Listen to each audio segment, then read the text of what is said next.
but also failing to make a correct call repeatedly. While all properly initiated traders know that being frequently incorrect in your opinion and taking regular small losses is irrelevant to good trading, it is a form of Chinese water torture for the vast majority of people, and downright unacceptable in most occupations. That makes these character traits uncommon in the average person, and therefore the aspiring trader. But all of these interesting elements of success belong in their own podcast episode, which I'll record someday.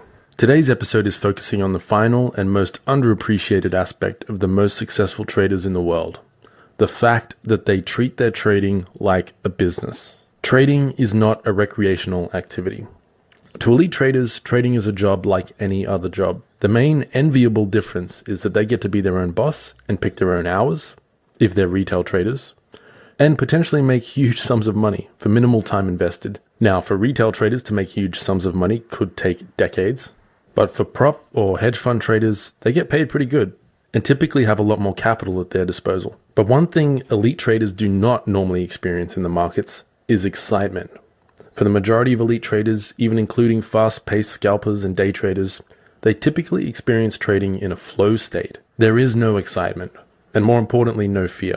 If there is fear or excitement in an elite trader's day, then that usually means they did something wrong or inconsistent. When you are consistent over a long period of time, whatever it is that you are doing becomes second nature, and the excitement goes away naturally. It's the price you pay for being a professional. It happens to everyone in all careers to some extent. Maybe not Formula One drivers, but you get the idea. If you were to go to your doctor and you saw that he was fidgeting and couldn't sit still, and then he said he couldn't wait to begin operating on you, you would probably feel uncomfortable. And so you should. You want a doctor or surgeon that has his nerves under control, not a gung-ho lunatic who's eager to get his hands dirty at any cost. Likewise, if you were to get on a plane and the pilot announced that this was his first flight and he was extremely excited to see what happens, you'd probably feel a little bit of anxiety. Only amateurs get excitement out of the markets. Experts know exactly what to expect because they know their strategy. Of course, they don't know how the markets will specifically play out this particular time, but they know what they'll be doing regardless of what happens. They are focused and they have a plan and a strict process that governs their business operation in a consistent and sustainable manner, just like any other successful business. And so, the reality is, most of the time, long-term, sustainable, successful trading is boring. If you want to feel excitement when you put your capital at risk, then you belong in a casino, not in the markets. And there's nothing wrong with that. Just make sure you know the difference. I myself enjoy going to the casino occasionally for the excitement of gambling. But while it's a nice surprise sometimes, I never expect to win because the casino has the edge. The markets are different. In the markets, I want to have the edge. And so this is the appropriate attitude for trading too. If you want excitement out of your trading, then don't expect to make any money. At least not consistently. The elite trader does not think or care about how much money they're going to make on their next trade, or how much they might lose for that matter. Those thoughts have little to no emotional impact on them whatsoever. It's completely irrelevant, because they know all of that is taken care of over the long term as a result of employing the correct foundations in their trading process. Of course, there are times when their system is doing particularly well or particularly poorly, and that may still affect their emotional experience. Successful traders are not immune to joy or suffering or stress, but those feelings are definitely subdued and mitigated by the fact that their perspective is shifted from the short term to the long term, and their focus is process-oriented instead of solely results-oriented. Great traders don't make lots of money from their efforts at trading directly. If that were the case, then everyone who tried really hard at trading would be making lots of money. No, the secret is that they follow their rules and processes, and depending how effective their rules and processes are, determines how much money they make over the long term. There's a distinct difference. Don't expect trading to make you feel good. If you want to feel a sense of accomplishment and achievement from your trading, then focus on your trading process, not your trading results. Track your discipline and how many trading errors you make each month. Train yourself to think in terms of the bigger picture, and then you will begin to feel good about yourself when you exercise self-discipline and proficient trading skills and stick to the plan. There's a big difference between feeling good when you win a trade and feeling good because you followed your processes properly. It takes time for your processes to play out, so it will take time for you to feel good about yourself if you focus on judging yourself based on the progression of your process, which means you can't expect trading to make you feel good all the time. If you enter the business with that expectation, then you will find the journey unpleasant, speaking from experience. You need to develop an appetite for challenge, or else the challenges will overwhelm you. And as I said before, if you want excitement, then maybe consider rewarding yourself by going to the casino or something like that a few times a year when your trading is going well. Or go skydiving or bungee jumping. But whatever you do, don't treat the markets like a casino.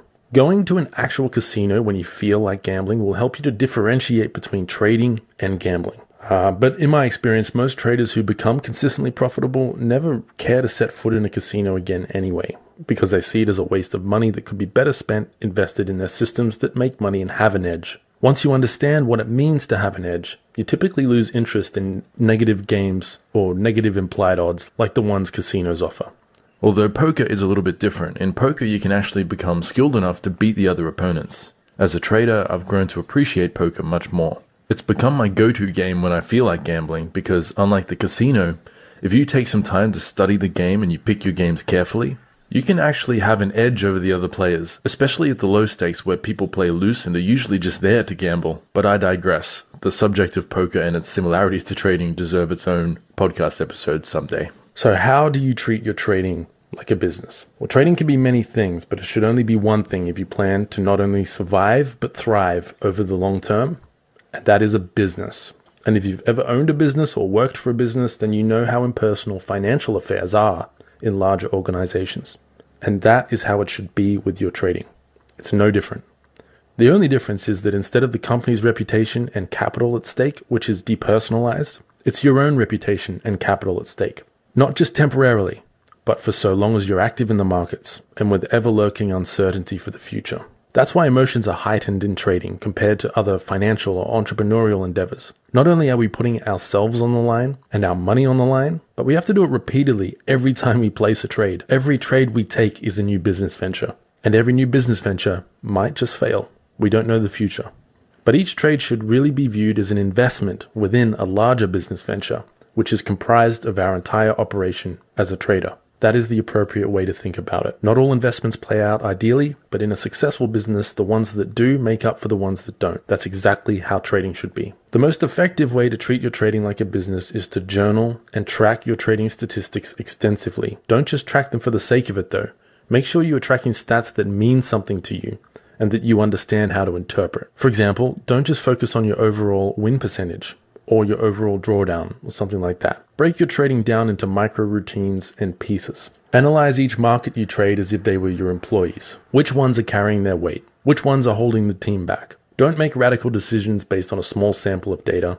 But once you have enough data, say over 100 trades or a 6-month period, then you can break things down and see if perhaps you'd be better off letting go of certain markets from your portfolio or systems, or increasing your risk on the markets that are consistently performing well, or your allocation to those systems. Analyze your average profit versus your average loss, or your annual return divided by your max drawdown, the MAR ratio. That's another good metric to track. Make sure that you're hitting your target numbers and staying above your danger zone. I recorded a podcast episode explaining the mathematics behind analyzing your edge, titled The Math of Winning. There'll be a link to that in the description. Check that out if you want more information on how to break down your trading performance metrics to determine things such as your minimum win rate required to turn a profit. If you can't consistently exceed that win rate, then perhaps you need to return to the drawing board with your system and make adjustments. And finally, analyze your routine. Do you perform top-down analysis at the same time each day? Are you checking your trades at the same time each day? Are you entering and exiting your positions consistently each day, each week? Or are you lazy and you skip a day here and there, which results in sabotaging your long-term trading performance and psychology? If you're a discretionary trader, then do you draw your trend lines and support and resistance the same way every time? Or are there inconsistencies there? You need to minimize those inconsistencies, if there are any. These are the types of things you should be thinking about as a trader, not just your next trade. The next trade ought to take care of itself if you are doing all of this properly. Nick Raj, extremely successful trader here in Australia who's been trading for over 35 years, he likes to say, focus on the next 1,000 trades. And Mike Bellafiore, the co-founder of S&B Capital, one of the biggest prop trading firms in Wall Street, Mike likes to say, one good trade, then one good trade, then one good trade. Keep doing that consistently without getting hung up on any individual trade, and you will find success eventually. Or as Akil Stokes, a really popular forex trading coach, likes to say, process over outcome. So what are the benefits of treating your trading like a business? Once you're in this optimal place of operating your trading like a business consistently with strict processes in place that are designed to enhance your edge and your long-term expectancy, then a lot of the immediate stress and pressure of trading is relieved. As traders, we have a lot of pressure to perform, but the markets are a wild and unpredictable place, which makes it difficult for us to determine exactly what it means to perform well. If you define performing well as following your processes and trading rules to the letter each and every time you place a trade, then it becomes a lot easier to grade your performance as a trader. The other benefit it has is that it shifts the blame from you to your system. If you're not making as much money as you'd like to, but you're following your rules consistently and trading your system as it was designed, then you know exactly where the problem lies. It's not with you, it's with your system. And so it becomes a lot easier to diagnose and fix the issue. Rather than questioning yourself and whether you have what it takes to be a successful trader and suffering low self-esteem, you merely question your system and whether or not there are things you might be able to do to improve it.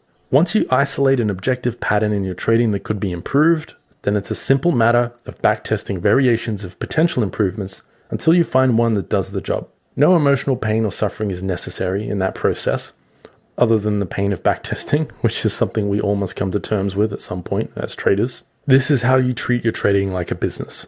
Simply imagine your trading processes and strategies and systems without you in the picture. If you can't do that, then you may have a problem with consistency. Ask these questions. Do you have systems in place that could, at least in theory, be automated or delegated to another person without too much confusion in explaining what needs to be done? Do you have processes and rules written down in a detailed and objective manner? Do you have organized spreadsheets and statistical data on your trading results? And are you analyzing your current performance in relation to your past performance? Not other people's systems or performance, but your own. And are you operating out of a growth mindset and constantly building towards improved efficiency and efficacy? If you answered no to one or more of these questions, then you need to take some time to better define exactly what it is you are trying to do as a trader. But if you have all of these elements of your trading under control, then congratulations. You should be proud of yourself. You've truly committed to trading, and I believe it's only a matter of time before you achieve the success you're aiming for, because that's how it worked for me. I hope you enjoyed this episode. I love you guys. Best of luck with your trading, and I'll speak with you next time.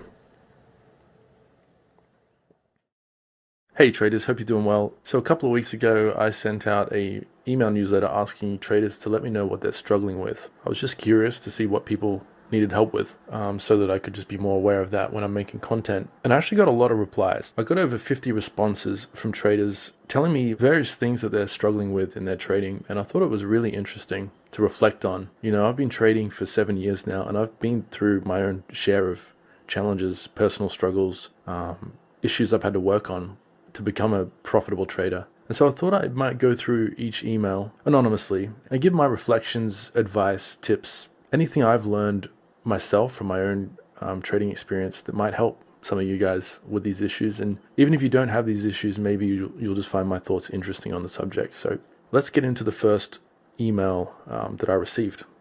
I struggle with patience with following the strategy. I can definitely relate to this one. I struggled with it a lot in my early days, particularly. And by a lot, I mean a lot. It was probably my biggest weakness as a trader and led to a lot of inconsistencies in my actions. Consistent profitability depends on consistent actions. So there really is no way to counteract or counterbalance impatience in trading by making up for it in other areas. It's just something that you must find a way to develop as a trader. And this is something that comes with practice and time and experience.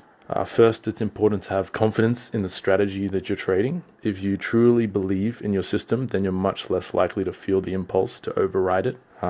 Ensure that your backtesting process was robust and encompassed as many known challenges as possible, meaning it covers various market conditions, drawdowns, losing streaks, and so on. When I'm analyzing my backtesting results, I like to put myself in the shoes of actually trading it, like in real time. So I try to visualize the journey, not just the outcome. I look to see what the average drawdown is, how often I can expect to be underwater with my equity curve, how deep those drawdowns are on average, how long did it take to recover its worst drawdown, did it have losing years and months, and so on. I pay special attention to its month-by-month returns and drawdowns and try to really feel what going through the motions of having my money really fluctuate like that would be or feel like. It's easy to look at a final backtest result that returns an average of 30% or more over the course of a year and think, I can definitely trade that. Until the 30% drawdown comes along and you go off the rails emotionally and fail to follow the system because the loss is double what you're comfortable with or something like that. So preparation is key, and honestly, that's probably going to be my answer for most of the comments of what people are struggling with when it comes to their trading. The backtesting process can really eliminate a lot of these issues if it's done properly. But as for developing patience in following the system once it's built and you have confidence in it, well, that comes down to practice and discipline, which can be learned and developed over time. So don't be discouraged if it's hard in the beginning. It does take time to develop that skill, but it can be done 100%. I've definitely done it. When I started trading, I was all over the place, and now I'm so consistent. I don't even tell people at parties what I do anymore because it's so boring. When I get into the details of my day-to-day routine, it bores people to death. So trading's not exciting. Good trading is not exciting. Always remember the end goal. We're here to make money, not have fun, and not be excited. I have a large piece of paper pinned to my wall in my office, which has been there for several years now. It says in all capital block letters, trade your edge with edge underlined. It's a consistent reminder to myself that I invested the time in developing my edge and my skill at trading. I trust it. I know it will keep me out of trouble. So why should I ever deviate from my plan or my system and risk losing everything on a whim or some random emotional response? And to be honest, if you can't find a way to develop patience and discipline to follow your system after trying for a long time, then maybe you're just not cut out to be a trader and you need to find an alternative wealth building method which doesn't require rigidly following rules. Good trading is boring, and if it tests your patience because it's not exciting enough, then believe me, there are easier ways to make money that are much more exciting than trading, like starting a business in a field you're truly passionate about. For me, it really helped to train myself to think long term. I think in terms of the next 1,000 trades or even 100 trades. I don't really analyze my trading results until I have a large sample size. But the only reason I can do that safely is because of my rigorous backtesting and risk management. I don't need to micromanage my systems because I know that they're sound. So unless a black swan event occurs, there's almost no chance of me taking large losses rapidly. And so I can sit back, keep pushing the buttons day after day and reflect on my results each quarter or so. So I don't really give myself time to get impatient. I just keep taking trade after trade after trade until it becomes robotic. That's my solution. But I'm a systematic trader, so things are different for systematic traders. If you're a discretionary trader, it is going to be much more difficult to develop patience if you're naturally impatient. But it can be done. And if you're committed to trading and overcoming this challenge, then I'd recommend researching the science and psychology behind motivation and finding out why your patience is being tested and why your discipline is being tested. Then you can build systems, processes, and integrate techniques to help mitigate that problem in real time when it arises. Becoming a good trader means becoming very self-aware. You can't lie to yourself. You need to be your own worst and harshest critic. But you also need to go easy on yourself and understand that trading is a process. This is a skill that's developed just like any other skill. No one picks up a guitar for the first time and is pissed off because they can't play like Jimi Hendrix. That's ridiculous. And it's the same with trading. Obviously, the main difference is with that analogy is, if you play guitar in front of people, you might embarrass yourself if you're not good at it. If you start trading and you're not good at it, you could lose a lot of money. So stick to a demo account if this is something that you're still working on. That will test your patience for sure. Trading money that's not real really forces you to focus on the process. And if you find that boring, demo trading and practice trading, you definitely need to work on your mindset about trading. It shouldn't be exciting. Now, there are moments that trading's exciting for sure. Like I started off this year, my first quarter was awesome. It was probably the best quarter I've had maybe ever, especially in the stock market. And that was exciting. But it wasn't one day. It was several weeks of trading that got that feeling to come out of me. So, that's, for what it's worth, that's how I think about this particular subject of patience in trading. It's a discipline issue. It's a confidence issue. To work on that will require uncomfortable and honest reflections on yourself. But that's the magical thing about trading. You need to embrace that as a trader, I feel. Anything that makes you a better trader will make you a better person. I mean, if you can develop patience in the markets, trust me, from experience, you become more patient in traffic. You become more patient standing in line. The other day I went to pick up some takeaway food and it was running late. I had to wait an extra 15 minutes and there were people in the queue that was so pissed off, and I was just chilling because, I've got worse problems in the world than standing outside and watching the night sky and reflecting on life. It's not that bad. So yeah, putting in the work to develop patience, develop discipline is worth the trouble, not just because it'll make you more money, but because it'll make you a well-rounded person. If that's not motivation enough to work on it, I don't know what is. You get paid to become a better person when you become a good trader. That's the best job in the world. As far as techniques and stuff go, there's a great podcast episode by Andrew Huberman, Dr. Andrew Huberman, a neuroscientist from Stanford University who does great work explaining how the mind works in relation to subjects like this. So I'll leave a link to that below. The title of that podcast episode I'm talking about is How to Increase Your Willpower and Tenacity. I'll leave a link below somewhere, so go and check that out. That's all I really have to say on this subject. Thanks for being honest and sending it in. I mean, all of us have issues with our trading. Even I have some issues that I need to work on. So there's no shame in having challenges as a trader. Being honest about them, being open about them is the first step to fixing them. So good on you. Good luck with it. If you're truly in the right place, if your heart's truly in the right place as a trader and you're not here just to get excitement and treat it like a casino, you'll get there. You'll figure it out. Just do deliberate work on it. It's not easy, but it's definitely doable and worth the trouble to achieve. So good luck with that, and I'll speak with you guys in the next episode of this series. Take care. Every trading podcast has an intro with music and all that stuff. Let's not do that. Let's just get straight into it. You guys don't need to listen to my jingle. Let's just get started. So today's question or struggle from a trader is this. The question is, what are you struggling with as a trader? This trader's answer is, I'd say sticking to my pre-market analysis. If it goes how I expect, fine. But then if price does something else, I often take trades without doing new analysis. Getting there though. I get the vibe just from this trader's self-awareness of this problem that they're going to sort this out themselves and they don't need my help with it. But I will give my thoughts on this because it's a really important topic or subject that I struggled with in the past as well. And this sort of question applies to trading in general, not just pre-market analysis. So let me share my thoughts and experiences with this type of struggle as an aspiring trader. The key to success in any form of trading is consistency. Whether you're a systematic trader or a discretionary trader, you must be consistent in your approach to trading and analysis. If you are inconsistent, then you cannot improve, because you cannot improve what you can't measure.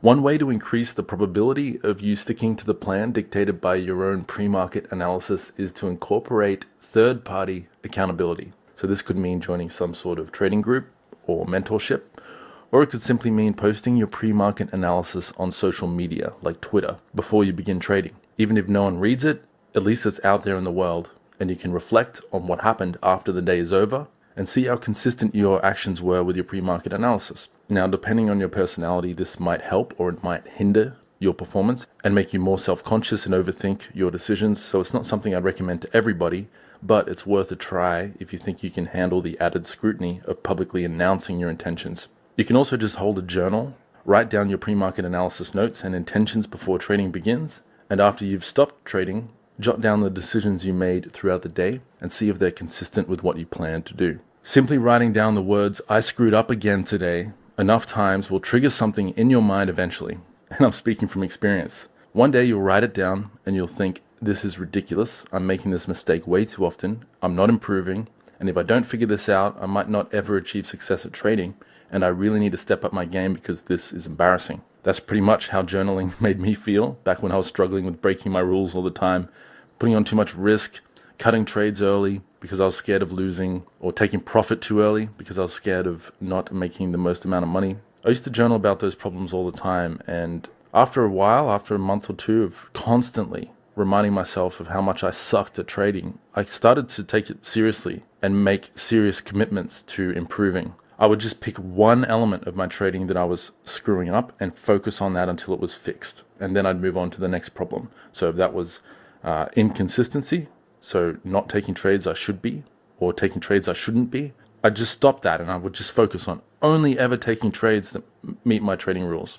And then if the next problem was putting on too much risk, getting greedy, then I would focus on that and improve that. And I wouldn't move on to the next problem until that problem was fixed. It was slow. It cost me a bit of money in the beginning, but I kept my account size small because I knew I was learning. And over time, I overcame those problems through journaling. I don't keep a daily journal anymore. I reflect on my trading quarterly now because I have a handle on my day-to-day trading psychology, and I don't make silly mistakes anymore, at least not consistently. The mistakes I make these days are usually due to complacency and being too comfortable with my trading and routine. It's not from bad trading psychology and bad habits, typically. But journaling and or sharing your experiences on social media can really help increase your accountability to yourself and your goals. That's my practical thoughts on the matter. Anyway, that's a technique you can use, journaling and maybe sharing your experience on social media to be accountable to what you say you're going to do. The second thing I want to mention regarding this issue is the importance of reminding yourself before you start trading every day of the importance of consistency. Again, you cannot improve what you can't measure, and inconsistent actions versus your trading plan introduces a level of randomness to your trading that cannot be analyzed and improved upon. Think about it. What's the worst thing that could happen if you stick rigidly to your pre-market analysis plan? Maybe your plan is wrong and you might lose some trades. Assuming you have your risk management under control, this shouldn't be a catastrophic problem, and it should take a long time for you to blow your account. This means you should have plenty of time to analyze your trading plan and pre-market analysis over time to improve it. Figure out if you're making bad decisions or if the losses are just natural losses which occur when any trading system is out of sync with market conditions, which is perfectly okay and happens to even the best traders. You can't be right every time, all the time. For example, if your pre-market analysis identifies a trend continuation possibility for the day, and the markets do in fact continue in trend during the day, and at the end of the day you discover you failed to capitalize on your correct pre-market analysis, then you know you have a problem with execution, not with analysis and planning. And at least you can focus on that. You can revisit how you enter trades, what your entry criteria and exit criteria and signals are, and so on. Maybe you entered too soon, and you need to be more patient. Whatever the case is, you can work the problem practically because you were consistent with your analysis and your plan. And likewise, if your pre-market analysis identifies a trend continuation possibility, but the markets reverse massively and you're way off, and that happens a lot, of course you're not going to make money out of your pre-market analysis because it's just plain wrong. But again, now you can practically approach the problem. You can figure out what was it that led you to believe the markets would do one thing when it did the other. Just being consistent to the plan allows you to improve the plan. And if the plan's not the problem, then you know the problem is a technical issue with your execution, the way you enter your trades or exit your trades, and you can work that problem. However, if you come up with a pre-market analysis plan and then during the trading session you go AWOL on that plan and basically wing it, then there's not much you can do about that. You're just a bad trader. Even if you have a good outcome, it was random and not easily reproduced because you don't have a system or a plan that you can measure, improve, and build upon. At least that's how I thought through this problem when I began trading and I was struggling with these sorts of issues. I 100% can sympathize and empathize with the experience of having a plan and then getting punched in the face and then losing sight of that plan. That happened to me a lot when I started trading. So I know this problem, I've been through this problem, and these are the ways I thought about it and how I overcame it for myself.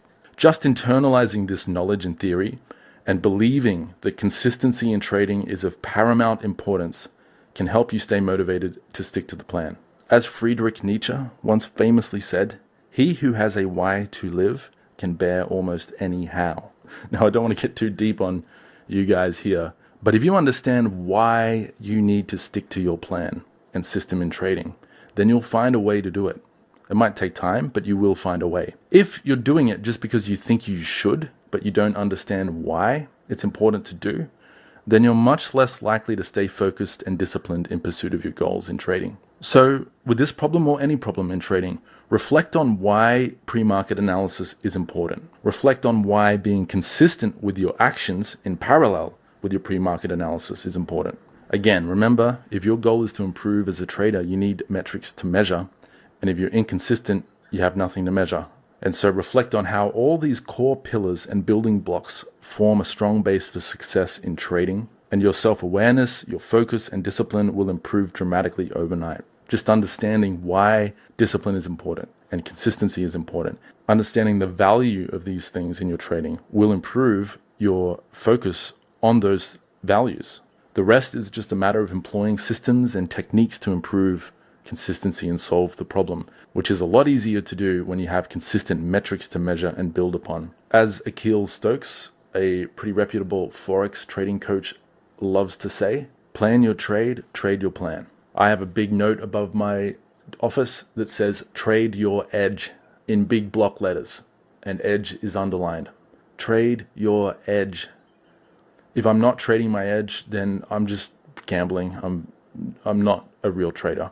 I'm not a professional, and I want to be a professional trader. That means trading my edge. In my case, as a primarily systematic trader, that means sticking to my system, trading my plan as it is designed. In a day trader or discretionary trader's case, that means sticking to your pre-market analysis and your trading system. Even if it's discretionary, you still need rules. You still need consistent approaches and techniques that you apply to exploit your edge over the markets.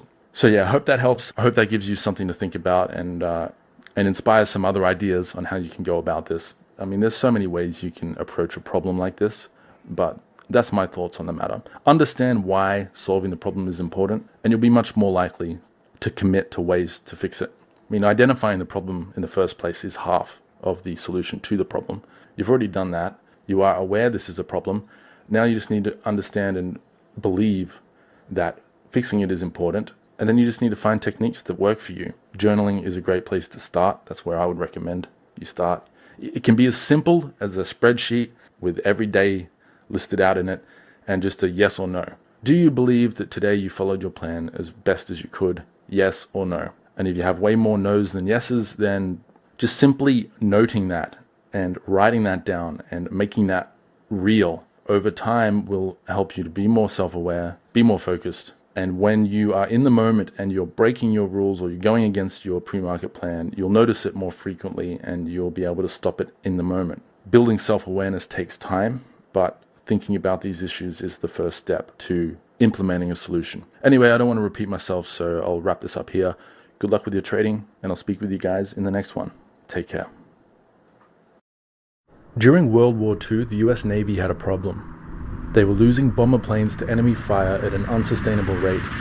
Something had to be done to reinforce the armor of these important war assets. So the Navy began studying the planes which returned from combat. Initially, they planned to reinforce the areas of the plane which had been hit the worst by enemy fire, until a statistician by the name of Abraham Wald observed that the Navy should in fact do the opposite. His conclusion was counterintuitive. The bullet holes in the returning aircraft represented areas where a bomber could take damage and still fly well enough to return safely to base. Wald proposed that the Navy reinforce areas of the plane which had not been damaged in the returning aircraft. He realized that the fact that those surviving aircraft were not damaged in certain areas inferred that the ones which did not make it home were probably hit where the surviving aircraft weren't, and it was these areas of the plane which were most vulnerable. His suggestion did in fact improve the survivability of US bombers, and his work is often touted as a great example of the dangers of survivorship bias in statistical analysis. What does all this war stuff have to do with trading and investing? Well, there are several situations where survivorship bias can creep into our trading process and contaminate our trading strategy research and development. The most obvious form of survivorship bias in trading is on the stock market.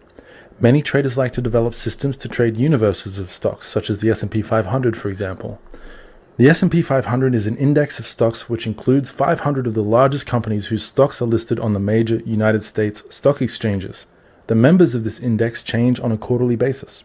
So for example, if you were to backtest the system on TradingView based on the current members of the S&P 500, you'd be falling victim to survivorship bias.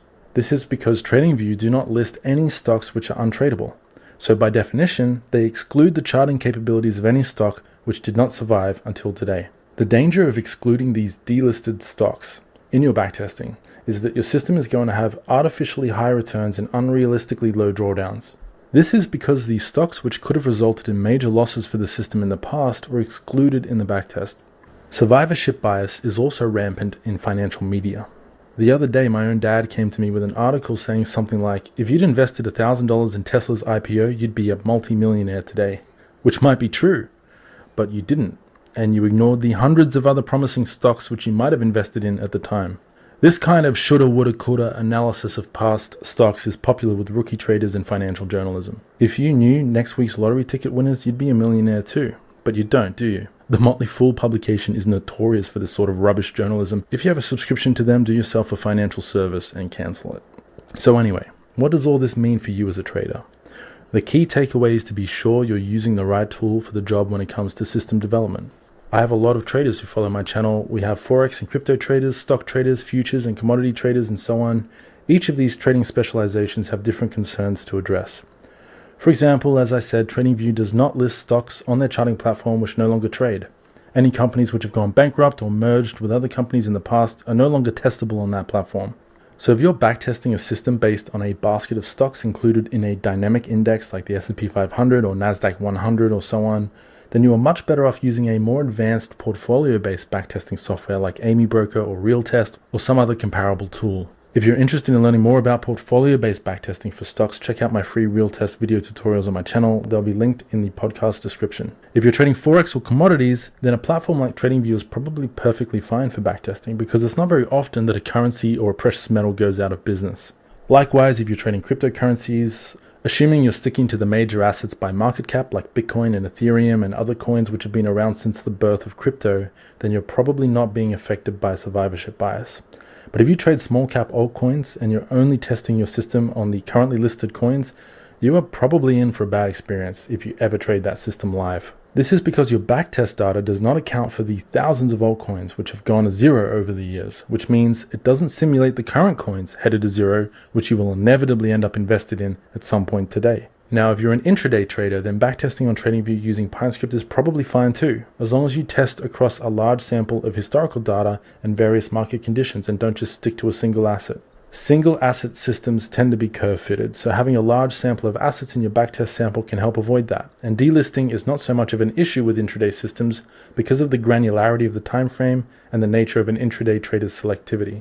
The only time survivorship bias becomes a potentially major issue for an intraday trader is if they're a one-trick pony and they only trade one system on a single stock or market or one type of market condition. The broader your intraday trading is in terms of strategies or setups and assets you trade, the less and less survivorship bias becomes a concern. Some other things to consider when going through the strategy research and development process is strategies themselves. If we only ever focus on systems which generate a profit and ignore ones which didn't, we're not going to learn the weaknesses which certain systems can exhibit. If we only ever focus on winning trades or winning systems and we never analyze our losing trades or systems which broke in the past, then we're opening the door for getting blindsided by situations we don't account for in our testing.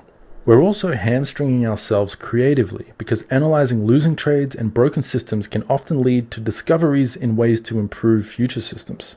For example, if a trading system imploded during the 2008 global financial crisis or dot-com bubble or the several crypto bubble bursts we've seen in recent years, then studying what caused its catastrophic losses or drawdown could lead to potential defenses against those weaknesses in the future. A great example of this is regime or market index filters. I employ regime filters in nearly every long-term system which either holds positions for a long period of time or trades long only.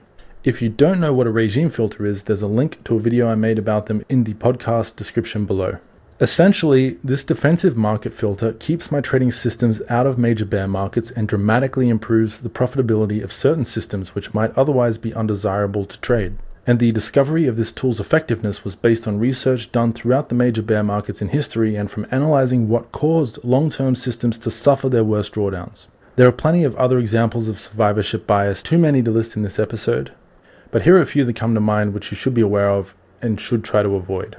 Only testing during specific market conditions, for example, testing trend following systems only during trending markets or mean reversion systems during low volatility, discarding underperforming systems without first understanding why they failed, overfitting to historical winners, which makes your system less robust and resilient to future changes in market characteristics, only backtesting on the historical outperformers like FANG stocks or Tesla or gold or Bitcoin, just because they did well until today, but ignoring any similar assets which did not do well. This is a form of recency bias which is similar to survivorship bias. Assuming perfect fills with no slippage during your backtest, this will result in unrealistically high simulator returns. And a final one which comes to mind is ignoring commission drag on a system. If you don't know what that is, I have an entire video on that linked below in the podcast description. And finally, here are a few tips for avoiding survivorship bias. Always test on broad market conditions, bullish, bearish, sideways consolidation, market crashes, etc. Test on broad assets. So avoid single market systems or small baskets of assets. If you trade Forex, for example, try to test your system on all the major and minor pairs. You don't need to trade them all or expect all of them to be profitable. But if your system only works on a single currency, it's probably curve fitted in an unstable system, which is likely to fail in the near future. Always simulate real slippage and commission costs as best as possible, and always use high quality data, especially with stocks. So for example, Norgate data or others, there are other services which include historical constituents and delisted stocks. That's very important for stock traders. And the best general advice I can give is to train yourself to think outside of the box. Don't try to prove your system works, try to figure out what you might have overlooked. If you do this and your system's performance metrics are still reasonable, you're probably onto something which is pretty solid and robust. Good luck with your trading, survivors. Hey there, traders. Currently, I'm hunkering down in preparation for Tropical Cyclone Alfred to hit my island on the east coast of Australia tomorrow. Not a lot of weakening or change happening over the next 24 to 36 hours as Alfred moves closer and closer to Queensland and New South Wales, and in particular the Brisbane area. Alfred seems like a silly name for a catastrophic weather event, but then I'm not a meteorologist, so what do I know? I am, however, a successful trader, and preparing for this storm got me thinking about how I prepare for storms in the financial markets. Nothing I'm about to say should be considered financial advice. I'm not a financial advisor. I'm not qualified to give financial advice. This is all just personal reflections from my own experience as a trader and going through that process of starting out as a bad trader, blowing accounts, and making my way up to becoming consistently profitable. So treat what I'm about to say as ideas to go out and research, not as advice. Everyone's different. Everyone has different risk tolerance and different expectations and requirements out of their trading. So yeah, this is just my thoughts on these subjects. It's all well and good to talk about how to make money in the markets. Everyone wants to hear about that all day. But not many people take the time to learn about how to not lose money in the markets. So is it any wonder why 90% of aspiring traders fail? Not to me. So today I want to take a few minutes of your day to reflect with you about risk management and financial weather storm preparation planning, which I believe is the real secret to my success in the markets. When I began trading, I blew up my account several times and lost thousands of dollars. But nearly 10 years later, I'm still here, I'm still going strong, and I'm still growing. Last night, one of my systems had a record profitable night and made more money overnight than I lost in my first 2 years of trading. So I think I know a thing or two about making, and more importantly, losing money in the markets. And so here are some key things I think all traders, especially beginner or struggling traders, should understand and apply to their own trading to not only weather the storms in the markets, but come out thriving. Number 1, good education/mentorship. The mathematician and philosopher Alfred North Whitehead is quoted as saying, "The purpose of thinking is to let the ideas die instead of us dying." What he means by that statement is that a human's ability to think through a concept before acting on it allowed us to evolve as a species much more efficiently. It's much better to wonder what it might be like to jump out of a plane without a parachute than to actually try it to find out. In trading, we have education, which fulfills this purpose. Learning from a successful trader or mentor can help us avoid terrible ideas and having to learn from them the hard way, which can speed up our learning process immensely. By being subscribed to my mailing list and podcast, you're already on the right track on this front. But you can never have enough education in the markets, and learning from others is often much more efficient than learning the hard way. So seek good guidance, good information, good coaches, good mentors, and good courses. If you're new to trading, this can be very difficult to discern, and I can only recommend what I've personally experienced, so here are my recommendations. If you're a new and struggling trader, check out my coding courses to learn how to properly analyze the markets. I have a free PineScript Basics course where you can get started without investing a penny. Whether you are a fully systematic or automated trader, or even a fully discretionary click trader who isn't interested in automating your trading, it doesn't matter. The benefits are still worth the investment. Learning to code even the most basic scripts will help you understand the markets better. And no matter how you prefer to trade, there are immense benefits in having the skill of building your own tools to analyze markets and alert you of specific conditions. If you're very brand new to trading, or you're one of the many aspiring traders who discover they don't have the time or passion to learn how to trade themselves, but still want to have a more active hand in managing their investments, then I suggest you check out the Chartist's Signal service. It's the only signal service I trust and use myself to manage part of my own portfolio. It's run by Nick Raj, a fellow Australian and veteran trader who I consider a personal mentor of mine and who I've met in person several times and can confidently say he is the real deal. His signal service actually works, unlike most out there, and the strategies are easy to implement, robust, and consistently beat all benchmarks of passive investment alternatives. I've written about this service before, so check out my email newsletter on the subject and my blog post review of the Chartist if you're curious. There'll be links below in the show notes. Nick gave me a 10% discount code for anyone who signs up to their annual subscription. Again, there'll be a link to that below. So check that out if you're interested. Now, priority number 1 is position sizing when it comes to risk management. Now, I know you've all heard this one before, but there is a reason why it's touted so often in trading culture. Risk management is without a doubt the single most important aspect of profitable trading. So I need to mention it here for the beginner and struggling traders out there who haven't mastered this yet. The quickest way to make a trading system unravel and implode is to have bad position sizing models, or in other words, risking too much per trade when you lose a trade or several trades lose in a row. This is the most common method for implosion for rookie traders, speaking from experience.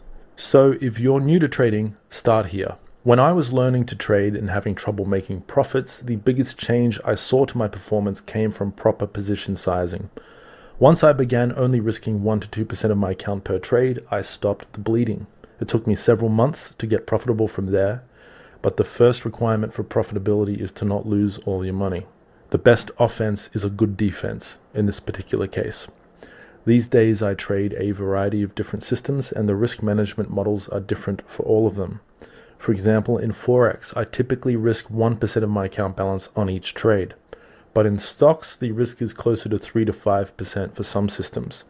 But that's because these systems perform very differently in the stock market and without leverage. So there's no one-size-fits-all approach to risk management, but there is one key tenet to abide by.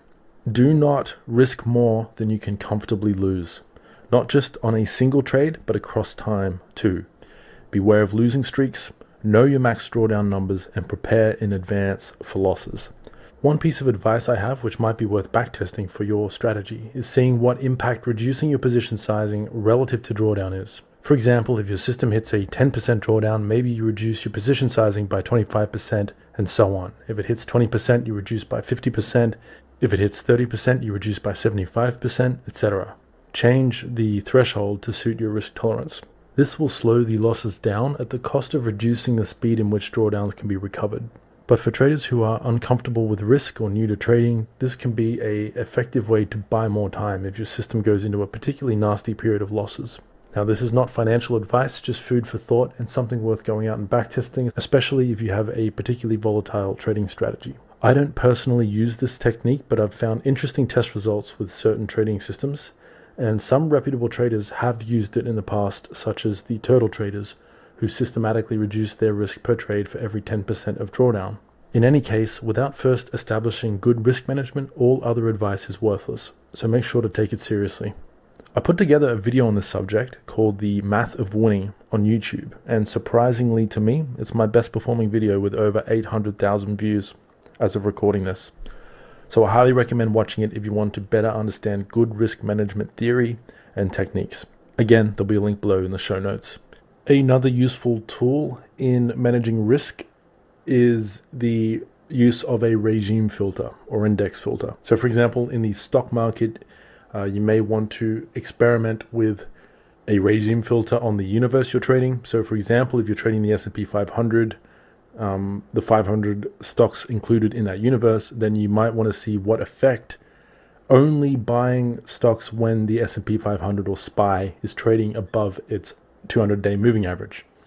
So that's an objective way to gauge whether the broad market is in a bullish trend. You can filter your trades based on that regime filter.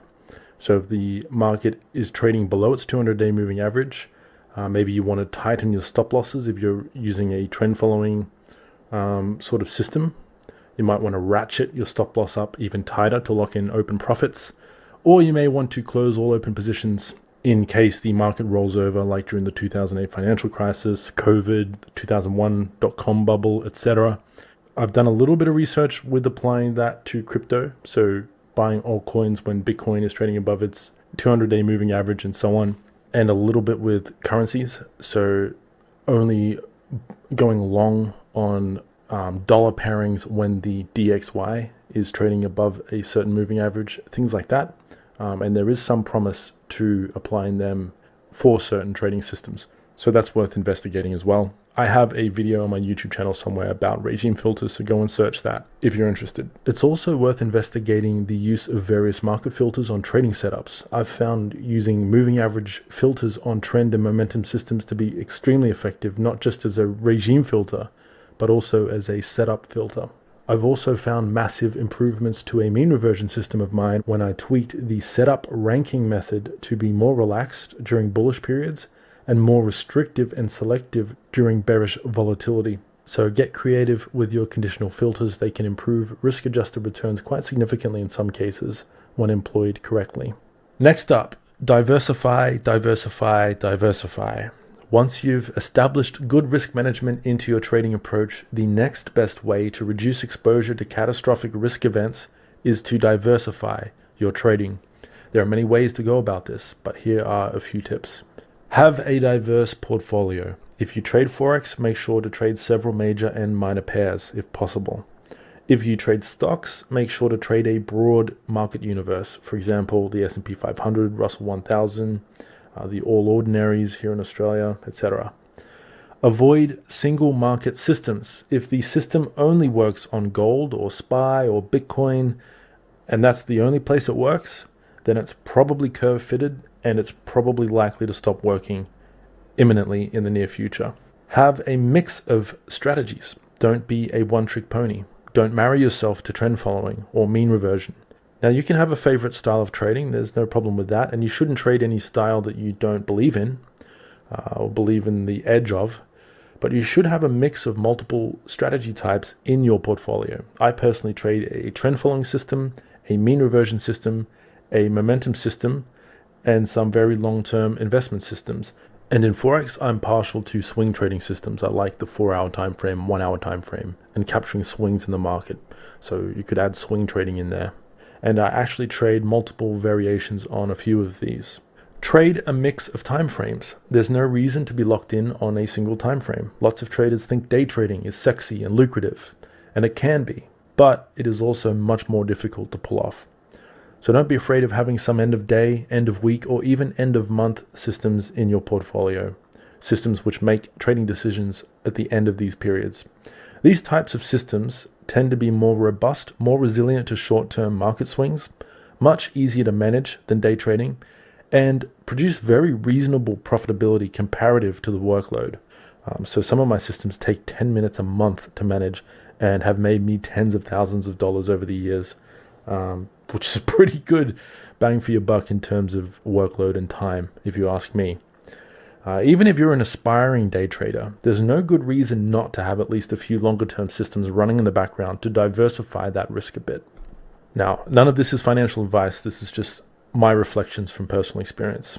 And finally, when it comes to diversification in trading, I recommend trading a mix of assets. So I trade stocks, Forex, crypto, commodities, or I hold bullion, gold, and I also trade ETFs.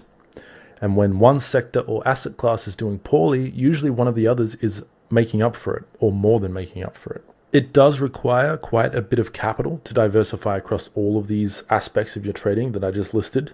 So if you're undercapitalized, then at least consider picking a few of these ideas to take to the backtesting process and research their effects on your risk-adjusted returns. There's no point diversifying if it doesn't improve your risk-adjusted returns, but I'd be very surprised if any one of these didn't. And if all of them especially didn't. And ideally, if you can do all of them, it's only beneficial to your bottom line, in my experience. And finally, good backtesting / data, or data for you Americans, or data for you Canadians. Discretionary traders may struggle with this one. It's hard to backtest a discretionary system unless it has very strict rules that allow you to analyze historical data consistently. It can be done. I've done it in the past, but it requires extreme honesty and self-awareness during the backtesting process. But even a fully discretionary trader should at least replace backtesting with forward testing, so trading the system on a demo account on live market data before putting real money at stake, and rigorous record keeping and constant analysis of their own trading data to spot patterns and potential areas for improvement, particularly on the defensive/risk management side. Now, for systematic traders, which is my specialty these days, we are blessed to have access to the highest quality market data ever available in history. So there is no good reason not to be backtesting your strategies if you know how to code. If you're a TradingView fan, then it's a no-brainer to check out my PineScript courses, particularly the Mastery course if you want to learn PineScript, and or my Indicators and Strategies course if you want to steal the source code to my best scripts. If you are a stock trader, then you might prefer my Real Test Strategies course, which is a new course I put together late last year in 2024, containing some of my personal stock systems that I trade my own money with in the markets, in the stock market. So the PineScript stuff is mainly focused on Forex and a bit of crypto. The Real Test stuff is focused on portfolio-based stock market trading. So where I hold a basket of stocks, one of my systems trades up to 20 positions at a time. So that's quite different to what's possible with PineScript. You can check all that out on my website, theartoftrading.com. The Real Test course is new and still in development, and I have a few more systems I'm actively working on, which will be added to the course when I'm satisfied with the quality, performance, and robustness of those systems. I'm also working on developing a deep dive course covering general backtesting theory and some practical tools and processes for system development, both through TradingView and Real Test. So stay subscribed to my email list and podcast to be notified of when that releases, hopefully later this year, depending how this cycle goes. Anyway, that's it for this week. Good luck in the markets. I'll speak with you in the next episode. Take care out there. Manage your risk, first and foremost. Seek good education, good mentorship, and investigate diversification methods, and make sure to have a very robust backtesting process. There are other ingredients that help with profitable trading, but those are the key ingredients in my experience that helped me become profitable. So that's where I would start if you're new to trading. Go and research those, investigate those. Not financial advice, just personal reflections from my experience over the past 10 years or so of trading. I think I'm on my 9th year trading. I've lost count. I don't really keep track of that. But it's been a long time. I've learned a lot over the years. These are the main ingredients of good trading in my experience. Hey guys, Akil Stokes here. Welcome back to another episode of the Trading Coach Podcast. And yes, we're back on video once again. So if you're just listening, you might be missing out. So head over to YouTube or Spotify to check out the video versions of it. Today's episode is going to be a fun one, but also a really important one. We're going to dive into trading indicators, but not in the way that you might expect. We're not just talking theory. We're not just talking strategies that work. We're going to answer a much more interesting question, at least interesting to me, and that is, which trading indicator does the public, you guys, actually favor the most? And let me tell you how the whole thing got started, right? We were in the live trading room, as we usually are, 3 days a week, and I got asked a question from one of our Tier 1 trading members, Akil.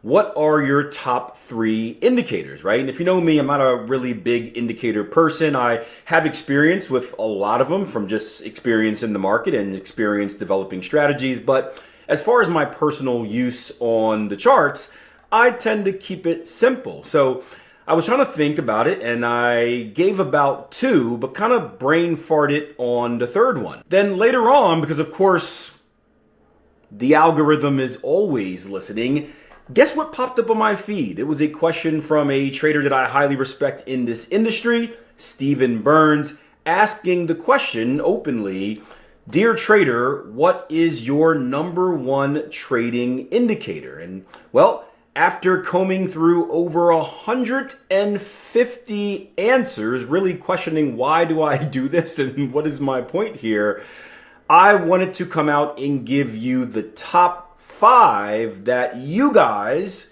traders, voted on. And at the very end, hopefully I don't forget, I'll double back around and actually share my opinion on what are my top 3 indicators. And don't worry, I've also finally figured out what my third choice would be, and it was actually right in front of my face the whole time, and I feel quite ashamed for forgetting it in the first place. But here's a clue. It's rather new as far as what I use in the market. And for you guys that know me, let's see if you can guess what that is. Now, before we get into listing off the indicators, just want to share my opinion on indicators in the first place, right? Understand that there's a big difference between being popular. There's a big difference between being effective. There's also a big difference between me asking the question, what is your favorite indicator, and asking the question, what is the best indicator? Now, you would never hear me ask any type of question that says, what is the best? Because my philosophy on the market, and if you ask any professional traders' philosophy on the market, aside from like the extremely egotistical ones, there is no such thing as best in trading, right? What is the best? Technical analysis or fundamental analysis? There's no answer to that. What is the best? Classic price action trading versus indicator trading. There is no answer to that. What is the best indicator? The MACD versus the CCI. There is no best. There is no best anything in trading. We can go time frames, we can go market, we can go hours of day, right? What matters in trading most is not that you find the best, it's that you find the best for you, right? When is the best time frame for you to trade? When is the best, or what is the best asset for you to trade on? And when it comes to indicator, what is the best indicator for you to use? And in my opinion, this is going back into coach mode, but this is the Trading Coach podcast. So I guess I could do that, or I guess I could suggest anyway. What I would suggest is this. You want to build your trading strategy around your personality, meaning it's around your philosophy on the market. It's around something that you value, something that you actually believe in. Once you understand how you want to attack the market, for example, do you want to be a trend continuation trader? Do you want to be a counter trend trader? Do you want to look for extensions? Do you want to look for reversals? You then want to pick an indicator that supports that. And the thing is, most indicators can be used in various ways. And when you research them, you're going to hear about the traditional way to use them, where it says like, hey, moving averages are an indicator that supports the trend, so you should only look to use them as a filter to keep you in the direction of the overall trend. That could be the case, but moving averages could also be used as counter trend methods as well. So, just understand that with whatever indicator you use it in a way that supports what you actually want to do. And at the end of the day, if you can do that, you're going to be able to find the indicator that is the best for you. Now, into the top 5. I guess before we go into the top 5, there were a lot of answers. Again, 150 plus comments, right? The coffee was strong to stay awake. I want to go through a few that were actually left out. So let's talk about the top 3 that didn't make the cut. So number 1 that was left out, I guess not number 1, but it would be number 8. So anyway, the first one we're going to talk about that was left out was Bollinger Bands. This was interesting. We've been having a lot of discussions on Bollinger Bands on the platform lately. We did a private Q&A session on Monday talking about them, and Bollinger Bands are a great example of how a single indicator could be used in many different ways. You could look for price action to hit the extremes of the bands and break and close outside of them, and that could be a counter trend trading sign where you expect a reversion to the mean, so you expect price to come back in within the bands. You can use it as a trend continuation way as well, where if price breaks back down to the moving average in the middle, that could be your entry reason to play price to a retouch of that band. You could be a breakout trader with Bollinger Bands as well, where if we break above or below the band, you then buy expecting high volatility and continued move to the upside. So not to get too deep in there, I promise I won't do this with every single indicator, but it's fresh on the mind. But Bollinger Bands is one that was left off. Another one that was left off was volume, right? And volume in different ways. There is your anchored volume profile. There's your traditional under the chart volume. But volume was another one that almost made the cut, just missed by like a single vote, but didn't quite get there. And then this is the most surprising of them all, because traditionally, and I'm old now in the trading game, so maybe traditional doesn't mean anything anymore, but traditionally this indicator was always known as the most popular indicator. I've never actually used it in a serious way. I've played around with it and used it to answer questions for the traders I work with, but I never actually used it in my trading. But this one would be the MACD. The MACD was right below the top 5, did not make it. Sorry, MACD, you have fallen. Sorry for you guys.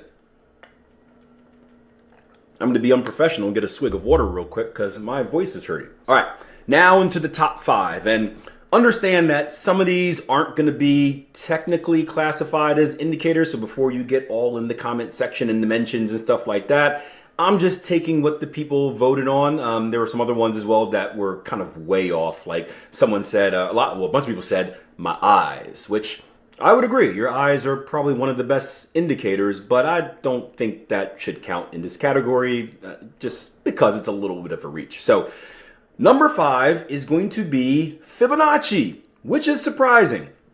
I am a fan of Fibonacci. They are not the backbone of my trading, but being a harmonic pattern trader, they are very important to me. And for the longest time, I got laughed at for being someone that used Fibonacci. Akil, it's black magic, it's voodoo. The markets don't actually respond to it. But if you ever take some time to deep dive into Fibonacci, and if you are going to do that, I highly suggest that you actually take time. Like you may want to just clear your schedule for the weekend because you're going to go down all types of rabbit holes and literally figure out why rabbits produce or reproduce in the way that they do. That is Fibonacci. See, it's starting already. But you're going to find out some weird stuff about Fibonacci. You're going to start measuring your elbow to your wrist and your wrist to your finger, and you're going to start seeing 618 Fibonacci retracements and 382s and look at that weird picture where the guy is like that. It's going to take you some places. But no matter what we think about Fibonacci, we can't deny that this magical sequence of numbers not only exists in real life, right, in our everyday life, but because it exists in our everyday life, it also exists in the market, right? If it exists to us as normal humans and the market is just a visual representation of all of the actions that normal humans and bots that are programmed by normal humans are taking, then it does make sense that it would all kind of flow together. Now, there was no specific mention of what Fibonacci, the traders were using, but I would assume the basic Fibonacci tools, your Fibonacci retracement tool, which is a tool that is used to predict the retracement level. So after price comes from an extension, it creates a pullback, a retracement, and these are numbers that are used to predict how deep that retracement will be. And then there's the Fibonacci extension tool, which is the exact opposite. You use that to predict where the next wave, where the next trending move will extend to before it starts to run out of steam. So I'm happy this made the cut. I'm a Fibonacci user. Did not expect this at all to be in there, but look at that. We're at number 5. Mama, we made it. Number 4 is also one that I use. This is going to be the RSI, the Relative Strength Index, right? The RSI is not the reversal strategy indicator, which is something that I thought when I was a new trader, even though it's commonly used as a tool of identifying when the market is in an overbought and oversold condition. The RSI is a momentum indicator. It tells you when there is a lot of momentum or strength in the market. It tells you when that strength is getting weaker and weaker. There are many ways you can use the RSI, and there's a book that I always tell you you should never read, and some of you read it anyway, and I can't find it. Oh, this one right here. It's Dusty, The Complete Guide. I hope you guys can see it. RSI, The Complete Guide by John Hayden. If you ever want to look for alternative ways to use the RSI, there are many ways that will melt your brain in there. Do not recommend that to newer traders at all. That's why it never gets mentioned whenever I do podcasts about my top whatever book recommendations. Do not read it. But it's a great example of showing you how it could be used in different ways. It could be used to find reversals or loss of momentum using overbought or oversold. It could be used to find kind of exhaustion points in the market by using divergences. It could be used to find continuation opportunities in the trend by using hidden divergences, right? Shoot, it could even be used to define the trend. Seriously, I've worked with a trader, brilliant mind, David Alcindor, who used the RSI to determine the trend in price action before even looking at the price chart. And that was a method that John Hayden mentioned in his book. Now, one of you guys in the comments section, Chris, did mention that, and I work with a Chris, and I'm curious if it's the same person. If not, it's really cool because a lot of people don't know that method, but you can play different, you can play the bounces between the different levels, and it can actually tell you if the market is bullish or bearish. So many different ways to use the RSI, which is really cool. So I'm glad it made it into the top 5. Number 3, this is one that I agree with 100%, but I don't really think it should fall into this list, but I included it in this list because as a bigger teaching perspective, I think it's important to understand how popular this is and how more traders believe this than you would think. But price action. Now, price action isn't an indicator. It's not something that you go to your indicator tab on and throw into your chart, but it is an indicator as far as it indicates your buying and selling behaviors in the market. Maybe it's a stretch there, but I included it because I was so happy to see that in a world where everyone is looking for the shortcut in an indicator. I don't know why I did 3 and 2 here. In a world where everyone is looking for the shortcut in the indicator, which isn't actually a shortcut because finding the optimal way to use an indicator is very, very difficult and time consuming and frustrating, and it will make you pull out your hair, right? Yeah, you can see. But price action is still key, and it was cool to understand that most people understand that indicators are lagging. All indicators are lagging, right? If you have one that's not lagging, you can let me know, or you can type nothing below because there is none, meaning that your indicator is based off what happens with price, right? Even price is technically lagging because your candlestick chart doesn't print until orders have come in. But again, not down that rabbit hole. But I do think you should value price, and I do think your indicator should support what price action is doing. That doesn't mean that you can't have a fully indicator-based strategy. You certainly can, but you just need to have the understanding that your indicator is confirming something that you see on the price chart, right? Versus the other way around. Number 2, and I'm going to combine this a little bit. This is going to be either VWAP or anchored VWAP. I'll just throw it all in the VWAP category. And this is a new one for me. VWAP, if I remember correctly, volume weighted average price. There we go, volume weighted average price for VWAP. And essentially what it does is it gives you kind of, it's similar to a moving average, but not like a moving average. It gives you an average price based on not just price, but also volume as well. And I believe traditionally it was mainly used for like just intraday trading, meaning it would give you like the range of the day or the session, and that's what the VWAP would print off of.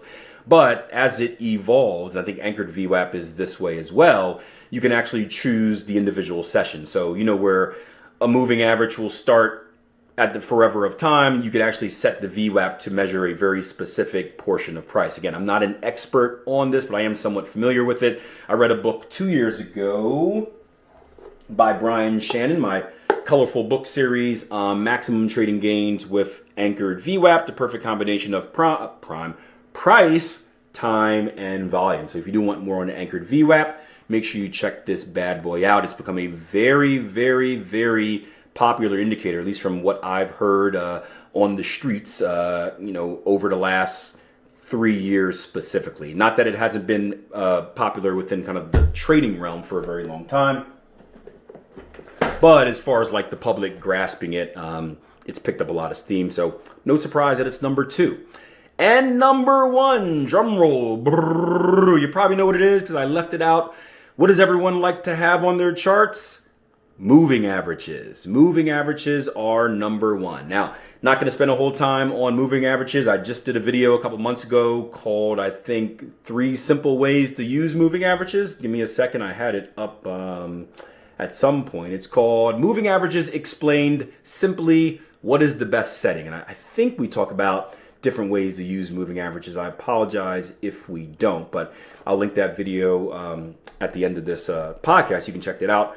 But moving averages can be used in many different ways. There are many different versions and variations of moving averages, but the most popular reason that traders use moving averages is to confirm the trend, right? Meaning that if you have a single moving average, if price is above that moving average, it is in a bullish trend. If it is below that moving average, it is in a bearish trend. If you have double moving averages, you can look for them being spaced out to give you a sign of a strong trend, them being skinny to give you a sign of a weaker trend. If they're crossing, I don't know how to do it with my hands, crossing back and forth a lot, you're in consolidation. If one crosses the other, the small crosses the big, that could be a sign of reversal in trend as well. So lots of different ways to use moving averages. No surprise, that is number one. Now, what you've been waiting for, my top 3, and I didn't think about what order I want to put them in, but I suppose I should give you an order of my favorite indicator, and understand these are personally based off my trading and what I used. One that I was surprised, I guess it was on there, didn't receive a lot of votes. Do I want to put that 2 or 3? No, okay, so number 3, volume, specifically horizontal volume or anchored volume profile. This was a tool that I learned about in another book I'm going to share with you somewhere. Haha! There we go. I should really figure out where I put these things. In a book I want to share with you called A Complete Guide to Volume Price Analysis by Anna Cooling. Really good book, not just, it's very simple to read. Very good book on explaining both your traditional volume and your anchored volume profile. And also, this is a really good book if you want to understand the secret price action behind price action, how big banks and institutional traders do moves to bait traders into doing their own moves so that they can take advantage of those traders and profit while you suffer. Great book for that. But I forgot what I was going to say about volume now. Yeah, volume is new to me. It was something that I hated at the very beginning of my trading career, and I looked back into it probably about 5 years ago now. I have no idea what year it is, but probably I think either right after COVID, I think it was. And I had a new opinion on it, and I was open, and I learned something, and I had no intentions of using the anchored volume profile. That was just kind of like a bonus in the book that I was like, oh, this is cool. But I actually fell in love with it, did a year of study with it, and now it is something I use in a regular basis in my trading. So because it's the newest, and it's I need it the least, meaning I think I can do just as good of a job. I know I can do just as good a job as I was trading without it for so long. Without it, and then I can with it, but it gives me a little bit of extra comfort and does allow me to do kind of small little changes that are just increase my edge by a little bit. So that's going to be number 3. Number 2 is going to be, this is tough, the RSI. I'm a fan of the RSI. Sorry about that, talking to traders in the background. I told you I'm an RSI nerd. We already went over the millions of ways to trade it. It is the one indicator that you really see on my chart if you ever see any of my videos. And then number 1 is going to be the ATR, the average true range, which is a volatility indicator. Now, this is interesting. You won't actually see the ATR on my chart because I don't use it as a chart-based indicator. It doesn't need to be there aside from making my chart look pretty. But the average true range is something that I use in every single one of my trades because I use it to project my stop loss. And we spoke about risk management. We spoke about how important having a stop loss is. Yeah, that's very important. Now, technically, I can probably calculate the average true range without having the indicator. So if you force me to get rid of an indicator, maybe that would be the first one, but that would take a lot of time. It'd be very frustrating, a lot of math. I might have to hire someone to do it, which is going to cost me money. So it's much easier for me to just have it on the chart. Now, I shared with you the public's top 5 indicators. I shared with you my top 3 indicators. Here's what I want for you. I want you to share with me your number 1 indicator. You can only choose one. Don't list a bunch of them. Let me know what your number 1 indicator is and what you use it for, and I look forward to reading through these comments. So I hope you guys enjoyed the podcast. Hey, if you ever want a free trading computer builders or buyers guide, click the link or scan the QR code, whatever I'm showing you at the time. It's an awesome guide. It's free. I keep sharing it with you because I've used it and it's personally benefited me as someone who knows nothing about computers. So seeing how there are other people that probably don't know anything about computers, it should benefit you as well. And it's free, so check it out. All right, until next time, plan your trade, trade your plan. Take care.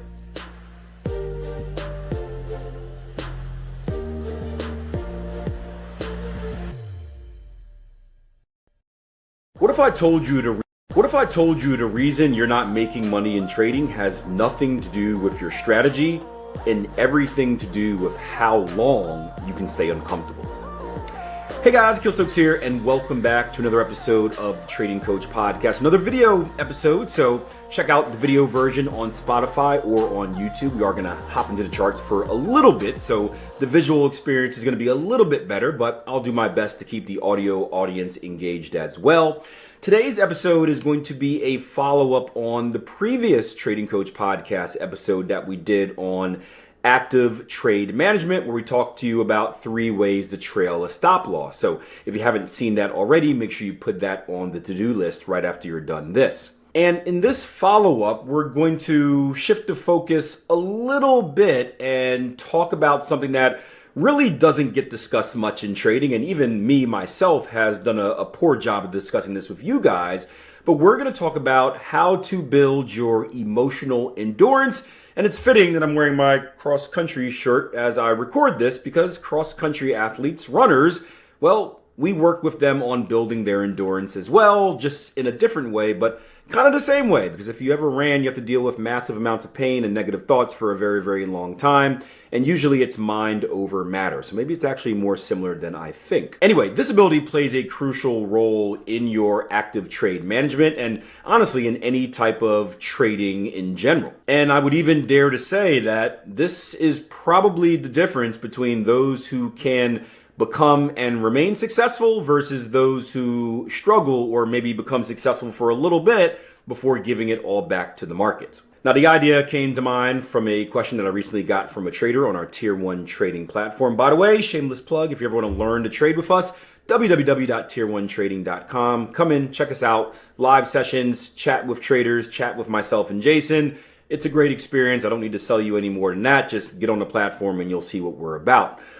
But I'll put the question up on the screen so you guys can see it, but to sum it up, our trader was essentially asking a question about active trade management and saying, hey, how about instead of having a set target 1 or even a set target 2, I simply just trail my stops below price action until I'm eventually taken out. Does this seem too good to be true? Is this something I should try out? Is it something that I'm completely wrong against? And to answer that question, I would say this. Well, first and foremost, you should test every idea that you ever have. That is going to give you the ultimate answer, right?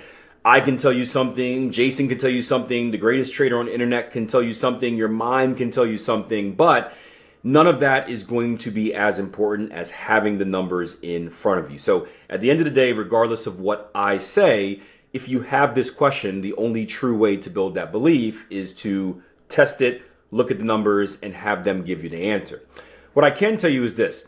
From personal experience, and this is talking from a trader's perspective, so not a long-term investor who's just like buying and holding, someone who's more active in the market, you're probably going to be more profitable if you have some sort of an end game, meaning that usually what happens is when you try to trail forever, you end up losing more money than you would make if you just had a set target in mind.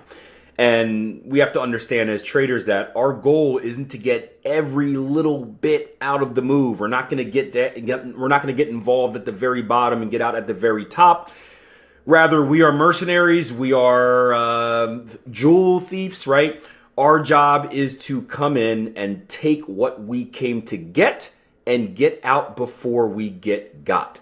And we'll head over to the charts for an example of that. So looking at the chart in front of you, we're just going to give a very simple example of a trader that is trading a trending opportunity, and let's just say they're trailing at structure. So we're going to take a look at this move right here. We were brilliant, and let's say we got involved right here. Price action came up, bada boom, bada bing. We retraced and we got involved in the pullback. So I'll give some numbers just so the audio only audience can hear us. We got involved right here. Let's just call it 134.27. Now, we spoke in the previous podcast about a trail stop method that is going to follow price action. So every time price creates a new structure high, we trail our stops behind the previous retracement. So initially, let's say our stop loss is right here below our entry point, the consolidation point of our entry. As price action makes its way up, and as we create a new structure high, we are going to roll that stop below that new structure high, or that outside return, by blank amount of pips. And as the market keeps doing that, right, we keep rolling it up. So a new outside return is created, our stops roll up. A new outside return is created, our stops roll up. So our initial entry was at 134.27. Currently, I rolled my stops up to about 136.50. I'll do some quick math by stealing the ruler. We are trailing our stops at 225 pips in the profit. Now, I know that seems grand, but as this trade goes on, price action continues to go up all the way to about 138.66, right? So you can see that price action went from...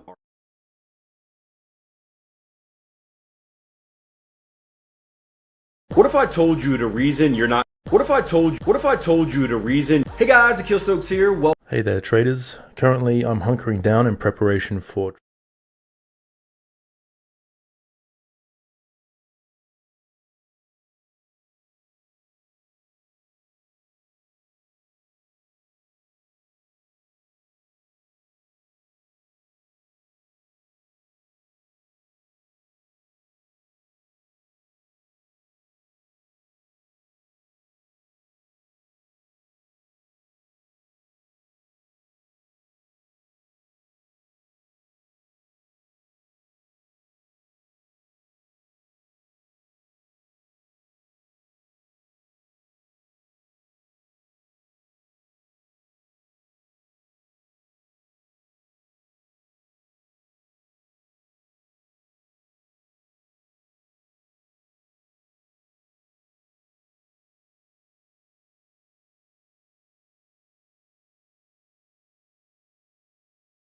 See. Markets, speculation, and risk. This is the Chat with Traders podcast, hosted by Aaron Fifield. What is going on, team? I hope all is well with you. Thanks so much for being here. For this episode, the trader who I had the great opportunity to speak with and who you're about to hear from is Adrian, or at AddyF69 on Twitter. Going back in time, Adrian was a professional sailor for almost 2 decades, but for the past 6 years, he's been on dry land, taking an income from financial markets as an independent day trader. Adrian primarily trades the Bund and the DAX, though he initially started out in foreign exchange. His trading strategy is influenced by support and resistance areas, volume profiling, order flow, and stats. After talking about how Adrian survived storms at sea, torturous sleeping patterns, and run-ins with pirates, we spend a fair amount of time discussing how Adrian actually uses stats and some things to watch out for and why it pays to be process-driven. Please enjoy this episode, guys. I'm Aaron Fifield, your host, and here is my guest, Adrian. Hi, Aaron. How are you? Adrian, I'm good, man. What's up? Not much. Been just trading today. Yeah, cool. So you had a bit of a storm last night? Yeah, man, it got pretty wild. Did you see the photo I posted on Twitter? Yeah, I did. Yeah, was that a tree branch that come from the window? Yeah, from across the road. The whole sort of top of a tree blew off and flew across the road. Branch came straight through the window, and the road was like blocked, obviously because the tree was across it. The roof next door on our neighbour's house has like a 3 by 2 metre hole blown in the side of it. What else? The guttering along the front of our house blew off. The fence in the backyard is on a total lean. It's only been held up because there's a couple trees behind it. Yeah, it's a bit of a mess. So we had busy days trying to sort that out. Yeah, we're gonna have to obviously get on the phone to insurance and a lot of cleanup. There's so much shit in the pool, including part of the neighbour's roof next door. We've got to try and dig that out, so that's going to be fun. And it's a bit too cold to jump in there and grab it at this stage. Summer's not quite here yet. Yeah. But no, it's all good. It's all good. How's your weekend? Yeah, good. Just spent some time with the missus, done my usual weekly review and trade and analyse and all the work around that side. So quite busy. Very good. but my missus works away from home during the week, so I'm home alone.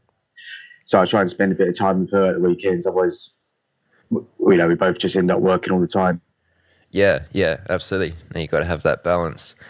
So before we talk trading, I'm actually really interested to hear a bit about life before all of this. You were a pro sailor, is that right? Yeah, I was a professional sailor for 17, 18 years. Sailing, I sailed around the world, lived in America, Caribbean and France. So I had quite an interesting life doing that. And sailing's always been a bit of a passion for me. But it got to the stage where I was reaching, my early 40s, and there's a lot of travelling and living out of hotels involved with pro sailing. And it was kind of, what do old sailors do? And I was getting a bit bored with the travelling and, out of hotels. And I wasn't doing that much sailing anymore. I was managing projects and refits and stuff like that. So I decided I was going to leave it, leave sailing before I got too old and try and make another career. So I left that. I did some project work for a friend of mine who ran a currency exchange and doing deliverable currency.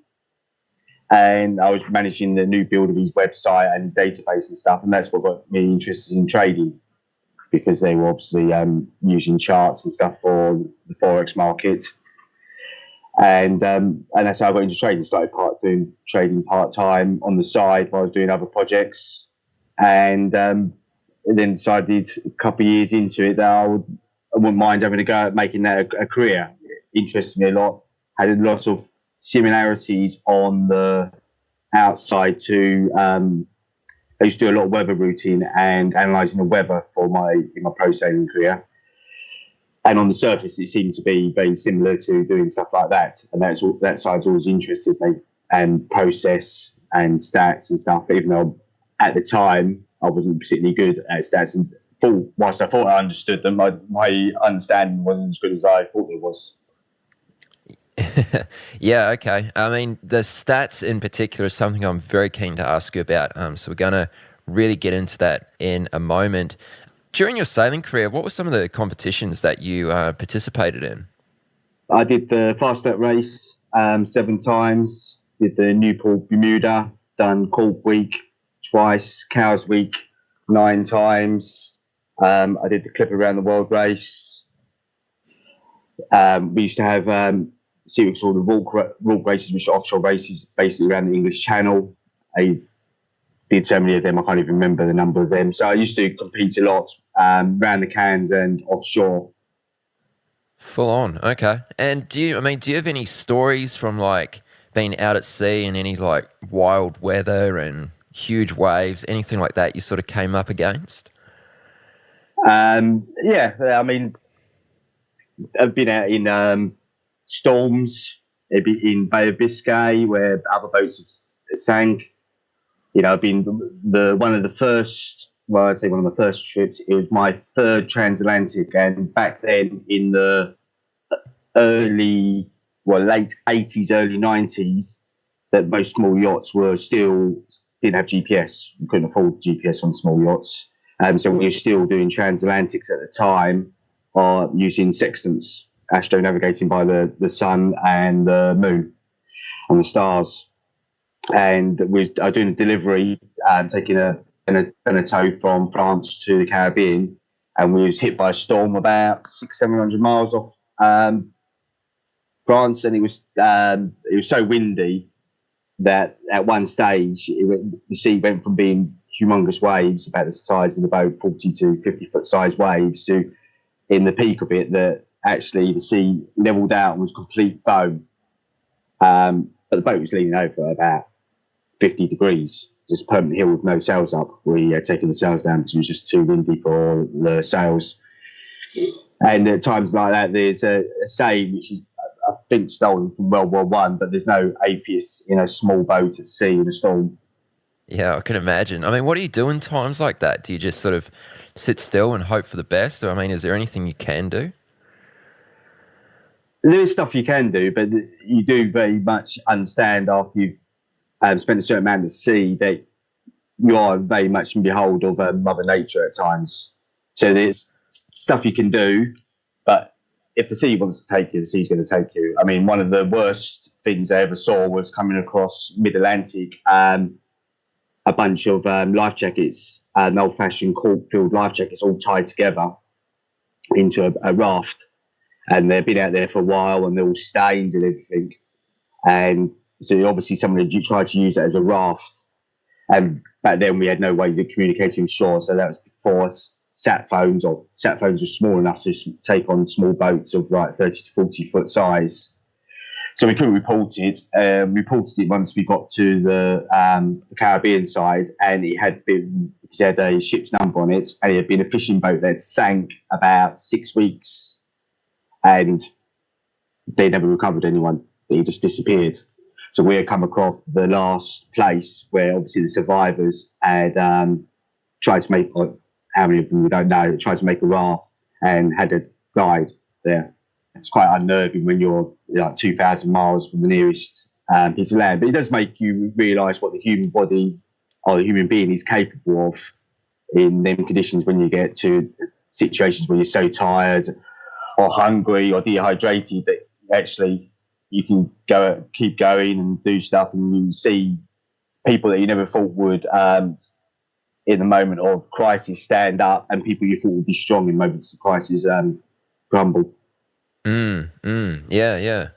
No, that's really interesting to hear about. I mean, I don't know if this might be a bit of a silly question, but you know, during your sailing career, was there ever a risk of pirates out there, you know, in the seas? In certain areas, yeah, south of the South China Sea, and there's pirates. So they're not what people imagine to be. They're basically, they were basically fishermen that could see a expensive boat sailing along in a race and were opportunists. So they will try and come alongside, or they'll go right in front of us and drop their nets like 20, 30 meters just in front of us, hoping we'd run into them. So they were opportunist pirates. So they weren't going around especially looking to pirate. Their main thing was fishing. But if they saw opportunity to take advantage of unarmed or undefended Westerners, then they would take the opportunity. Okay, so did you have run-ins personally like this? Yeah, we tried to be boarded, and they tried to get alongside us a few times. Yeah, was there ever a time when they did come on board? No. Okay. I always, on that trip down there, I spent 9 days at sea. I slept every 2 hours for 20 to 30 minutes, and that's what was my routine because of the risk of pirates and that sort of stuff. So I was constantly going up on deck, so I spent 9 days doing that. I never slept more than 40 minutes in that 9 days. That's crazy. What happens to your mind during when you're sleeping with that sort of pattern? It's not particularly good for focus or making good decisions. You operate at a very base level. You're constantly tired. At one stage, I got so tired I was hallucinating. So that when I had a 40-minute sleep. But you learn a lot about how to get away with shorter sleeps. So whilst that wasn't particularly good, from that I learned lessons about how to manage my sleep in future. So I've done a 20-day trip where every 4 hours I slept for only 1 hour. So I never got into REM sleep. So I never woke up. I woke up feeling tired, but I never woke up like out of it. That was a much better routine, and I could maintain that for like 20 days. But sleeping 20 to 30 minutes every 2 hours was crap. You make a lot of bad decisions. Wow. Yeah, I imagine that'd be really tough going. I mean, why were you doing this? Were these solo trips? Like, was there no one else on board with you for this? No, it was a fully crewed race, but it was an amateur race. So I was only professional on board, and I had amateur crew with me. And so you're responsible for them. And during that South China trip, it was pretty windy. So that made the conditions quite dangerous. And with the amount of fishing boats around, some of them were opportunist pirates and some of them were just fishing boats. But yeah, with all the nets and fishing boats, which don't always have proper lights on, so you can't see them, you just had to be on the ball all the time. Yeah. Okay, full on. All right, so let's talk a little bit about trading. Yeah.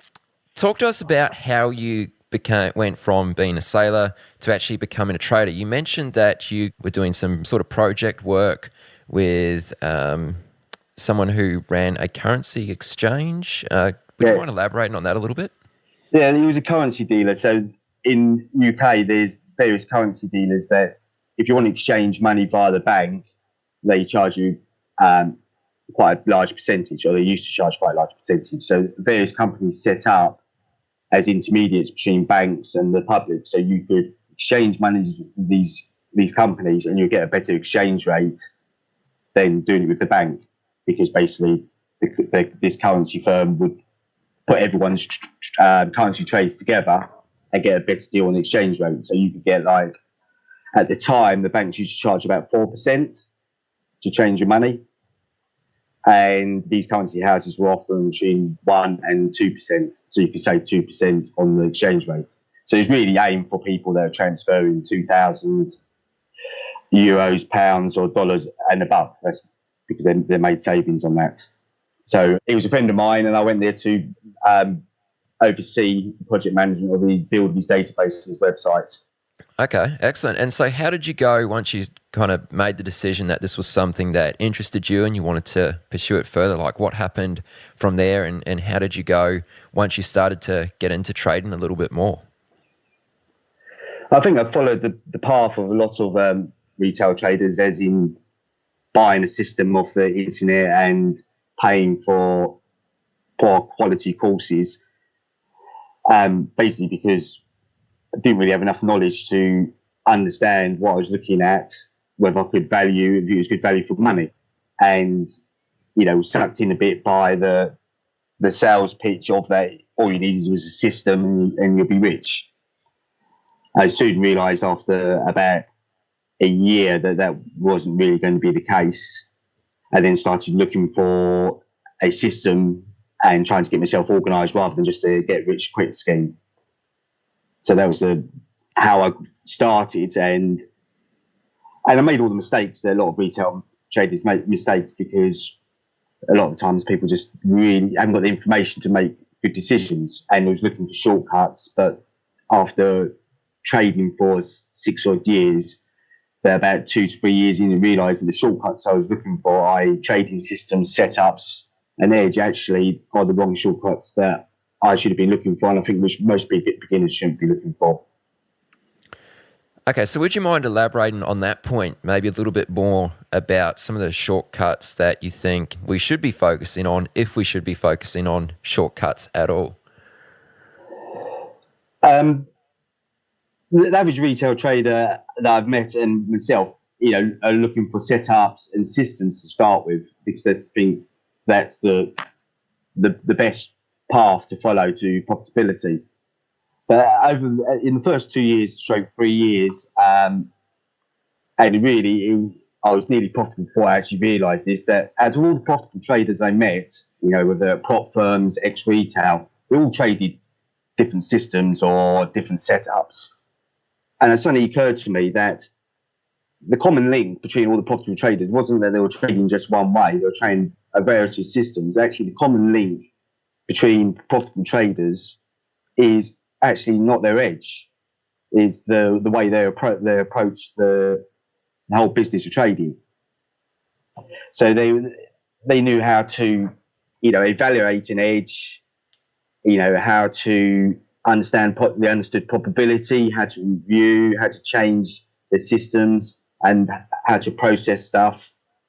So the thing in common was just how they approached their business. So if I was decided then the best way to replicate and to turn profitable was not actually just purely focus on finding a profitable system, was to replicate the work ethic and the principles of all the rest of the side of the profitable traders, i.e. process, how to evaluate a trading system, because we buy these trading systems off the internet, or you follow someone, and most of the time we don't know how to honestly evaluate whether they actually had a trading system has an edge. Okay, and when you came into trading, when you first kind of got started, Were you doing this, did you sort of jump into trading full time, or was this something that was sort of a side hustle while you were continuing to do this contracting work? To start with, it was just a side hustle. I was doing it part time in the evenings. And one thing about myself, I know that I'm not particularly good at focusing on two different projects at the same time. So that I found that either I was focusing on the trading and my project work was suffering, or I was focusing on the project work and the trading was suffering. So after about a couple of years, I wasn't really making much progress. So I decided that if I was going to make a go of trading, then I would have to stop doing the project work and focus on the trading, which then meant that I'd sit down with the wife, we had to sort out our finances, and basically she was going to have to support me until we got profitable. And we'd have to make fairly drastic cutbacks in our lifestyle to support that. So that was a decision we made as I went full time. And then it took me about probably 18 months after that to get profitable on Forex, but I was trading the daily time frames. And I found whilst I was profitable on that, I couldn't really make a living because I was undercapitalized. So after about a year of trading Forex, I decided I was going to move to futures really to get more opportunities. And then once I moved to the futures market, I realized that whilst my system, I was trading the same system, had edged the market, that the rest of my decision making or how I approached the trading wasn't robust enough on the lower time frames. On the daily time frame, I would have hours to make a decision and watch the markets, but then when I was going down to the 5-minute time frame, you might only have a minute to make the same decision. And I soon realised that my whole process and decision making approach wasn't robust enough for that time frame. So I was a lot more inconsistent, made a lot more discretionary errors, and it took me a while to get to grips with that and to get on top of that. Okay, so I'd just like to back up a little bit to when you sat down with your wife and you had that discussion about when you were going to step into trading full time, and at this point you weren't profitable. I mean, what did that discussion sort of go like? What were some of the things you talked about? Did you have sort of, in a sense, goals that you wanted to hit profitability within 12 months? If you didn't do that, you were going to, pack it in and go back to work. I mean, was there anything like that? Did you set any kind of milestones that you wanted to hit right at the beginning there? We had one milestone that if I lost 50% of our money, then we would reassess whether this was a viable option for me, and that was it. But we both just had a belief that, one thing my wife knows about me and myself is that I have a tendency that, if I approach something, either they'll do it or they'll go in the back garden still trying to do it. So if I say I'm going to do something, then I will do it sooner or later. Yeah. I mean, you must have been pretty confident in yourself that you were going to be able to do this. I mean, it's quite a big decision to actually jump into trading full time, especially at a point where you're not profitable, I think. So, I mean, props to you. It's obviously worked out well. Yeah, it is a difficult decision, but at the end of the day, that I left the career in the city to go sailing, which was unpaid at the time, when I was working as a management trainee for a big shipping firm, and all my friends and family thought I was nuts for doing that. So thinking I'm going to fail or it's going to turn out, it's never been a problem for me, because I think that I'm always going to. The worst thing someone can tell me is that I can't do it. And I think, often people are kind of scared to take a risk like that. I'm not saying you should just go out there and quit your job, to whoever's listening to this right now, and just jump into trading full time. But often people are actually already living out their worst case scenario. People are always scared about if they take this risk and they jump into something, what if that fails and what if it doesn't work out? And even if it does fail and it doesn't work out, the likely scenario is they're going to go back to what they're doing right now. So in most cases, many people are already living out their worst case scenario. But, just moving on from this, during that kind of that 12 months, 18 months, how did you deal with information overload? Did you feel as though there was an overload of information? And, how did you do your best to avoid going down dead ends? To be honest, to start with, you have no real way of avoiding the dead ends because you're so inexperienced in the market, or I was so inexperienced in the market. You have to go down a certain amount of dead ends to realise they're dead ends. And as you go down the dead ends, you start to recognise dead ends, so you get the experience not to go down them.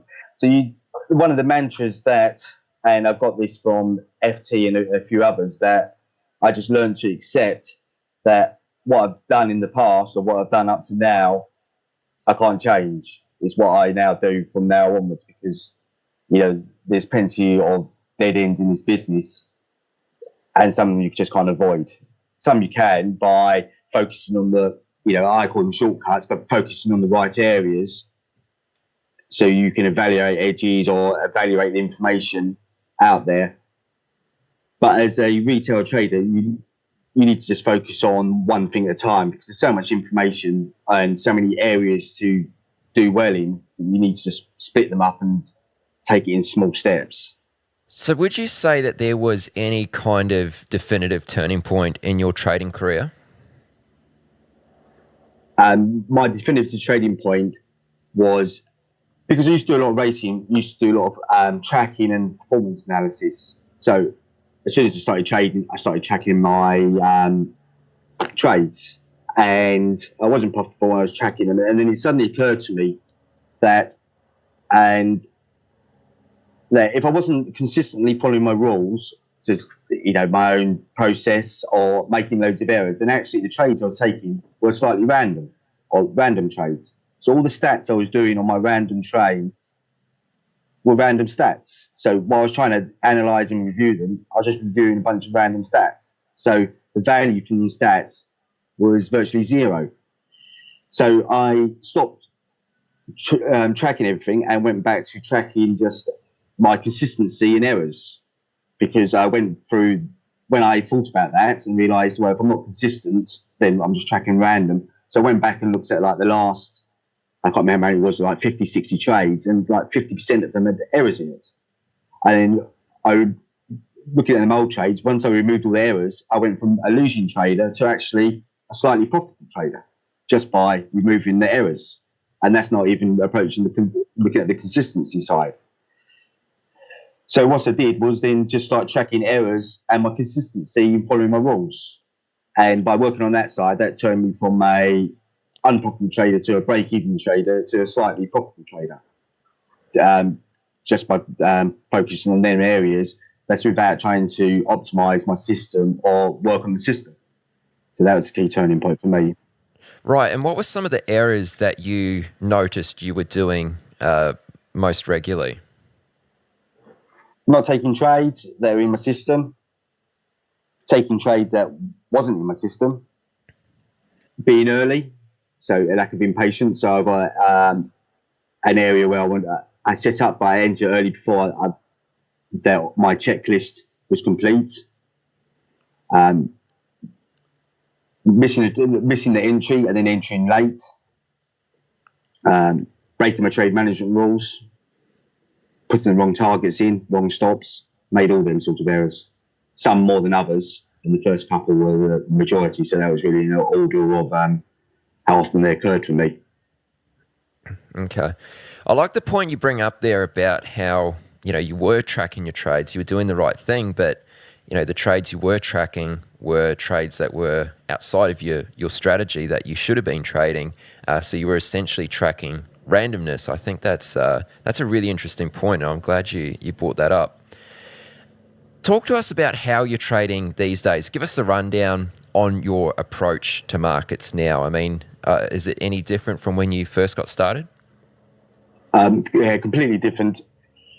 I can't even remember the system I traded when I first started, but I trade supply and demand, which was originally, I learned that from a course from OTA by Sam Seiden, and the way they teach it is freely available on the internet. But what I've done is altered that to to sort myself by using volume profile. So I use sort of supply and demand to find areas where I think there's trap traders or traders wanting to get out and in, and then use that to take my trades off. Okay, and what markets are you trading? Trading in the Bund is my primary market. I was trading Euro stocks, but I've swapped Euro stocks and I'm experimenting with the DAX at the moment as a secondary market. Right, and you're trading intraday? Intraday, yeah. So my big picture is 60 minutes. My medium picture is 15 minutes, and I trade off the 3-minute chart. Okay, and if I understand correctly, I think you mentioned this a little earlier. You started out as more of a swing trader or maybe a multi-day trader, but you've since gone to the intraday time frame. I mean, what sparked that change? The spark that change was the fact that it would take me, compounding my account, it would take me over 10 years to actually earn the same sort of money that I was earning while saving. So my wife would have to support me for 10 years, and I would then only then through compounding, because I didn't have loads of capital. I was very careful with the capital I had. Obviously, sailing is a lot better paid now, so funny enough since I've left. But at the time, sailing wasn't particularly well paid, so I didn't have loads of capital. And that was the main reason to change from trading the daily to the intraday, was to maximise the number of opportunities, and whilst trading the same amount of risk relatively on the intraday, it just had more opportunities, thus more opportunities to compound my account. Okay. Yeah, I can see how that makes sense. And now the markets you mentioned there that you trade, out of all the markets available to you, why do you trade these select few markets? Is there any reason? Yes, there is. When I was trading Forex, I was looking to move to intraday, and I was starting to experiment on Forex markets intraday. I went to a party, and one of the crew I used to sail with worked for, I can't remember what bank, but she worked for a bank. And there was a couple of prop traders at this party. Didn't know each other, worked for two different firms. I can't remember what firms they were, because it was quite a few years ago. I was talking to them about trading, and none of them traded Forex. And no one in their firm traded Forex. They traded the odd currency market on the futures, but they were, secondary trades at best.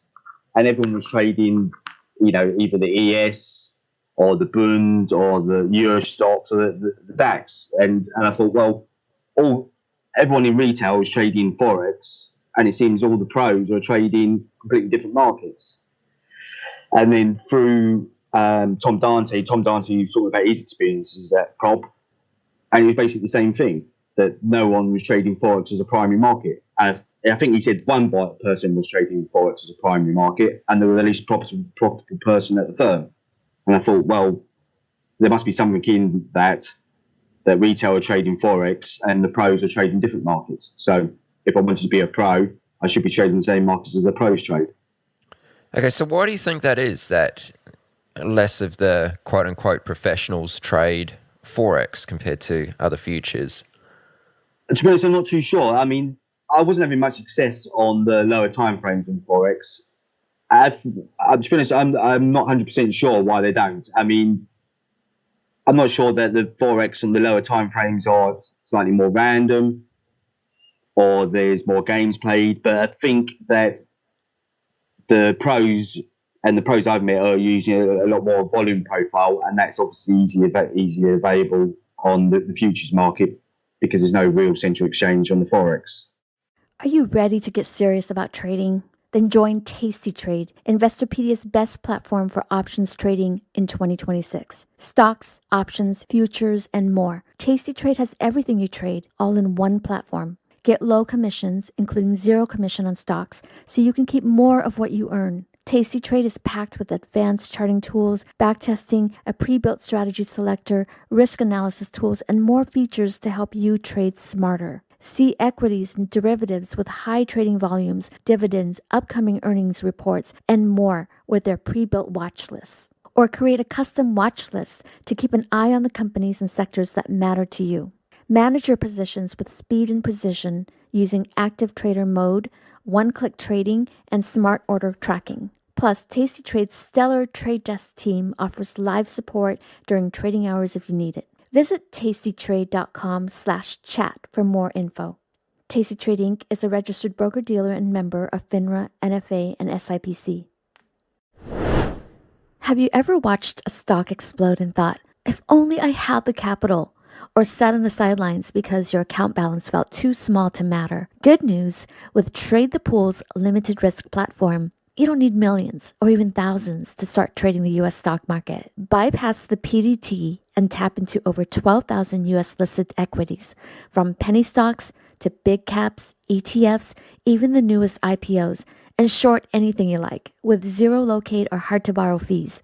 Start your evaluation, get funded with up to $200,000 in buying power so you can go big without risking your own savings. And now you can also have unlimited time to reach the profit target. It's a game changer. Not ready to trade yet? Trade the Pool offers a free demo and educational resources.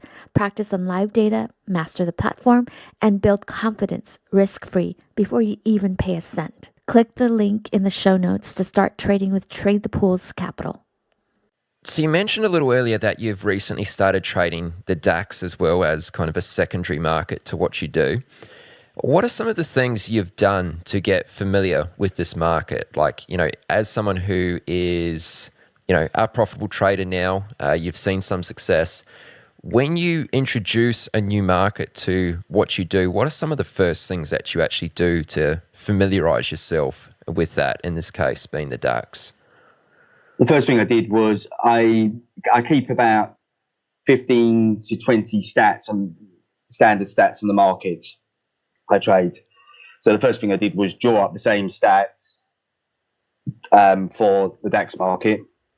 And then I had the charts open for maybe 2 weeks and just watched it, see if it reacted and drew my lines and just have a process how I analyze each time frame to find areas of interest or areas where I want to buy and sell. And so I did the same analyst dropped the same trade plan for it, but I didn't actually trade it. I just then watched to see if it kind of reacted the way that it would to my system.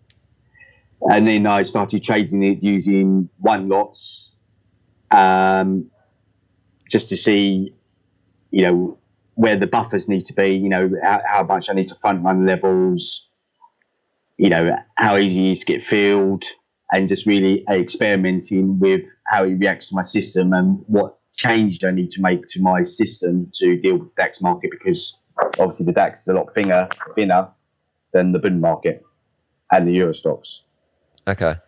Now, you've used the term system a little bit. Let's just get very clear on this. How much of what you do is discretionary versus rules-based, just so we understand where you're coming from here? Well, basically, I couldn't code my system, but it's very much rules/process-based in how I make my decisions. So it's a discretionary system, but it's very rules-based in how I make my discretionary decision.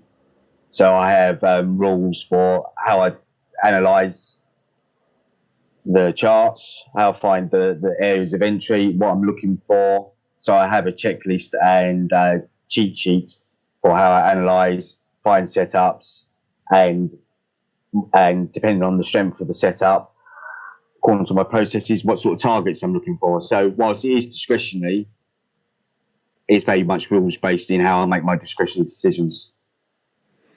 Okay, so what are some of the discretionary aspects of your strategy or your system? Is it mainly actually deciding which trades you're going to take and which trades you're going to let go, or is there something more to it? Yeah, it's basically, if I have an area of interest, there's basically either there's a trade off it where I'm just going to put an entry in, so when it comes back it fills, or if the level is an area of interest but it's not strong, then I'm looking for a trigger. So then I'm looking for a checklist of about 4 items, which I need at least 2 of them to enter that trade, or it's an area that I don't take a trade. I have to wait to see for new structure to form in there. Okay, and once you do get into a trade, how do you determine your position sizing? I mean, is it always fixed? Is it the same for each and every trade, or does it vary somewhat? It tends to be fixed because my stops tend to be roughly about the same. But if the level's wider than normal for that market, then my position size will decrease so that I'm always risking the same amount of, approximately the same amount of account each time. Okay, and as you mentioned stops there, I'm keen to ask, how do you actually identify where you will place your stops for each trade? Because I'm looking at, on volume profile for areas where I think there's a bunch of traders that either want to get in or want to get out, then my stop will go on that 2 ticks on the other side of that. So on the bund, that can vary between 5 ticks to 10 ticks. But it's averagely between 6 ticks.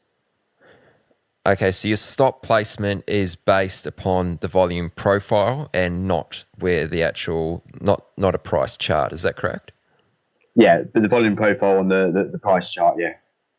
Okay, so you do factor in the price chart to where your stop will go as well.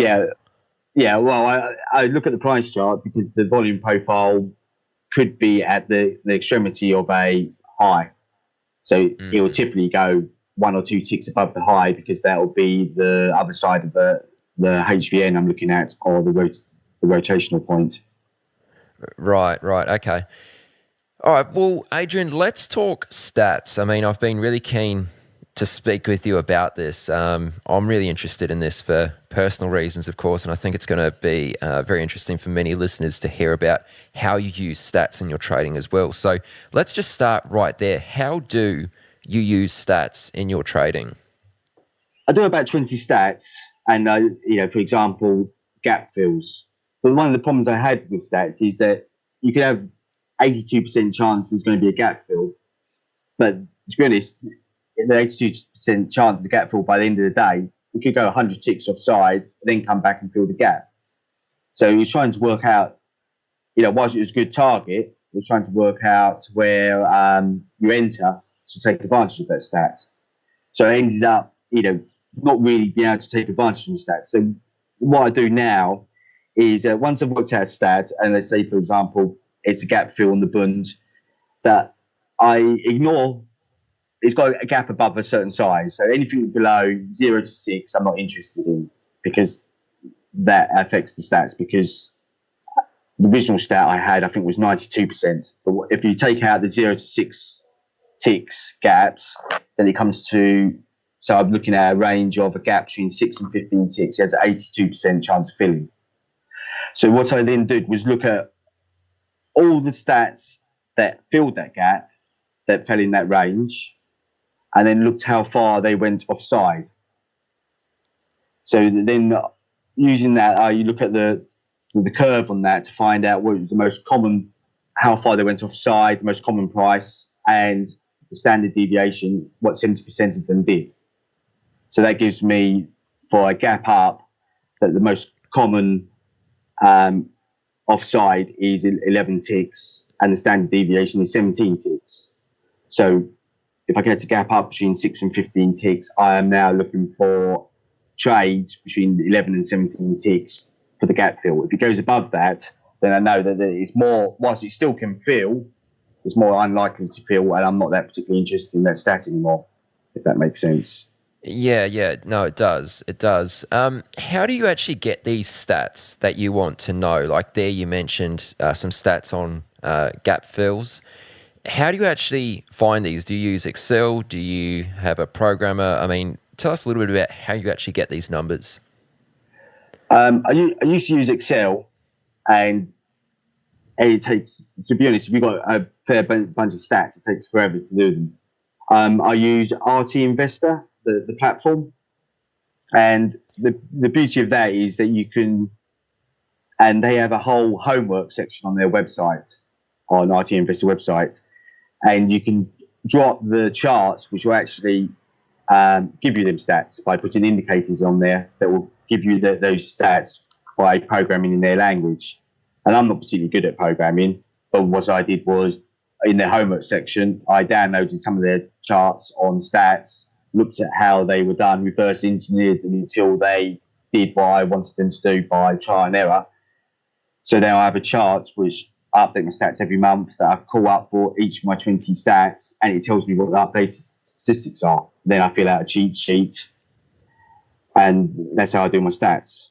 And that's how I can keep up to date with 20 stats. If I did them all by Excel, to do 20 stats would probably take me 2 to 3 days and lots of tears. Okay, yeah. So this is something that the functionality is built into the Investor RT platform, is it?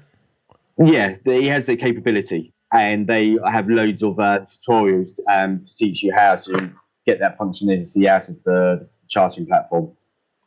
Right, and you mentioned that you get the updated numbers each month.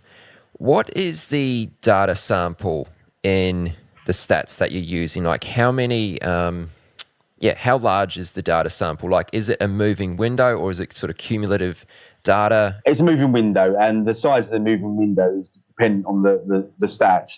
So the typical moving window for me is 1,500 days. Some of my stats, which I'm trying to capture what he's recently doing, is like the size of the swings. I do on the lower time frames. I run a 30-day rolling window. Okay. And do you find that certain stats are less reliable in certain types of market conditions? Yes and no, because in the day the stats are the stats, and you have to take in context. And that's why I've done the maximum adverse excursion on the majority of my stats to find out where it's, if it's going to fill, how far offside 70% of them go. So then it gives me a clue that, if it just punches straight through that, then it's unlikely the stat's going to be fulfilled. So I'm not particularly interested in that trade, because you could get situations where the stat's open, but the price is going one direction away from the stat to be filled. And you're sitting there wondering, well, is it going to fill or is it going to fill? So by using the maximum adverse excursion technique, that once it gets past a certain level, I won't be interested in that stat again unless it comes back towards the gap fill, and then gives me a setup in that direction. So I use it as a qualifier, and it gives you a clue of the strength of the market. Yeah, would you mind explaining maximum adverse excursion? Yeah, maximum adverse excursion is what I use, is saying that if I have a stat saying that it's going to test the volume point of control, then I look at all, and that stat is 65%. So I look at all the times that it did test the point of control, and I look at how far it's gone, the maximum it goes offside, so maximum adverse excursion away from the open price or whatever point I'm measuring from. So that will give me, out of all the trades that fill, it gives me an idea of how far it's going to go away from, so if I took the trade as soon as the stat become viable, how far it will go offside. So I don't just take the stat when it becomes viable, I just use that to give me a gauge of how far it might go away before filling, and if it goes further than that, then I'm not interested. So that's what I call a maximum adverse excursion before the stat fill. Does that make sense? Yeah. And on the other side of that, the maximum favorable excursion, is this something you also look at, maybe in terms of profit targets or something like that? Does that come into play in your analysis? It comes into play in my analysis for my own trades. I track maximum favourable excursion and maximum adverse excursion in my trades after I exit to see to monitor how well I'm placing my targets. Okay, and is this something that you can track in Investor RT as well, or is this something, do you have an Excel spreadsheet that you track this in, or do you manually do it? How do you track this? I track it manually, and I put it in a spreadsheet, and then I put loads of Excel sliders on it to so then I can break down the information into long, shorts, or whatever. Now, I did a post on my blog showing you the readers how to set one up. And I think that actually I put the Excel spreadsheets up there as well. So there's a video actually how to make your own MFE, MAE tracker. Yeah, okay. I'll dig up a link to that and I'll make sure to include that in the show notes so anyone listening to this can find out more about that. I think that's well worth your time. We were talking a little bit before we hit the record button, and one of the things you mentioned is that traders sometimes use stats in the wrong way. Would you like to share, maybe an example of how traders may use stats in the wrong way? Well, it really comes back to what I was saying before about that if you have a stat that's going to do something by the end of the day, it doesn't really, so it might give you a context and it might give you a target, but it doesn't give you an entry. So you don't know if there's a profitable edge in that stat until you do more research. Because it's a stat by itself saying that I have a stat that the initial balance range, one side will be tested 98% every day. So virtually every day, one side will break. But by itself, it's not much of an edge because it could be either side and you don't know where your entry is. So you don't know what your risk reward is. So even with a 98% chance of breaking either side, whilst it gives you a target, it doesn't really help you find an entry. So that's why I think that a lot of people focus on the wrong side of the stats. They get the stats, but they don't really know how to turn that into a profitable edge. Okay, so once you have a stat which seems kind of interesting to you, what's the next step you do with that? Like, when do you decide whether that's something you're going to factor into your decisions or whether it's something that's just, I guess, essentially noise, like there's no edge in knowing that?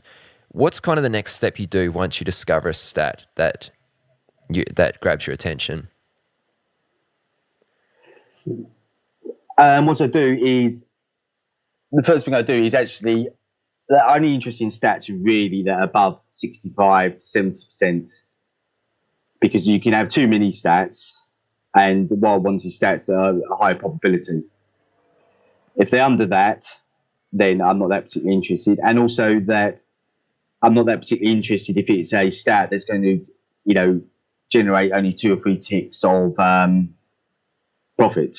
So I'm looking for the stats that have got a decent amount of profit in them, or potential profit, using common sense that I can actually use within my trading. Because some stats that you come up with, like the IB high, I use that stat all the time, knowing that one side's going to break, but it's not a major part of my, it's part of my analysis, but it's not, I don't take trades going, well, it's going to break one side. I would be looking going, well, I think this is an area where buyers are going to step in. Then I'd go, well, where's my target's going to be? Well, the IB high hasn't broken yet. We're due to break one side. Buyers are going to step in here, so that's a natural target. Mm-hmm. Okay. And just to clarify for anyone listening, if you're not familiar with what IB is, it stands for initial balance, which is the opening 60-minute range of the regular trading hours, session. That's correct, isn't it? Yeah, I use a 2-hour on the bund though. Oh, okay, right. But on all other markets is 1 hour. Yeah. Okay, Adrian. Well, I'm really keen to ask you about how you create a trading plan for the day ahead. I know you post this on your Twitter feed, obviously on your blog, which you link to on your Twitter feed. How do you go about creating a trading plan for each day? What's included in it? Well, I started with the weekly, in which I do at the weekend. Have a look at the weekly charts to see if there's anything obvious. I have a process for every chart. So every chart I will draw in, highs and lows that are significant to me, any flip zones, and then using my same system, I draw in any areas where I think there's buyers or buy areas or sell areas. So I do that on the weekly to get just an idea of what's going on, even though I don't factor in, just to give me an idea of what the overall massive picture is. And then I do the same on the daily. So each day I look at the dailies to see if there's any breakout failures of inside days, which may give me a bias for the next day. and then my main analysis is done on the 16 and 15 minutes. So I look at what the 60-minute bias is, trend, whether it's in balance or is in a range or is actually trending, how strong the trend is. And then I ask myself, what's likely to hold if this trend's going to continue? No matter whether it's not a case of whether I think it's going to continue. The first thing I do is ask myself, if it continues, what should hold and what should break, and where I think it should test. I do the same on the 15 minutes, and then from that, then I draw up a long scenario, neutral scenario, and short scenario. So, and that's really how I just work down. I just work down from the 60 to the 15 minutes, looking at the daily just for overall bias, and analyse them both in the same ways, and just work out what I think should hold based on my, if it's in a trend or if it's in balance, and what should break and where it should test, which then gives me an idea of where I should be taking trades and red flag areas. So if I think that it's in an uptrend and it should break the high, next day if it doesn't break the high, then that gives me, or is struggling to break the high or breakout fails, then that gives me an idea that the trend may not be strong enough. We may have a change in behaviour in the market. Right, and one thing that often comes up that traders mention that they struggle with is actually not doing up a plan, but once they do up a plan, they actually struggle to stick to it and follow it through. Is that something that you were ever challenged with, or had that always come fairly natural to you, considering your background in sailing and being very process-driven for a good part of your career? I've definitely found it a lot easier to follow my plan when I was trading dailies. That was a lot easier. Intradays, I struggled with that a lot. And the way I got round it was to draw up what I call mini plans. So I really drawing up 4 or 5 times a day what it's done since the open and where I expect it to test. So then I can use that to then look at my daily trade plan to see that, saying that if I think an uptrend but it's going down, then I draw up my plan and look at the 60-minute. So I kind of run a mental model of what's going on at the time, so see how it fits into my major trade plan. So I have these little mini plans. So I trade around the mini plan until I get to my major plan, and then I trade around my major plan. Mm-hmm. Okay. And I mean, I'd suggest if anyone's actually interested in seeing how Adrian goes about creating these plans, to definitely check out your website. What is your website, Adrian? TakingOneTradeAtAtime.com. TakingOneTradeAtAtime.com. I'll link to that in the show notes, of course. At the end of each week, I noticed that you review the week that's just been. How do you go about reviewing your trading week? What's that process like, and how has this been helpful for you in your development? Well, the key thing is to be honest with yourself. Honest with myself. That's been the key thing. Process is one thing, but actually, no matter what process you put into place, if you're not being truly honest with yourself, and to be honest, we used to have review processes when we used to do sailing, and the one thing I've noticed with myself and the majority of people that when you're doing proper reviews of performance is that people really don't like being that honest with themselves. They don't like to admit that they've made a tit of it. And that is to be the key, because no matter how you approach it or what your process is for your review, if you're not really being honest about the reasons why that it's going wrong or it's not going the way you want, then you're not really going to get any answers. So the key part of the review process for me is the question why, and to keep asking why am I doing that until it makes me uncomfortable, because normally once you get to a really uncomfortable place with asking why, you're normally going to get to the answers. But the actual physical process is that the first thing I do is I do a chart review at the end of each day. So I mark up all the areas where I took trades, make notes of them, areas I missed just because I didn't, or are interesting things on the chart. So the first thing I do at the weekend is go through all them charts at the end of the day, market reviews. Then I go through the stats for the week and see where when my results are in variance, how I'm doing against my goals. Look at the number of errors, look at the number of missed trades, compare that to the week before to get an idea of whether, I've had an increase in errors or missed trades, etc. So I started taking all them notes down, and then I go through my mini plans, because next to my mini plans, I'm writing down what I'm feeling or what I've done wrong, and also I make them notes in the market reviews, and then it gives me an idea where I haven't particularly performed well in that week, and what I've done good. And also I grade my trades. So I go through the weekly grades and look for areas where my grading wasn't particularly good. And I also grade my days, the sessions, for my focus. So I go through them areas and look for areas where I've scored lowly, and then go back for my notes and look for things in common, why that was happening, by looking at my mini plan. So that gives me two areas. I normally just trying to focus on two areas. One where I did well, so I'm not constantly beating myself up for doing shit. And one area where I did shitting, and then I go, well, I did shit. Well, why did I do shit? Why do I have what's causing me to do shit? What's causing me to, try and work down to the original cause? So I just keep asking myself why, so I can go down and find out really. And normally, to be honest, most problems with not following the plan or making fuck ups comes down to two things: fear of loss or fear of missing out. And then there's others where you're not focused or tired or you're distracted. But really, most of the stuff really comes down to the two fears.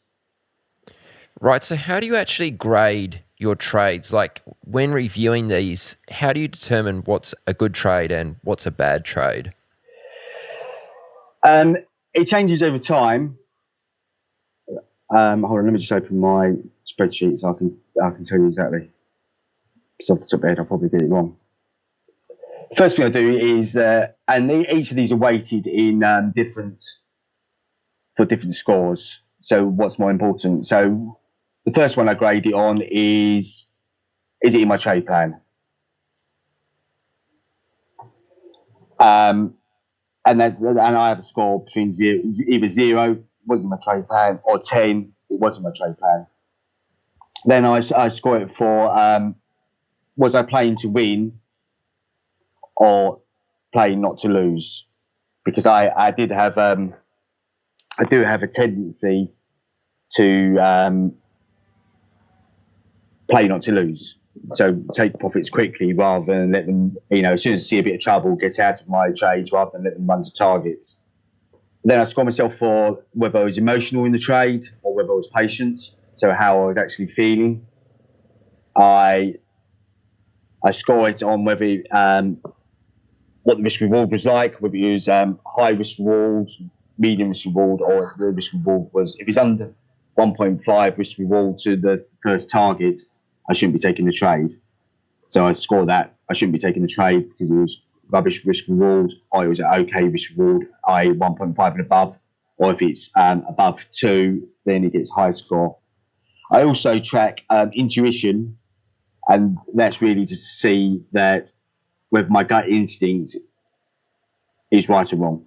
So it's part of my grading, but it's something to track. So if I feel that my system says take the trade and my gut says no, then I score that low. If my system says it's an okay trade, but my gut says yes, then that gets a high score. So that's really our ongoing project to see how well my gut instinct is working. I then grade it on entry, whether I was entered when I should do, I was a bit late, a bit early, and how I managed entry. Then I grade my exits on the winners, and I grade my exits on the losers. And then I divide that by the total number of points to give me an A, B, or C, D trade. And we can see all this on your website, right? Yeah, I've talked about my grading system before, and I got that idea how to grade the trades from Breaking Out Bad. At Breaking Out Bad, he's a trader on Twitter, and he has a whole screencast on grading days and grading trades. So I saw that, and I added that to my system. Excellent. And how many hours would you say you spend each week reviewing your trades and, doing homework and this type of thing? A few? 20?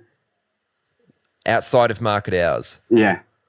Okay. Probably. Wow. Probably slightly less than summer because I go sailing on Tuesday and Thursday. So my evening reviews tend to be I either don't do the evening review totally, market review. I will do my market prep, which lasts between half an hour and an hour, depending on what's happening in the markets. So that in the summer, twice a week, I probably do an hour every evening. But outside the sailing season, I am doing between an hour and 2 hours every night.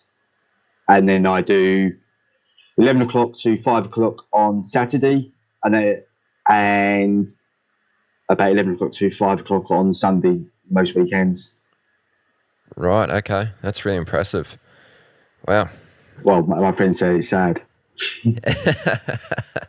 Well, you got to do what you got to do. Exactly. Let's just do one last question, just for fun. What's one thing you wish someone would have told you before you started trading? The mental side goes hand in hand with the trading edge, and more importantly is that trading, and I didn't realise this myself until halfway through my career so far, if you want to call it a career, is that trading has actually got loads of similarities with a competitive sport, as in like cycling, boxing, individual competitive sport, as in that what you do outside the session or the event counts just as much as what you do inside, but you still got to perform whilst doing the event.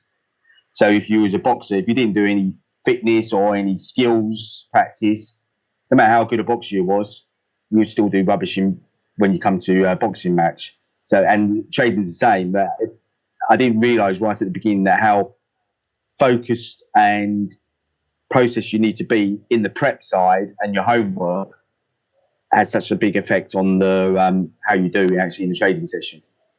And I think that's one of the biggest problems with a lot of retail traders, because I speak to a lot of people.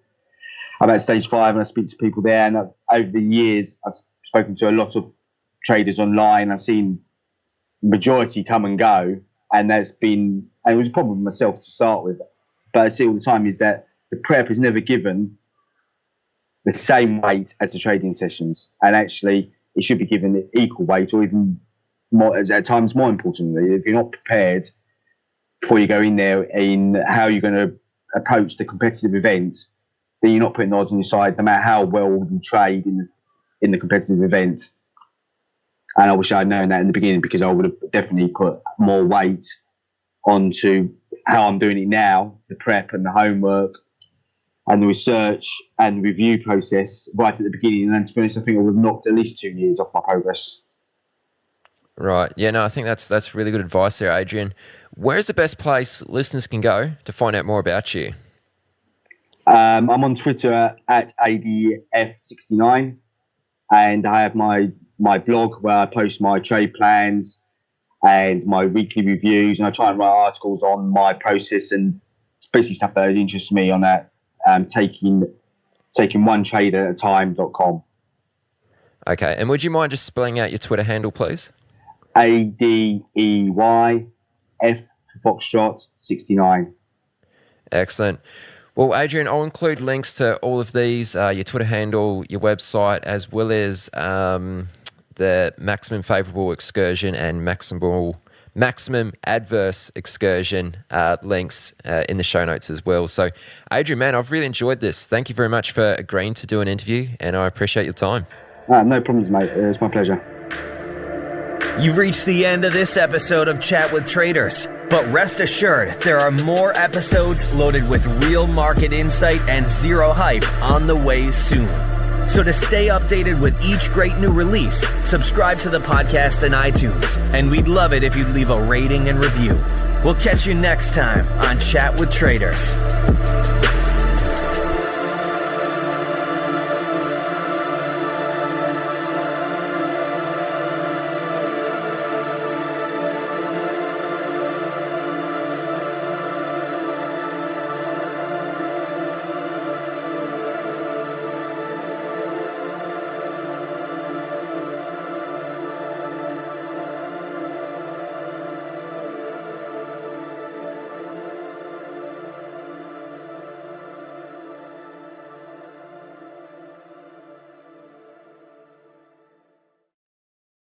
A pre-built strategy selector, risk analysis tools, and more features. Visit tastytrade.com/chat for more information. Tasty Trade Inc. is a registered broker-dealer and member of FINRA, NFA, and SIPC. Markets, speculation, and risk. This is the Chat with Traders podcast, hosted by Aaron Fifield. Welcome. What's up? How you doing? Welcome to episode 95, folks. I'm pleased you could be here, and let me briefly introduce my guest, then we'll jump right into the interview. So, this week I spoke with Nico, who asked me to keep his last name private, though he does go by @inefficientMRKT on Twitter. Put simply, Nico is a day trader with a thirst for momentum. He predominantly trades low-priced stocks that have a tendency to move fast and far, and roughly 90% of his positions are on the short side. But the main reason why I brought Nico onto the podcast is I feel as though he has a really interesting story which many traders will be able to relate to on one level or another.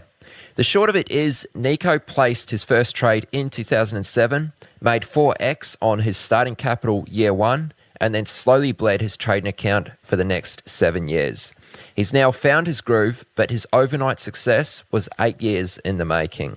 The subjects we discuss during this episode are very much centered around Nico's journey and development as a trader and how full-time trading became more than just a pipe dream. Please enjoy, guys. I'm Aaron Fifield, and here is my guest, Nico. Nico, what's good, man? What's going on? Greetings. How are you? I'm doing all right. How about you? Great. I just spent the day and I set up my new war rig. I got nice. two 43-inch screens. I had to buy a new table for my desk though because they wouldn't fit before. Trader problems. Yeah. Nice. 2 43-inch screens. That must be massive. They are so cool. They're Dell's new multi-clients, and you can divide them into virtual screens. So even though I have 2 physical screens, I have 12 usable virtual screens. Okay. That's really cool. What were you using before? I had 4 24-inch screens and 28-inch vertical, like in portrait. Yeah. That I was using before, but this is much more. This is way better. Oh, that's awesome. I imagine it might take a little bit of getting used to. Yeah. It does. It was actually a gift from my girlfriend. She got me greatest gift of all, man. She got me one of these beasts for my birthday, and I wanted to use it, and my computer at the time was too slow, so I used that as an excuse to get a new machine that could power it, and I started using it. And I loved it so much. I was just like, I just need one more of these, and that's all I need. And I ended up getting rid of all my other older monitors. That's very cool. And what's the resolution on those? Are they 4K? They are 4K. So you get the standard 3840 by 2160 for each one. Okay. Nice, man. I like it. You'll have to share a photo with us. Definitely. I plan on it. And how'd you go with the desk? Did you find a desk that fit? Gosh, I was almost resigned to the fact that I might need a a custom desk, because these two monitors next to each other are about 76 inches wide. Mm-hmm. And I was hard pressed to find a wide enough desk that I could put both of them on without, a ton of monitor hanging off the edge and it looking funny. But I found one desk at IKEA that fit the profile, and I just mounted it to my elevator desk legs, and we're good to go. Okay. Good stuff, man. Good stuff. Yeah, well, I look forward to seeing a photo of it. Thank you. Well, before we go any further, I want to say congrats on having a really good month in August. I think that was your best month to date, yeah? It was. Thank you very, very, very much. You must be stoked with that. It feels amazing. Yeah, it feels really good. Cool. All right. Well, I know a little bit about your story, Nico. And what I do know is that it's going to really inspire a lot of people who are listening to this podcast right now. So I'm really excited to have you on, and I'm looking forward to, the conversation we're about to have. So let's get this underway. Take us back 10 years or so, right to the very beginning. What got you interested in trading? Where did you start? I was working for a small boutique software development firm out of high school, and I was developing software. And the short story goes, I wanted to make more money, and the owner was reluctant to pay me more money because he held it over my head that I dropped out of college, and I then had to decide whether I wanted to go back to school or go into business for myself. And I wasn't too fond of school at the time because I wanted to take computer science classes and whatnot, but they wanted me to take all these other classes, all these other courses I had a hard time taking.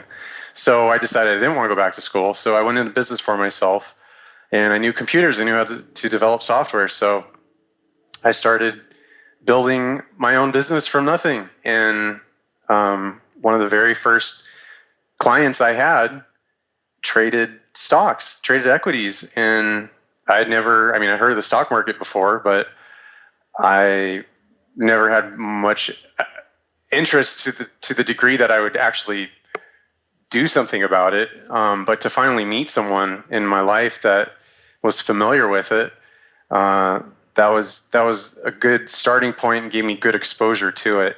And once I understood the kind of money that could be made, that definitely held my attention. So how did you find out that this guy, this client of yours, traded stocks? Did it just come up in conversation, or how'd that come about? I eventually got comfortable enough to ask, hey, where's some of this money come from? And that was basically the answer. To have someone that you see you respect and who's doing well for themselves, and to ask them where their money comes from, and that's the answer. That was enough for me to finally start getting very interested in it and seeing what I could learn about it. Okay, so it was obviously quite clear to you that he was doing quite well. I mean, was there any hints that sort of gave it away? Was he a high-paying customer? I mean, what sort of gave it away that he was doing quite well? Yeah, I was definitely making more from having him as one client alone than I was working at my software company that I worked for 6 or 7 years. And he was just my very first client, and I knew I had to charge more than I was making at the software company, but it was a great situation for both of us, and I got compensated well, and I got to learn a little bit. But what I learned from him, it was very different than what I was ever really interested in the sense that he would trade big cap, large cap stocks, and he was interested in Dow Jones components and whatnot. And once I understood what volatility was and I had a sense for it, watching those stocks move 1%, 2%, or 3% in a day, 3% is a big move for stocks like those. That wasn't very interesting to me. But when I found out about cheaper price stocks, that was wow, these things move 10, 20, 50, 100% in a day, that was much more interesting to me. Okay, so it's almost fair to say he was probably more of a longer term guy or a bit more of an investor, yeah? Definitely. Okay, cool. So walk us through your first year, like from when you became interested because of your client there until about 1 year on. So I think it was about 1 year before you actually placed your first trade with real money. What was going on inside of that year? I was trying to learn as much as I could, and I was also going from when I was a software developer, I was living paycheck to paycheck, and I had no savings at all. So for me to try to start out with something in the market, I had some, not only did I need to save money, but I had some I had all these habits that I had to get in check for living paycheck to paycheck. Once I started having some income, decent income, I had to, at first I got excited and I was, probably spending more than I should have. But after a while I was like, okay, this is great having money, but I really need to save some money because it would be great to open up a trading account at a brokerage. And that's kind of where that first 12 months was after I learned about the stock market, was me rearranging some habits and saving some money. And meanwhile, learning, I won't say as much as I could about the stock market, but definitely learning some about the stock market and just kind of trying to be able to stand on my own 2 feet and get something going right from the start. But it took me a while, about a year. Okay, so I just want to pick up on something you said there. I mean, it's a little bit off topic, but you mentioned that you had to break some habits so that you weren't just going paycheck to paycheck. Now, yeah, I know there are a lot of people who do this, and it's kind of crazy to me to think that people do that, obviously, when they don't have to. What were some of the habits that you had to break? How did you break those habits so that you weren't going paycheck to paycheck? Well, for all the years I worked at the software company, I was paycheck to paycheck. So that means I was, whether I liked it or not, but I was programmed to spend my entire paycheck every month because that's all I needed, every bit of it to survive, to pay rent, to buy food, living on my own, to, whatever. I was a lot younger, but, I probably spent money on stuff I didn't need to spend it on. But all that, that was a big habit for a long time, 7 years of doing that. So once I finally got some decent income, here I was used to spending my entire paycheck. So after a few months, I think I was spending my new paycheck when I went into business for myself, which, by the way, that wasn't an immediate thing. I made a decision I'm going to leave my software company, but I still worked there until I was able to get something going on the side and generate some, a good chance of possible income on the side before I jumped ship, because I did have bills to pay, just like everyone else, food and rent and whatnot. But eventually it was fine. But the habits thing, it was just, I was programmed to spend money, and it took me a while to realize, hey, just because you're making more money, you don't need to spend it all every month. Like save some and see what happens, especially if you want to, dabble in the stock market. Gotta have some money to play with. It's gotta come from somewhere.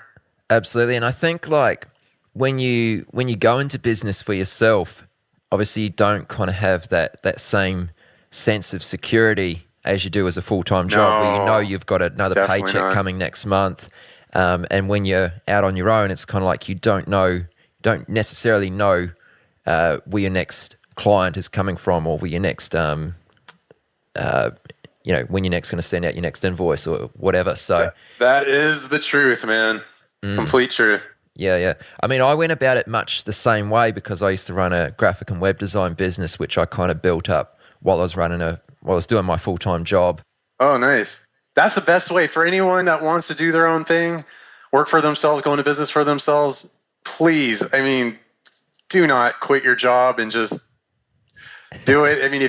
I definitely think, I'm of the opinion, at least for me, it's much better to keep getting your paycheck from your regular job and try and get something started on the side. See if you can get something to stand up on its own while you still have a job and you still have that paycheck you can rely on before you cut loose. Because it makes it so much easier, at least psychologically. For me, it did. And I mean, that can even tie in neatly with trading too. So there's many overlaps there. So do you recall your first trade? Like, how did that go? What were the emotions like when you put on that position? What was it like? Yeah, my first trade was in early 2007, and I bought some stock in Apple at the time, and I don't know what my time horizon was, how long I was planning to hold it, but I think I ended up selling it later the same day for maybe $100, and I just thought that was the greatest thing ever. I just thought that was the easiest $100 I'd ever made, and that I'll never forget it. And even though it was only $100, man, it stuck with me this whole time, and that was my first taste of it. Even though it was just Apple in a big cap stock, a large cap, it was just getting paid that much without, I couldn't even call it work. It definitely resonated with me, and that was the kind of money I wanted to make, compared with going to work, working in a cube or an office, and nothing wrong with that, but it's a different mentality. And once I got a taste of that, I definitely wanted more. Yeah, I feel that for sure.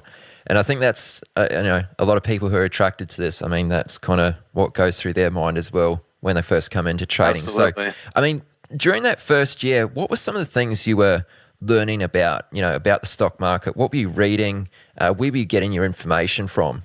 Yeah, so back then I was using a charting platform called Telechart, and Telechart's by a company called Warden Brothers. I guess they've been around forever. Apparently they had stock chart programs since before Windows. You could get stock charts in DOS. They had a DOS program for stock charts and whatnot. But anyways, I was using their Windows program and started using that in 2007, and it had a built-in chat window that I've always been into chat. When I was a kid, I used to chat on IRC when I was younger in high school and whatnot, and I've just always been big into chatting and whatnot. And to have a chat room with a bunch of investors and traders, man, I thought that was the coolest thing ever. And I got to see what people typed, and who knew what, and that type of thing, and that got my gears turning in all different sorts of directions. And it was really good for me to learn about other people, what they were doing. That helped clue me in. I was definitely self-directed towards technical analysis. I love the idea of looking at a stock chart and just going, okay, I know, do I want to buy this, sell this, or not touch it at all? And that appealed to me a lot more than the fundamental side. The fundamental side was it seemed like so much work. That seemed like having a regular job all over again, because it seemed like you can just pour all these hours and hours and hours and hours of research. Maybe you study something for days, weeks, maybe even months. I don't know. Just one stock or a handful of stocks, and you get to know them intimately and you understand their business. But it just seemed like, at least back then to me, it might take 6 months or a year for the market to realize whatever you may have realized doing your fundamental analysis. And even if you thought it was a great investment and you buy it, I mean, if the market doesn't know it's a great investment, maybe it takes 9 months or 9 years for market to catch up to what you were thinking, if at all. So just timing the market using stock charts, that was I mean, instant gratification. I love that idea. that was big for me. Okay, cool. So, we're about 1 year in at this point. You've taken your first trade on Apple. You banked $100. Your interest has been piqued in technical analysis. What was it like moving forward from there? Maybe walk us through the next year or couple years on from that point. What was your experience? Okay, so for basically my first year since I placed my first trade, for the next 12 months after that, I was attracted to low price stocks. And I didn't even know what shorting was at the time. And I just thought the only thing I could do was go long. So I was just buying all kinds of low price stocks. I mean, on momentum. I mean, any stock that had volume coming into it, and it was on a rampage, ripping up. I was buying some, I was chasing it. I was, take your pick. I was doing it all. I was doing anything I could to get long and buy some shares. And I don't know whether it was the micro cap market of 2007 or just pure luck, but basically a year of doing that, I made about close to $20,000 doing that my first year. And that made me feel on top of the world. I thought, man, this isn't so tough. I don't understand why everyone says, over 90% of traders fail. This is so easy. Oh man, I'm going to do this the rest of my life. This is a walk in the park. I don't know what everyone's so fussing about. I don't know why they're having such a hard time doing it. This is easy for me. And that was probably the worst thing that could have happened to me, as you could imagine, because, well, I don't want to get too far ahead of your question, but yeah, that was basically my first year. So I had a taste of large success from basically not knowing much of anything. And I think it was just, like I said, I don't know whether it was the microcap market of 2007 or just dumb luck, beginner's luck. But I had a good year in terms of profits. Okay. Yeah, I mean, that's a really decent first year to have made $20,000. How much capital did you start with? So my first account I saved up $5,000 and opened up a Fidelity account, and just slowly over time kept saving more money and adding more money to it. But I never really, my first year I might have been a little strong with my position sizes just because I was doing so well and I didn't know any better. But I'm sure we'll get into it. But later on, I toned my size down significantly and kept it in check once I realized I knew that I didn't know. Yeah. Well, let's get into that a little bit. So the first year you made $20,000. You felt like you were on top of the world and you nailed this trading thing. When did that begin to change? When did you realize that you hadn't quite nailed it yet? Oh man, probably, I don't know, not soon after, maybe the next month after my first year, so a short time after that. I just, everything I was doing that entire past 12 months, it wasn't working anymore. Either my luck ran out and or the market changed, and what used to work no longer worked for whatever reason. And I, unfortunately, thoughtlessly, just continued to be the junkie, degenerate gambler at the slot machine, and I just kept pulling the handle. And even though it stopped working, I just kept doing it. I kept pulling the handle, and I'd say the next 12 months after that, I had lost all of that profit that I made the first 12 months, and I was just kind of left scratching my head the entire way, going, I don't understand why this isn't working. Maybe it's going to start working soon. It must start working soon, because man, I know it definitely worked that first 12 months, and I'm not doing anything differently. And it was just the cold reality slammed me right in the face and took all those profits away. Maybe even a little bit more that first year, or my first losing year after my first winning year. But that was the cold truth hurt at that point. It was it finally caught up to me. And okay, now I understand why everyone says this is so hard, damn near impossible, and over 90% of the people fail doing this. All right, so let's just bring listeners up to speed and put things in perspective here. So from what I understand, it was the next 8 years that followed from there where you pretty much had losing year after losing year after losing year. Is that right? That's right. Yeah, 7 years to be exact. And it was for those 7 years, at the end of every year, I was in the red. Okay. And again, it's just, yeah, go ahead. Yeah, so I really want to dive into this because I think there's a lot of value in really kind of dissecting this and finding out why it took you so long, how you managed to break through and all that sort of good stuff. So, probably one of the first questions I'd like to ask you around this, 7 years losing year after year, it's got to be painful. How were you able to sustain these losses, and what sort of things did you do to manage your risk during this time?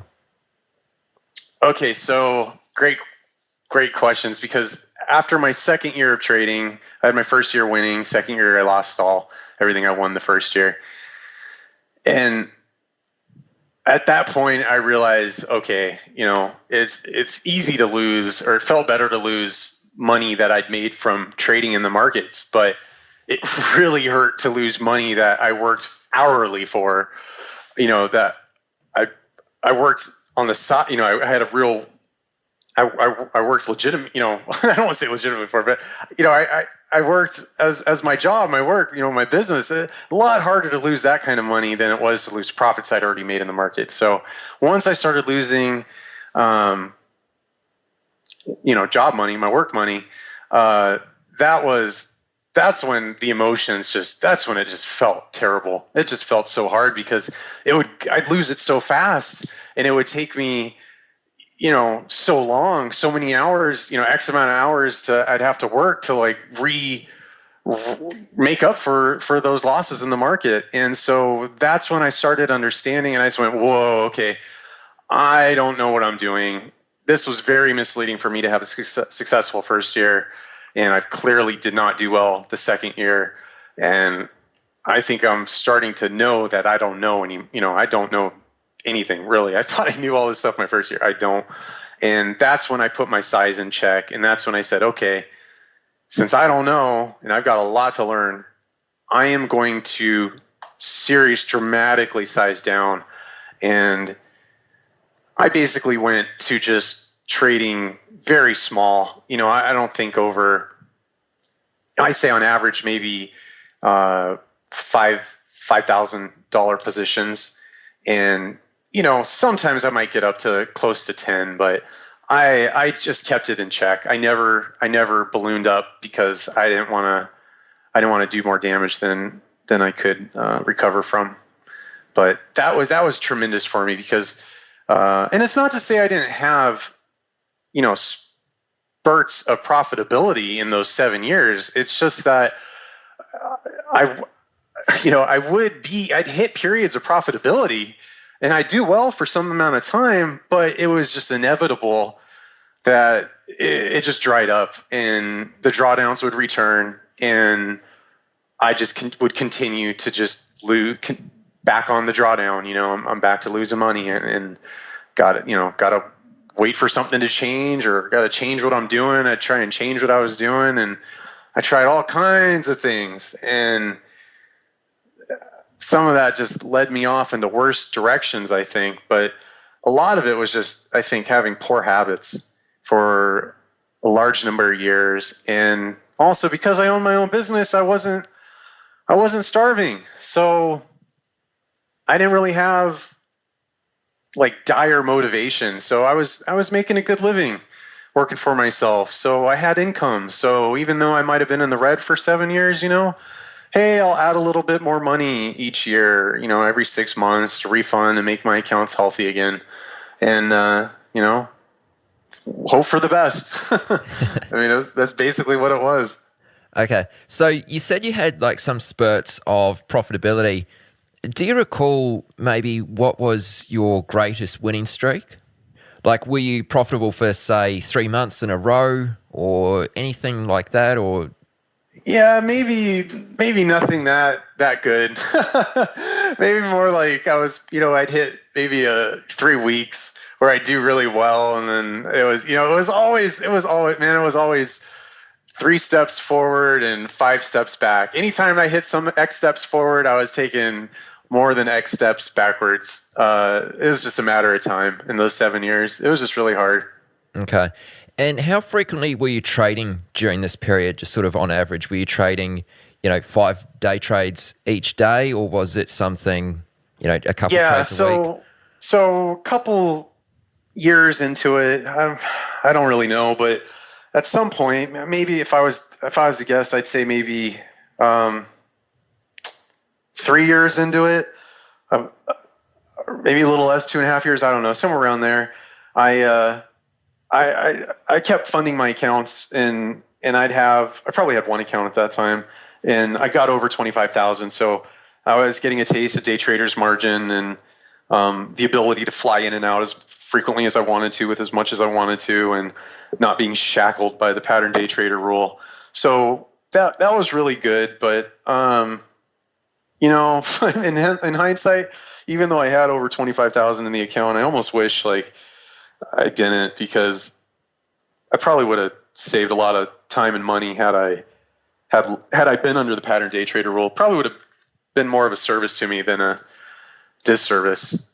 I think a lot of people see it as a disservice, and it is. But I mean, the reason it exists is to quote protect people, at least the people that were as degenerate gambling habits like I did.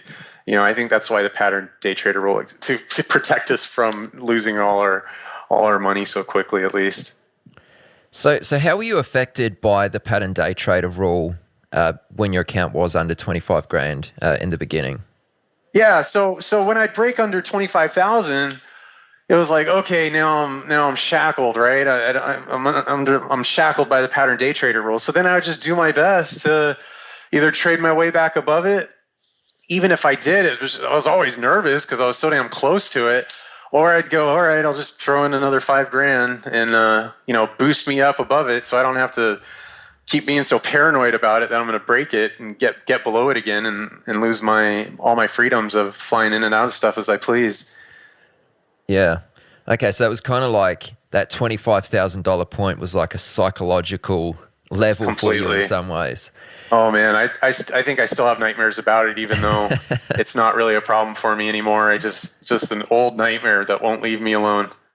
Are you ready to get serious about trading? Then join Tasty Trade, Investorpedia's best platform for options trading in 2026. Stocks, options, futures, and more. Tasty Trade has everything you trade, all in one platform. Get low commissions, including 0 commission on stocks, so you can keep more of what you earn. Tasty Trade is packed with advanced charting tools, backtesting, a pre-built strategy selector, risk analysis tools, and more features to help you trade smarter. See equities and derivatives with high trading volumes, dividends, upcoming earnings reports, and more with their pre-built watch lists. Or create a custom watch list to keep an eye on the companies and sectors that matter to you.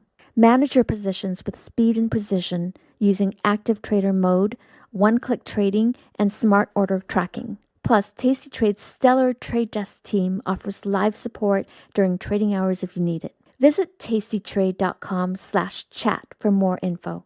Tasty Trade Inc. is a registered broker-dealer and member of FINRA, NFA, and SIPC. Have you ever watched a stock explode and thought, if only I had the capital? Or sat on the sidelines because your account balance felt too small to matter? Good news, with Trade the Pool's limited risk platform, you don't need millions or even thousands to start trading the U.S. stock market. Bypass the PDT and tap into over 12,000 U.S. listed equities, from penny stocks to big caps, ETFs, even the newest IPOs, and short anything you like with 0 locate or hard to borrow fees. Start your evaluation, get funded with up to $200,000 in buying power so you can go big without risking your own savings. And now you can also have unlimited time to reach the profit target. It's a game changer. Not ready to trade yet? Trade the Pool offers a free demo and educational resources. Practice on live data, master the platform, and build confidence risk-free before you even pay a cent. Click the link in the show notes to start trading with Trade the Pool's capital. So what did your partner and your friends think about your trading efforts during this time? Like, I presume it probably came up in conversation as you're talking about your friends. Your friends might ask you, how you going with, how's your trading going? You've been at it for a while now and, you can't really say like, oh, I'm making much progress. What did they kind of make of it? What did your partner think of it? I'm keen to hear. So I wasn't too... I was doing really well with my business on the side, well enough that I could fund my accounts. And because I kept my size in check when I was trading, it was just a slow bleed over time. And even though I was bleeding out for 7 years, it's not like I was taking 20% hits of an account on a single trade or anything, So I was always around, I was always just trying to figure it out. I had deep deep aspirations. I had passion for the markets. I knew one day, I hoped one day, I mean, I'd figure it out, and I would rise and stand up, and banish all these losses I've had, and figure out what I was missing, and find that holy grail, that I've been looking for, and just always consider myself an intelligent person, and I love solving problems and puzzles and whatnot, and I've just always been mesmerized by the stock market and just drawn to it since I was ever exposed to it. And I just always thought I could figure it out. So when friends, girlfriends and whatnot at the time, and friends of mine would ask me, "Hey, how's it going?" Man, I just tell them, this shit's tough. It's like the problem was I told them all my first year how great I was, and I was so proud of myself for my success for my first year. When they kept asking me later on, "Hey, how are things now?" And I was going, "Well, I'm getting a reality check. I'm basically getting my ass handed to me, and good thing I'm keeping my size small, because if I wasn't, I think I would have blown up by now, because that was definitely the course I was on." And seriously, the only thing that kept me going as long as I did was minimizing my size, just knowing I didn't know. When people ask me, I always feel good. Being happy is a habit. I try not to let the money affect me, but it's hard losing money for 7 years on something you're so passionate about. So when someone tells you that's close to you, "Hey, how's it going? How are things?" I'd love to tell them, "Hey, things are great," but instead I just smile on my face that this is hard, and I'm determined to figure it out. But as the years went on, yeah, I definitely started doubting myself. Maybe this isn't for me or whatever, but I pulled through. I was just honest with people when they asked. I don't think anyone was worried I was going to lose all my money. Not that I had a ton of money, but I think everyone believed in me around me, and that helped me keep doing what I was doing too, even if I was losing money. So speak to us about that doubt. You know what I mean? Because I think there's a lot of us who do experience some doubt, especially when we've been sort of chipping away at this for a few years, and it feels like sometimes we're just spinning our wheels. We're not making a great deal of progress. How did you overcome or push through those doubts? Like, what kind of kept you going? I think I had hope from the periods of profitability I would encounter. I just, something inside me said there's got to be more to that than luck, and I just got to figure it out. Like, there's got to be more than just luck to that.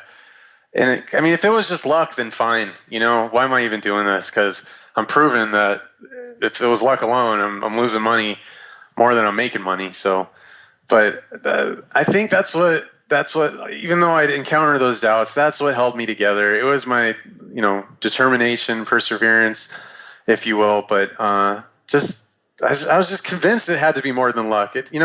Poker is a game of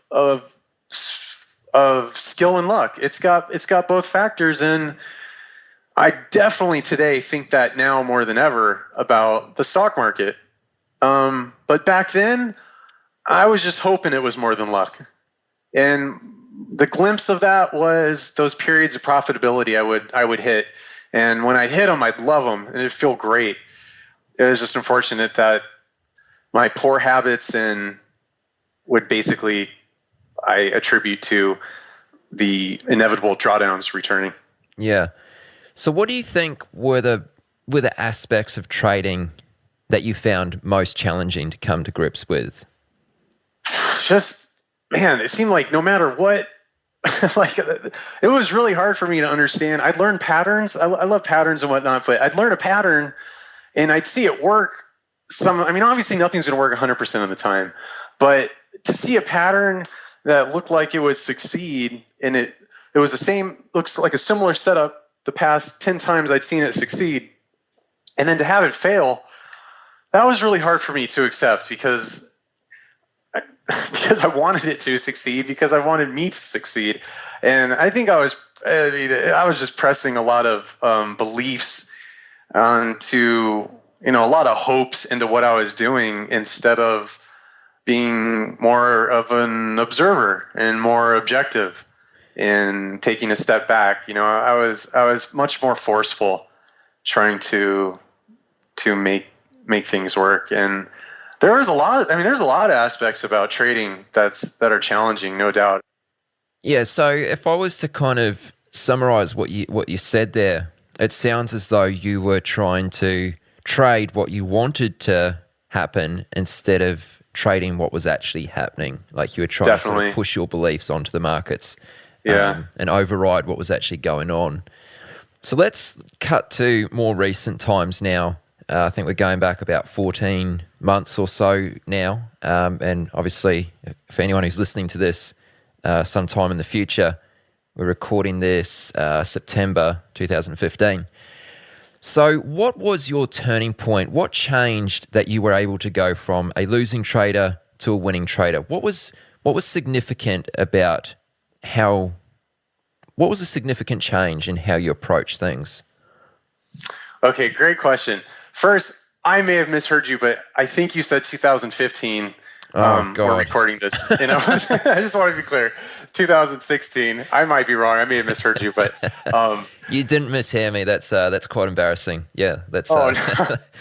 Maybe I wish it was 2015 still. Embarrassing is losing money for 7 years straight and not doing anything different. Sure.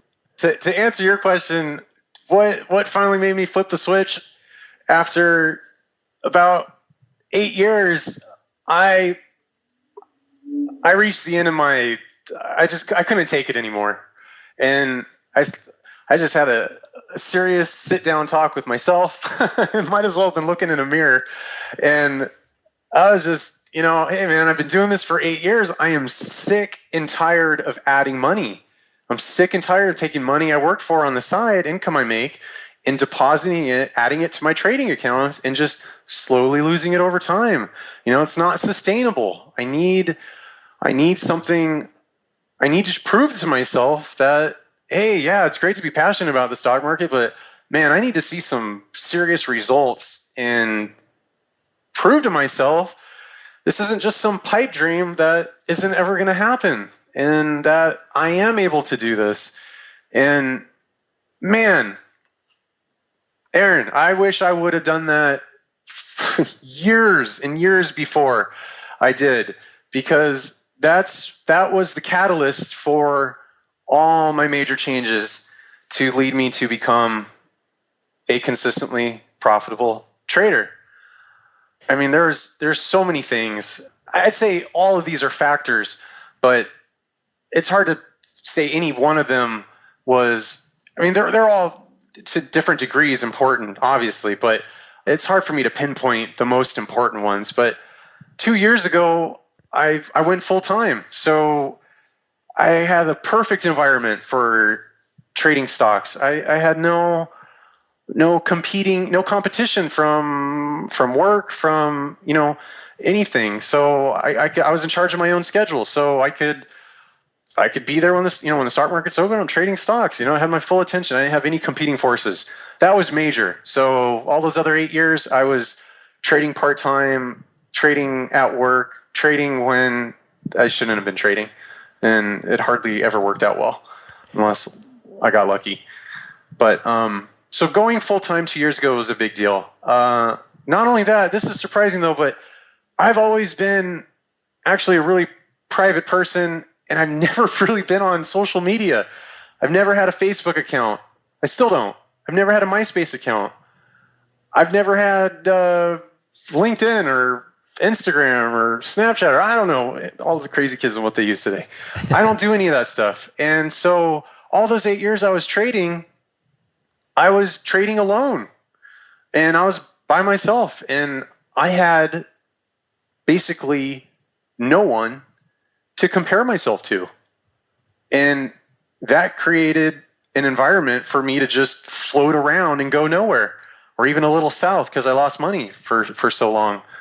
Once I discovered Twitter, oh my gosh, that just changed everything for me, because I got plugged in, man. I went from being passionate about the stock market and knowing no one and seeing what other traders were doing to being passionate about the stock market and getting plugged in to the to Twitter where all the traders are, and I could see what everyone was doing, and that just made the world of a difference, because surrounding yourself with people that are better than you is huge. And since for those 8 years I've surrounded myself with no one, that's a factor of why I went nowhere.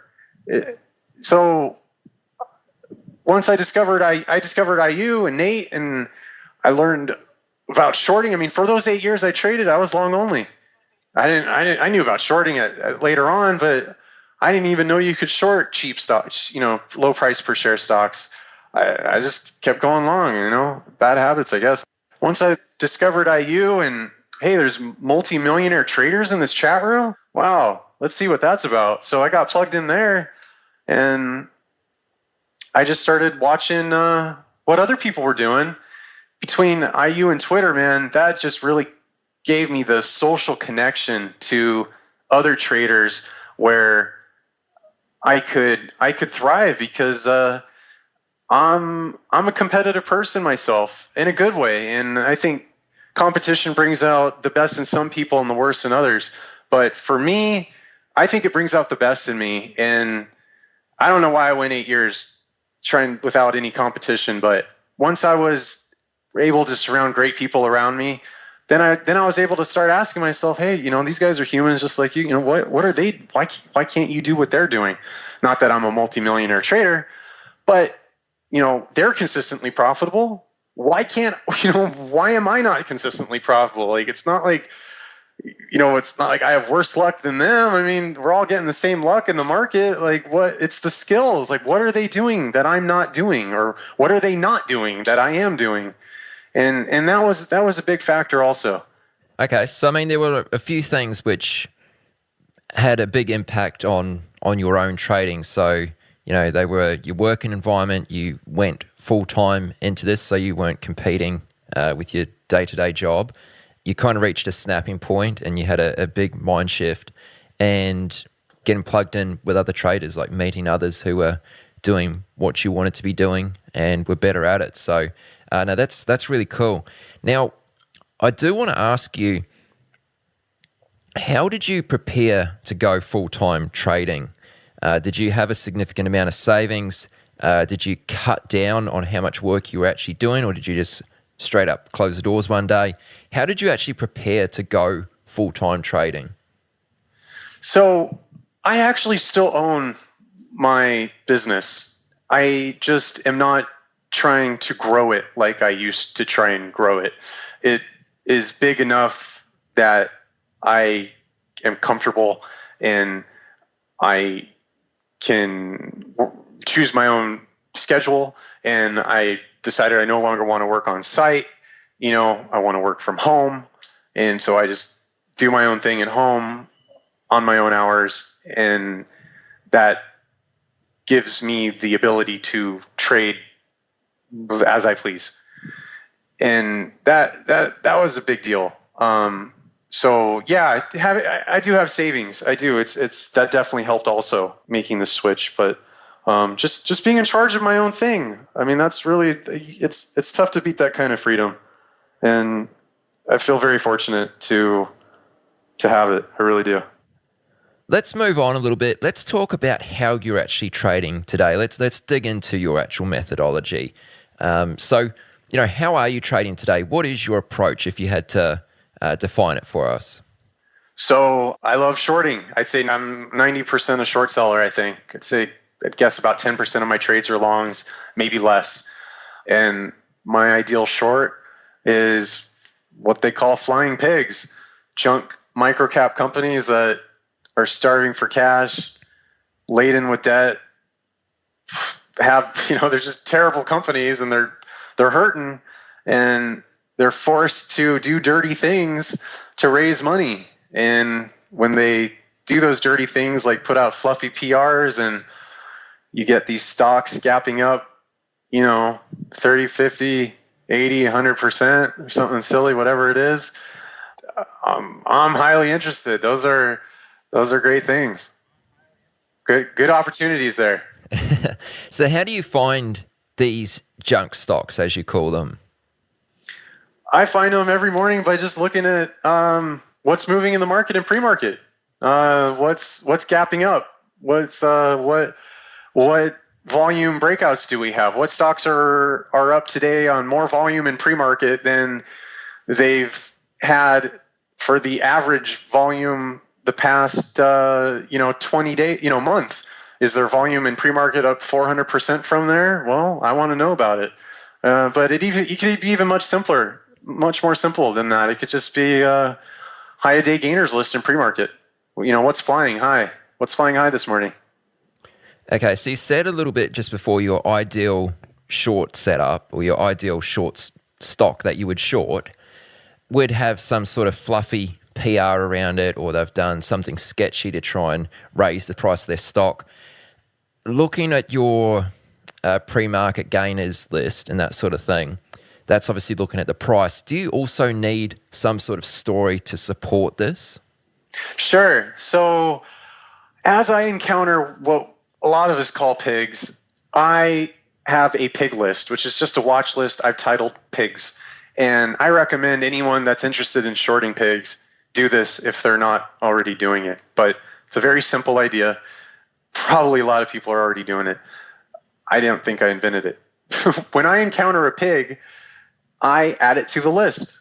And over time, my pig list grows. Right now, I think I have maybe a little more than 200 pigs in my list. And this makes when they run in the future, former runners. So as they tend to pop up, a lot of traders know how they traded in the past. I always have my pig list up, sorted by net percent change on the day. And as something starts flying, if it's on my pig list, I already know I'm interested in shorting it. I don't have any homework to do. I don't need to go looking at the SEC filings to see what's going on. Although, I might look up at the headline to see, okay, well, why is it moving? I definitely want to know why it's moving today. Is it up? Is it up on nothing? Is it just up because traders are just buying it up? It's just chasing it up because it's low float, or is there some kind of fluffy PR? Is there some kind of, or is there an SEC filing? What's the reason it's up, and try and understand why it's up. But as long as it's on the pig list, I know I'm interested in shorting it. Once they start moving again, it's just a question of when and at what price. Okay, well, that's the next question I want to ask you is when do you actually go short? So obviously you're identifying these stocks pre-market, which are significantly above the close of the prior day. At what point are you looking for a short opportunity to actually enter? Yeah, so, ideally, I'd probably be waiting for the backside, for it to go as high as it's going, and then for it to, if it's going to fade off, or if it's going to snap VWAP or crack or whatever it's doing, high a day rejection, stuff off the high, whatever it is, and then just get in there, because that's typically much safer water to jump into for the short seller.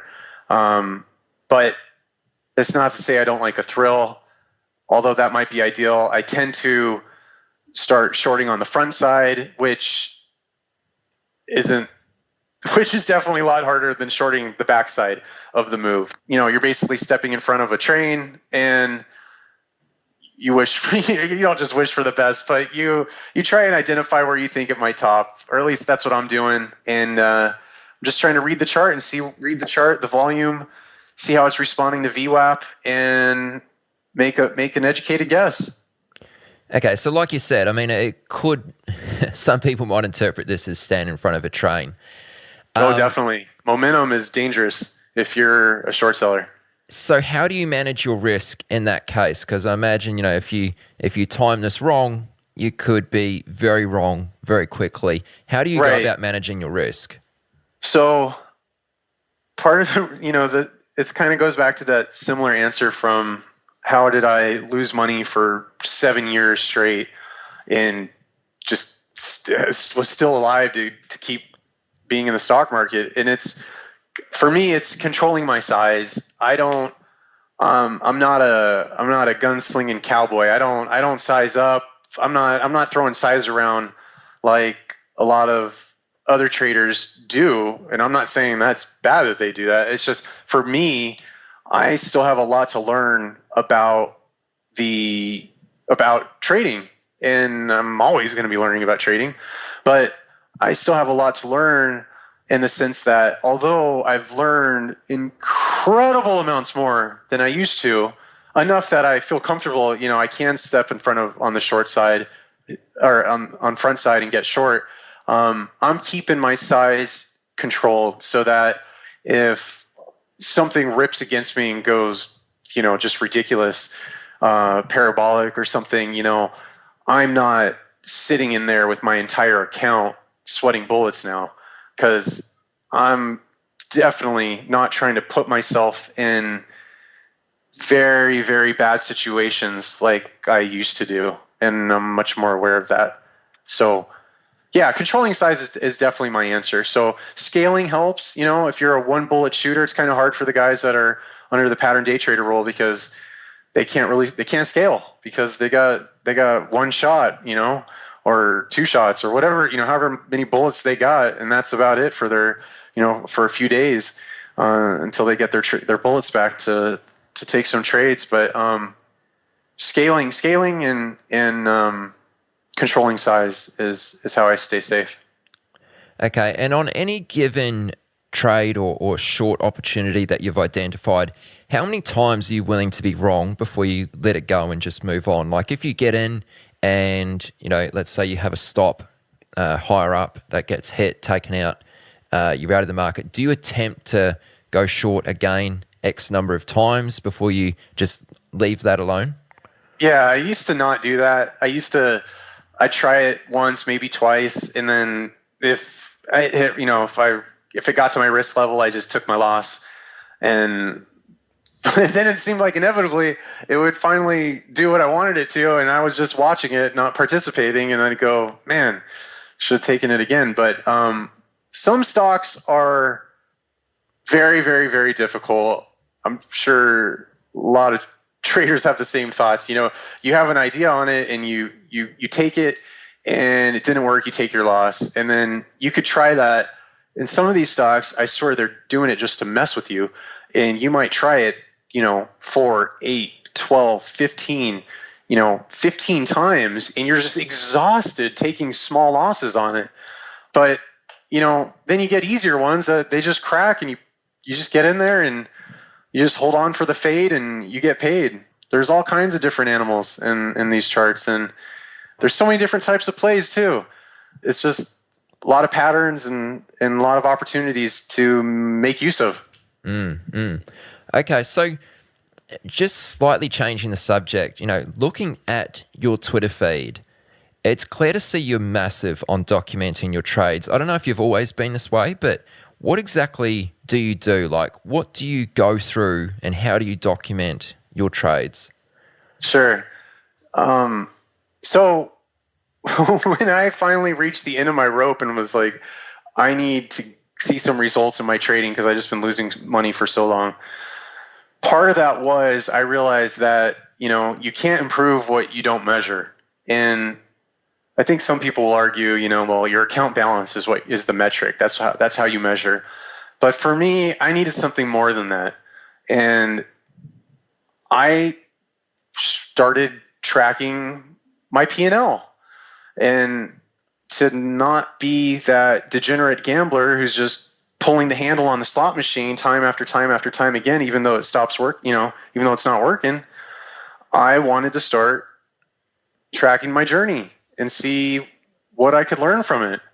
And it seemed to me from some of the books I read that, tracking your equity or your P&L curve is a good metric of how you're performing. So I thought, wow, that's interesting. I haven't done that for 8 years. Maybe I should start now. I'm trying to make big changes to make this trading thing work. I should start doing that.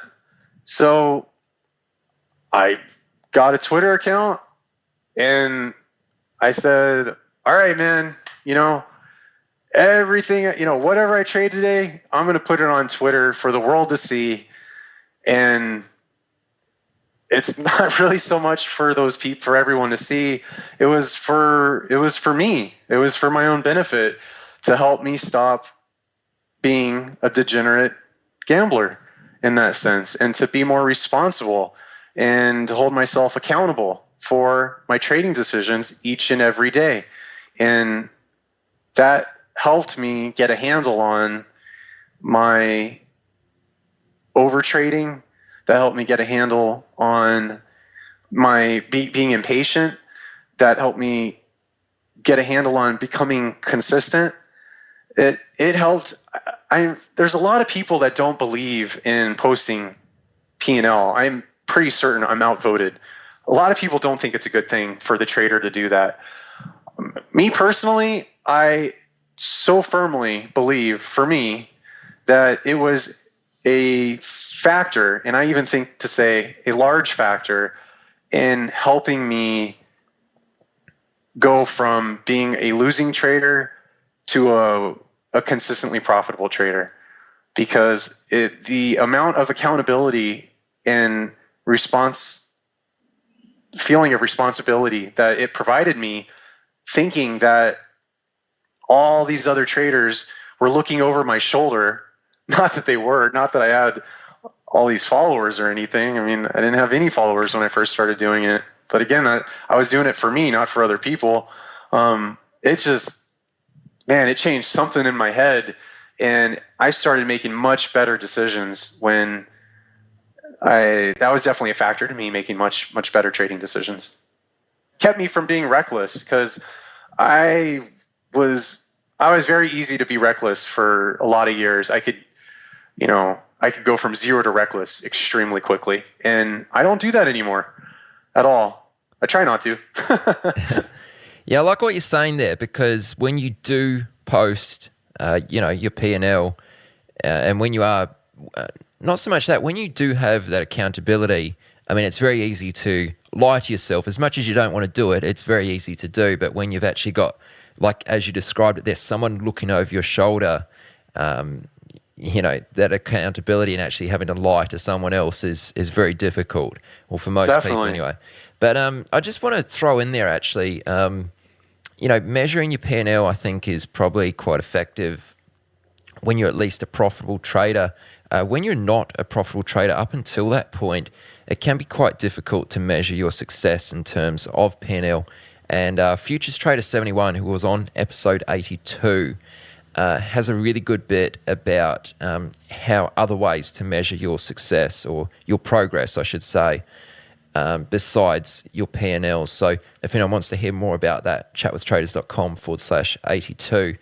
I think I want to hear more. I think I'll be listening to that one, because that sounds great. Yeah, he's awesome. Definitely check out that episode with FT71. He's the man. That's cool.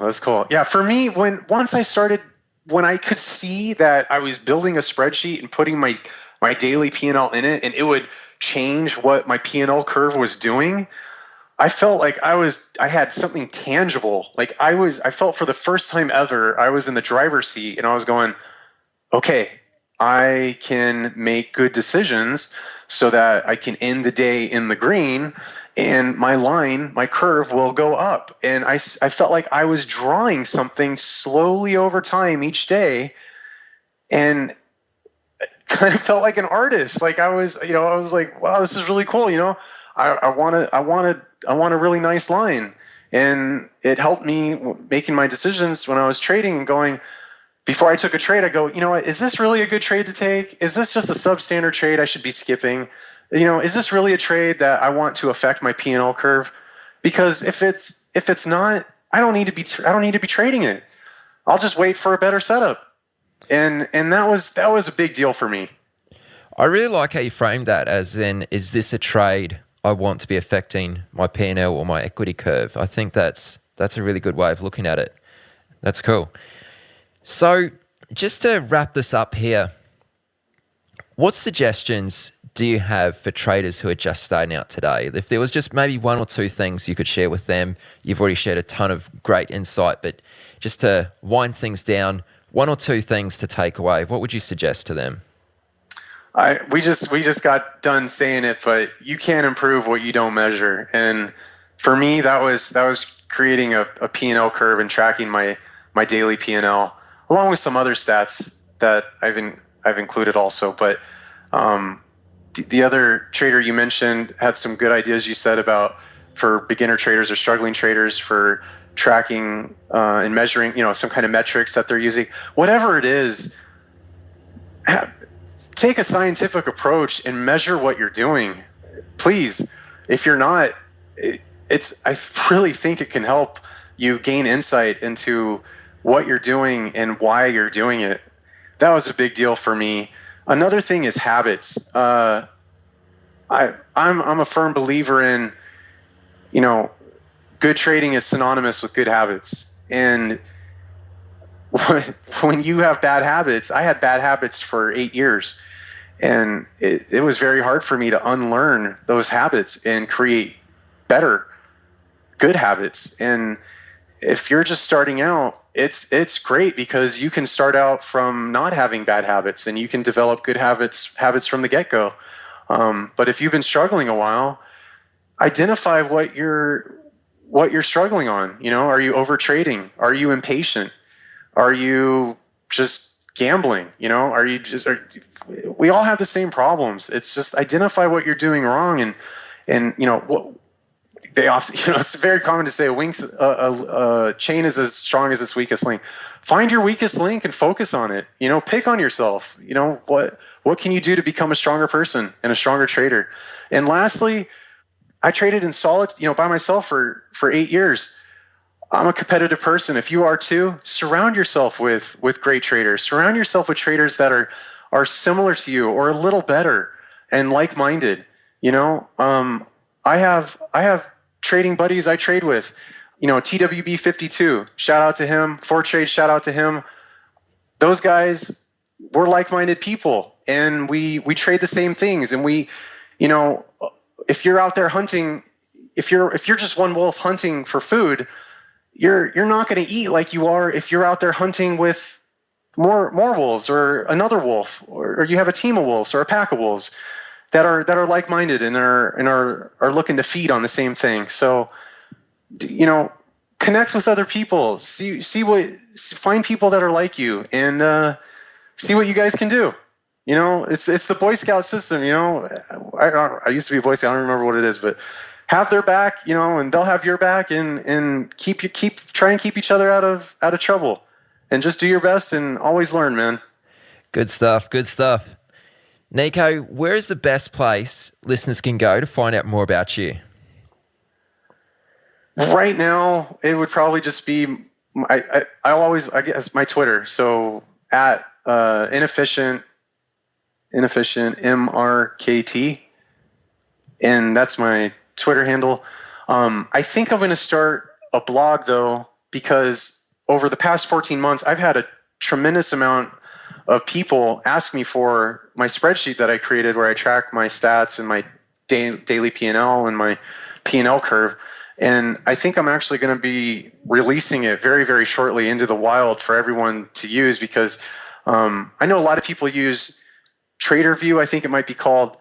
I think it's free. Anyways, I don't know much about it, but if there's a lot to be said for just whatever it is. If you're using TraderView, great. If you don't want to pay for a service like that, I got a spreadsheet you can use. If you like what I'm doing, you could modify the spreadsheet however you please. And I'd love to I've gotten an extreme amount of support from a lot of people for what I've been doing for the past 14 months. And I just want to say thank you guys. And hey, if you're not consistently profitable, I'd love to help you as much as I can. Send me a message. Very good. So at Inefficient MKT on Twitter. That's it, right? I think it's MRKT. MRKT. Okay. Mark it without the vowels. There you go. Cool. All right, man. Well, I'll put a link to that in the show notes, and probably if anyone wants to get that spreadsheet that you're going to be releasing very soon, probably the best thing to do is follow you on Twitter, because I'm sure you'll put the word out then when it's available, yeah? Perfect. Absolutely. Cool. Well, Nico, I just want to say thanks a lot for coming on the podcast, man. I appreciate it. Aaron, thanks for having me. I'm honored. I appreciate it. You've reached the end of this episode of Chat with Traders, but rest assured there are more episodes loaded with real market insight and zero hype on the way soon. So to stay updated with each great new release, subscribe to the podcast in iTunes. And we'd love it if you'd leave a rating and review. We'll catch you next time on Chat with Traders.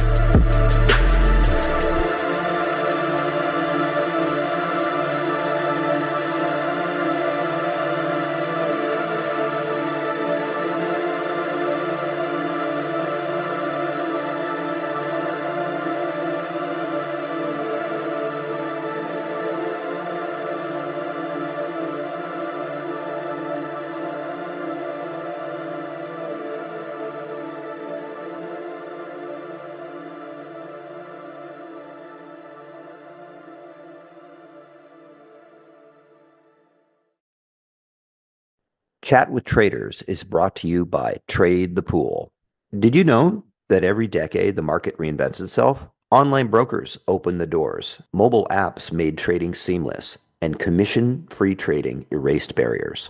Now, a new era has begun. Meet Trade the Pool, limited risk trading. And now you also have unlimited time to reach the profit target. From now on, your trading risk is capped, and your trading opportunities are limitless. Trade the Pool funds home-based stock traders with up to $200,000 in buying power. That means you can trade larger positions and scale your strategies without risking your own savings. It's time to trade with more capital, making it truly worth your time and effort. Ready to trade the pool? Click the link in the description and join the stock trading revolution today. Are you ready to get serious about trading? Then join Tasty Trade, Investorpedia's best platform for options trading in 2026. Stocks, options, futures, and more. Tasty Trade has everything you trade all in one platform. Get low commissions, including 0 commissions on stocks, so you can keep more of what you earn. Trade smarter with advanced charting tools, a pre-built strategy selector, risk analysis tools, and more features. Visit tastytrade.com/chat for more information. Tasty Trade Inc. is a registered broker-dealer and member of FINRA, NFA, and SIPC. Markets, speculation, and risk. This is the Chat with Traders podcast, hosted by Aaron Fifield. What is happening, team? Thank you so much for joining me. On this episode, I have our very first guest from China, Derek Wong. He is the Director of Systematic Trading and Options at a private fund in Shanghai. Initially, though, Derek got his start in the agricultural pits at the CBOT. Then following on from this, he's worked at various quant shops in Chicago, South Korea, and nowadays mainland China. After discussing Derek's backstory, we talk emerging markets, cultural differences of Chinese investors, convergent and divergent strategies, diversification, and some slightly unconventional ways of thinking about how you trade. Derek also has some awesome insight for traders who are discretionary and what traders should focus on once reaching profitability. I thought Derek was a really incredible guest, and I hope you get some value from listening to this episode. One last thing I do want to mention, and that is Derek has very kindly offered to answer any trading questions that you might have. So if you've got a question that you want to ask, just go to chatwithtraders.com/97, scroll to the bottom of the page and write in the comments area for a response from Derek. All right, that's all from me. Let's get into it. Derek, how's things? Good day for you? Yeah, it's actually quite a good day. I can definitely say that. So today we hit our yearly target for the fund, actually. So it was quite nice. That's very cool. Nice to hear. Congratulations. Thank you. How do you go about setting those yearly targets? Actually, it's by our mandate and the CIO. So based on that, we look at what departments, what teams can contribute what, and then so we look to mix those teams together. So my team's target has been met, other teams may have not been. So we're kind of like siloed out, if that makes any sense. Okay.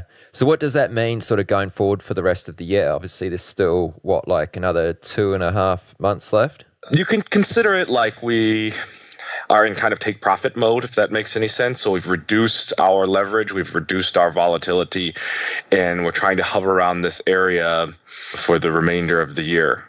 Okay, so you're not like trying to push harder and really take it as far as you can. You're sort of being a little bit more conservative. Right, because how our products work is we do have some guaranteed products that we need to make sure that we can deliver on that annualized return, and then we also do just a profit split. So I need to make sure that I can cover those costs and give that guaranteed returns to investors, as well as, have the other party who's doing profit split be satisfied as well. So right now we're kind of in that happy medium. I would like to kind of cruise out, basically window dress for the rest of the year. Okay, cool. Well, like I said, man, that's really good news. So congratulations. And I'm really excited to have you on the podcast because you're actually my first guest from China. But if I understand correctly, you haven't always lived in China. Is that right? That is right. So I'm born in Chicago, and I started my trading career in Chicago in the pits at the Chicago Board of Trade. And I always had an Asian leaning. So as I worked through different funds, and then I leaned over to South Korea, did a little bit of work there, and then eventually made my way to mainland China. Yeah. And we're going to get right into that. But I mean, first of all, how did you actually become involved with trading? Because I know you were originally studying to be an engineer. So, how did this all sort of play out? It's actually an interesting story, or rather, I was picking up the scraps. So my brother was offered a job to work for a friend of his father down at the Board of Trade, and he didn't want the job. So I ended up taking that job, and I said, hey, you're not going to do it, I'm going to do it. And that was it. I took the job, I interviewed, and, however that's going to be, and I just started, clerking and running down in the pits as electronic really started to make that transition in the early 2000s. Okay. So what was your job specifically like as a clerk? Like what sort of things did that involve? What were you doing like each day when you showed up? Okay, so each day, we were basically filling institutional order flow, and we had a couple of traders as well. So what we would do is we would look at what our clients wanted to trade in corn. That was our major pit, soybeans as well, rough rice, and the ags. So we would look at, the previous day's activities, what orders were sitting in our book, what we looked like to fill. And, we looked at seasonality. We were looking at, what kind of volumes we're expecting and how we were going to get that out there. And then basically just, filling, fairly large orders for these people, for these institutions and commercials for hedging or, trading purposes.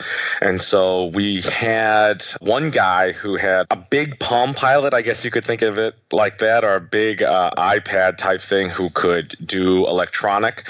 And we had a couple of people in each pit that would fill by hand. So we had a mix of electronic and we'll say pit traders, and we could work the orders either side to fill their orders coming in over the phone. Right. So if I understand this correctly, you were filling large institutional orders. So pretty much they would say, we want to buy X amount of whatever that might be, and then it was up to you to try and get them the best price on that order. Is that correct? That is correct. Okay. So how did they measure that? How did they sort of gauge whether you were successful in getting them the best price or otherwise? Well, they would measure us by how the market had moved. I mean, back then it was still pretty slow. Not a lot of people had as good of tick data as we have now. So we're looking at average prices during the day, the settlement price, because it might take us a couple of days to work the order, or they might have certain conditions that needed to be met. So those were different benchmarks. Every company would give different criteria that they were looking to have executed against. And so we would look at that and say, okay, how can we best, suit their needs of the client? Okay. So how long were you working at the Chicago Board of Trade for? For 2 years.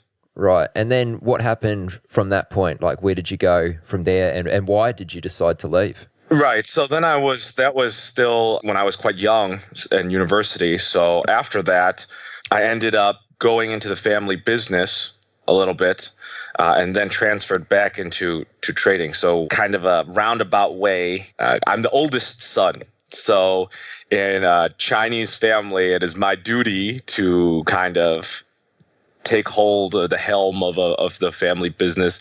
And I tried to do that, but it really wasn't my thing. So I ended up using those previous connections I had built from the floor. And actually, I went to school with quite a lot of traders. My friends' parents, I didn't realize it until after that they were a lot of traders, a lot of people at the Board of Trade, Board of Options, stuff like that. And so I kind of used that to lean into it.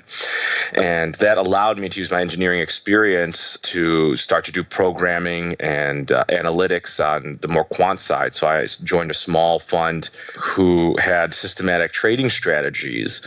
And so that's how I got into the quant side, because using that engineering background. Does that make sense? Yeah, no, it does. So, I mean, I'm just curious, what was the family business? Oh, we were import-export and in beef. And so it's still physical commodities, but the actual cash business.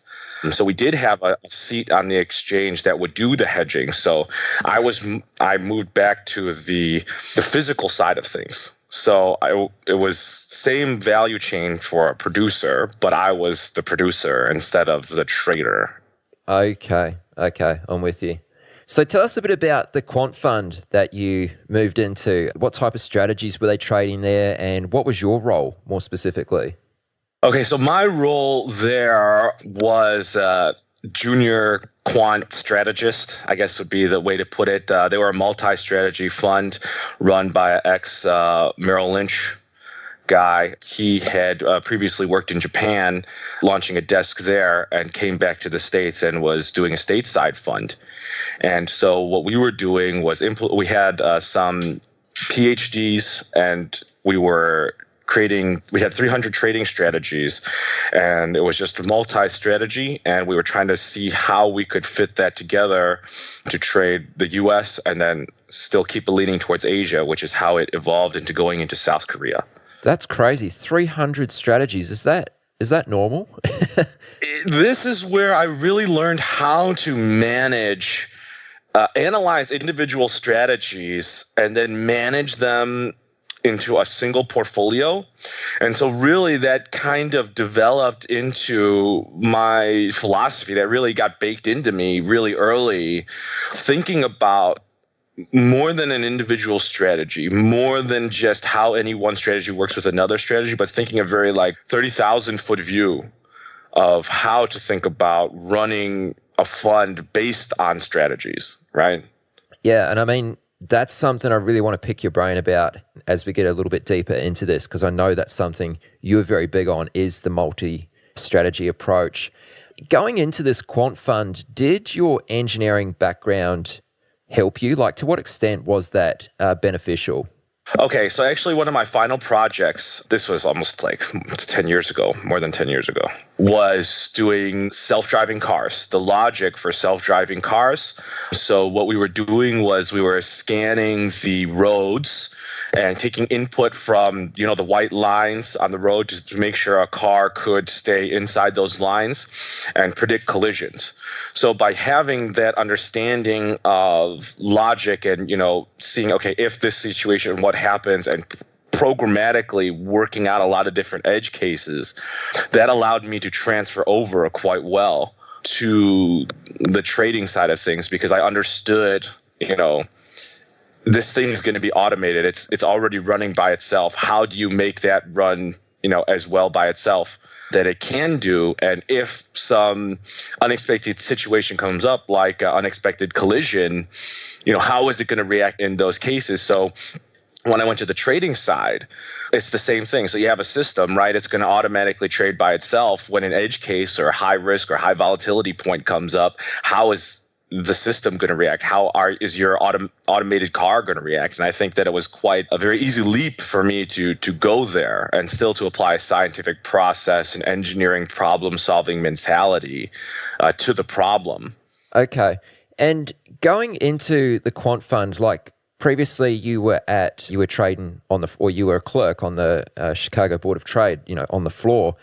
Did it require much of a mind shift from doing things that way to actually working in a quant fund that was sort of juggling 300 strategies? It was a bit of a shift, but a lot of people in Chicago come from the floor. So a lot of people made that transition and then went upstairs. So a lot of the analogies that I had are that basis of understanding. They could communicate it to me. I think it's a much different environment, say, in London or some other place that might not have as a strong pit structure. So those guys, I think it would have been a much more difficult transition. But because I was surrounded by guys, or, the upper management was or had the pit experience, they can make a lot of analogies. So it was really transcribing down what their strategies were or what they had felt worked over the years, and then adding this level of engineering on top of that, or statistics and mathematics built around what they already knew worked. So they already had several strategies they had been trading for 10, 20 years. They wanted to make that programmatic and then use engineering and mathematical principles to verify or validate those strategies. Okay, yeah, sure, that makes sense. And, your role there as a junior quant strategist, what sort of things did that entail? Honestly, it's just a glorified intern. Okay. I just watched a lot of the other guys, what their ideas were, watching their process, debugging code, because I had already knew how to code in C++, so having a coding was definitely important. I also could understand the formulas, the mathematical formulas that they were using, and so just being a sponge, man. I just learned as much as I could and figure out why were these things working? What was the analogy between the pit or the market and what this trading strategy is trying to accomplish? And why is this phenomenon they're targeting something that we believe is profitable? Mm-hmm. Okay. So, I'm not sure how long you stayed there for, but what brought you over to South Korea and China? Walk us through that stage. Right. So, like I said, a lot of these guys, well, actually the boss, he was in Japan first. So a lot of emerging markets, and I'm Chinese American and he was Japanese American, and the original guy I was working for on the floor was Korean American. So we had a lot of Asian influence there. And there is a big difference between emerging markets and, we'll say, mature markets. But for trading strategies, automatic or algorithmic trading strategies, you require a certain level of infrastructure to be in place. So earlier, say early 90s, late 80s, Japan was that type of market. They had the technology infrastructure. They had that type of thing. You could go do that. Then South Korea came online. They had electronic markets. They had futures. They had options. And then China is the next progressive step, because in emerging markets, there is a higher signal-to-noise ratio and a higher, usually, propensity for, we'll say, retail traders, less institutional, less HFT, less well-established players that have high amounts of infrastructure. So you can reduce your competition and increase your profitability by being able to navigate inside of those markets with strategies and technology and process that you have already developed, say, in the States. So I saw them do that progression, and so coming to China for me was just a continuation of that type of thinking. And I have done some quantitative research on this that you can look at price series and see that there's a lot more dispersion in, say, China versus the US. And in China, the stock market is, I'm going to say rough guess here, 80% retail, 20% institutional, while, say, in the States, it's the absolute reverse. So if you can imagine walking into a market that's like that, you can understand why it's such a tempting offer. Yeah, okay. So, I mean, that's a really interesting answer, and there's just a few things I'd like to ask you around that. So, I mean, first of all, would you mind just explaining and just really clarifying, what do you mean by emerging markets? Like, what defines an emerging market? So I guess I'm not using a traditional economist's view of an emerging market. I want to say financially developing and we'll say, securitization of certain financial products So there is becoming to be so China is interesting because its economy is the second largest in the world, but their financial system has not caught up to, say, be the second most developed financial system in the stock market, in the futures market, in the options market that is equivalent to that, right? So you can look at many other countries that have a smaller economy but have a much stronger financial system. So it's not the economy part I'm looking at, it's at the financial system part. And so for say, the development of new futures or new exchanges or stock markets, things like that, that's the kind of development I would like to see. So another example of this would probably be India. Would be another great example of this type of emerging financial market. They have been a very strong emerging economy for over a decade, but I would say that their financial market and securitization of financial products has come to light probably in the last 3 years, where it's quite good to trade, where they have developed enough infrastructure, where you have developed enough liquidity, where there is enough institutions in the market and enough trading in the market to make it worthwhile to trade and not completely bonkers, but not so much so where it's become like the US or Europe, where everything is, highly efficient, high amounts of HFT, high amounts of, say, quant funds or, investment banks or things of that nature. Okay. And you brought up a point about signal to noise ratio. What does that refer to? Okay. So from, we'll say, engineering standpoint, we're on this call, right? So there is some noise in the background on this Skype call, but how much of the sound that is coming through your system is my voice, and how much of that is white noise or lag from the internet or other types of latency or, resistance coming from the wires of our, different setups. The greater the signal is, the clearer you will hear my voice. So any strategy is also trying to capture a signal, whether that's, we'll say, trend following, or a mean reversion or a carry trade or whatever. There's some signal you're looking to capture. How strong is that signal versus the background noise of what's going on in the market, and how easy are you able to discern one from the other? Right. That's a really good analogy. I like how you did that. Very good. Now, the 80% retail versus compared to 20% institutional in China, why is it that way? I mean, do most funds in China trade US markets? Like, why is the ratio split like that? Well, no, they do not trade outside markets because of the RMB exchange. So they have a certain quota that every Chinese national can do per year, which is not very large. And they don't have floating exchange rates. So that does put a crimp on how much they can trade abroad. So they're limited only to the domestic markets. Also, hedge funds, investment banks, a lot of that stuff is quite new. So it's not. Also, a lot of it is fraud or shadow banking, or there's a lot of guaranteed products that it's going to get you, 12% a year or something like that on leveraged properties or some crazy, insane products. So a lot of people are savers. They save the money and they manage it themselves. And so they're going to go out and buy houses. They're going to invest it in the stock market. They're going to invest it anywhere they can get a return, but they're not putting it in an institution like we would in the States with a 401k, or put it into like a Vanguard ETF or, SPY or something like that. They're out there investing in stocks themselves. And there's a huge population doing that. So that really causes that percentage ratio. Okay, so probably a good portion, 80% of the retail, a lot of them are mainly investors and not necessarily active traders. Would that be a fair assumption? Oh, no, they are active traders.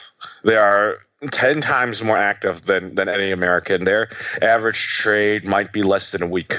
Their holding period, 3 months, is long term. If you told someone you held a 3-month trade in China, they're like, wow, you must have made 100% on it or something. Like it must. That's not the type of thinking. It's just a totally different type of thinking and culture and background of the retail and the institutional here in China. I mean, it's quite a different perspective on things. That's so crazy. So, you know that common thing that you hear floating about is 90% of traders fail. How does that sit in China? Like, do most people, like this 80% we were talking about here, do most of them do fairly well?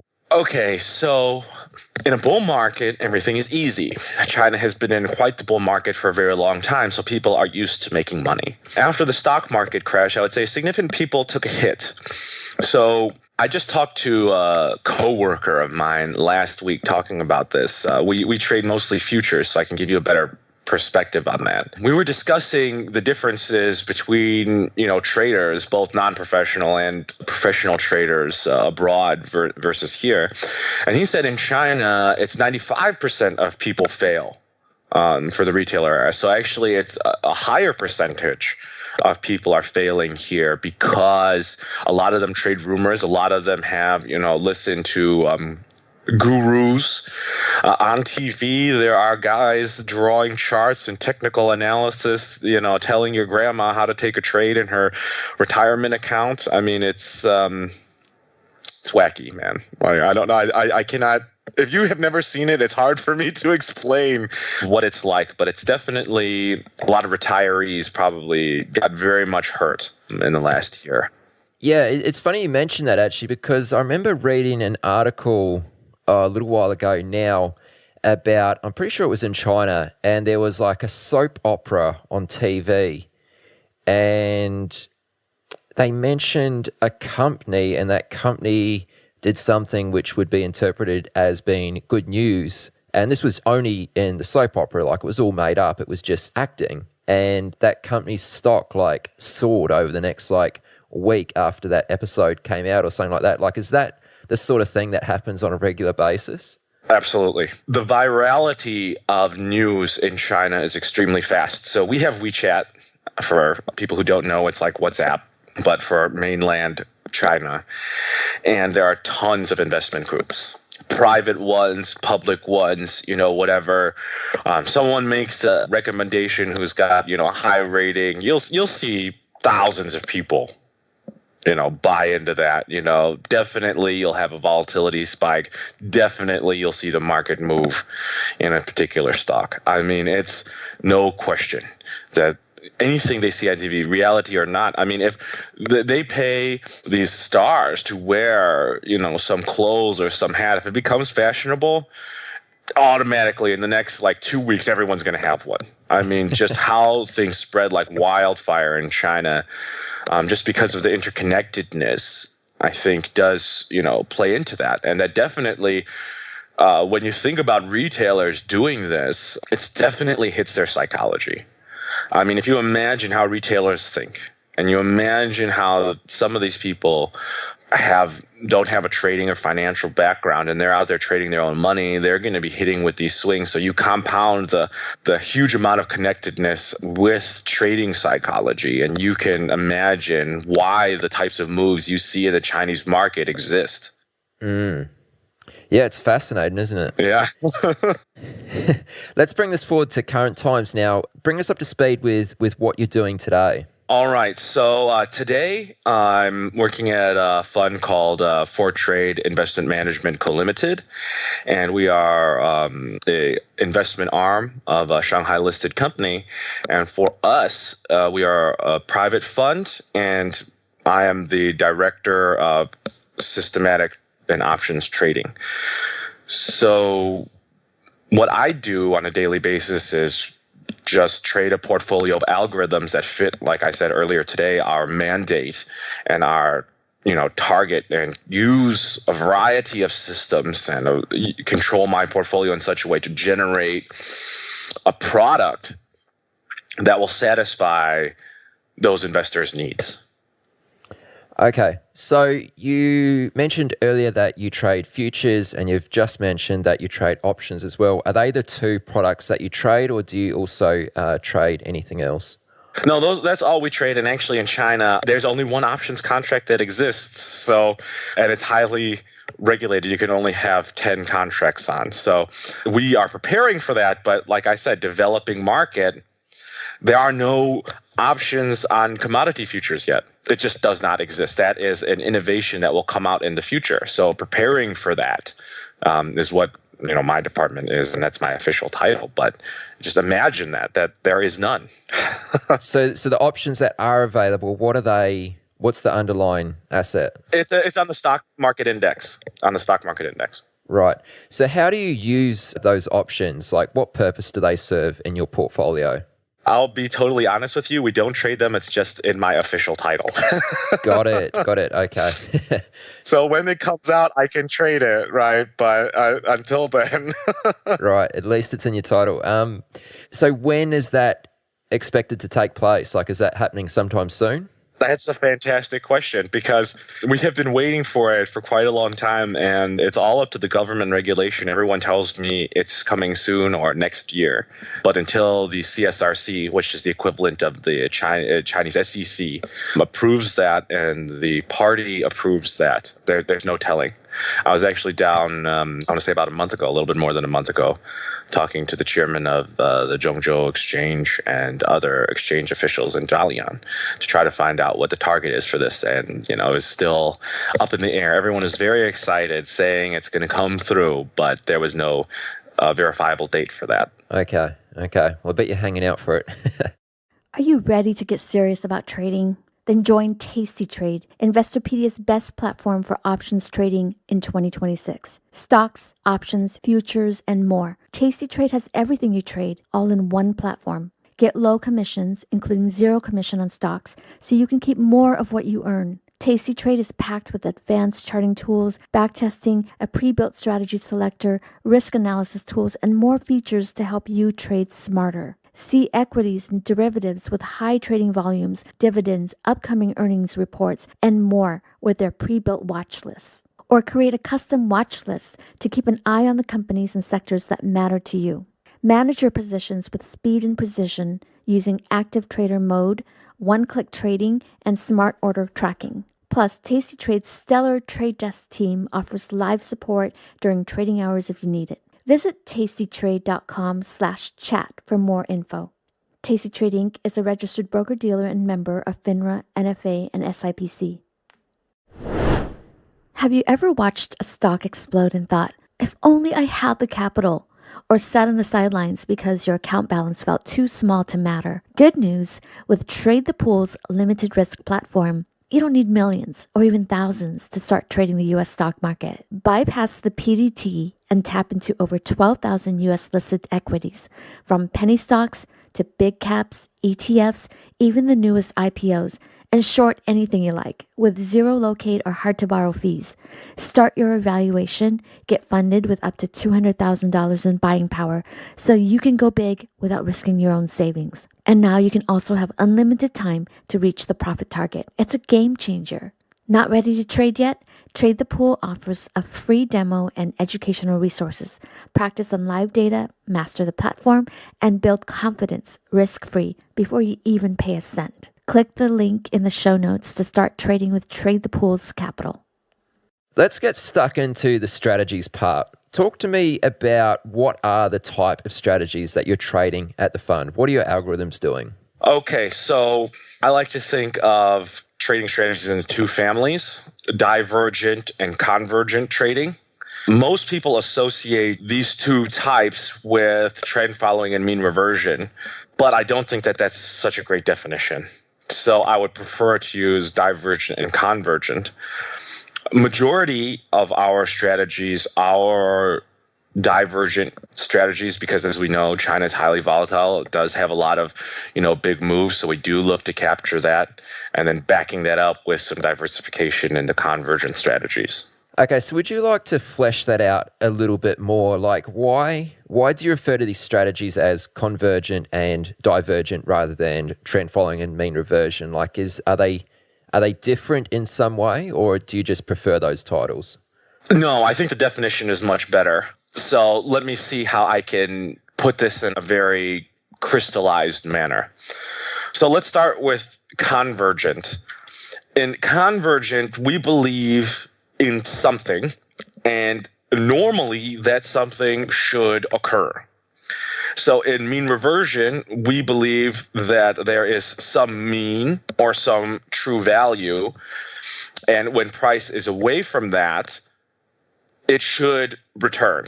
So we believe in this mean or that true value as a state or a price that we can hold. And when things are away from that, we believe it should approach to that. Another good example of convergent trading is value investing.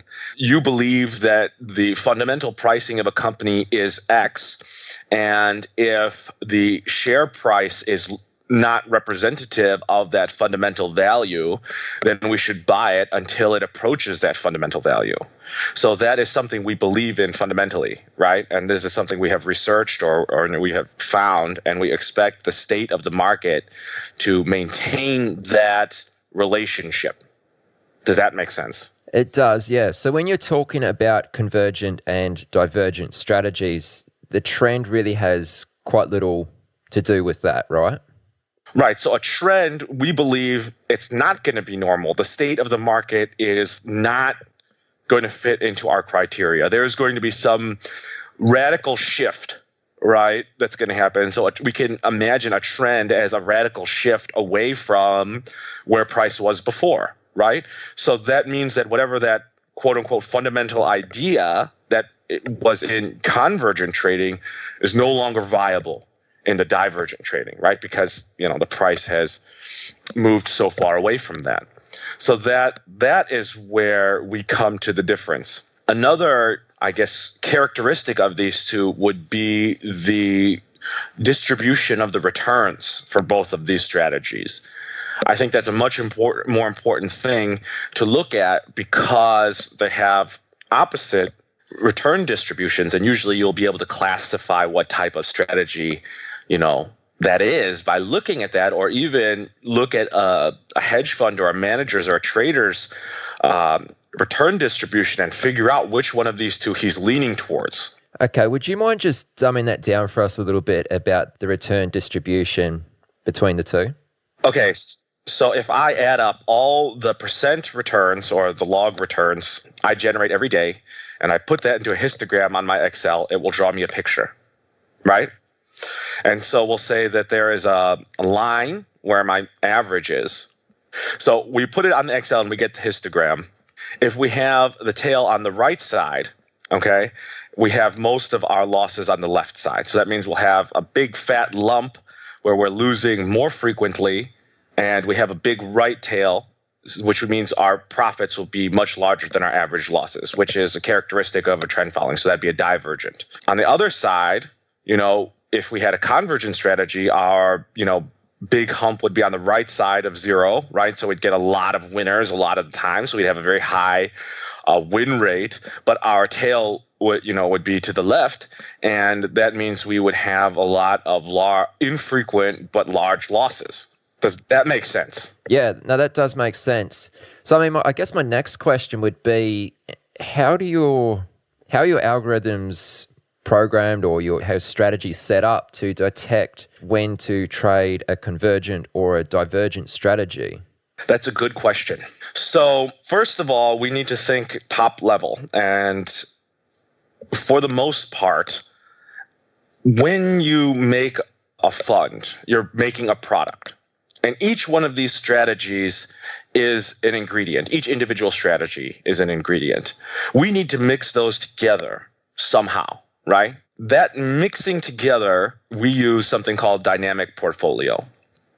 And what this does is allows us to look at families of strategies, right? So you might have some calendar carry trades. You might have, we'll just say, breakout trades or momentum trades, or you might have, statistical arbitrage, or you'll have all these different families of systems out there, all with these different parameters. And we need to, be the chef and combine these together in such a way that makes sense for our end goal, right?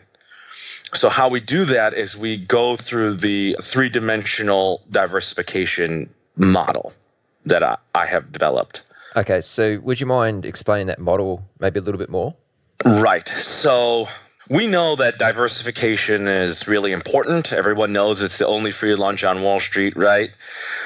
So let's take that as a fundamental building block of what we're trying to do. So how are all the different ways that we can diversify ourselves? We can diversify ourselves across strategies, right? That's one dimension. We can diversify ourselves across time frames or parameter sets, right? And we can diversify ourselves across markets. So looking at those three dimensions of diversification, we can pick the optimal set of strategies and strategy families to make up our total basket. I think it might be helpful if you could walk us through your strategy workflow, right? Like from how new strategies go from idea through to implementation. Would you be able to step us through that part of it? From idea to implementation. Okay, let's see how to break this down. So first, obviously, we're going to have brainstorming ideation, right? So the most important part there is we are hypothesis-based models, not data mining. So a lot of us here have trading experience, or we have other teams to lean on for ideation, people who specialize in different areas or came from the physical. We can talk about, some idea they have, right? And from that idea, we start to do research. We will start to say, okay, there is something we want to capture. Say that's a trend. Okay, we know trends exist in this market. If they exist, how can we go about capturing them? And so that's where the modeling takes place. Then we want to say, okay, we have modeled it. How well is that model capturing that phenomenon? So how good is this trading strategy good at capturing that trend, right? Once we have implemented that, then we want to say, okay, from the retail side of things, everyone's looking for the perfect parameter, right? Everyone's looking for the optimizing on the best parameter set and saying, hey, this, EMA at 29 and, that, Bollinger Band at 32 or, whatever, find this best strategy's best parameter.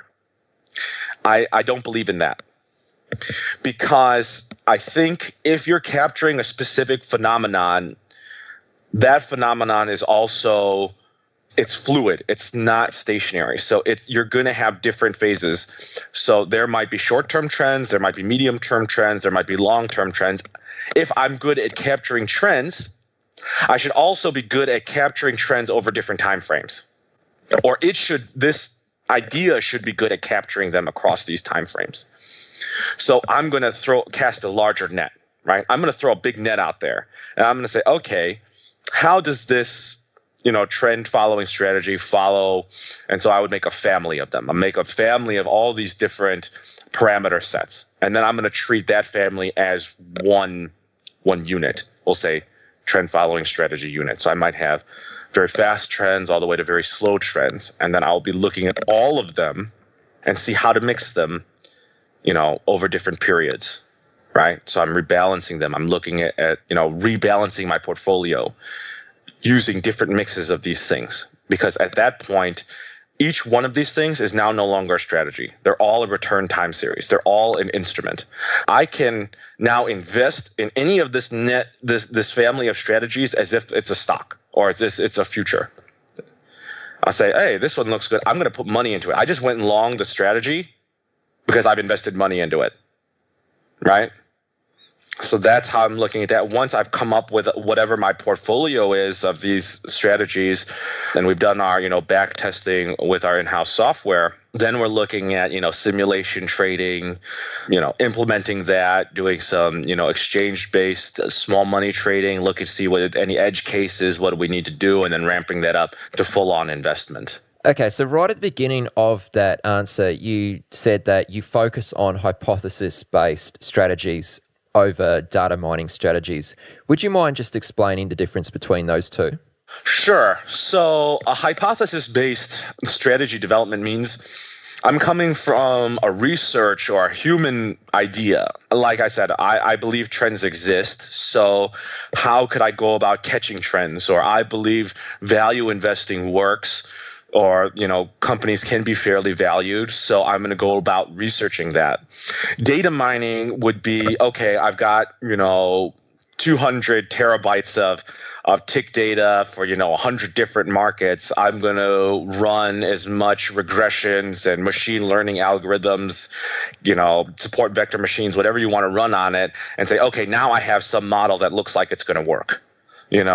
So one is coming from a much more human analysis, experiential research side, and one is a lot more data crunching, and I would say much more opaque, because if I start doing all these optimizations, machine learning algorithms, it becomes less and less clear what the underlying logic or what the underlying phenomenon I'm trying to capture. It just looks like something works, something is working. So that is the differential.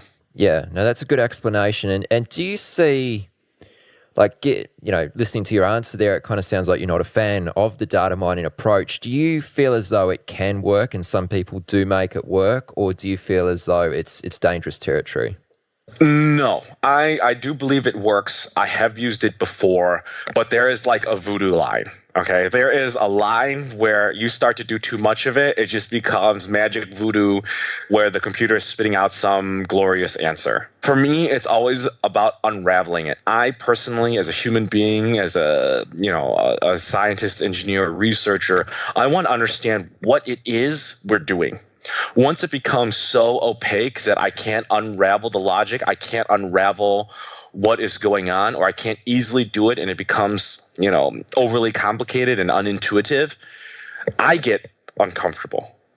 So I would say up to supervised learning is probably okay. Classification is probably okay. But once you start to go random forest, deep learning, the kind of reinforcement learning where it gets very, very deep and you can't, there's things that are going back into the system and it's evolving so much that you can't take a step back and open the box. Once it gets to that point where I cannot open the box, that's where I call it voodoo magic, Okay. Very good.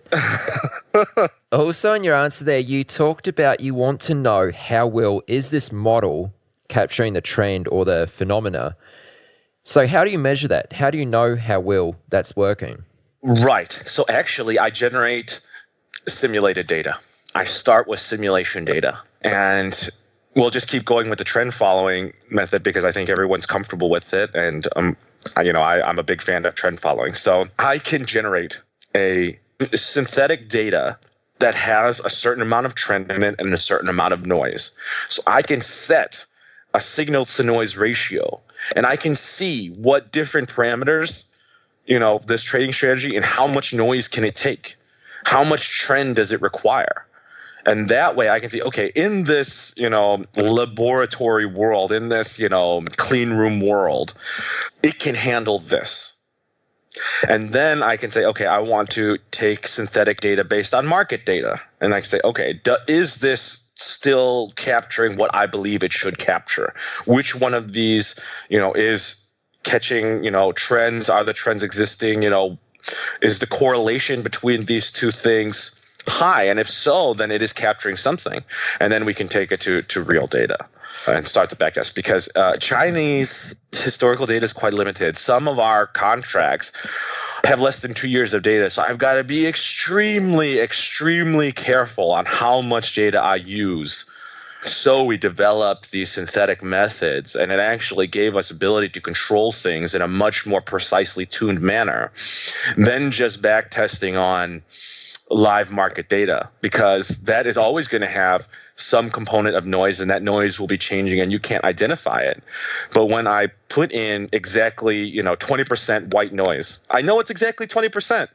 I know exactly how much it's capturing, and I know exactly how much that's affecting my system's ability to capture that, we'll say, perfect, sine wave trend, or that perfect triangular wave trend. Those are the two types of waves that we use to check for trend following. Either, a triangle wave is like very sharp at the top, and then down, and a sine wave would be more smooth. So I can create different types of trends, different types of noise, different types of these types of things, and see how they're all performing in a very, clean and controllable environment. Okay, so 2 questions. What is synthetic data, and why do you not just go straight to historical price data? I know you mentioned there that in China, there's only 2 years for some contracts that you'd want to test on. So you've got to be very careful that doesn't straight away become in-sample data. But I feel as though there's probably another reason for this as well. Right. So synthetic data is data you generate yourself. So I will generate a random, time series or price chart, just, use the random number generator in Excel. That is synthetic data. You just generated, 10 years of data using a random number generator. What we have done is used that in such a way that allows us to control certain parameters.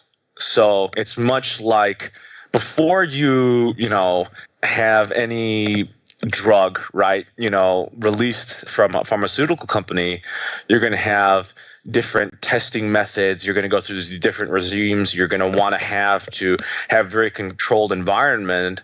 I want to do that with my trading strategy. I want to control the environment that it's released into. I don't want to just throw it straight into market environment, because there might be some confounding factors in the market environment that affect the strategy, but I'm not able to unravel why that's occurring.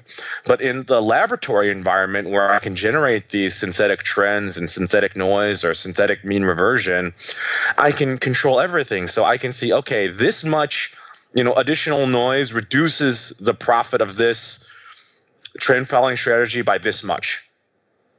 But in the market data, if I say it's 2008 to 2009 or 2009 to 2010 or any given year, that's what I can change. But I don't know how much noise was added, how much trend each year had specifically, right? And each market is going to be affected by different factors each year.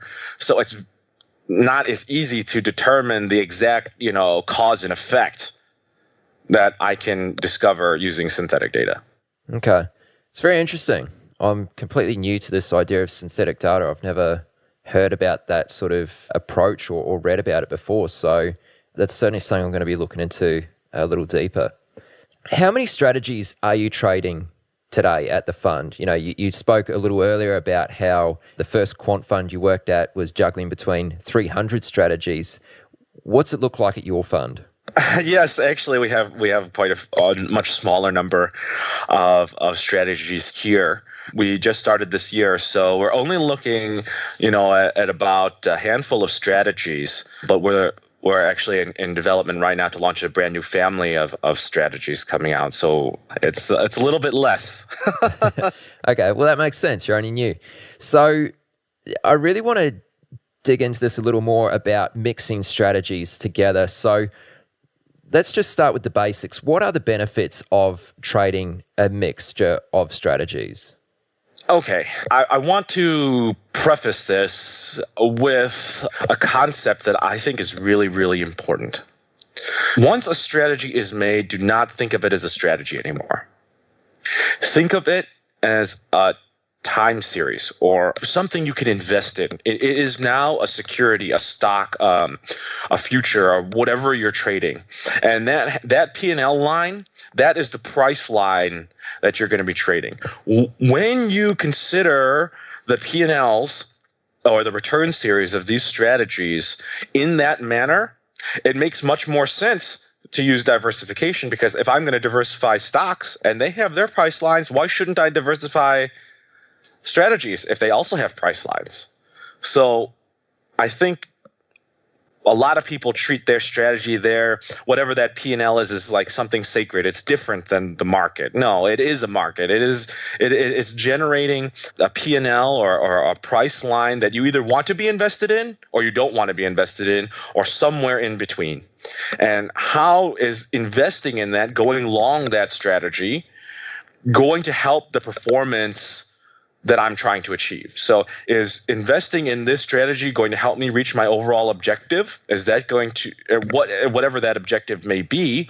And if so, can I mix more of them together to, reduce my drawdown, decrease my volatility, decrease the amount of internal correlation I have, decrease the amount of any effect any large market shock is going to give me? I mean, there's tons of benefits, and it really increases your return, risk-adjusted return.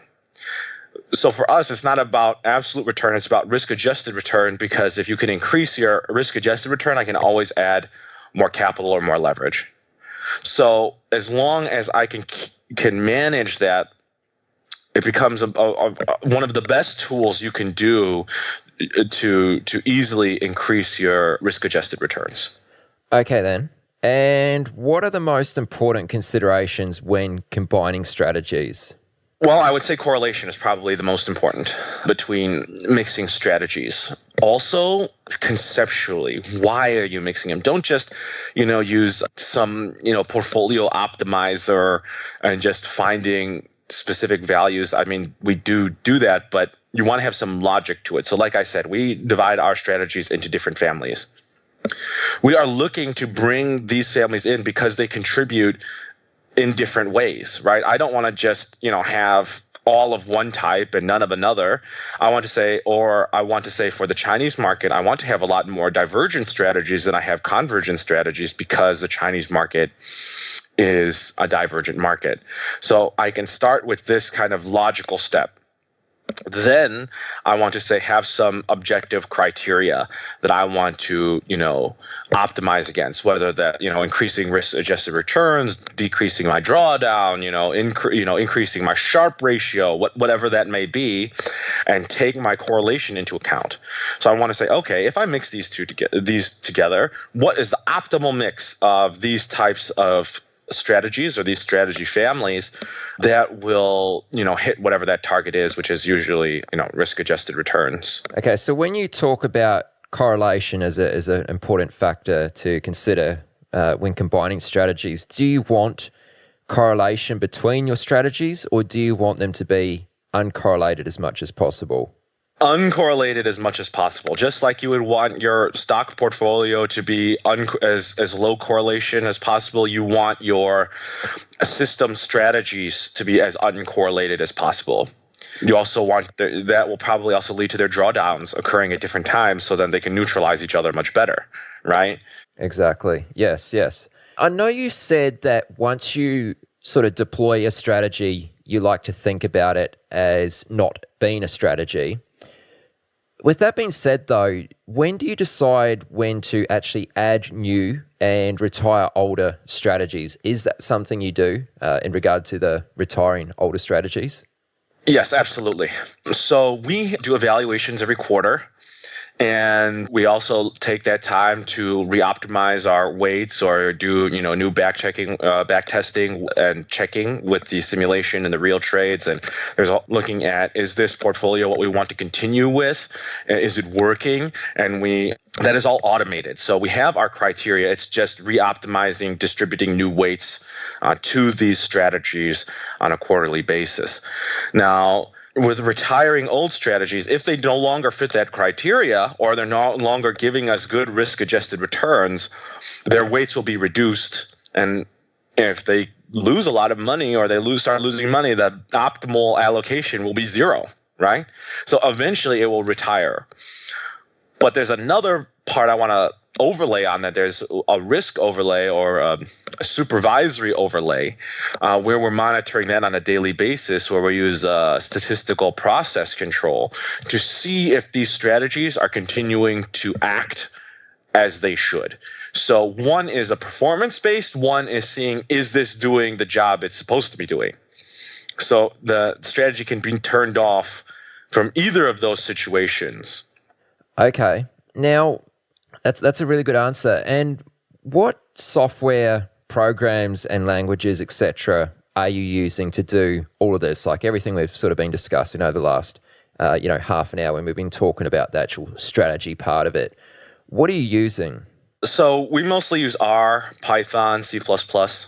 Okay, so it's all sort of stuff that you've custom developed? Yes. Okay, so you don't use any sort of, or very little third-party software? I don't use any like third-party retail software, but we do leverage a lot of open source. I mean, there's a lot of great open source out there in the R community, like Quantstrat, Performance Analytics, and in Python. They've got Quantopian. They've got the Zipline backtest. We don't use that, but I'm just, for example, there's a lot of different great packages out there. So actually, we do use the Anaconda SciPy Python stack, and that's a great open source resource for us that allows us to build on that, and then all of our other infrastructure, back testing, risk control, execution is all tied up in our own in-house software. Right.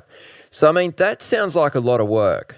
Like how much time has gone into setting all of this up, like set up your infrastructure there in regard to your programs?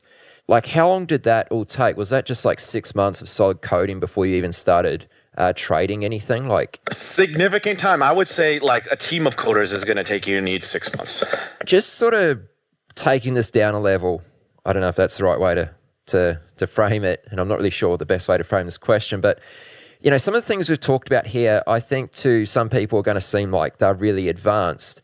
Are these really advanced subjects? I mean, I don't want people to think, oh, this guy's got an engineer degree. This is well beyond me. I don't have an engineer degree. How advanced is this sort of stuff we're talking about, or is it something that you think could be picked up, if someone actually sort of committed to it and wanted to put in a bit of time and effort, it's something that could be learned? Okay, so 100% it could be picked up. And I want to say that because I have done some trader education. So I have a group here in Beijing called the Beijing Investors and Traders Group, and I give free lectures, on trading, how to think about trading, how to trade, how to do it for the retail. 100% can be picked up. Each individual concept I've discussed today is not complicated in and of itself. Talking about trend following is not complicated. Diversification is not complicated, right? Looking at, your strategy and saying, okay, how can I make some data to put into it that would be the most 100% perfect data it's ever seen? And then from that, add some random noise to it so I can see, push it to the limit. Definitely you can do that in Excel. It's how it has been put together that's where the complexity gets added in. So if you break them up into components and you say, okay, I just want to focus on how to do hypothesis-based systems building. So I need to come up with an idea, and I need to see how good it is at capturing that idea. That's, one block. I want to practice, building diversified portfolios. Well, I said, okay, there's a ton of books on that. I recommend, active portfolio management. That's probably the holy Bible of, the diversification. So I'm a big fan of that book. And when you look at that and it's portfolio building, you say, okay, how can I do this? And you can even look on simple websites like how to use stocks and practice just doing it with stocks. Because I remember your strategy is no different than any other time series. So if I have a return series of stocks or I have a return series of my strategies, I can practice doing it that way. So just break it down to the more fundamental building blocks and then assemble them together. I think I have given just too many of the blocks combined together. I've shown you the dish, but I haven't shown you each ingredient. And so if I just teach you or someone teaches you each ingredient individually, you'll understand how to mix them together to create that final dish. Yeah, I think that's well said. That's a great answer. And, a lot of things we've talked about here have been very kind of quantitative based, I guess you could say. If there's just one thing from this conversation which you think discretionary traders should take away from this, what would that be? Systematize yourself. Use research to back up your hypothesis. All discretionary traders have a hypothesis. They believe that there is something that they see or something that they understand that will have an effect on the market, whether that's a technical trader looking at a chart pattern or a value investor, doing a fundamental, or, some guy trading, an agricultural calendar spread or something like that, discretionarily. There is a reason why you want to take that trade. Look at other examples of that trade, distill it to its most first principles and backtest that somehow. Excel by hand is iffy because you can discretionarily leave out trades that, but just try to take a look at it. Try to take a look at other examples of that and think about what could go wrong. What are the situations, like I said, edge cases where you might not be able to capture that? And then structure yourself, be disciplined, and say, okay, this is what I believe. This is why I want to take this trade. So I'm going to execute this trade in this way every time. Reduce your own volatility. Reduce your performance randomness. Now, when you say systematize yourself, you're not telling discretionary traders to become systematic traders, right? No, I mean, if you say, okay, I trade only head and shoulders, or I'm a head and shoulders trader, okay, define what a head and shoulders is. Look at all examples of this predefined head and shoulders that you are committed to trading. Look at all the statistics of this head and shoulders and say, okay, this is what it is. I want to trade. Generate rules for yourself to say, okay, I want to do on this situation, I like to do this. If something goes wrong, what am I going to do, right? I want to look at, not if just something goes right, I want to go look wrong, and I want to say, okay, I want to build yourself a process. I guess that's the key point. Whatever you're trading or how you came to the decision to take that trade is irrelevant. You should have a process once you have decided to put that position on and execute that process the same way, because if you don't execute it the same way, you have added personal volatility, performance randomness into your system. So when you are into your trading performance, so when you look at I'm sure everyone's using Excel or a journal, or you're looking at a broker statement, it's harder to find out where you want to improve, right? So you want to improve yourself in a step-by-step manner. It's much easier to evaluate what to improve if you've, got a process, and then you can change, whatever is in that process and move forward. I think it makes it much easier to see clear growth in where you've come from, because you've made these changes, and it's a clear indicator whether the change is working or not. And I think those are the two most important things for any trader to look at to see how their journey is going. And you have a very clear picture of, is what I'm changing working, and am I getting better at doing this job? That's a really awesome answer, man. I like that.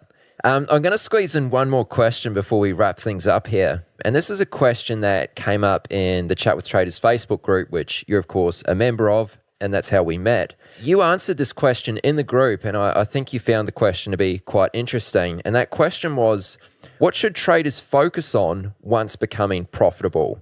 So how would you answer that? Well, I think a lot of retailers and a lot of people in the group think that becoming profitable is the end result, right? That is where you, like, once that happens, you're like, yes, I've made it. That's where I want to be.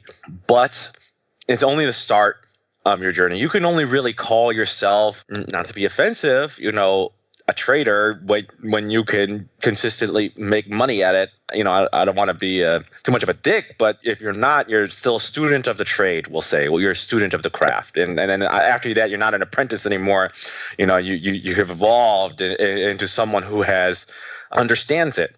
So from that point, there's so many more steps to go. You're not the perfect trader yet. You're not even close. You have just stepped into the world of consistently profitable traders. The world where, people do this for a living.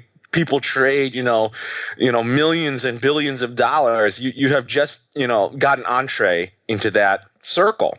So you can improve yourself, improve your strategy, right? Improve how you're managing your strategies, right? Look at maybe, getting some assets under management, right? Look at expanding yourself, leverage yourself. You now have a skill, right? Don't just look at yourself and say, hey, I'm only going to trade my money. If you have a skill, don't do it for free. Go try to find other people who require that skill from you. And just think about how you can continually improve. You are not the optimal trader just yet. I don't think you ever become the optimal trader. So what are your strengths? Make those stronger. What are your weaknesses? Either go around them or nullify them, and have a continuous self-improvement. And as you continually self-improve, as traders, we are rewarded. And through that reward, it becomes a fantastic process where you get to feel good that you have improved yourself. And then the world and the market verifies that you have made that improvement by giving you that reward. And so now you get to go into a virtuous cycle of becoming the best trader that you can be. Very good. I feel like I'm repeating myself, but that was a really cool answer.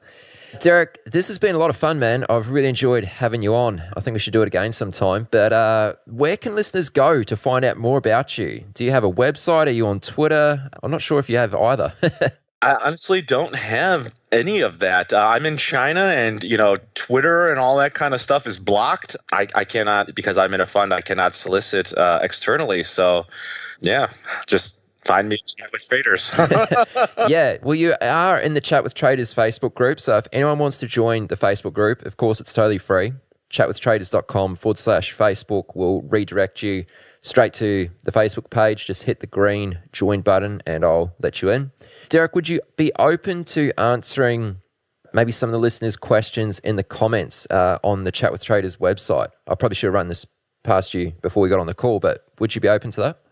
Sure. If anyone wants to post any questions or comments or anything like that, I'd definitely check the website or the Facebook group and drop me a message, and I'll do my best to answer it as best I can. Excellent. So guys, just to summarize, either you can leave questions for Derek in the Facebook group, chatwithtraders.com/Facebook, or in the comments section below this episode on the website. So you can get to that by going to chatwithtraders.com/ the episode number. I'm not quite sure what that episode number will be right now as we're recording this, but you'll see it. All right, Derek, well, once again, man, thank you very much. I truly do appreciate it. It's been a lot of fun. No, that was great. Yeah, I had a great time. You've reached the end of this episode of Chat with Traders, but rest assured there are more episodes loaded with real market insight and zero hype on the way soon. So to stay updated with each great new release, subscribe to the podcast in iTunes, and we'd love it if you'd leave a rating and review. We'll catch you next time on Chat with Traders.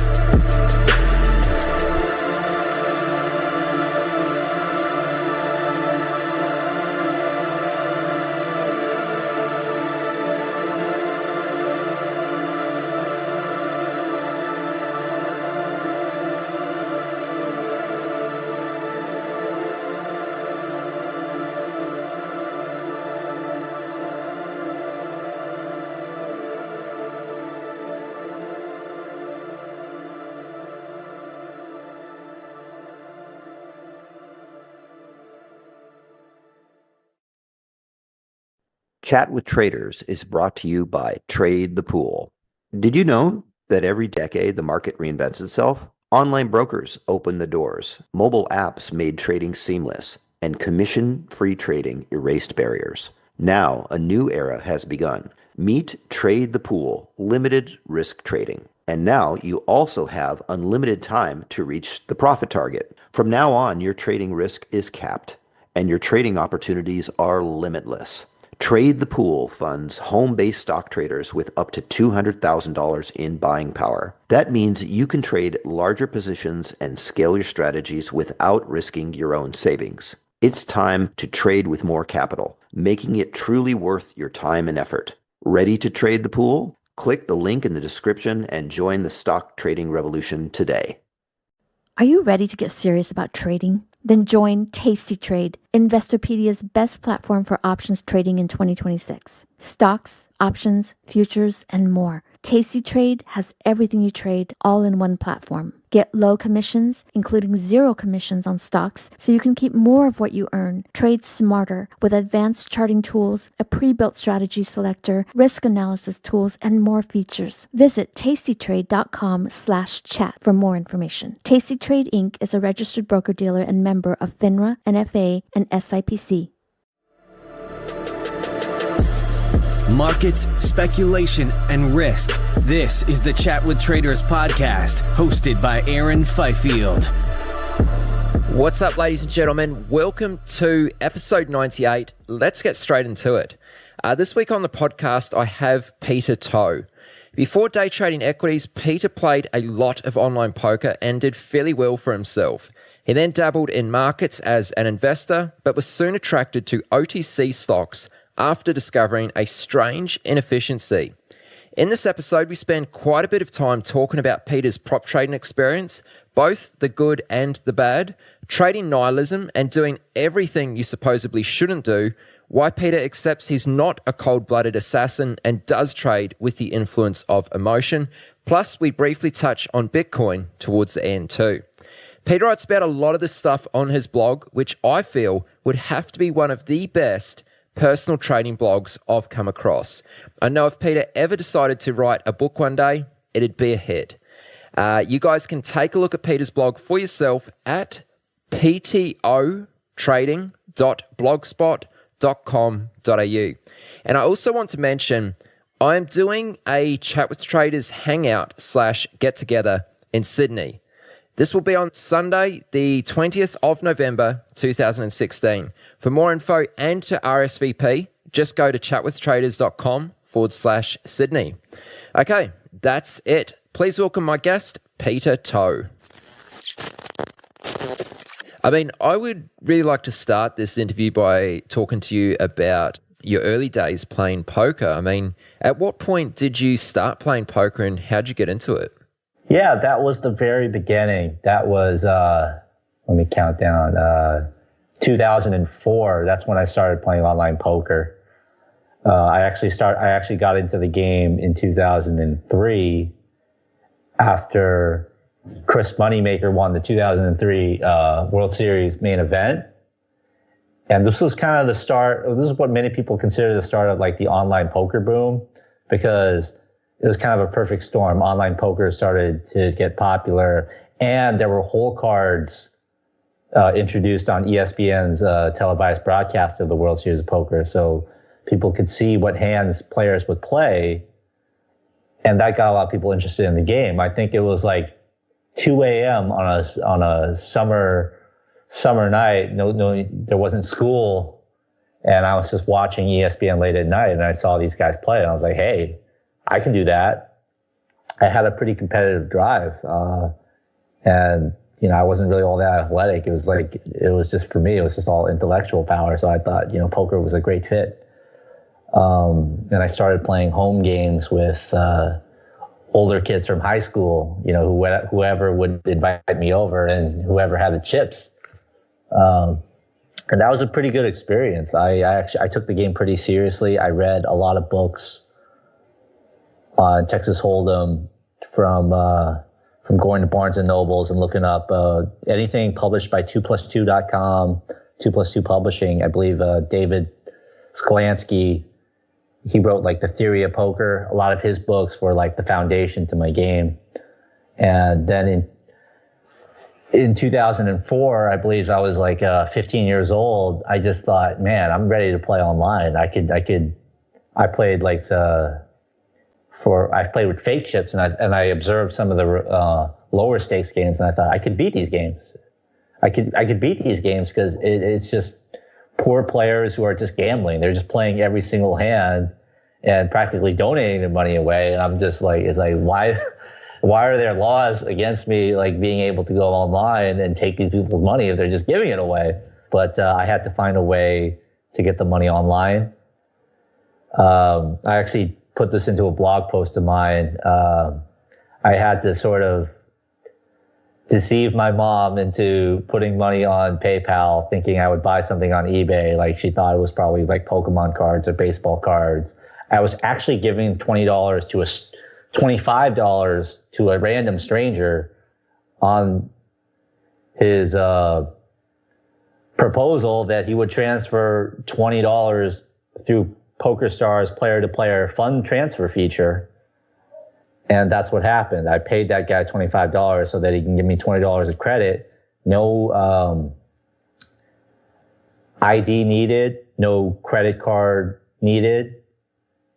You know, it really was that. It's hard to believe it in today's environment with all the legislation against gambling, but you could just get money from someone else. So I started with $20. I lost the initial $20, which is pretty devastating. But I actually asked my mom for $50 initially, so I had one more try at it. And the second 20, I said, I'm going to make this work. I'm going to make this work. I'm going to play the lowest possible stakes if I have to, which was like 10-cent big blinds if I had to. And I started to study it even further, you know, and I think initially I had certain assumptions about, you know, if I just played the right hands, you know, the top 15% pre-flop hands, and I just play ABC poker, or what I thought was ABC poker back then, I could just take money from these people. But that wasn't happening. What was happening is I would wait until I get aces or kings. I would raise the flop. Everybody would call, and some donk would like flip over 5-3 suited with a flush and beat me. And like it seems like I'd be winning 20-30% of the time with these hands and kind of just breaking even and not really going anywhere, not having the bankroll growth that I anticipated I would have. And I did a little more diligent hand analysis on 2+2 forums where you could dissect each individual hand by putting your hand history into a converter, and then you would have other more experienced players kind of critique your line, so to speak. You know, your like call, check, raise the river. That's like a line in poker, like what decisions you made, you're in the path to get to the end, basically.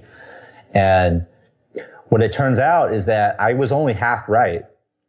I was playing conservatively tight, which is what you need to do at the low stakes, at the lowest stakes when everybody's playing, you know, the worst hands all the time. You need to have that edge. But I wasn't playing as aggressively as I thought as I should be. What was happening is that a lot of players, they have this barrier at the lowest stakes where they play the right hands, aces and kings, but they get busted too often, so they get cynical. They're like, oh, my aces will always lose. My kings will always lose. I might as well save money. I might as well stop raising the pot. I might as well stop getting my hand to the showdown. And I didn't realize how much money that cost me. I didn't realize that I had to push flush draws and straight draws, even though I wasn't greater than 50%. I still had like a 20 to 30% chance to win the hand. And when you're in an 8-way pot, you know, 20 to 30% equity was a huge edge, and you had to push it. I was just calling flush draws. I wasn't pumping them and trying to get the pot as big as I could on like a 7-8-way flop.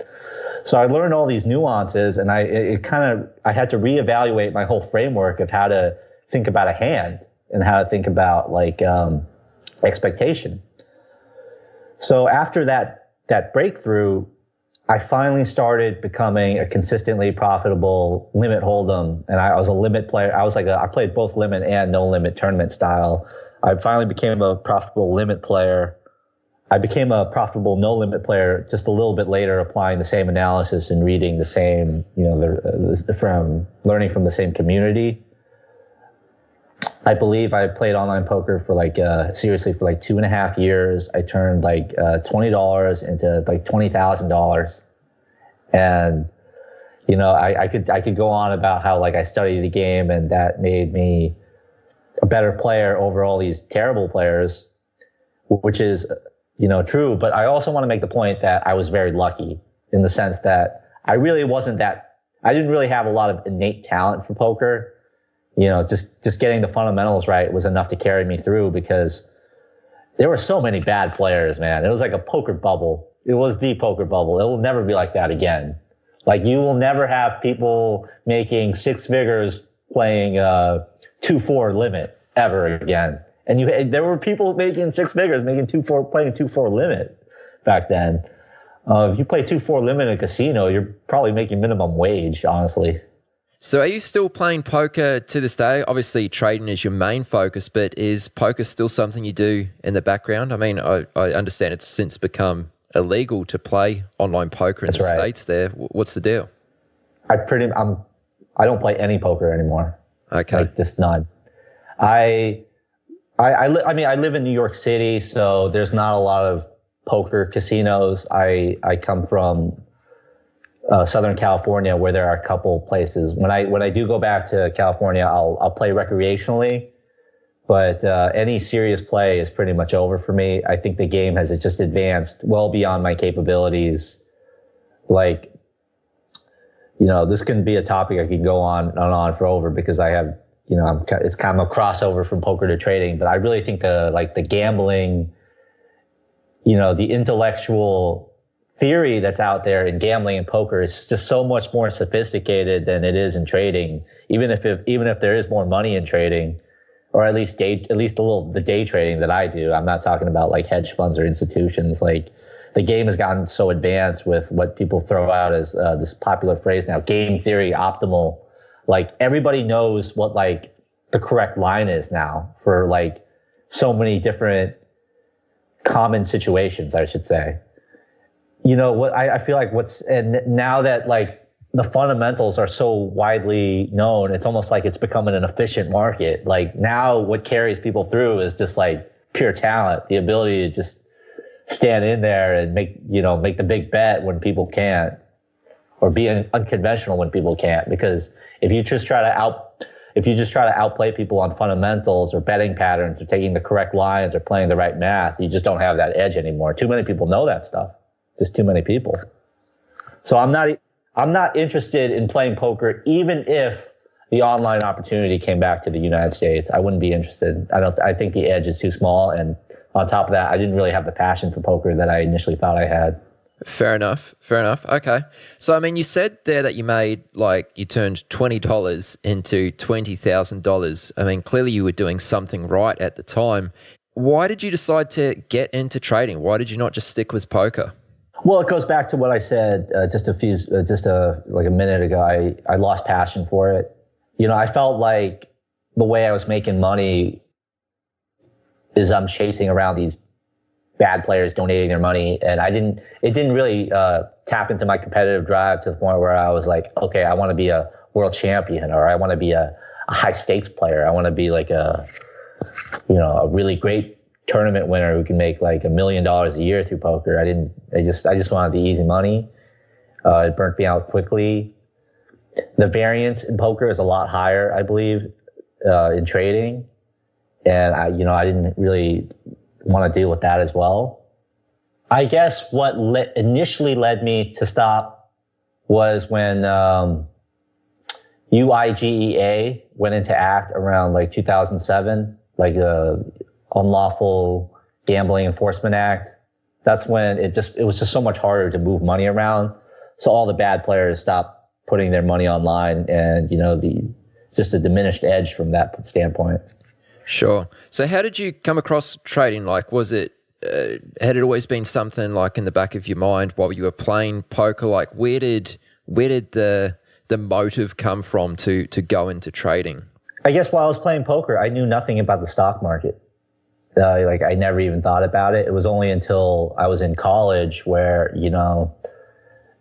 I guess it's just happenstance. My now best friend who lived in the dorm next to me, I would talk to him about poker, and he would talk to me about like trading and investing. Like, he had all these books about growth investing and technical analysis. Up until that point, I had no idea that anybody made any investment decisions based on a chart. It didn't really make any sense to me, actually, at that time.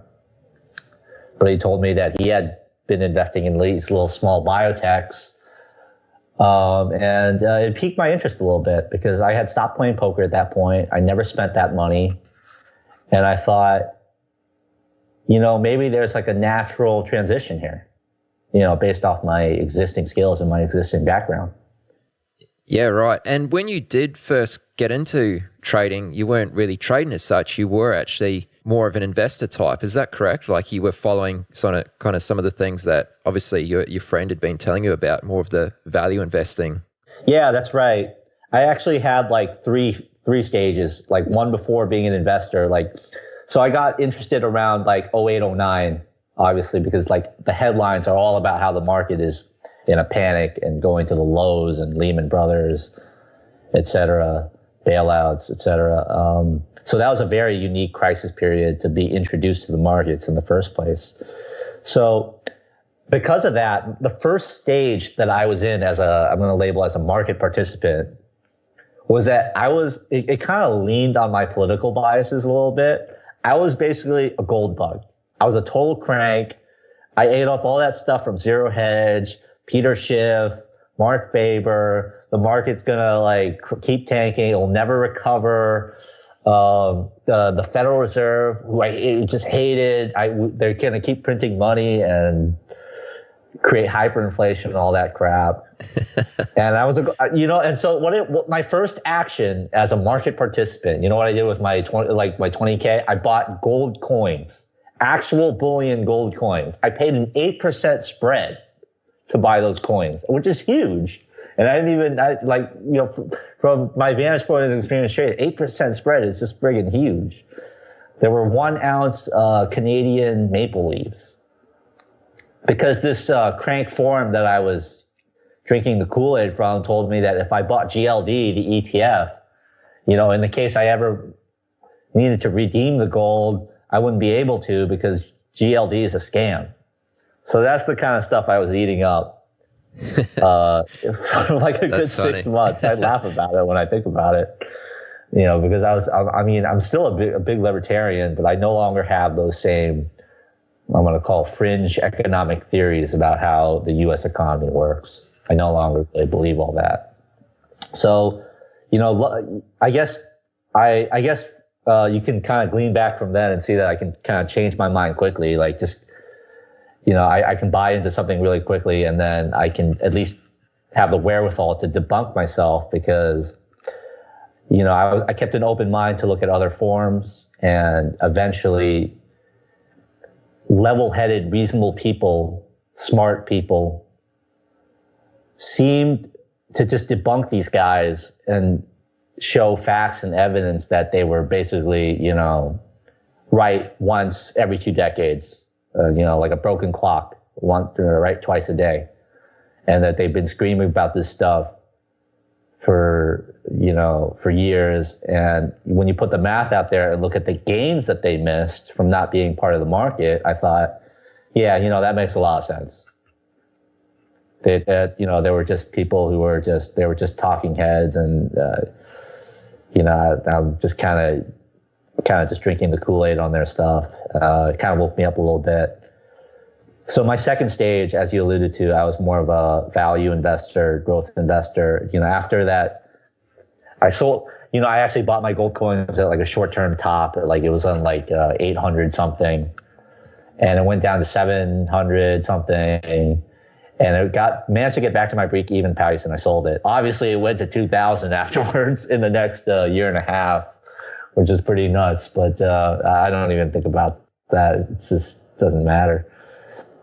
The second stage, as a value growth investor, I started reading books off my parents' shelf from Benjamin Graham, The Intelligent Investor, the Bible of value investing, and Peter Lynch's books, which is like the Bible of growth investing, buying what like Amazon, Netflix, brand names that will keep going up, doubling forever in perpetuity, stuff like that. So I thought that approach was pretty sound, and I just I didn't really have much of a research method. I was so eager to just put it in play and thinking, well, we just crashed. Everything's at the lows. Why do research? Why spend time doing research? Why not just buy? So I bought Apple at 79 pre-split, which was the day that Steve Jobs announced his illness. I think that's the 8-year low. I bought Baidu at 100 something.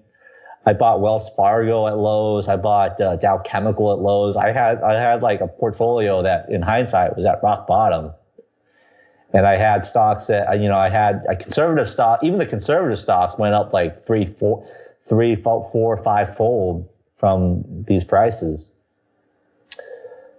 But what ended up happening was, I didn't really have the patience to just keep holding. I found out that I didn't have the patience. I thought I had the patience, but I did not. I started reading about, I read too much about people's opinions on where the market was going to go, and they thought the market was going to double dip. And I'm like, well, I'll sell it now and I'll rebuy it. Wrong. That's not, that's not, if you're going to be a value investor, don't do it that way, please. It can make a lot of money if it's the right style, but if you got to commit to it. So from all of that, despite all my ignorance, I managed to turn 20K into like almost 30. And that actually put me over the pattern day trader rule, which leads me to my third stage, which was when I started day trading. Yeah, cool. Well, let's hear about that. How'd you get started as a day trader now in your third phase?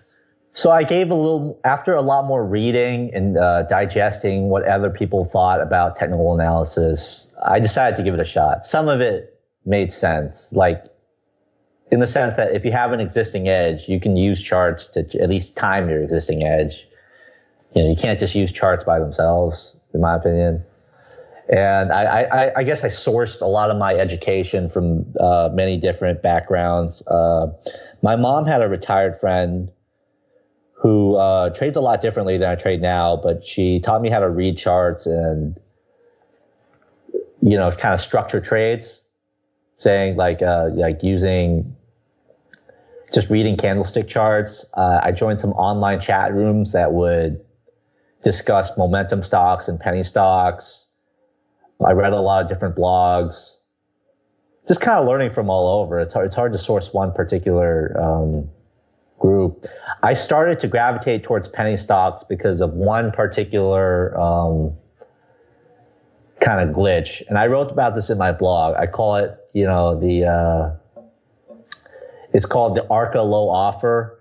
It was on these OTC stocks where pre-market, the market would cross on ARCA like 10 to 20% lower than the previous closing price for no real reason. And then this would just revert back to unchanged at the open. Could you just flesh that out a little more? Just explain what you're referring to there. I know we'll put a link in the show notes which references that blog post. I have seen it. It's a great post.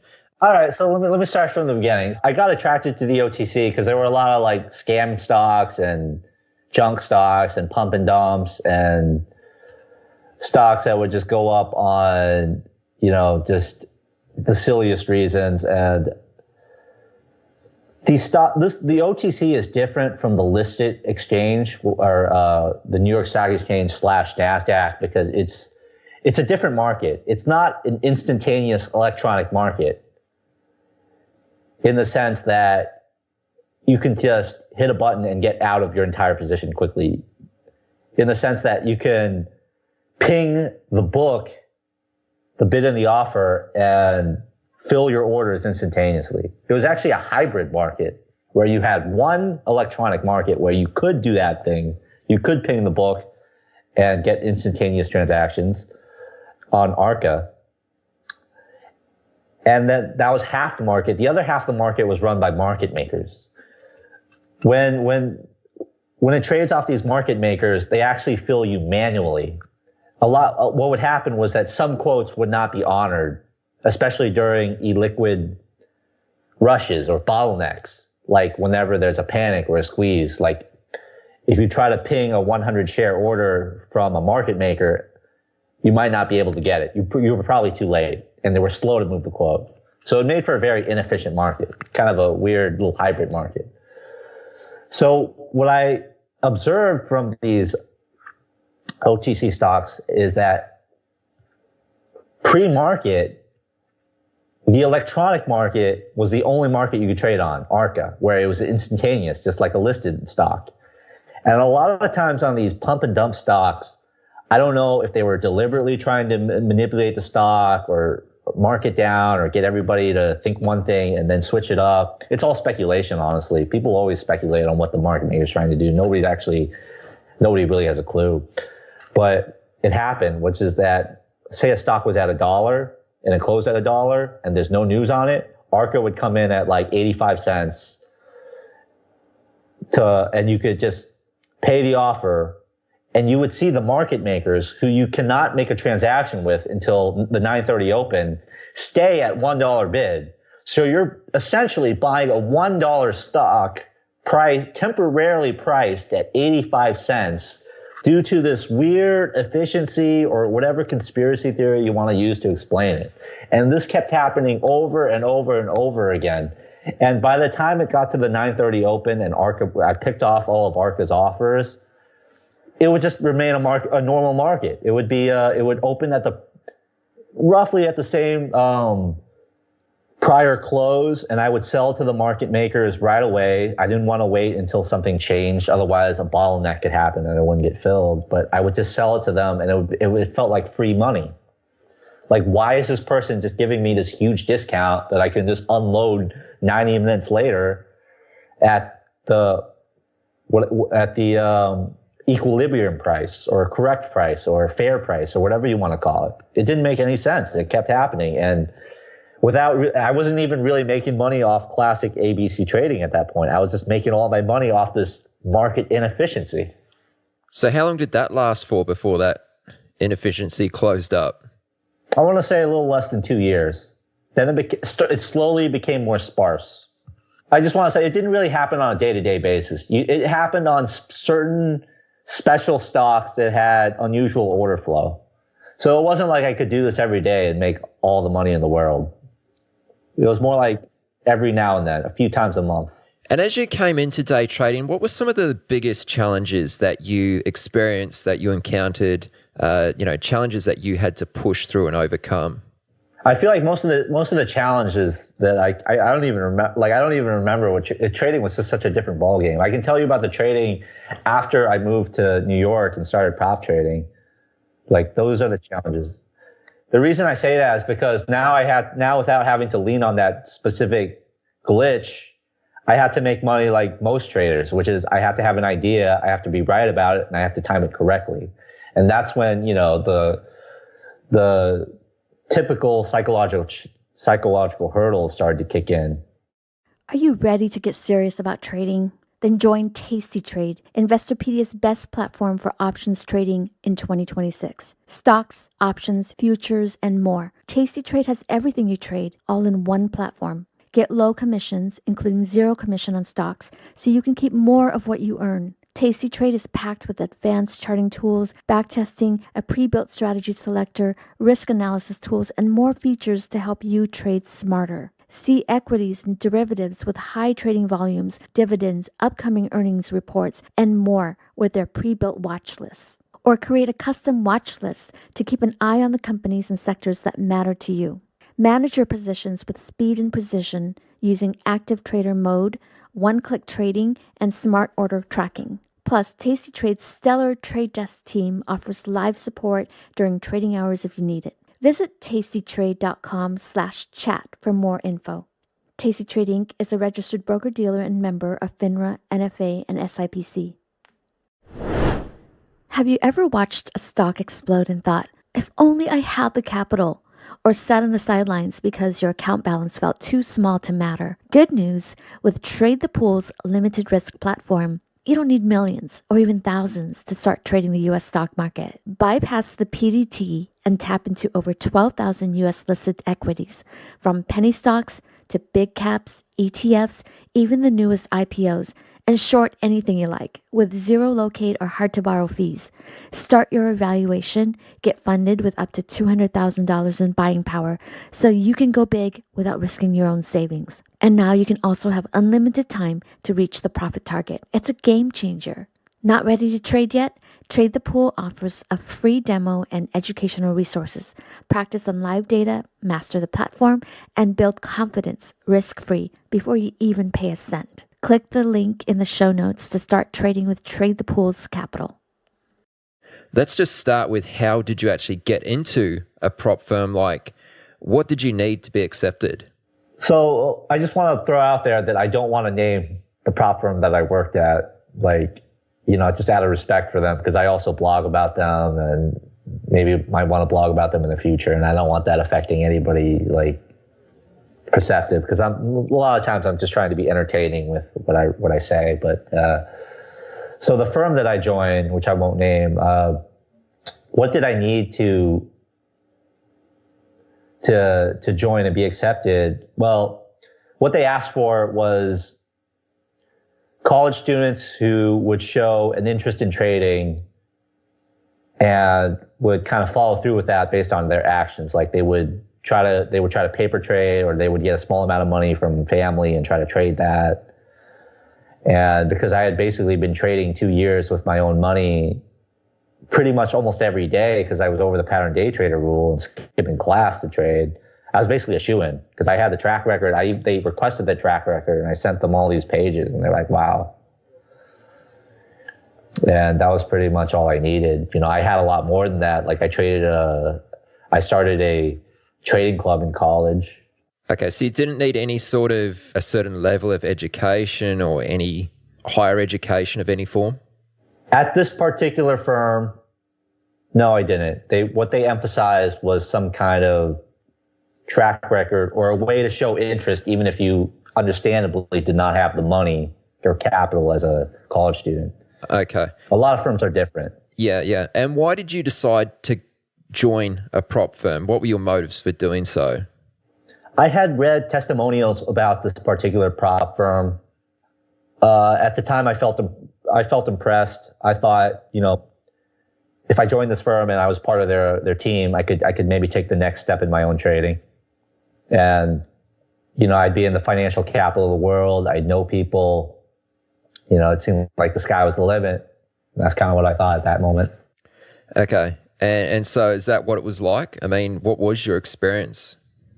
It was not quite like that. So about my prop firm, there were good things and bad things about it. It was a great experience that I would never take back. So when I first came to my firm, let's call this like firm ABC, they were under an umbrella of a bigger firm. So we had a bunch of like sister branches under this big firm that were kind of unrelated to us, managed by different people. And I'm just going to say that this umbrella firm was not a good firm. Like my branch, I feel like the people there were solid. They had an interest in my success and in the success of my colleagues. Whether they were able to follow through with it or whether we were able to meet their expectations, a different story. But they at least had the sincere interest in our success, whereas a lot of the firms that I ran into during my time there, I don't think they had that interest at all. It was pretty cynical. It was just burn and churn, get a guy in, get the commissions, and leave him in the dust when he blows up. So that big firm, I just didn't like how it was run. It just feels like there was no real advantage in trading there. They have an online presence where they sell a lot of things, and just being on the inside, I feel like I can just dispel a lot of what they're selling. They would fine you for the smallest things. There were all these regulations and rules that, a retail trader didn't have to deal with. Can you give us an example of some of those rules that you had to deal with that a retail trader wouldn't have to deal with? And also, what sort of things were you getting fined over? Yeah, so one rule would be like, based on exchange regulations, they didn't want us trading odd lots. An odd lot is like 50 shares or 77 shares or 11 shares or 3 shares instead of 100 or 200 or 300. It's supposed to be round 100 share lots. And anytime, so basically if you try to trade a higher price stock and you try to take a partial position, you either had to you didn't have a lot of options if you were just trading 100 shares. And like sometimes I would trade like Google, and I'd trade a 100 share lot. I'd try to sell 50 and they fine me $50 over it, and you wouldn't have to deal with it. if you were a retail trader. I don't understand. Why was that rule in place? So the firm was a member of an exchange. I believe it's like the CBMX, Chicago Mercantile Exchange. And they had to comply with certain rules because, I think there's some methods of manipulation that involve odd lot trading, because odd lots might not appear on the consolidated time and sales. And to avoid even the appearance of this manipulation, so they didn't have to deal with any questions or inquiries at all, they just outright banned it. And the penalty for doing so was basically some kind of fine levied to members of of our firm. So I think that's the reason. Right, okay. That's really strange. I've never heard of anything like that. Not that I've been involved in the prop world. Yeah, I thought it was completely silly. I thought it was silly, to be honest. Right. But I think what happens is, when you're a big firm, you're like, hey, we just don't want these headaches. We're just going to say, you can't do this. You can't do that. And there's no room for nuance. They don't want those inquiries at all, even though they probably wouldn't happen. I mean, like I buy 100 shares and I sell 50 shares and then I'm out. I mean, is the exchange really going to send a big inquiry asking what I'm doing in that situation? Probably not, but they just don't want to deal with it at all. Okay. So, given your experience, it's kind of been a little bit mixed, in regard to trading with a prop firm. I often get this question, someone who's listening might email me and they might ask, should they join a prop firm? I mean, I obviously can't really answer that too well, but I think you're probably in a position where you can shine some light on that. I mean, when is it a good idea for an independent trader to go with a prop firm? There's a lot of different variables that come into play, variables about your individual situation, and then obviously what the firm has to offer you. For example, if you don't have any capital access whatsoever, and that's your only option, I don't want to say I recommend it, but it's like, if you really have to trade, then what else are you going to do, right? So, but there are many different situations, not just somebody who's in dire straits and doesn't have money. If you're let's say you're a decent trader and you can make money on your own, what could a prop trading firm possibly offer you? Well, they can offer you more capital to scale up your existing strategies. They can offer proprietary technology that enhances your strategy. I feel like that was what was happening at the firm that I was with in the latter half of my prop trading career. So I want to establish what happened with my prop trading career for a little bit, okay? Sure, go for it. So I just went over this firm that I disliked, this big umbrella firm that I won't name. So what happened 2 years after starting that was that my managers kind of were fed up with that umbrella firm, and they merged with another existing prop firm. So they went in an entirely different direction. And this was a much better firm. They had, in my opinion, the best retail trading, or not retail, but the best just execution platform that I've seen. It's completely proprietary. It's not on the market at all. They were there was a much better risk-taking culture. There was a culture that says, if you're a profitable trader, go for it. It's not just we're making money by burning and churning people over and over playing the volume game. The game was raise a consistently profitable trader, make him take risks, and make money through good trades. And so it was a better culture, better technology, better capitalized. And also, there were existing traders who were making seven figures who were willing to reach out. So that was the positive of my experience. It just kind of did a 180. So I saw, kind of the good and the bad. And I started to understand why some of these seven-figure traders didn't make the decision to go independent despite such an amazing track record. It's because some of their strategies, which is far and away from the ABC chart breakout strategy that most people, and myself included, employ and talk about on Twitter, some of these strategies depended heavily on the deeper capitalization from the firm and the superior technology of the firm.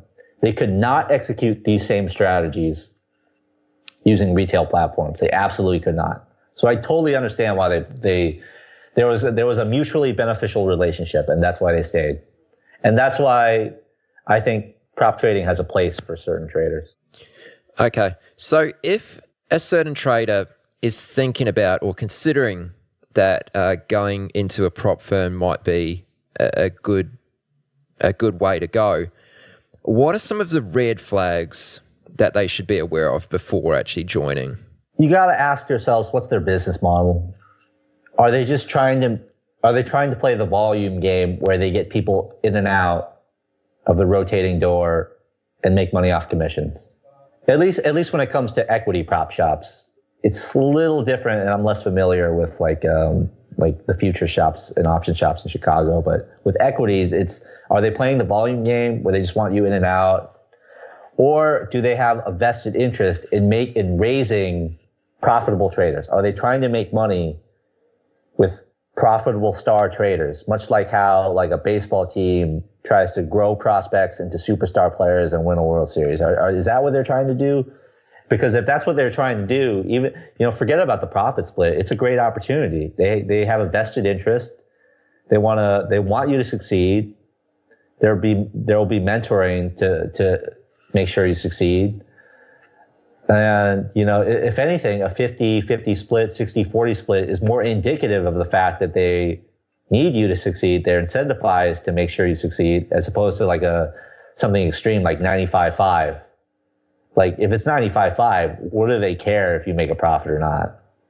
They're just trying to churn you. And you got to like go through Glassdoor or go through forums, talk to the people who've been there and ask them, what was their experience, and like, did they actually learn anything from it, or did they just get sucked in without really knowing anything about the markets in the first place? So there's a lot of shady practices out there. Yeah. So just going to the other end of the spectrum, and just so that someone who's listening to this has realistic expectations of what to expect from a good prop firm or a fair prop firm. What sort of things could a trader expect from a firm that's above board? They're going to have a legitimate training program. They're going to try to start you off slow when you're not consistently profitable. They're not trying to make you trade full size right away. They don't ask for a deposit. I think that's a big red flag that I didn't mention. They provide mentoring from experienced traders who are transparent about their trades, and they're not just making calls and sitting back and claiming they know everything about the markets. They say, I made this trade with X amount of shares at X price and made X amount of money. And just your point about the deposit, why would a prop firm ask for a deposit? So a lot of the volume-based business models in prop trading, who are just trying to get guys in and out for their commissions, those are the type of firms that want deposits. They don't want to take a chance on a trader that he's a smart guy who can make money. They don't want to take that risk. So they ask for a deposit as kind of this safety cushion. So, if you blow up your account real quickly on a certain trade, they kind of cover that with that deposit. So they're not really the type of firm it's not indicative of a type of firm that wants to grow star traders, profitable traders. And when you were a prop trader, how much were you influenced by the other traders around you? And was this a good or a bad thing? They had a lot of influence. I sourced my trading education from so many people, and that prop trading experience was a bit overall a net beneficial one, because I was able to meet good traders and great traders and learn from them. One thing I want to say was that even though it was a good experience overall, there were some drawbacks. Like, I think our firm in the first couple years, with all like the kind of the core traders who were able to last longer than a year at our firm, we kind of stuck together a little bit. There was a lot of groupthink.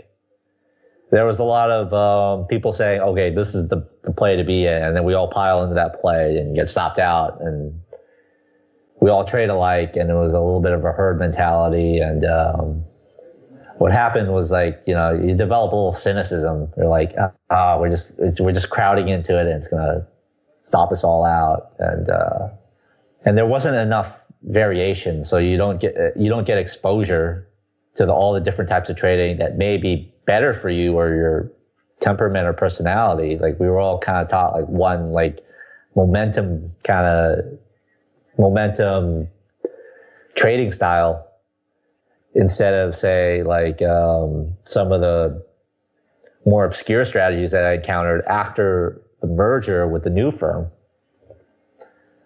And it just opened my eyes to all the different ways that traders can make money. It's not just, you know, the price action trading that you see on stock twits and, you know, financial Twitter that covers equities. Like, I feel like 80-90% of it is the same thing. And I do all of that. So I'm not saying it's like not profitable. I'm just saying there's a lot of tunnel vision in saying that that's the only way to make money, is to find a stock, have a thesis, and use a chart to time it. Way more different approaches than that. Right. Yeah, well, tell us a little bit about how you are trading today. Like, what is the style that you've developed into? How would you describe your trading methodology? Well, I've tried to develop a varied playbook of different types of trades, so that I don't feel dependent on one opportunity arising. So I guess in a very broad sense, I trade a lot of short-term price action, and I try to generate trading ideas that can give me a big move from the open to the close. Like, that's the meat of the move I'm trying to catch. Something that opens high and closes low, or something that opens low and closes high, and I'm just riding it all day. Like, catalyst-driven ideas, stocks with unusual volume, volatile movement. That's what I'm looking for. That tends to be biased towards certain sectors like biotechs, IPOs, micro caps, growth sectors, tech. So I'm looking at those certain stocks, and those stocks tend to have kind of the same people trading it, same audience. They're looking for those big moves just like I am.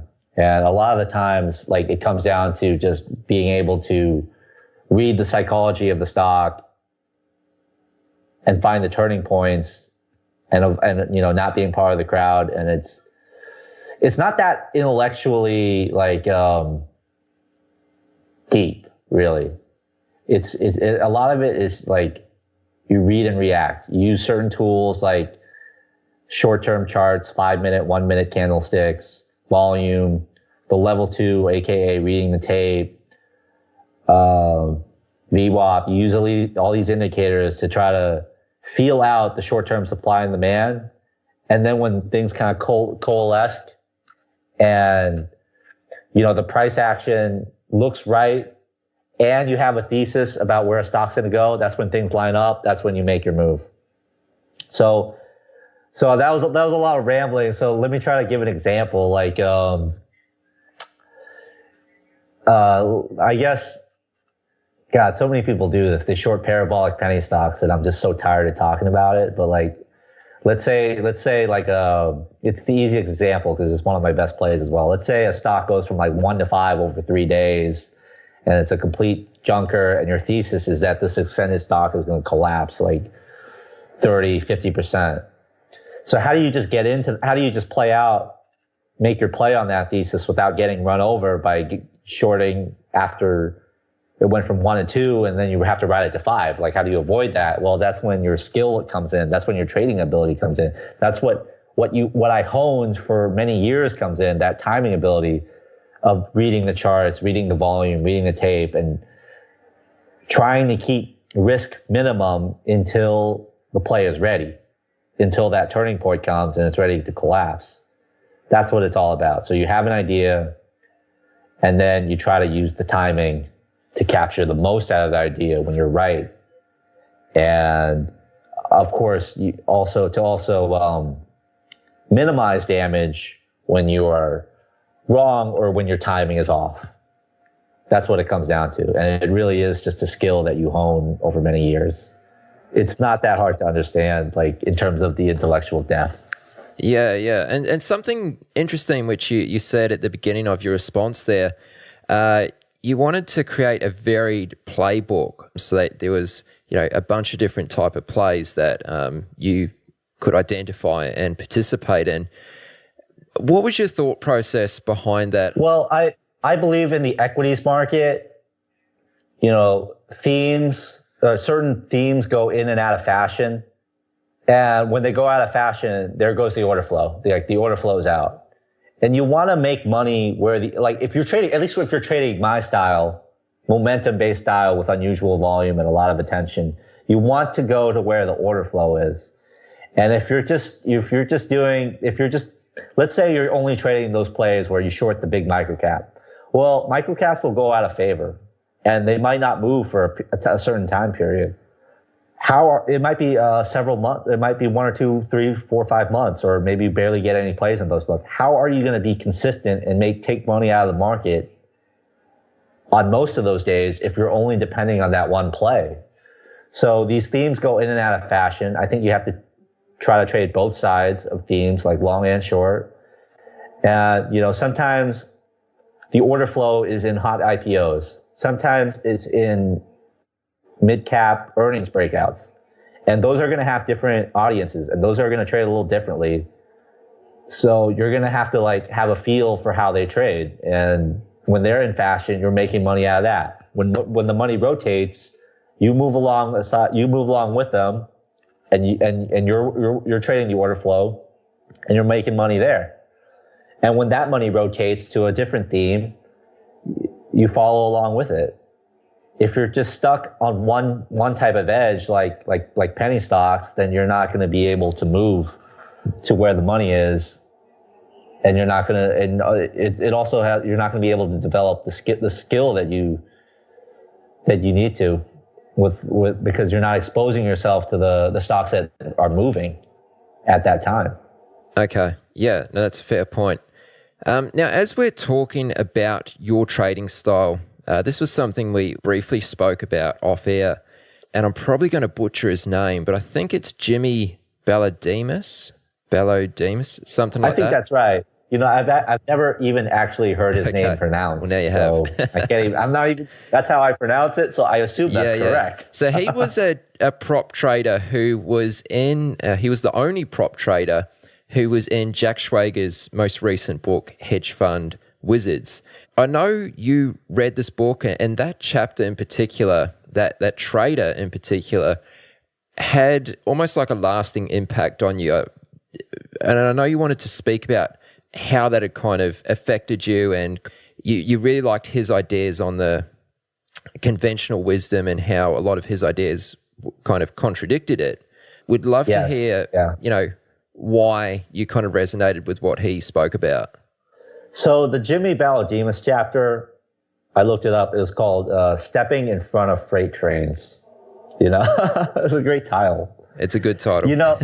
You can read so many books and so many trading memes off highly followed accounts. And one of those memes is going to be, or one of those sayings is going to be something like, never catch a falling knife, or, never fight the trend, or the trend is always your friend. And I'm sure that helps a lot of people, but man, there are people just making money off these unconventional ways that defy all the conventional wisdom. And I've seen it in real time. I've seen it in the chat rooms, in the prop firms, that it gets to the point where I've kind of developed this trading nihilism in the sense that it almost feels like the process doesn't matter. It matters, but it's like you have to find the right process for you, which is such a cliche thing to say, and I hate saying that, but it's true. You really have to find the right process for you, and it could be a process that's just so wrong to all the conventional wisdom. And that is why I love that chapter in that book, because that guy did everything that people say traders shouldn't do. He would fight the trend. He would add to his losers. He would take profits on his winners. He would give himself a lot of leeway on trades.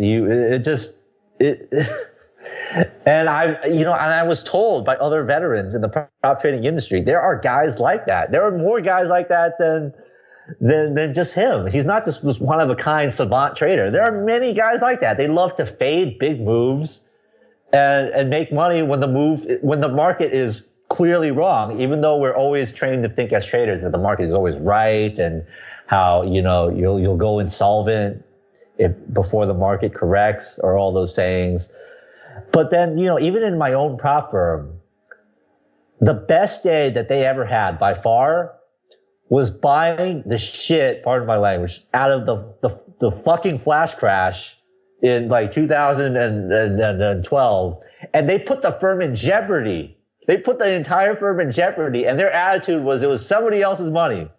But they were like, fuck it, the market's wrong. We're just going to do it, and we're going to make a bunch of money. And that ended up being their best day. Now, it's like, what can you say to that from just from a judgment on their risk management? Is that right? Is that wrong?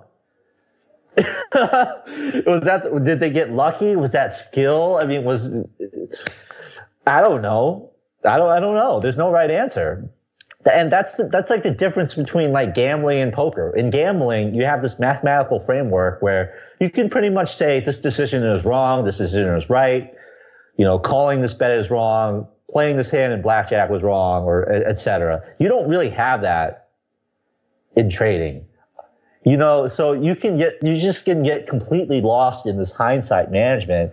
You can get lost in wondering whether this once in a lifetime trade that will never repeat itself for you, whether you should have played it the right way or not, because it's only going to happen once. This is not like a blackjack hand that's going to happen several times in repetition, and you can say, oh, over time it'll play out like this. You have no idea how it's going to play out, because it's only going to happen that one time, and it's going to be completely different that one time. It didn't, because crashes happen over and over, but that crash is going to be different. The 1987 crash, Black Monday, that took much longer to correct. But now we're in an electronic market where things melt up quickly and make back their gains on low volume. And so the flash crash was nothing like 1987. It corrected the same, within 2 or 3 days, which is just insane to me. So it's like, in some sense, I get lost in wondering, what is the right thing to do? What is the wrong thing to do? It's trading nihilism, because so many people have done it the quote unquote wrong way that, I feel like you got to throw the book out sometimes. Yeah, I love that. I like that sort of breaking out of the mold. I like how you described it as trading nihilism too. I think that's a really cool way to put it. I don't know if it's affected my trading. It's given me some good moments where sometimes I would trade a certain way, and I would write down in my journal, you have to do this. You have to do this. You have to trail in when it breaks VWAP. You have to take profits when it moves a certain standard deviation from its opening range or whatever. And then there are times when I'm like, fuck this. I'm not going to do that. I'm going to hold everything because I think it's going to work. And it's all gut instinct. And then there are times where I do that and it blows up in my face, and I'm like, fuck it. I should have just stuck with what I usually do 80% of the time. And it's like, how can you write down in your journal whether you did the right thing or the wrong thing? People are always saying, if you did the right thing, it doesn't matter whether you won or lost money. And that's true, but how can you tell? Because it's not gambling. It's not poker where you have a clear framework to evaluate everything. That's true. That's true. You just can't tell. So how do you find conviction in what you do? And do you have any sort of tips and pointers for how other traders might find conviction in their own process, their own way of doing things? Oh boy, conviction. That's a topic, man. Or does a lot of it come from experience and intuition? Oh, absolutely. It comes from experience. It comes from how your experiences develop that intuition. Yeah, basically, it comes from repeated observation of situations playing out a certain way over and over and over again. And that when you see it happen in real time, it's good. Then it's like that added conviction that it's acting right for you. So, and you know what? Some people don't even need that. Some people just have all their conviction on their idea, and they just barely trade the price. They're barely sensitive to the price action. Whereas I am a little more sensitive to the price action. I want the price action to kind of show me that we're about to this is go time right now. Like I kind of need that. I kind of need that oomph. Where once I see that turning point, then I'm starting to like go all in. I'm like, this used to be a really hard thing for me because, what I struggled with when I first started in prop trading was not profitability or consistency. I was consistently profitable right away, which is pretty rare. But I made nothing. I made like I didn't even make enough to get past living costs because I was such a piker. I was scalping around. I was taking profits quickly, and I was hit and miss, and I just could not put it all together to make actual real money. And it just took a long time. I don't even know how I got to the point where I am now, where I'm able to take pain on certain stocks for a certain amount of time and let it play out. I really don't even know how that happened. It doesn't happen by design, where I'm there's a careful process where I'm going to make myself do all of this and it's going to happen that way. It just happened through experience and through trial by fire. My instincts just get honed through repeated experience to the point where my emotions kind of work for me. I'm a very emotional person. And it's funny because I say that because I was just talking to somebody and he was like, I'm really surprised at reading your blog how emotional you are. I thought a trader is supposed to be like a cold-blooded assassin. I'm like, no, fuck no. I'm like a big head case. But these observations kind of give me an emotional experience that help me in the trade. They don't hurt me in the trade by making me panic. They help me because I'm I know this is what is about to happen based on all the bullshit and the pain and the fire that I've been through. I know this is about to happen. I'm going to get greedy.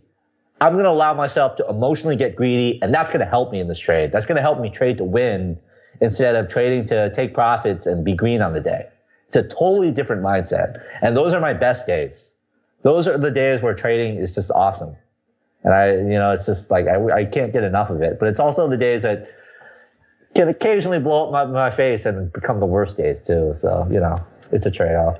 Well, let's get into that a bit more. I think that's really interesting how you kind of embrace the fact that you aren't a cold-blooded assassin, as you described it, and that you do allow your emotion to affect your trading in some ways.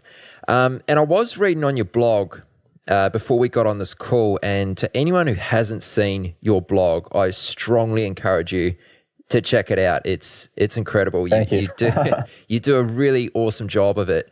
You spoke about a point at the end of 2015 where you took your longest break from trading. You kind of lost confidence in what you were doing. Do you want to tell us a little bit about what happened? It really wasn't anything crazy. In hindsight, it really wasn't anything crazy worth. I'm gonna say the Fannie Mae trade that I made, which is my most popular blog post, which is my biggest loss ever. That was a crazy thing that happened. That's one of those where did that come from type of loss. What happened in November of 2015 when I took that break is, I think it was just a really gradual buildup where I would have these on-off periods where I would just get into trading, get burned out, get into trading. I would take a 1 week break, and then a few months later, a 2 week break, and then a few months later, a 3 week break. And in November, my emotions were kind of at highs and lows simultaneously. So it kind of exacerbated that effect because I had made my best trade in the first 2 weeks of November by shorting this biotech, AVXL. And then I gave back more than half of that money by just being an idiot, and just donking away money by God. And it just built up all this all these negative emotions that I just couldn't really deal with at that time. I would wake up and I'd feel all this dread about trading, and I'd be like, I'm sleeping in today. I don't want to have to deal with my mistakes from yesterday. And that's one of my one of my weaknesses. A lot of really good traders I admire. I'm totally jealous of this. They just tweet things like, oh, I lost a ton of money, but hey, next day is a new day, right? I can tweet that, I can say that, but it will never actually be that sincere feeling that I feel inside. I can carry a lot of baggage with me, and I'm a bit of a front runner. That's why consistency is very important to me. Being green almost all the time, Because when things when the wheels fall off, like I get really, really hard on myself. I start to feel that self-doubt, creeping in, and it just becomes impossible to trade. So I decided I have to take a break. I can't take this anymore. I hate trading. It's a love-hate relationship. I hated it. So it wasn't anything crazy. It was just bad trading, run-of-the-mill bad trading. Right. And is taking breaks something that you consciously decided that you were going to do, or is it just something that, like you said, these mistakes kept kind of happening and you just didn't want to face them and you just kind of got to a point where you couldn't be bothered, so you're like, I'm not trading this week? Or was it an actual something that was predetermined as like a good thing that you would have a week away from trading? When a boxer gets knocked out by a punch, did he decide to lay down in advance? That's how I want to put it. That's just the visual that came to my mind. Okay. You just reach your limit and then you're done. That's how it is for me. I didn't calmly sit aside and say, okay, I'll just take a loose period and it'll be and then everything will be okay afterwards. It's just I'm just I can't do this. And I don't know when I'm going to come back and trade. I really don't. Maybe I'll never trade. I started having these worries that I'll never trade again, and I think that's what makes me trade again. So I'm always kind of on that emotional edge. In fact, I'm on that edge right now. I actually did have my worst month this October. It's my only red month. So I'm actually kind of on that edge. Not to the same extent, because I've had a good year overall, but still. I'm actually dealing it right now as we speak. So why do you think that October was your worst month? Is there anything you can pinpoint that to? I started trading these OTC names again. They used to be so lucrative for me. I haven't been trading them for what feels like 2 years because the order flow just died and people moved on. And then they started trading again, and they were they just became the way they traded, it was just so crazy. The market makers take away all these routes, and you can only route through ARCA, and it's just so hard to get in and out of the stocks. Whereas executing on the OTC used to be a strength. It just became a sudden liability. I would get into the size and I couldn't get out of it. And so if I thought I was risking X, I ended up realizing a loss of 3X. And that just kept happening, and that got to me emotionally, and I started revenge trading, and it just became this terrible spiral. And so there are structural reasons why I lost the money. I feel like I kind of ran into a buzzsaw in some sense, but in another sense, there's some indeterminate percentage of my losses that I would attribute to myself. I took existing losses and I probably made them a little worse. But for the most part, I think there was no way to avoid that buzzsaw, honestly. I could have made better adjustments for sure, but I kind of built a muscle memory in how to trade certain stocks, and it just totally betrayed me in this circumstance. Right. So, going forward for the rest of the year, obviously recording this at the beginning of November 2016, do you plan on doing anything differently, or are you just going to keep grinding it out? I'm just going to keep grinding it out. I'm going to try to stay away from the OTZ, to be honest. Now, reading around on your blog before we got on this call, there was something I read on a couple of your posts, and you talked about how you perhaps weren't pushing yourself as hard as you should or going as hard as you could. Would you mind sort of talking to us a little bit about your thoughts around that? Yeah, when I compare myself right now to myself 4 years ago when I first moved here, I feel like I was kind of the model. Back then I was kind of the model trader to emulate, or at least starting trader to emulate. I did things the right way. I kept a detailed journal. I come up with very detailed trading plans right away. I'd wake up at 7 o'clock when the open was at 9:30. I would trade the entire day and try to have detailed observations and learn from everything. I'd go through a detailed trading review at the end of the day. I was obsessed with trading, and I just wanted nothing more than to keep pushing myself, set goals. And now I'm like, kind of ashamed to admit it, but I'm like the worst role model for like if I had to like teach aspiring traders like on a daily basis, I'd be such a horrible role model. I'd just kind of like roll out and just wing it. I'd be like, okay, I'd look at my filters and I'd be like, okay, those 3 stocks look good. I'm just gonna bag into it. I'm gonna figure it out on the fly, and I'll just play it on my gut instinct, see what happens, and it works out more often than not, actually, which is what keeps reinforcing the bad habits. And I feel there are a lot of things I can get better at, and sometimes I don't consciously try to think about it because it's like it becomes a little burden, you know. It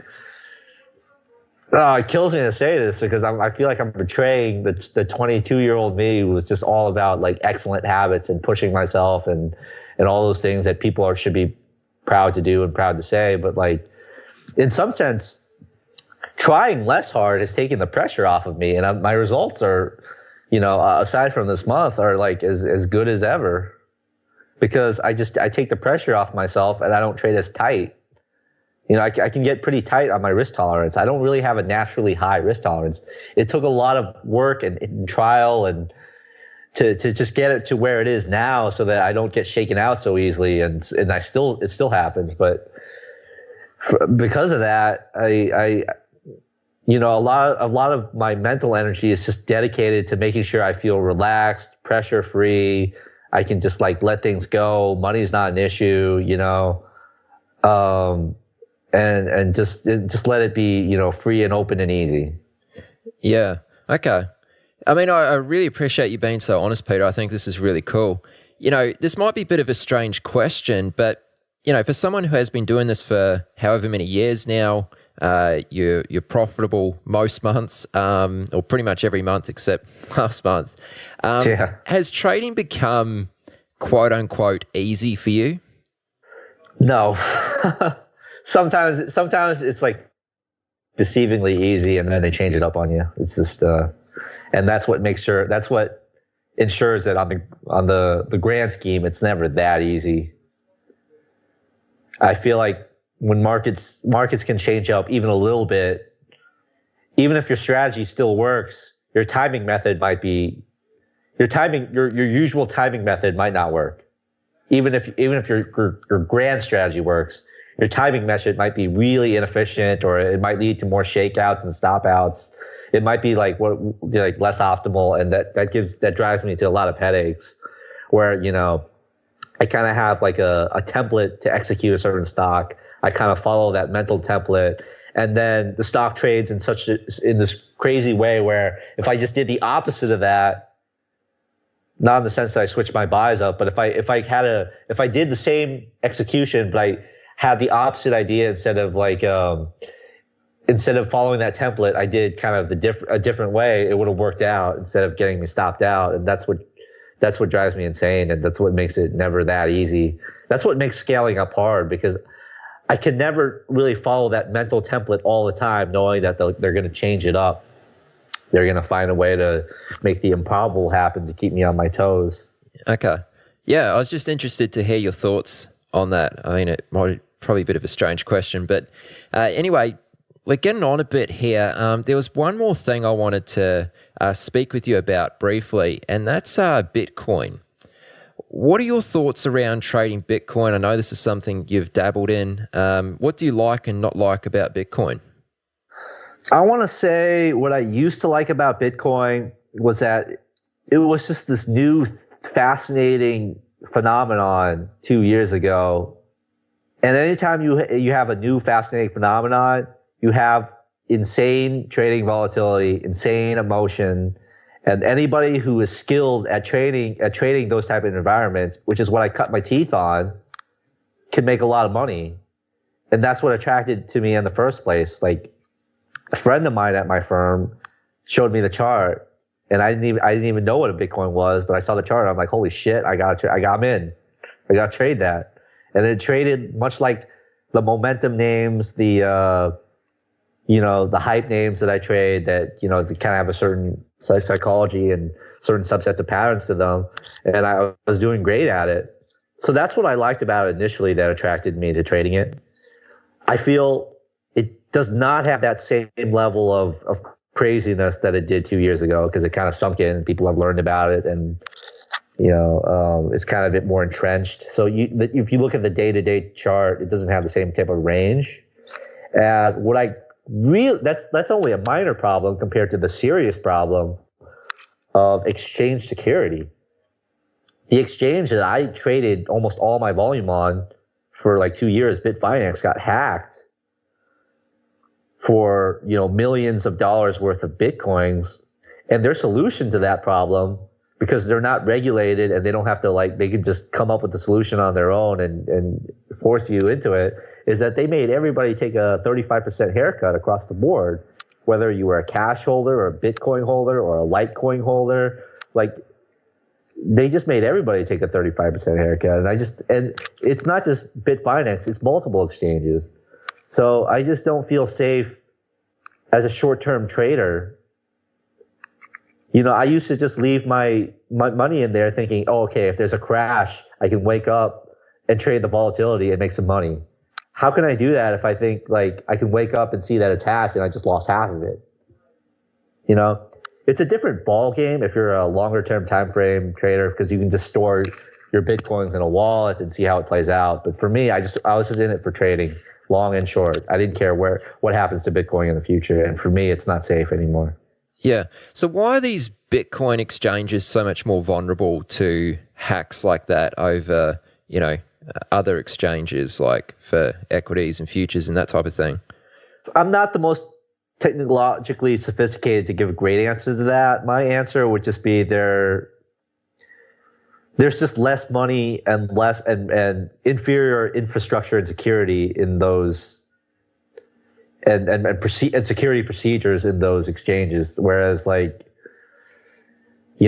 exchanges have been around for forever, and there's a lot of government oversight, and they've kind of created certain practices to prevent this from happening. And honestly, it's how could, it's not like I don't know how the equivalent of stealing a stock certificate from a vault can be applied to stealing Bitcoins from an exchange, because even if some guy stole the underlying certificates, it would still be recorded on a bunch of different ledgers that the stock was in your name, right? That's true. So the same thing can't really happen with these Bitcoins, where nobody really knows who owns any of it. It's not logged to anybody. It's just all part of that exchange. Yeah. Okay. So no plans on getting back into Bitcoin anytime soon? Not for now, no. Those days are over?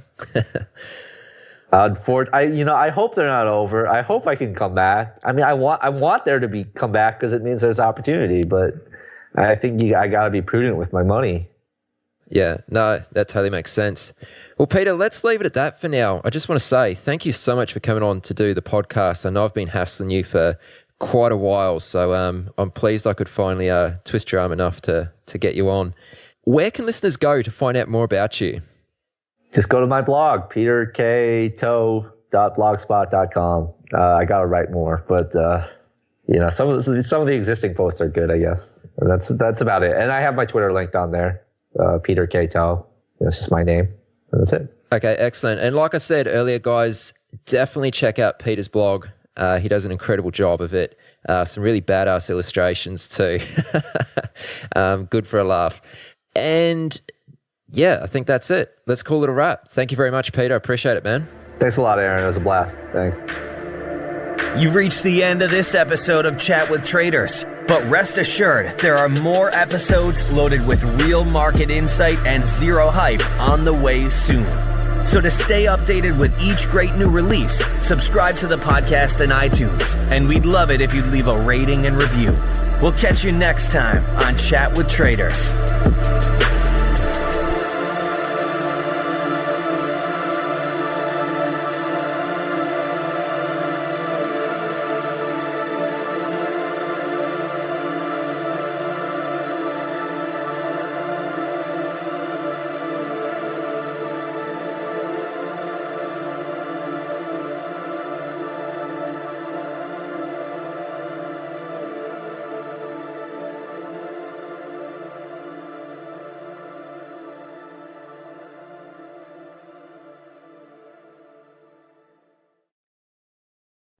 Chat with Traders is brought to you by Trade the Pool.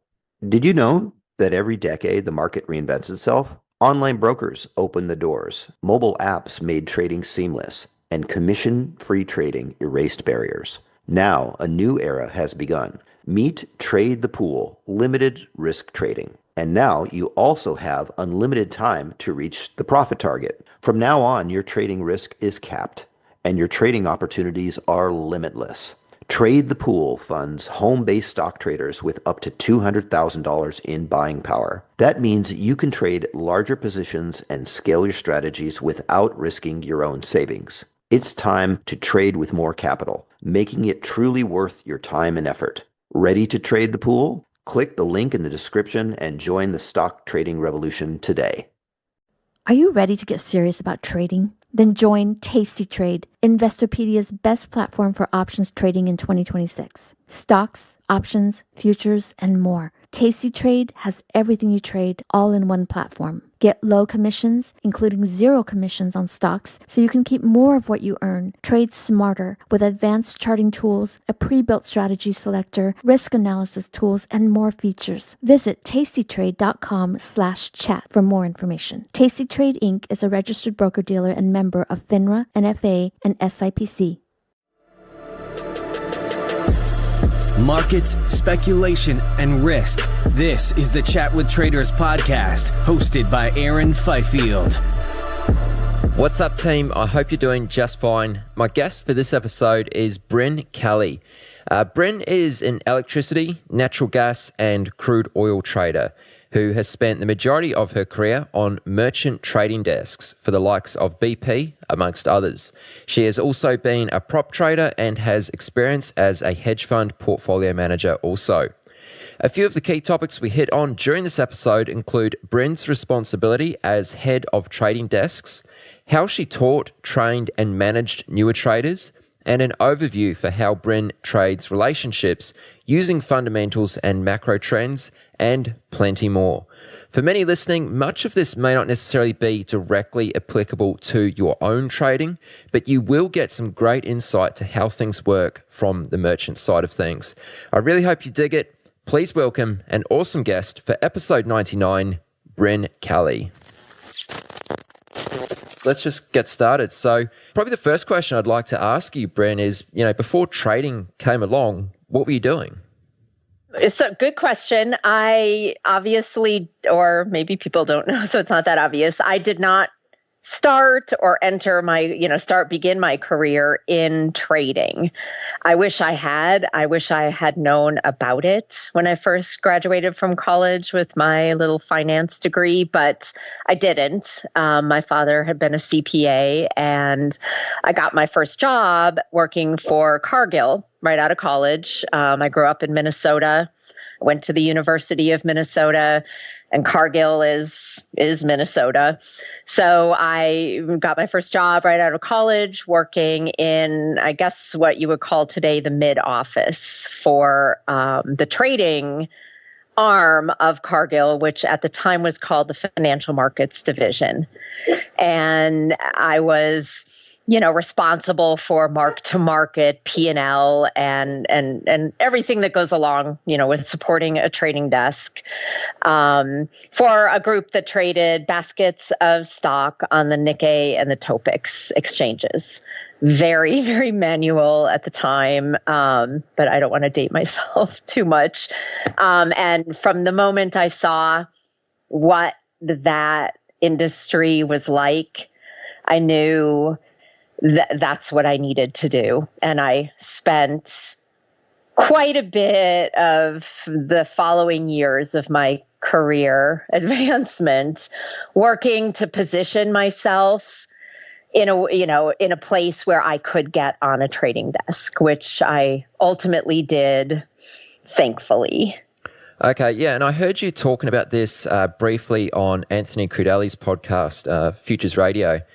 And you said to him that you had to fight really hard to get onto a trading desk. Tell us a bit about that. Like, how so?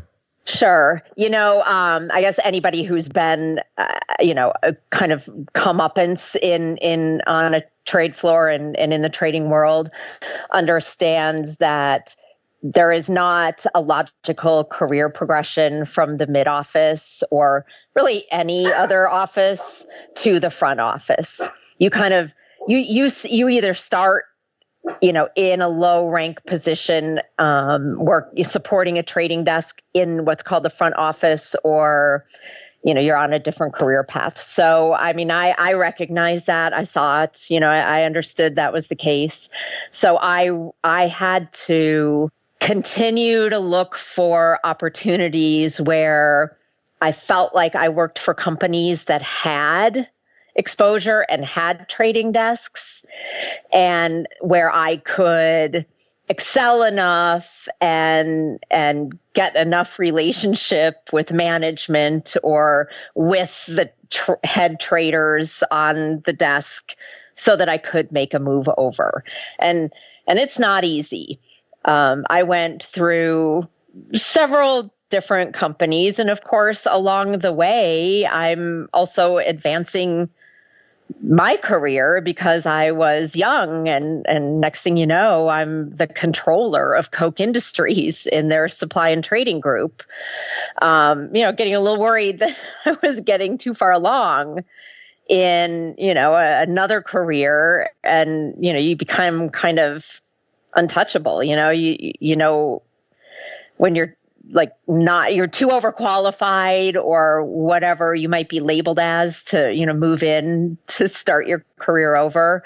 But I was persistent, and I continued to make relationships with the trading desks, and really was laser focused. And I ultimately got my break, and it took, I think, about 7 years. Wow. Okay.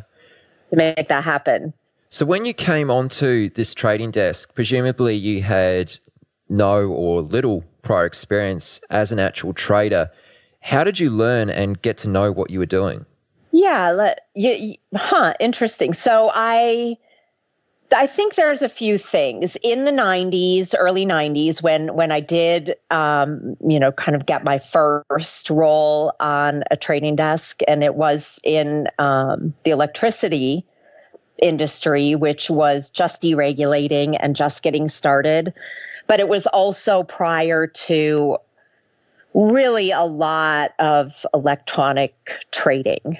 So the understanding of trading was a lot more logistical and physical. So understanding the physical commodity that you were trading, and I was trading commodities and energy. It was very, very much about understanding the commodity itself and all of the logistics associated with it. So the fact that I had spent so much time in and around the physical commodity helped me out a lot more then than I believe it may help today, just as the landscape has changed to so much financial aspects to the trade itself. So I really was able to transfer a lot of knowledge from that standpoint, and I really just had to learn things like execution, the guts to execute, the guts and the willpower and the stamina to make a decision and take a P&L hit. Those were things I hadn't been directly responsible for prior to that. And those were things I think you either are able to do or you're not. And that really is a big differentiator, between the smartest person in the room and some of the greatest traders is, your ability to actually execute and live with and manage through crisis scenarios, because it's always an immediate crisis once you've put risk on. And was that something that came somewhat naturally to you, or was it something that did kind of develop over those first couple of years? For me, it was like I'd come home. I mean, it was so natural to me. I was always competitive, and And I loved it. I loved the black and white nature of it. I was so thrilled to be gone from a career where things were based on nebulous items, performance reviews and who you knew or what you did. And it was really right on down to the black and white. And I just felt like that's exactly where I belonged. And I was so happy. Awesome. So did you get much help from other traders on the trading desk you were a part of? Yeah, my first, when I got my first break, it was at a merchant power and gas company in the Midwest, US. And since it was startup, it was very much a team that was navigating through this uncharted territory that had not really existed before. So it wasn't like just sit yourself down at a desk and there you go. There was a lot more dependence and team reliance on strategies, trading strategies. When a specific commodity is deregulating, there is a lot of arbitrage that is wide open if you can understand the logistics. And very early on, what our team did was surround itself with very strong logistical people. And we were all coming together and finding these opportunities. So from that standpoint, I was really, really lucky that I wasn't just, trader number 72, here's some capital and have a good time. It was really building a business. Okay. Yeah, that makes sense. And, during this time, was there anything which was particularly challenging for you?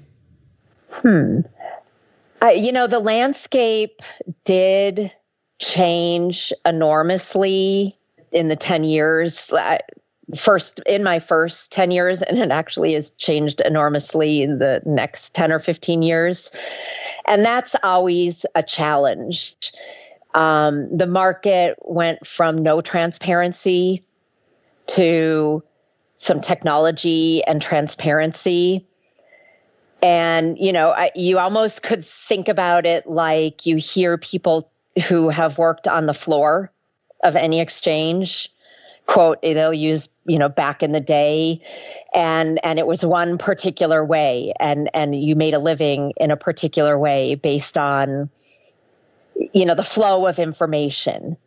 And the same thing happened, especially in electricity, but even, in all of the commodities, there was a period of time where if you could make relationships geographically across the US, you could make money.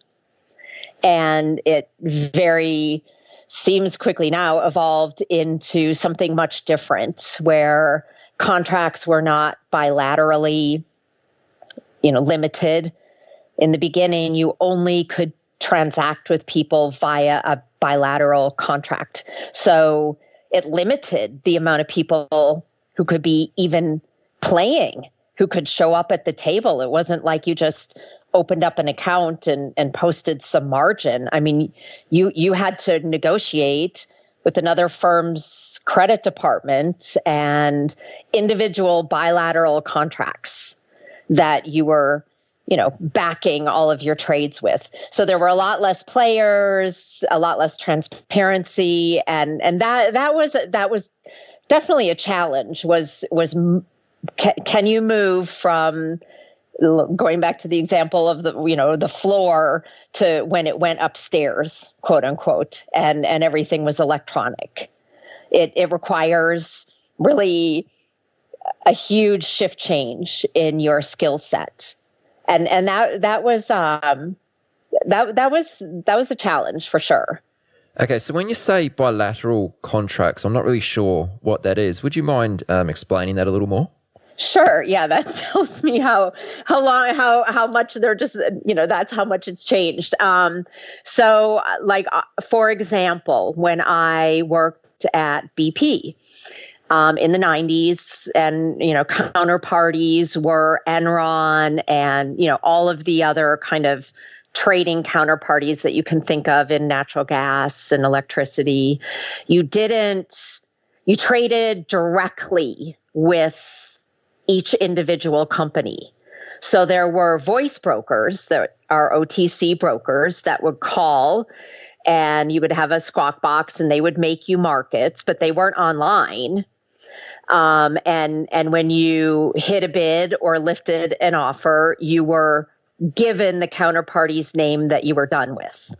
So you could transact with people in the market that you had set up a bilateral contract, meaning that we can purchase and sell to your company via our credit rating, via posting some collateral with that other counterparty. So every single credit relationship was individual. And when you were transacting, you were transacting specifically with the counterparty, not with a clearing bank.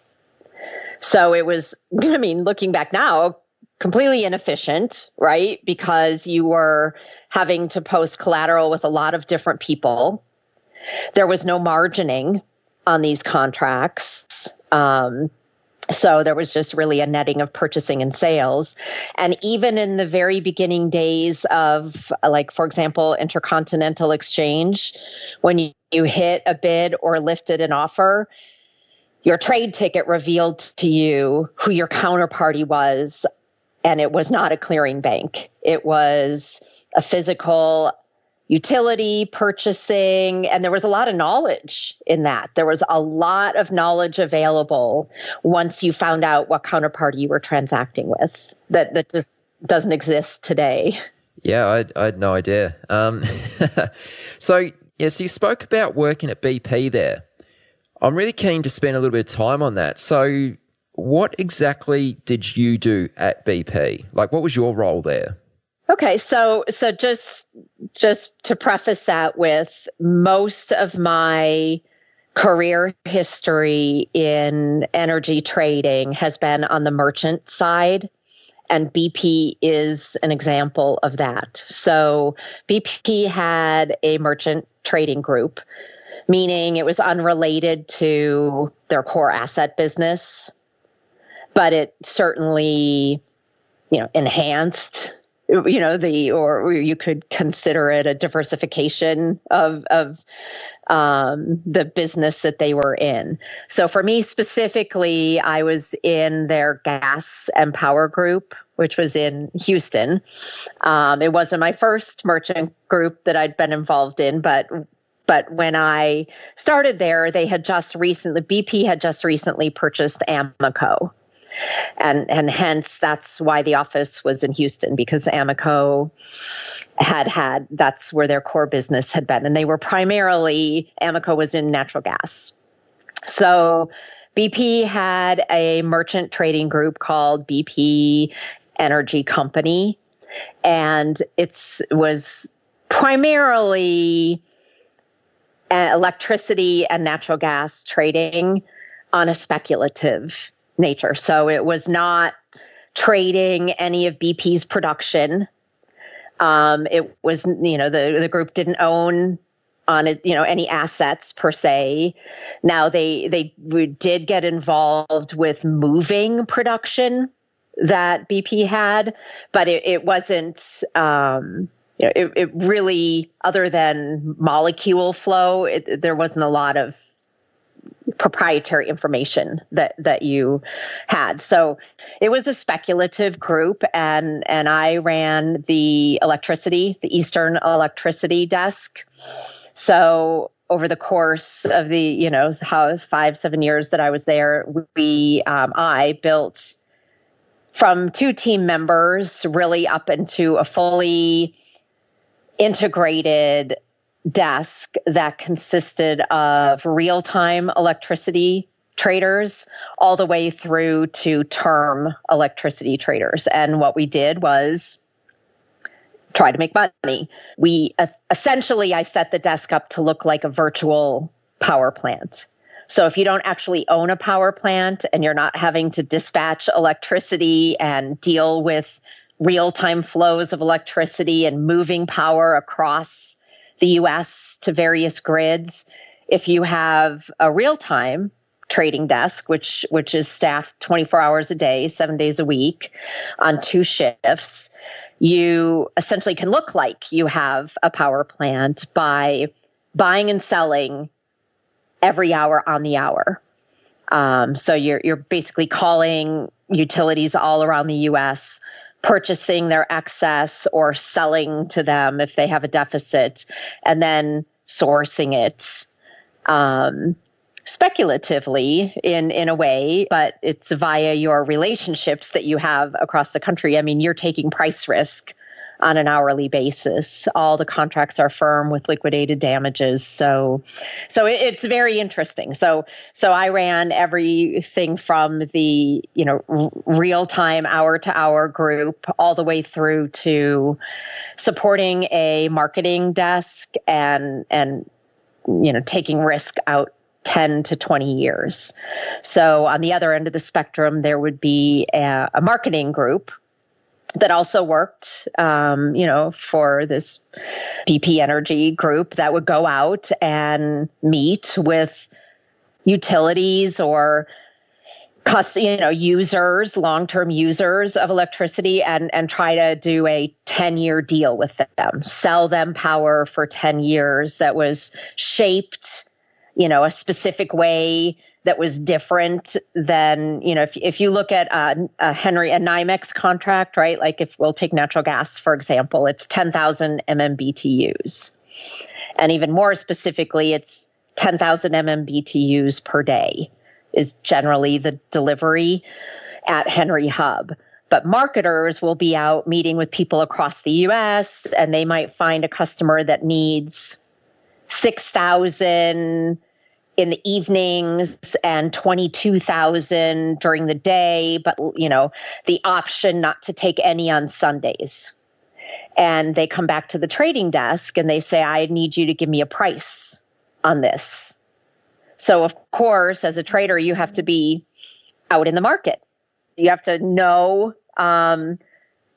what's going on, what basis exists between different locations, and you have to provide a 10-year non-standard price that requires different volume optionality and whatever to this marketer.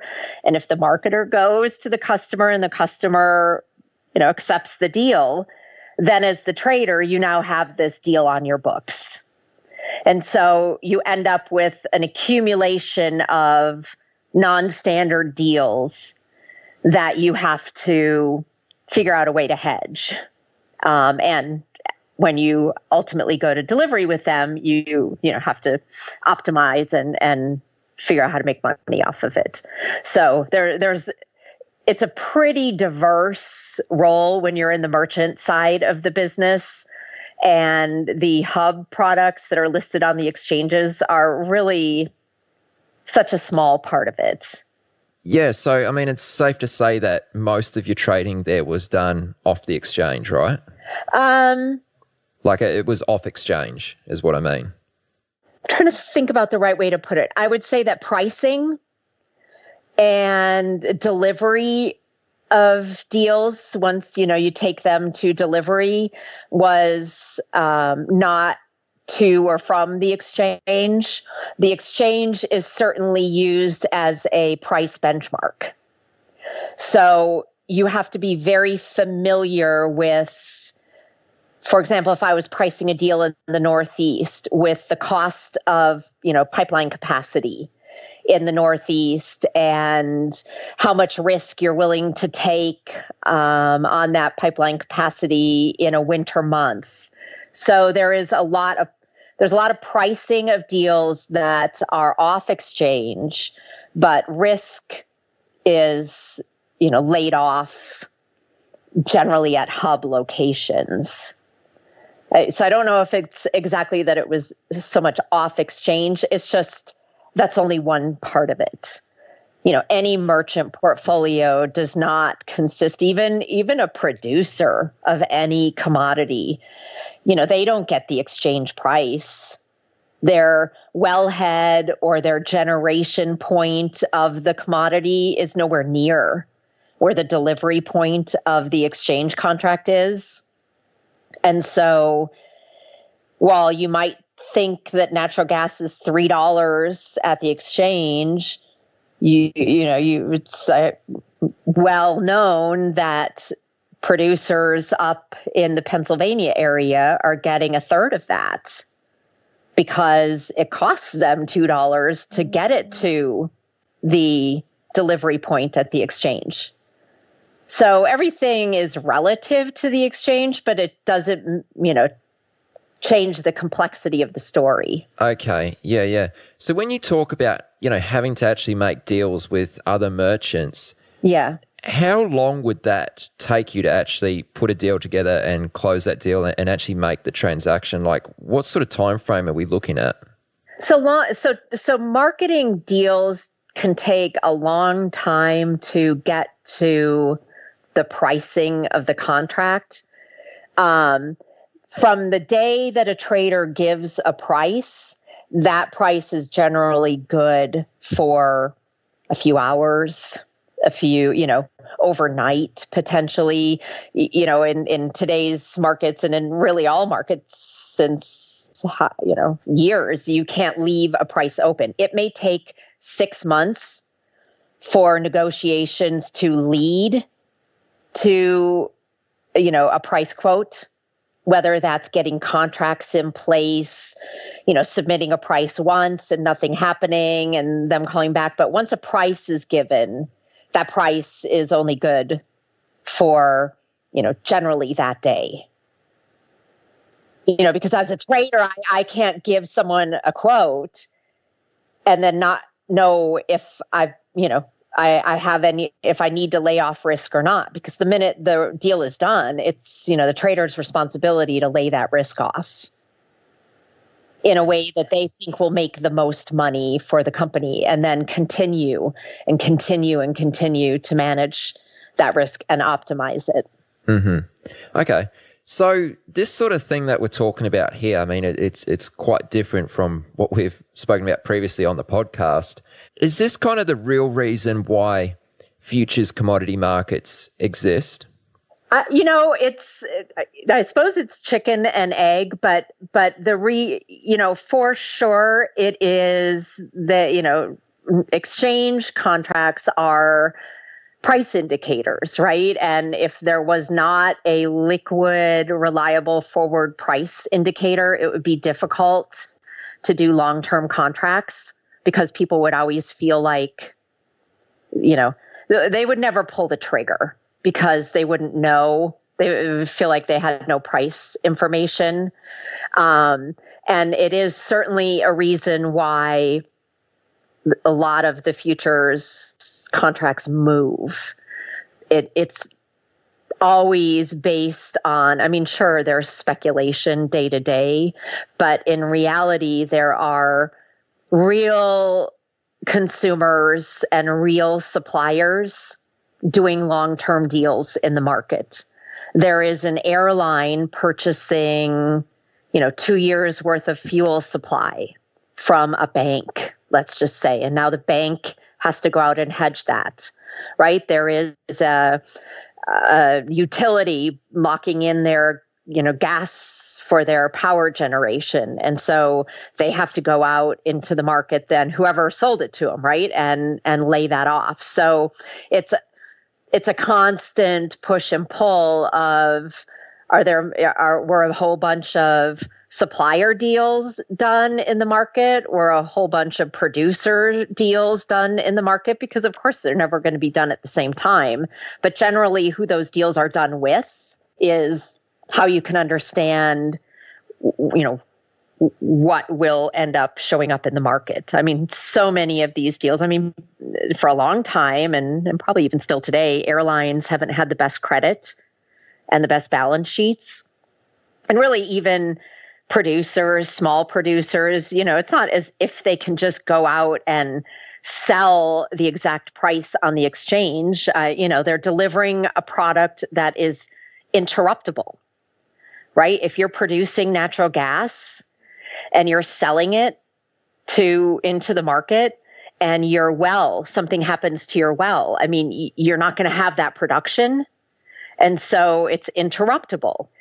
When you're selling your product on an interruptible basis, you're not going to get as much for it because the exchange products are firm with liquidated damages, meaning that if I sell NYMEX natural gas futures and I deliver on that and my supply gets interrupted, whoever I sold it to has the option to go in the market, purchase supply at whatever the prevailing market price is and bill me for it.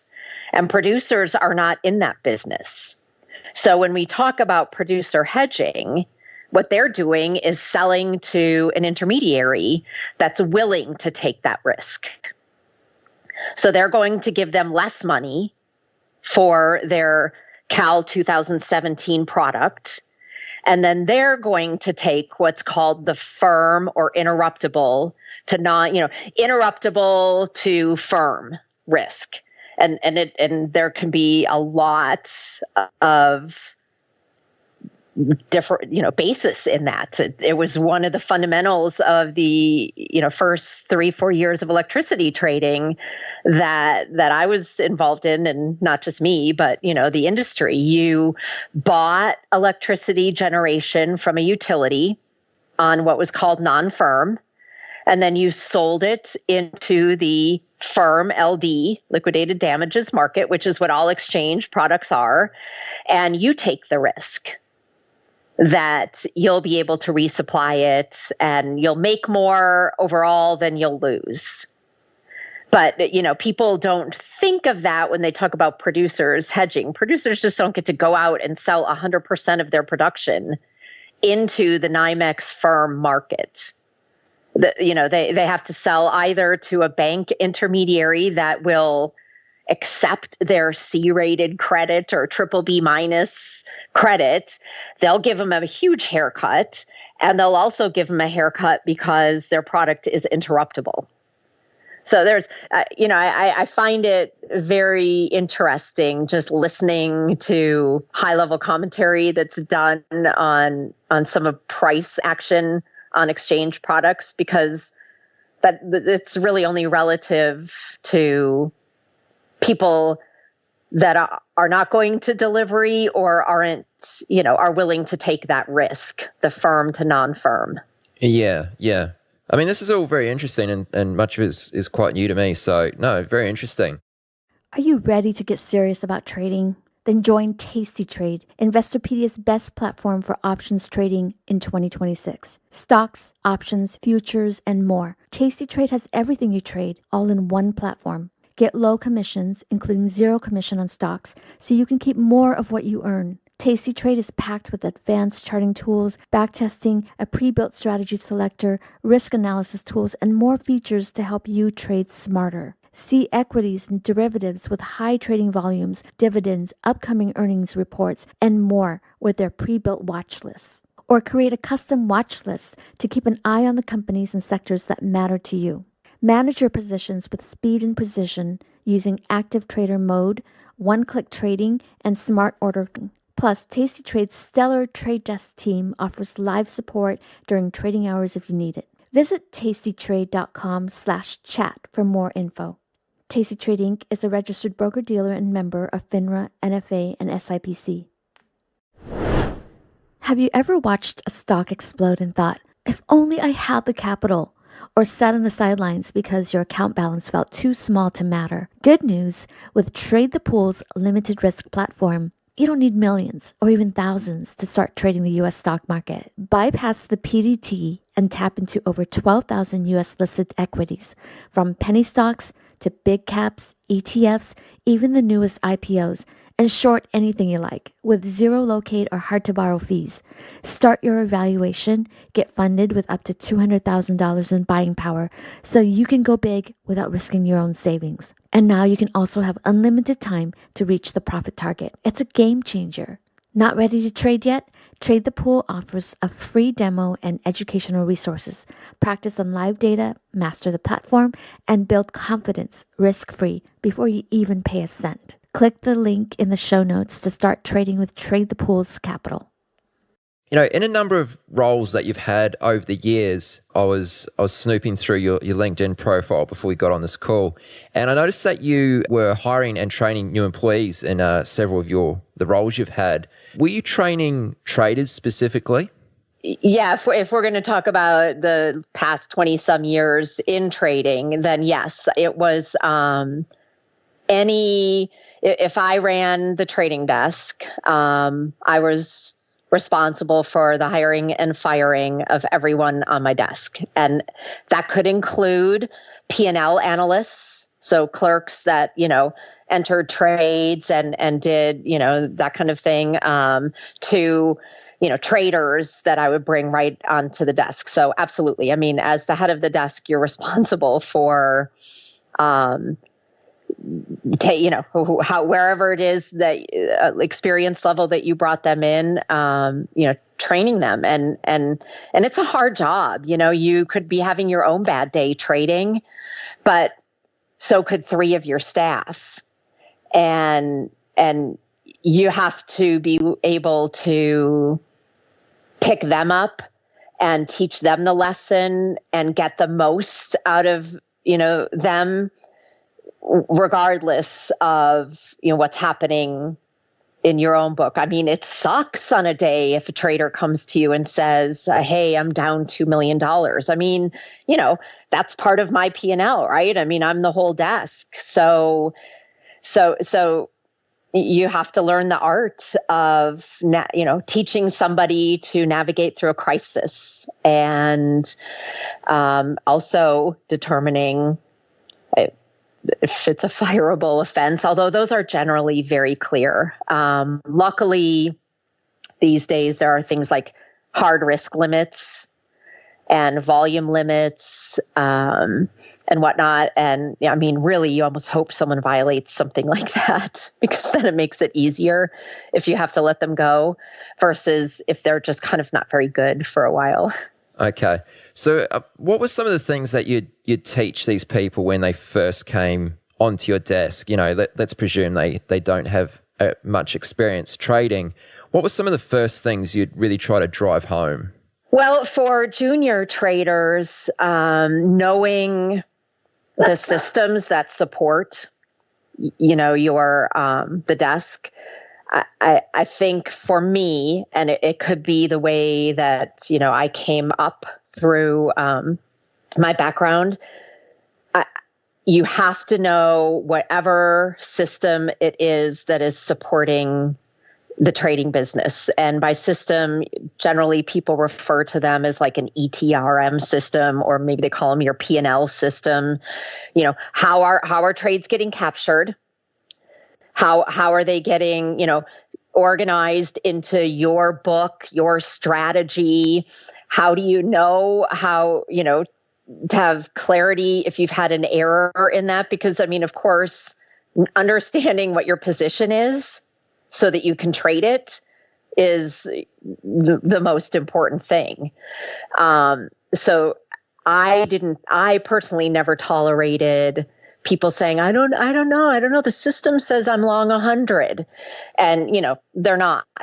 It's their responsibility to know what's going in and out of the system that is there to tell you how much risk you have. So for me, those were very, very basics at the very beginning. And for me, I didn't tolerate people who threw their hands up about quote unquote the system. Probably doesn't happen today. I don't know. Everybody knows how things flow, but it still seems like people find it a mystery how a corporate ETRM system works, and they have no ability to problem solve.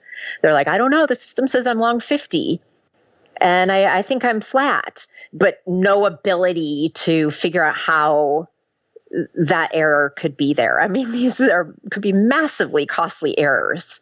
So absolutely 100% know your position and know that it's right, because the amount of price movements and the amount of P&L errors you can have if you don't know that. And maybe that seems like a funny thing to people who are maybe, right now trading online with some broker and all of their trades are there. But in a more dynamic scenario where there are trades and positions and they're physical in nature as well, coming in from, a multitude of areas, it's a little more complicated. So number one, I always was a stickler about that. And then two,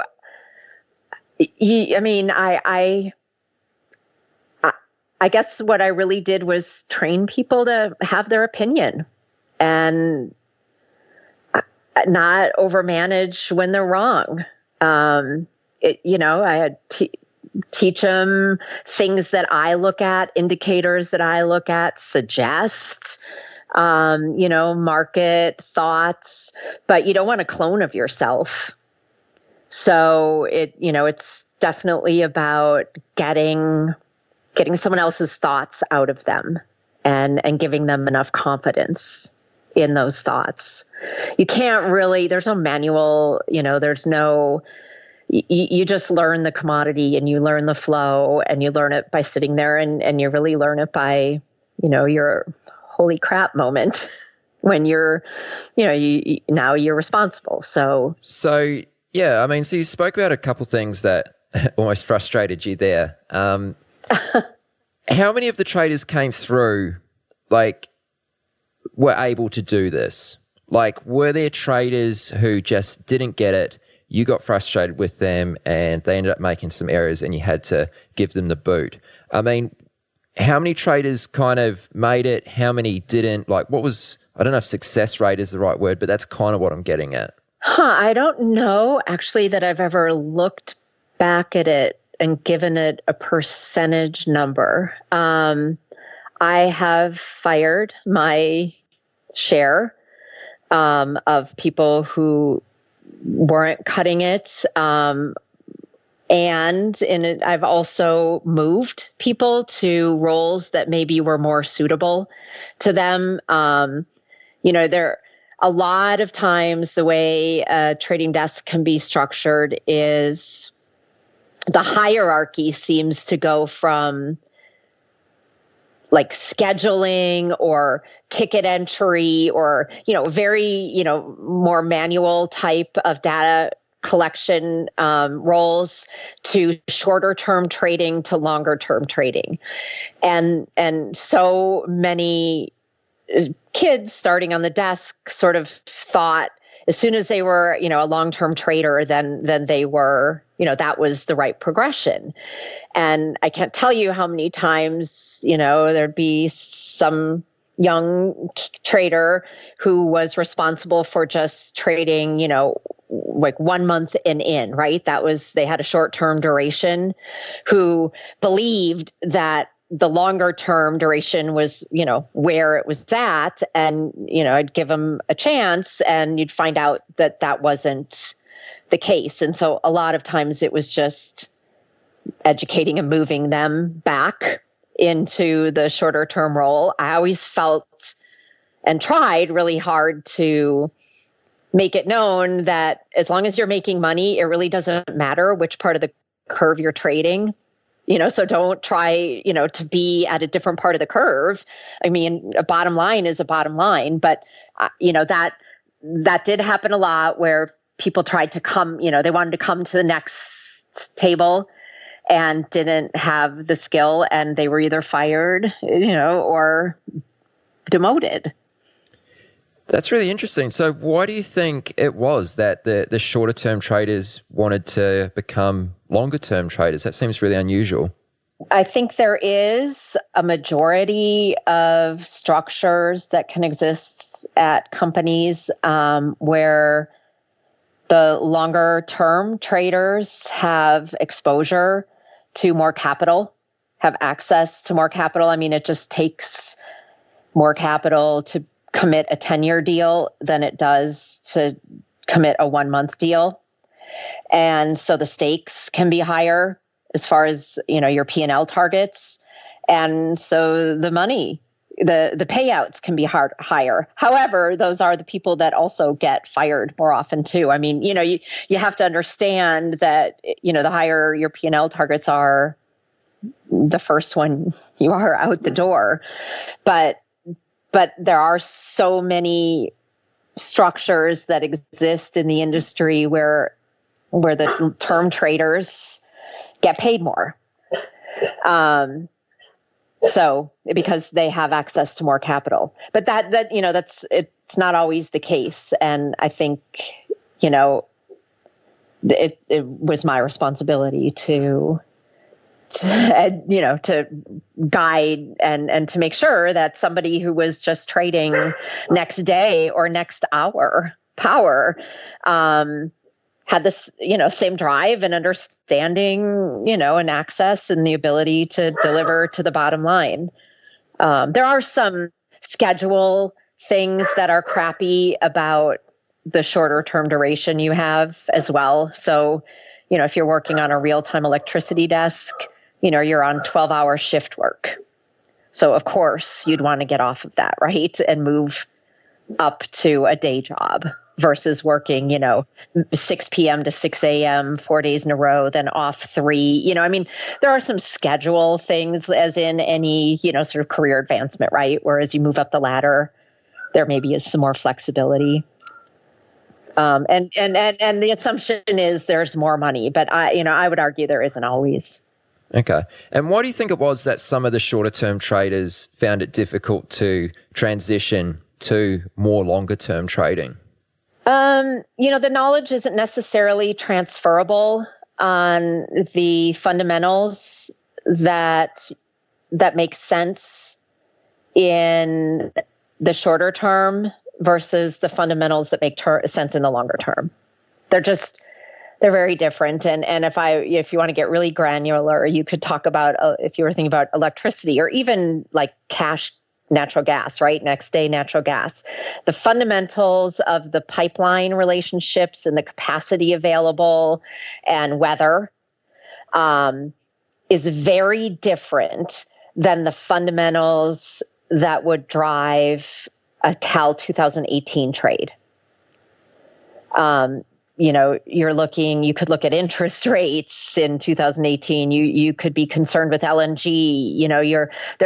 There's a different, it's just a different set of market influences. And I think that can catch a lot of people making that move. They've got their arms and they really are good at the fundamentals that drive the short-term market. And it's just not the same. Yeah, no, that really makes sense. Actually, that's a good answer.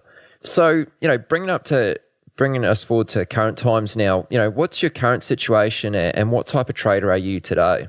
So, having spent almost all of my energy trading career in merchant roles, I definitely am a much more fundamental trader, in that I care and I pay attention to, and I guess the way I trade revolves around relationships of one thing to another, because that's how my whole experience evolved, whether it was the relationship of power at point A to point B, or it's all the way, evolved to a frac spread, right? Or a heat rate between electricity and natural gas, or, LNG, or, gas in one point or another, or, as ethane factors into the picture. I really, my approach is that I like the bigger picture. And I'm always interested in how relationships are changing. And I mean, I'll even call algorithmic relationships part of that. So that's how I look at the market. I have done a couple stints at prop shops. I don't know if it's just because that was not how I came up. I don't find specifically an exact technical charting, exact reversal entry point, scalping type of thing to be how I approach the market. But there's a lot there. There's absolutely a lot there. I kind of wish I maybe had a little bit more of that, but I can't force something that's not there. And I focus more on relationships and structure when I look at the market. Okay, cool. Well, let's talk about that a little bit more. But just before we do, like, what's your current situation? You said you've done a few stints at like prop firms and that sort of thing. And I know you recently were managing a fund at Millennium Partners. Have you since moved on from there? Yeah, not by desire, but it's what you sign up for when you sign up to be a trader. I was until last year, I was was portfolio manager at Millennium Partners, which is a hedge fund in New York City, and they had started up or allocated funds towards commodity only trading. Not that they weren't involved in commodity trading, but it was more embedded within equity groups. And I was their first electricity trader. And I would just, I guess, say that at the end of the day, it wasn't for them.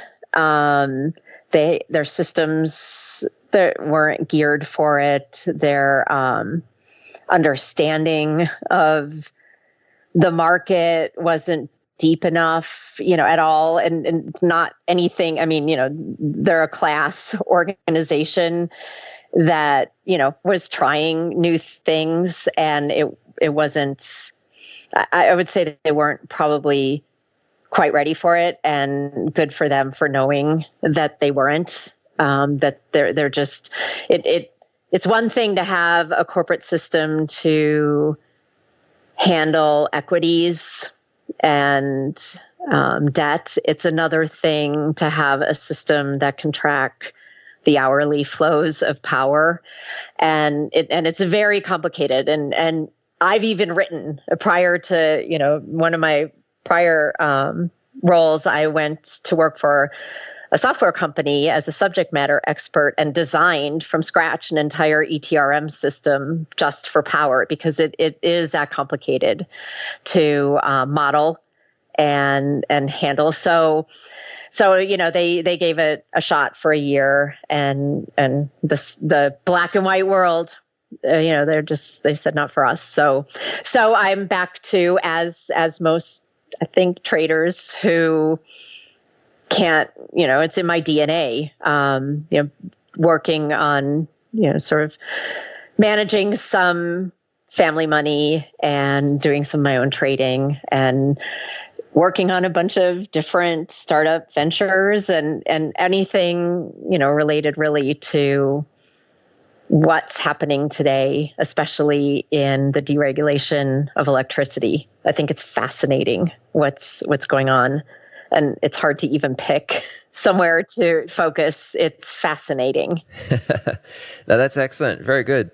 So going into sort of your trading methods and the way you approach things, you said that there wasn't, I can't remember exactly the wording you used, but you said like you don't see an exact entry point on a chart and that sort of thing. So how do you turn these observations and these relationships of macro trends, how do you actually turn them into actionable trade ideas? Like, how do you go from having an idea and seeing something, anticipating something, and then actually executing that?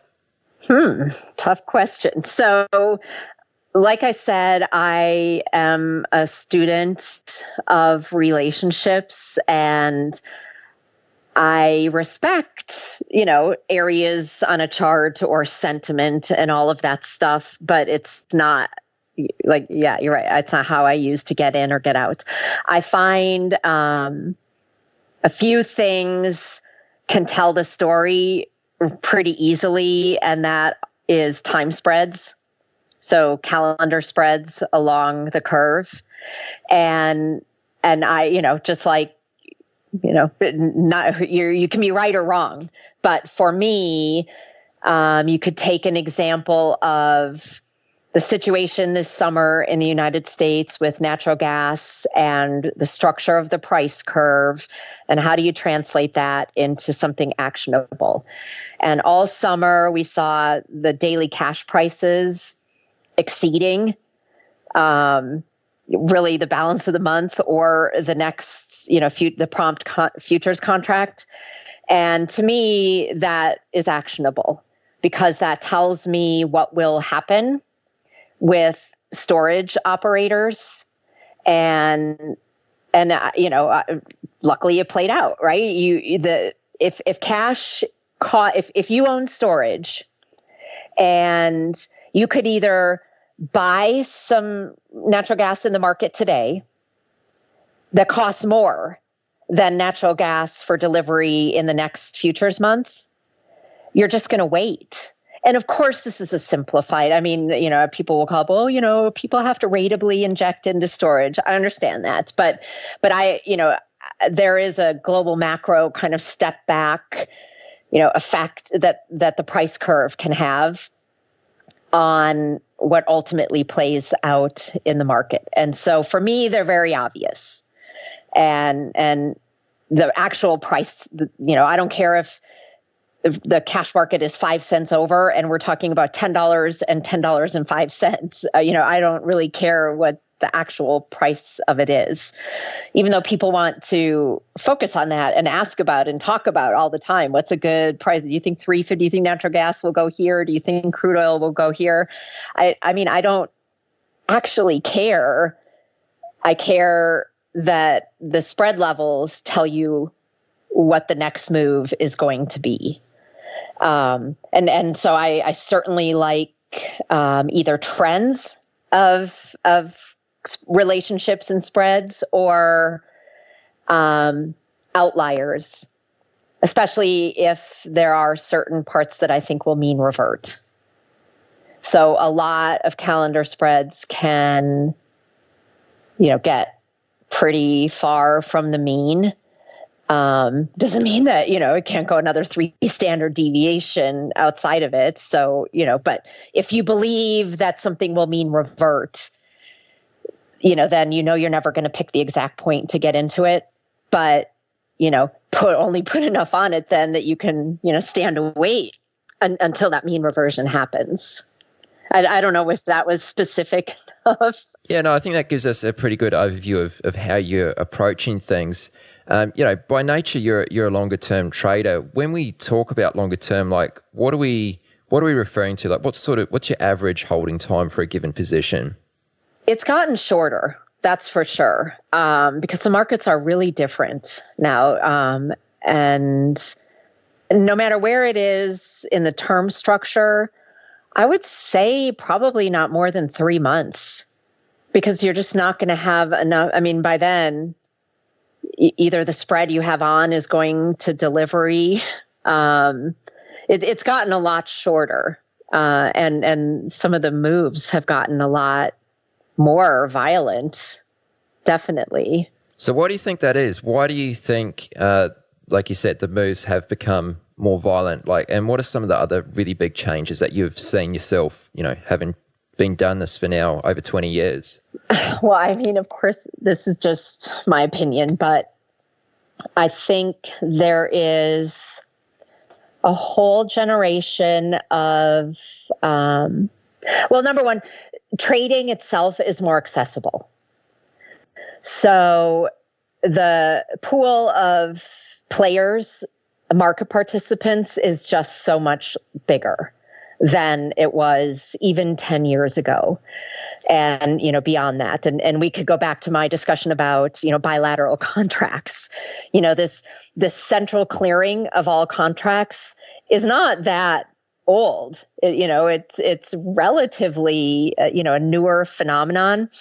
And, Dodd-Frank kind of helped that along as well. So the pool of market participants is so much bigger. And the transparency, the market transparency is also, it's more transparent. There's just, everybody and their brother can see what prices are. They don't have to wait for the newspaper to be printed or not have, access to something online. So there's a lot more participants. There's a lot more participants with shorter durations.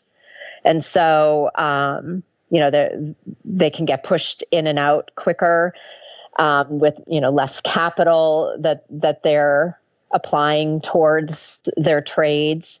And I mean, high frequency trading, or I don't even know what you call it, but I'll call it algorithmic trading is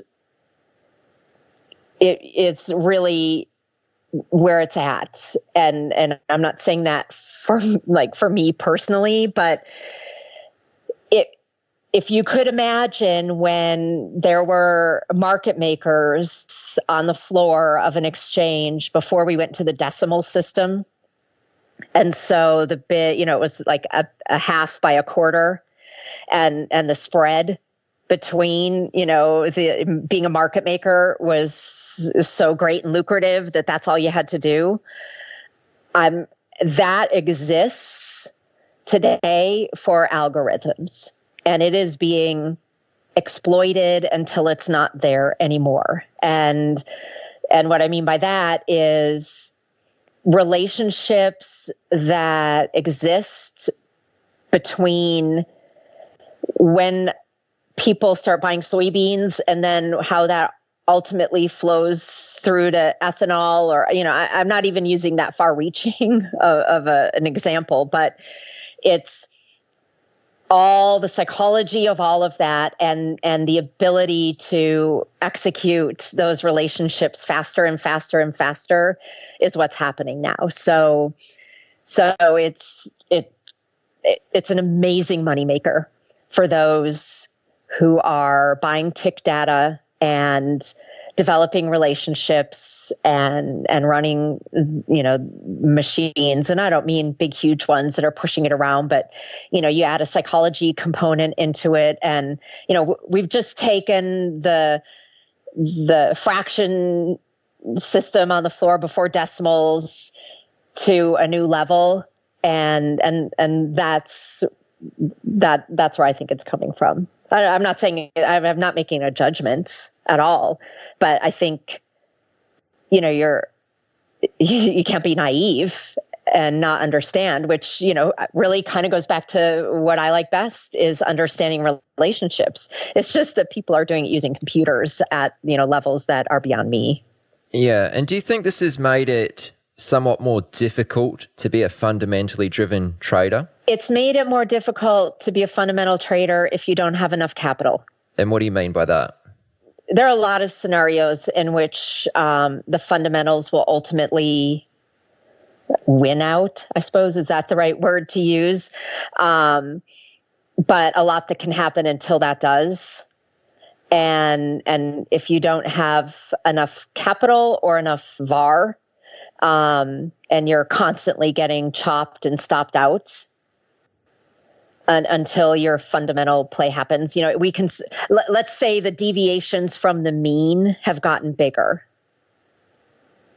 And so if you have a $10 million VAR and you can ride, that $50 million P&L swing, or you can ride that until you come back and make, your money instead of having to stop out and then try to get in. I mean, then you're just chopping up your capital the whole way. So the tolerance to,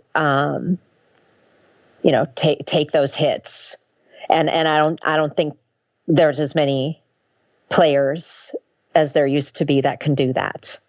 Or it's very concentrated. It's very, very concentrated. And even hedge fund structures aren't as much like they were in that they silo out allocations of funds so that any one group may not have, as a whole, it's a lot of money, but individually, risk limits, they keep being parsed down further and further.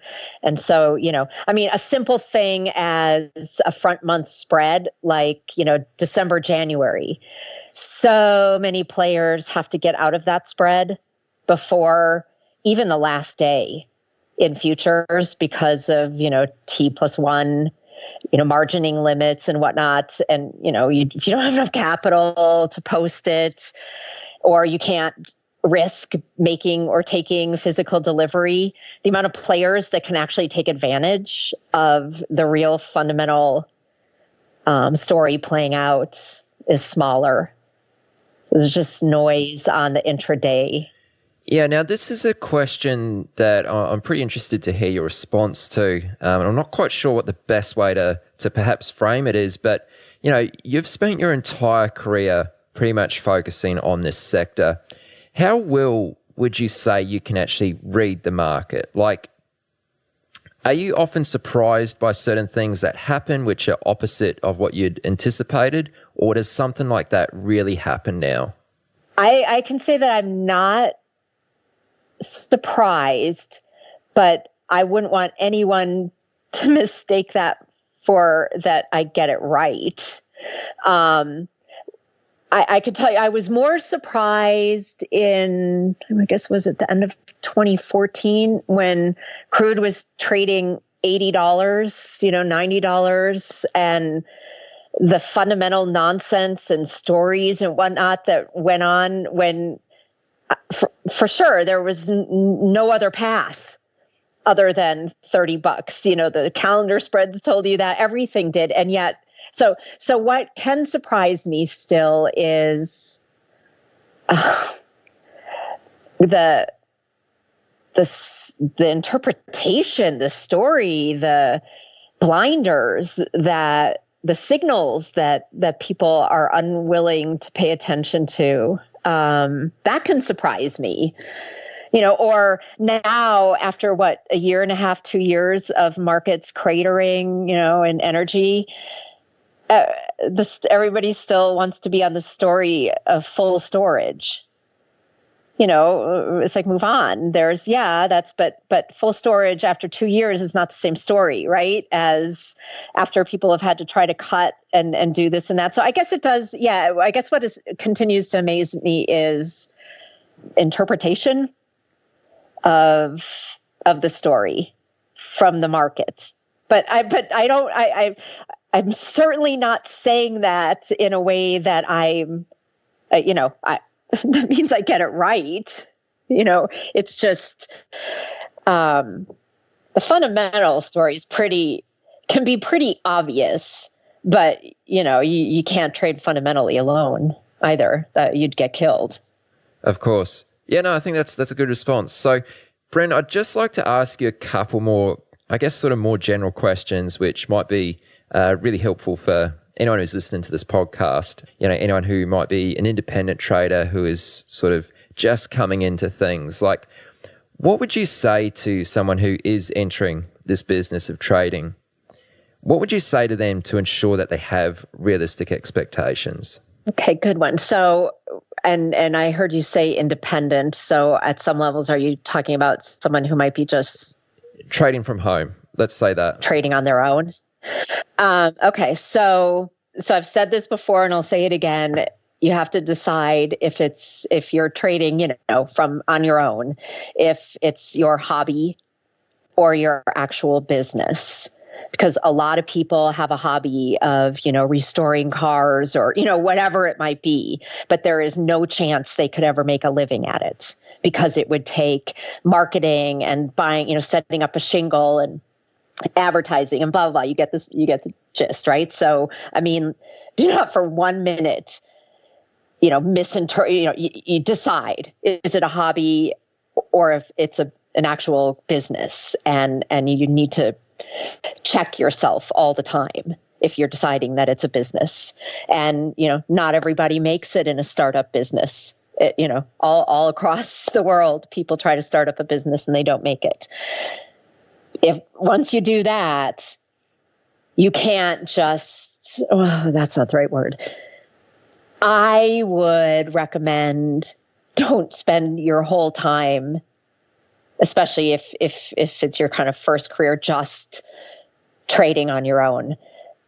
You got to get step in and out of things and experiences throughout it. So go work for some place for a while, and then maybe do it on your own. You will not believe the different perspectives that you'll get and how much it will evolve over the years. It will blow your mind of what you think you know and what you can learn. And I would never limit myself to just, trying to master a skill, on your sitting alone and banging it out. It's no fun, and it's not going to lead to a very well-rounded person. Go do other jobs within the trading world, whatever that looks like, right? Work at a broker desk for a while, go, be an analyst for a bank, in and out.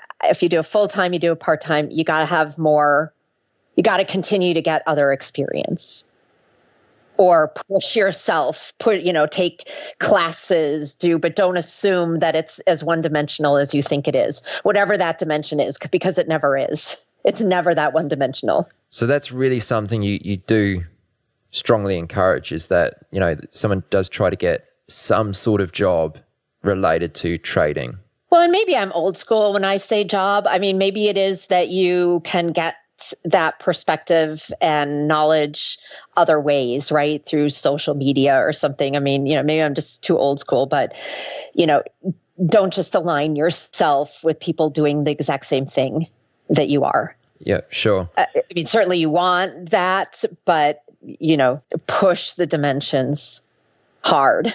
Yeah, no, that's good. That's good. And when you say you've got to decide whether you want trading to be a hobby or a business, for anyone who might not quite understand what you're saying there, how would you differentiate those two things? So trading hobby is, you're not focusing as much attention on it as you would a full-time job. I like seeing people say, oh, I'm trading, and so I can go out on my sailboat or go do this in the afternoon or do that. I don't know any other startup business owners that do that. I don't know someone that's started up a restaurant or opened up, some app whatever the startup Silicon Valley things are. I mean, I don't know anybody that's brags that they can do it for 2 hours in the morning and then move on. A business is a business, and you are, devoting your endeavors to that 60 hours a week, 70 hours a week, and you're not putting bad trades off a side, in another account. I mean, you have to hold yourself accountable, and you have to be constantly expanding your business. So that in no way, shape, or form do I like comparison. If it's a business, it's a business, and everybody knows what a business means. Yeah, I really like how you talk about this as a business. Like, a lot of people say you got to treat trading like a business, but you're really sort of saying that trading is a business. You know what I mean? Like, even if you are an independent trader, you need to treat it as though you actually, here you are, you're starting a new business, and you've got to run it like a business. So you got to run it. That's right. Absolutely. And you business plan, sales techniques, they all apply. They all apply. Not that you're selling things so that, but maybe you should be. Maybe you should be also thinking about honing a talent that you could turn into something sellable based on your information, that you're getting in trading. I mean, it's just not swatting the market around on the screen a few hours a day and then going, but I'm sure people are going to laugh at that and say, oh, that's what I do. It's so great. I mean, I just wouldn't say that that's a majority of people. But and what if it's not feasible for someone to put in, like you said there, 60 hours a week into their trading business because, they're just not that profitable as a trader to be able to, that they need to have some income to, support their day-to-day living. Yep. What tips or pointers would you have for someone in that position just to make things a bit more feasible? Well, I mean, if we're going back to the hobby scenario, right? I mean, you may like to refurbish cars in your spare time, but you can't quit your full-time job for that, right? But you can still refurbish cars. I think, if you want to allocate money towards something that you enjoy, which is, looking at investments, that's a good hobby. If you want to progress towards a career as a trader, then apply for a job involved somehow. So because if that's the thing you need, right, an income, then go be, please, I'm just using examples. I don't mean these, but right, like a clerk on a desk or an analyst or intern for something, and join an investors club, something, right? I mean, if that's what you're trying to progress to, then work your way into it, just as you would try to work your way into it from any hobby that you had, that you were trying to turn into something you wanted to make a living off of. I just, take a serious road towards it, right? I mean, anybody could imagine what they might do if in any other business they were trying to leave their current job to move towards full time. And there's a lot of preparation that goes into that. Well, Bryn, let's leave it at that. I just want to say big thanks for doing this. I mean, I've really enjoyed it. This has been very good. So where's the best place listeners can go to find out more about you? Well, I'm on Twitter. I think that's where a lot of people find me, at Bryn and Rick, BRYNNEANDRIC. Or that's the great place to find me. You can check out my LinkedIn, but yeah, I'm on Twitter. At the moment, the only time in my career where I have been able to use Twitter, when I've never been allowed based on corporate employment to actually speak via Twitter, and I'm just taking full advantage of it and trying to get my market my market research style out there. That's very good. So at Bryn and Rick is your Twitter handle. Anyone listening, go follow Bryn on Twitter. And Bryn, I just want to say I really appreciate you taking the time to do this. Thank you very much. Yeah, I enjoyed it. Thanks a lot. You've reached the end of this episode of Chat with Traders, but rest assured there are more episodes loaded with real market insight and zero hype on the way soon. So to stay updated with each great new release, subscribe to the podcast in iTunes, and we'd love it if you'd leave a rating and review. We'll catch you next time on Chat with Traders.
You see what I'm saying? So all these questions are all personality questions. So like I tell people, trading, only a small part of trading is mechanics.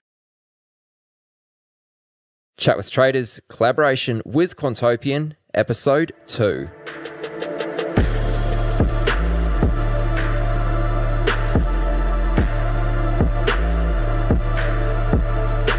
Hey, what's up, folks? Welcome to the second installment of the mini-series in collaboration with Quantopian. On the previous episode, we discussed various biases that traders and investors can be affected by. On this episode, we begin the discussion by talking about the things that quants consider when determining their trading universe. From there, we explore alpha factors and risk factors, and then we finally go through an example of how all of the above are relevant in an actual trading strategy. Delaney is with us again for this episode, as he will be throughout the series, but we are also joined by Jess Stouth, who is the VP of Quant Strategy at Quantopian and has a pretty impressive background in the field. This is the point in the series where things do become more specific to quantitative methods of trading and slightly less relevant to those who favor discretion. But still, there's no harm in listening if this is something that interests you.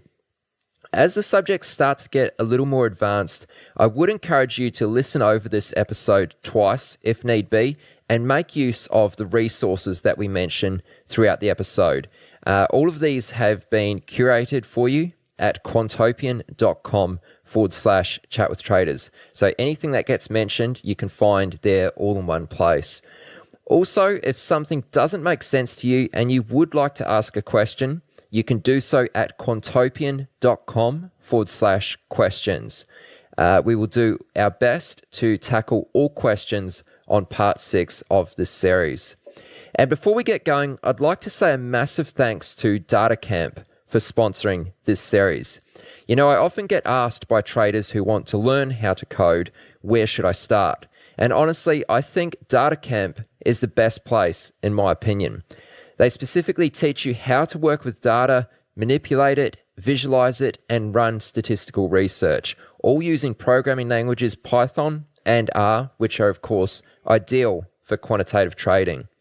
For more info and to start any one of their online courses today, for free, visit datacamp.com. All right, guys, let's skip to my discussion with Delaney and Jess. I hope you enjoy it, and thank you so much for listening. All right, well, Delaney, how's things, man? What's new? I mean, that's a loaded question because we're always doing a lot of stuff here. So I don't know how much time do we have for just that question alone, but a lot of stuff is the short answer. And we're just kind of busy all the time. Excellent. Keeping busy. I like it. Now, we also have Jess Stouth joining us for this episode.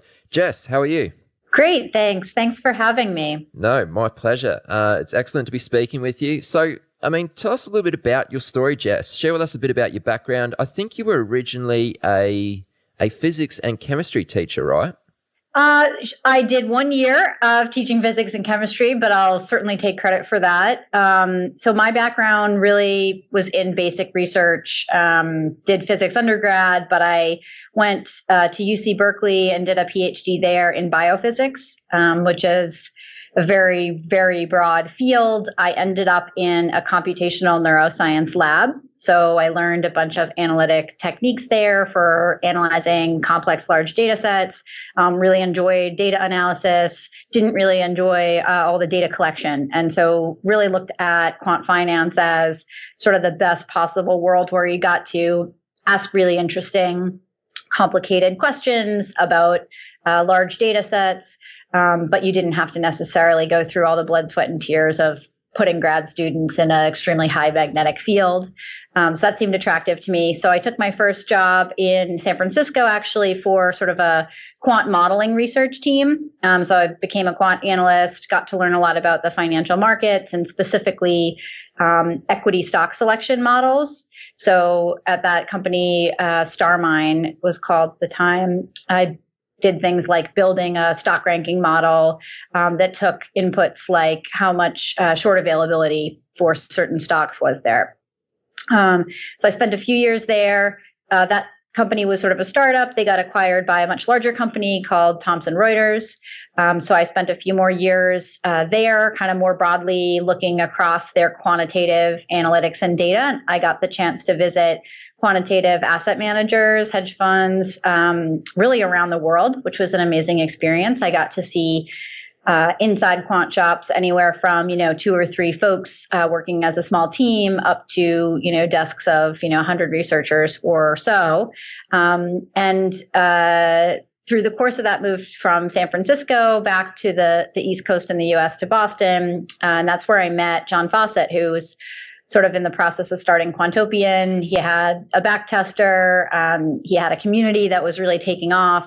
So I just got really excited about, sort of all of the cool stuff that Quantopian was doing in this space that I felt like I already, kind of understood reasonably well. From sort of a professional side, Quantopian was sort of opening this up and blowing the doors open, I guess, to this, sort of really elite, secretive, kind of high-tech field, and letting, sort of anyone on the internet with access to a web browser sort of have access to these same tools and data and analytics that, I was previously seeing sort of be available to, a very, very small, select, group of folks around the world. So joined Quantopian about 3 years ago. And my role at Quantopian is VP of Quant Strategy, which entails running a little research team. We evaluate algorithms on the Quantopian platform that have been written by our community members. And we're looking for strategies that, beat the market, basically. Really, to get a fine point on it, we're looking for strategies that sort of have risk-adjusted returns. And I think we'll probably end up talking a lot about that later on. And so we're looking to evaluate strategies, and we then actually strike license agreements with folks in our community, and we license their intellectual property, and we make allocations to their algorithms and then monitor how they're doing. Excellent. Well, that's a very cool story. I just want to go back to the startup that you worked at, which you mentioned there. Sounds like a very interesting kind of business that you were working in there. So you were creating these trading models essentially, but you weren't actually trading them. What were you doing with them? Were you selling them off to like larger firms? Like, how did that work?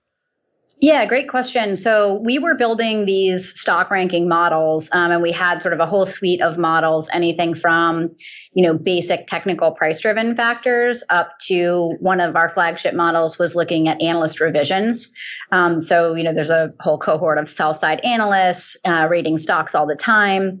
And we had built a model that would ingest all of those estimates from the IBIS estimate service, and basically make predictions about, as analysts were changing their opinions, what did that mean for stocks? So the output of those models got productized in 2 ways from that team. One was they would be sort of fed into a dashboard that portfolio managers could buy access to. So they would kind of be shown as like, red, green, and yellow lights, right? Like this stock looks like a buy or a hold or a sell based on our model scores. And then sort of more interesting to me was that we would actually sell a data feed of these 1 to 100 rankings. So we'd sort of be delivering a file, on a daily basis to quantitative managers. Every single stock would get a score every single day across all these models. Now, those folks, you might say, why would they want to buy a stock ranking model? That's their job.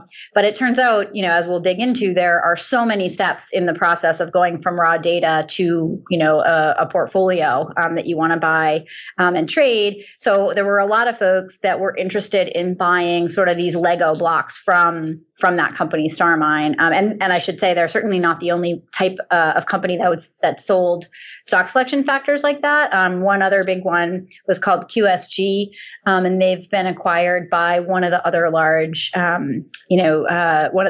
data vendors. So there's a number of companies like this out there, and their value sort of is, in that range where they're going from unstructured or raw data, processing it, cleaning it up, productizing it, and reducing it down to a more simple factor. Okay, now I'm not sure if this is going to be a good question or not, but was anyone ever put off by the fact that you were selling these feeds to multiple firms or multiple funds? Like, was that ever an issue? Yeah, so folks would ask, okay, why am I going to buy this model from you if there is any predictive signal in it that would be arbitraged away by other people using it? So that's like definitely a common sort of objection to purchasing like an off-the-shelf factor. And we could answer that in a number of different ways. One thing we would say was, so there are, how many people directly looking at analyst estimates and trading off of that information, either systematically or not. And compared to sort of that number of people in the market analyzing that data, there's actually a relatively small number of people that would be, necessarily like buying these models from us. So sort of one thing we would say was like, sure, in the limit, if we sold this model to every single market participant, then everyone has the same information. But to the extent that not everyone can afford this model, so we would make it, it's funny because you're in a business where, your product almost sells better the more expensive you make it.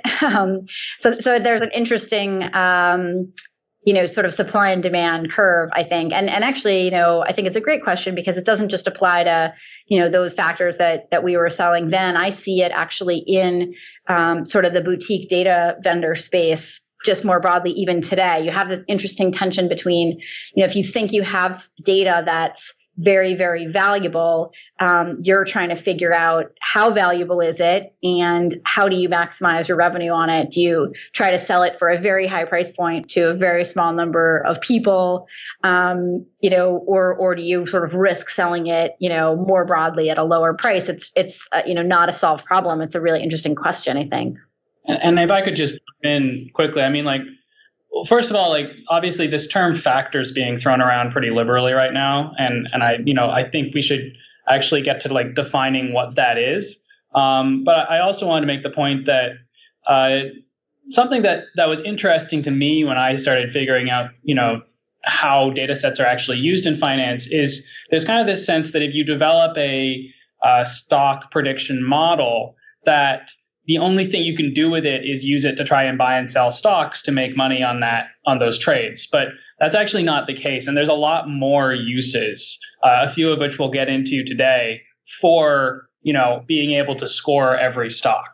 And just as a quick example, if you know that some other firm is located closer to an exchange than you are and can make trades faster, and you know that they're using a certain factor to trade, then if you can get a hold of that factor, you might actually use it as an indication not to trade yet, because if you know they're going to trade on something like that, then you might want to say, well, I know that they're already going to trade on it. I know that they're going to trade faster than I can. So why would I just throw in this order, which is just going to get behind them in the queue? So there's more sophisticated uses of this data than just using it to try to directly make money based on trades. Right. Okay. Yeah, I mean, that's a fair point. Well, Jess, I know you're going to be an awesome fit for the topics we're going to get into during this episode. Just quickly, last episode we covered biases. So anyone listening to this, if you haven't heard that first episode, make sure you go back and check that out. It was a very interesting episode. And Delaney, you might find this funny. It actually inspired me to go out and get a copy of Fooled by Randomness by Nassim Taleb. So I've just started reading that. I'm sure you've probably read that at some point. I actually haven't read that book yet. I mean, I've taken a course in the past which covered a lot of, kind of this notion of structural uncertainty and tail risk and how different. It was actually a course offered by a philosophy department, so it was really fascinating because beyond just the numbers behind it, we got into what does risk even mean? And how different people think about it. And we did read a lot of Taleb's stuff for that course. But what I find interesting is there's actually a little bit of a war going on right now, I think, where if you look at someone else who's also very high profile right now in that field, which is Nate Silver, he's actually been in a little bit of a feud with Nassim Taleb recently. So I think it's what's actually also fascinating is to kind of see how they fight each other on these concepts. Okay, very interesting. I'm not familiar with who was it? Nate Silver? Is that who you said? Nate Silver. He's a little bit of a celebrity in the U.S. now because he's a modeling guy who started a business based on being able to predict political elections and has predicted the last two federal elections in the States like incredibly well. And also maintains a lot of sports predictions. And he runs a website called 538 and has a book called The Signal and the Noise. And I think those are kind of great resources for just learning more about the notion of statistical rigor in general. Very cool. I'm going to check that out for sure. Now, this episode, we're covering various factors in a quant workflow, in particular alpha factors and risk factors. And we're also going to go through some examples of these as well. Before we do so, though, let's start with universe selection. So I guess the first question I'll ask around this is, what are some of the ways that quants decide which products or markets to include in their universe for a particular strategy or portfolio?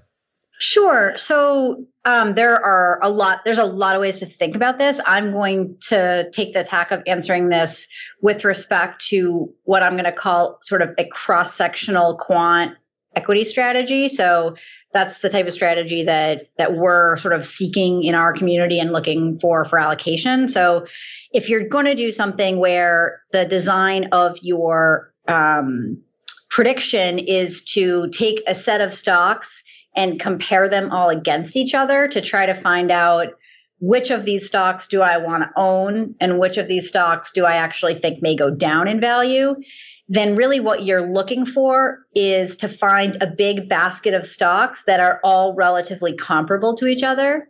So, what are things that make stocks comparable to each other? Are they all trading in the same market? Are they all to some, broad extent liquid? So they can all, you can sort of exchange one for the other without sort of really undue conflict. And then liquidity covers a lot of it. There's a lot of different ways to look at how liquid a stock is. So one thing people will do is say, okay, maybe I want to choose to select a universe of stocks that are all large cap or large and mid market capitalization, or at least exclude something like micro cap stocks. So a lot of the way that I would think about universe selection would be to say, okay, let's consider if I can buy US stocks, right? Or any market stocks, publicly traded stocks.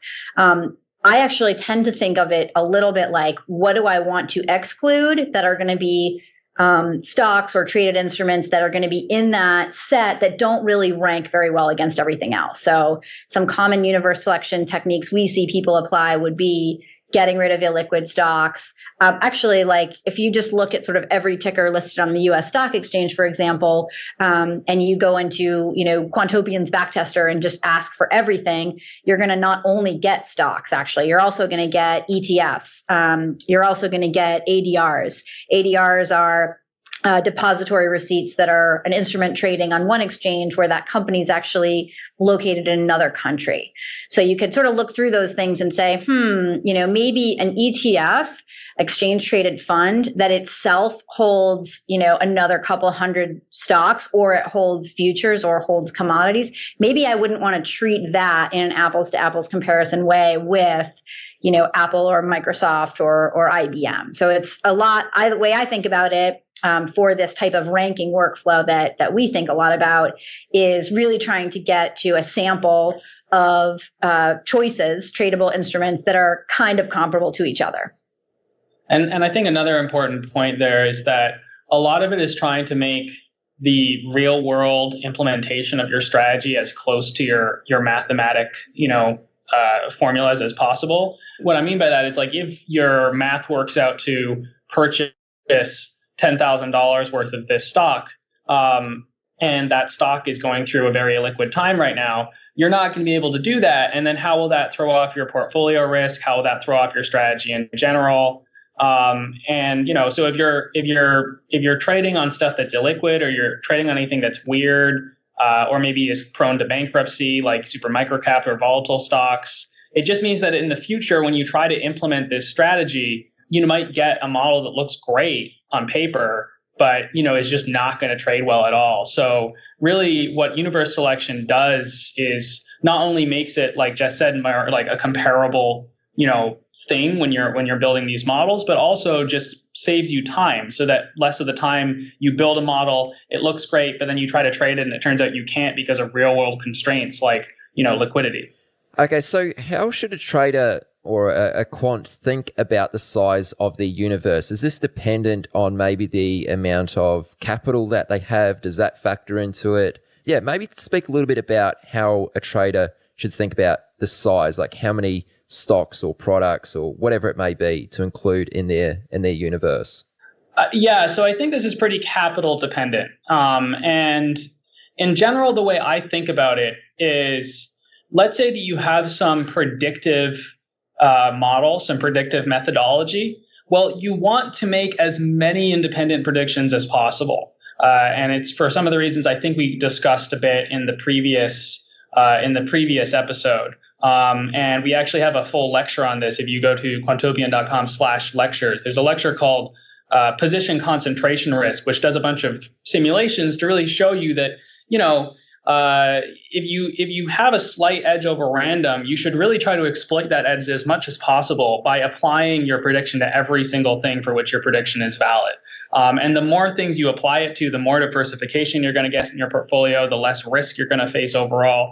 But of course, like you said, if you don't have that much capital, then the amount of positions you can enter is going to go down, because you're going to be paying some kind of fixed trading cost for each position. And at a certain point, the ratio of trading costs to profits is going to be too high. So effectively, the way I think about it, and maybe Jess, if you have another perspective, you can jump in. But the way I think about it is you want to always be invested in as many things as possible. The constraints being, what can your model predict on and how much capital you have available for allocation. I think that's right. I think the only thing I maybe would add is you can sort of also draw a distinction between the size of the universe that you're ranking or that you sort of want to look in, and then the size of the portfolio that you sort of choose to trade. So you might decide, okay, I've got, a relatively small amount of capital I want to deploy today. So I'm stuck, with a portfolio where I'm really only going to be able to buy and sell short, 10 or 20 names, stocks or instruments on each side. But I still want to look at and evaluate a universe of, let's say, the top 500 most liquid instruments. So you can take a large universe, rank it, and then you can say, cool, now in theory, maybe I've ranked this universe like 1 to 500, where 1 is my favorite stock to own and 500th is my favorite stock to sell short. And then you can kind of just decide as you build your portfolio of longs and shorts, kind of how far in do you come from that edges of that distribution. And so like Delaney said, the further you come in from the edges of the distribution, the less position concentration risk that you have. And so, sort of the smoother the returns that you're likely to see are going to be. But you have, again, this fixed cost where, each individual stock that you trade has probably some cost associated with it. And at, small portfolio values, you get rounding issues with the, you're not going to be buying round lots. Not only are you not going to be buying round lots, you might have a really small portfolio size. You're not even going to be able to afford, round numbers of shares, right? You'll get these weird rounding errors. So I think, there's just a little bit of a distinction, or can be, if you think about it, between the universe that you look in to find your portfolio and then how big of a portfolio you decide to trade. Okay, just to pick up on something you said there, Jess, I think that was a really awesome answer, by the way. When you spoke about rounding, what are you actually referring to there? Sure. So usually when I think of, and I'm maybe like skipping ahead even past the end of this session, but when I think of building like a portfolio, the way I think of it is, let's say we don't know how many dollars we invest in this portfolio. It's sort of like a unit portfolio. Then instead we're thinking, well, what percent of my portfolio is going to be, in any one stock? And so I'm going to come up with sort of a target portfolio, right? Based on my model, it's going to say, I want to be, 10% in Apple, 10% in Microsoft, 10% in IBM, however. So then you go to like actually implement that, and that then you're multiplying your percent weights that you want in your portfolio by the amount of dollars you have to invest in your portfolio. So let's pretend I have $1 million and I want to put 10% in each of 10 stocks. Great, I have $100,000 to put in each of those 10 stocks. And let's say the stock price is, $50. Well, fine. Then, that does, that divides in evenly. But what if I want to invest like $1,000 in each stock, right? If I instead have only $10,000 to invest, well, now I have $1,000 to invest in each stock. What if that stock itself costs, $250 a share, and I can afford 4? Okay, well, what if the next stock, is actually, I don't know what Google is these days, but whatever, I think they split actually. Okay, so let's assume that there's still $1,000. Yeah, so let's assume then that Google's like $800 or something that's $800 a share. Well, now maybe my portfolio wants to have some position in that, but I can't buy 1.1 shares. Actually, I can even simplify this to say you get down to one of the rounding issues is you get down to a level where even if it wasn't that expensive to trade, you really ideally want like fractional shares. That's like a whole separate topic of conversation, but a lot of folks think that's a really interesting spot for sort of retail fintech innovation. There's a company in the US called Motif where they let you buy like these really small little representative portfolios where you say, oh, I only have, $500 to invest. Well, you'd kind of want to invest that in like a diversified portfolio of stocks, and they'll sort of figure out a way to get you into those fractional shares. But that's something that is sort of a tricky problem for, again, like small retail level portfolios. Okay, this is interesting. So just to be clear, and I think I understand why this might be an issue, is because if you want to be evenly invested in these 10 companies, as the example goes here, you're not going to be able to do so if the actual dollar amount of the shares doesn't equal the 10% that you want to be invested. So you're like not evenly invested, even though you want to be. Is that what you're getting at? Yeah. Exactly. Because, so if you're like a total OCD nerd like I am, I wish like every stock had to be like, one share is like $10 roughly, and they have to like, actually splits are a nightmare, so you don't really want splits. But the problem emerges, right, that some stocks are penny stocks, some stocks are a couple dollars a share, and some stocks are very expensive. So if you have small amounts of capital, then when you go to try to split your portfolio up into many, many, many investments, exactly, you run into these rounding errors where you sort of can't get 7.3% exposure to this one stock because you can't, own a fractional share, for example. Yeah, and it gets back into what I was saying earlier, just like an infidelity between the math and the real world implementation. Because if you tell your broker, or if your algorithm tells your broker, hey, I'd like to be 10% invested in each of these 10 names, and then your algorithm doesn't really have any guarantee that anything close to that is going to happen, we're probably throwing away our entire edge, because the amount of noise in what we might actually buy and sell is going to be so great compared to kind of any edge we've attained through our math that it's really tough to get anything done. Right. Okay. Now, just while we're still on this topic, are there any common mistakes that stand out to you, which you often see traders and quants making when determining their universe? Like just not doing it at all. That's the biggest one. Is the biggest one. So like not having a step that defines what am I willing to consider in my model. So, if you're basically just saying like, hey, I'm going to look to find what's, let's say you're looking at like a technical price driven signal. So you just like sort everything based on last 5 days returns. But you don't even consider that thing that's sorted to the top is like a triple levered ETF, right? You just buy it or sell it. So just the worst mistake I think you can make in universe selection is not doing it. Yeah, and I would say that's kind of, I think, typical of people who are now entering the quant field as, more and more opportunities to do so are arising these days.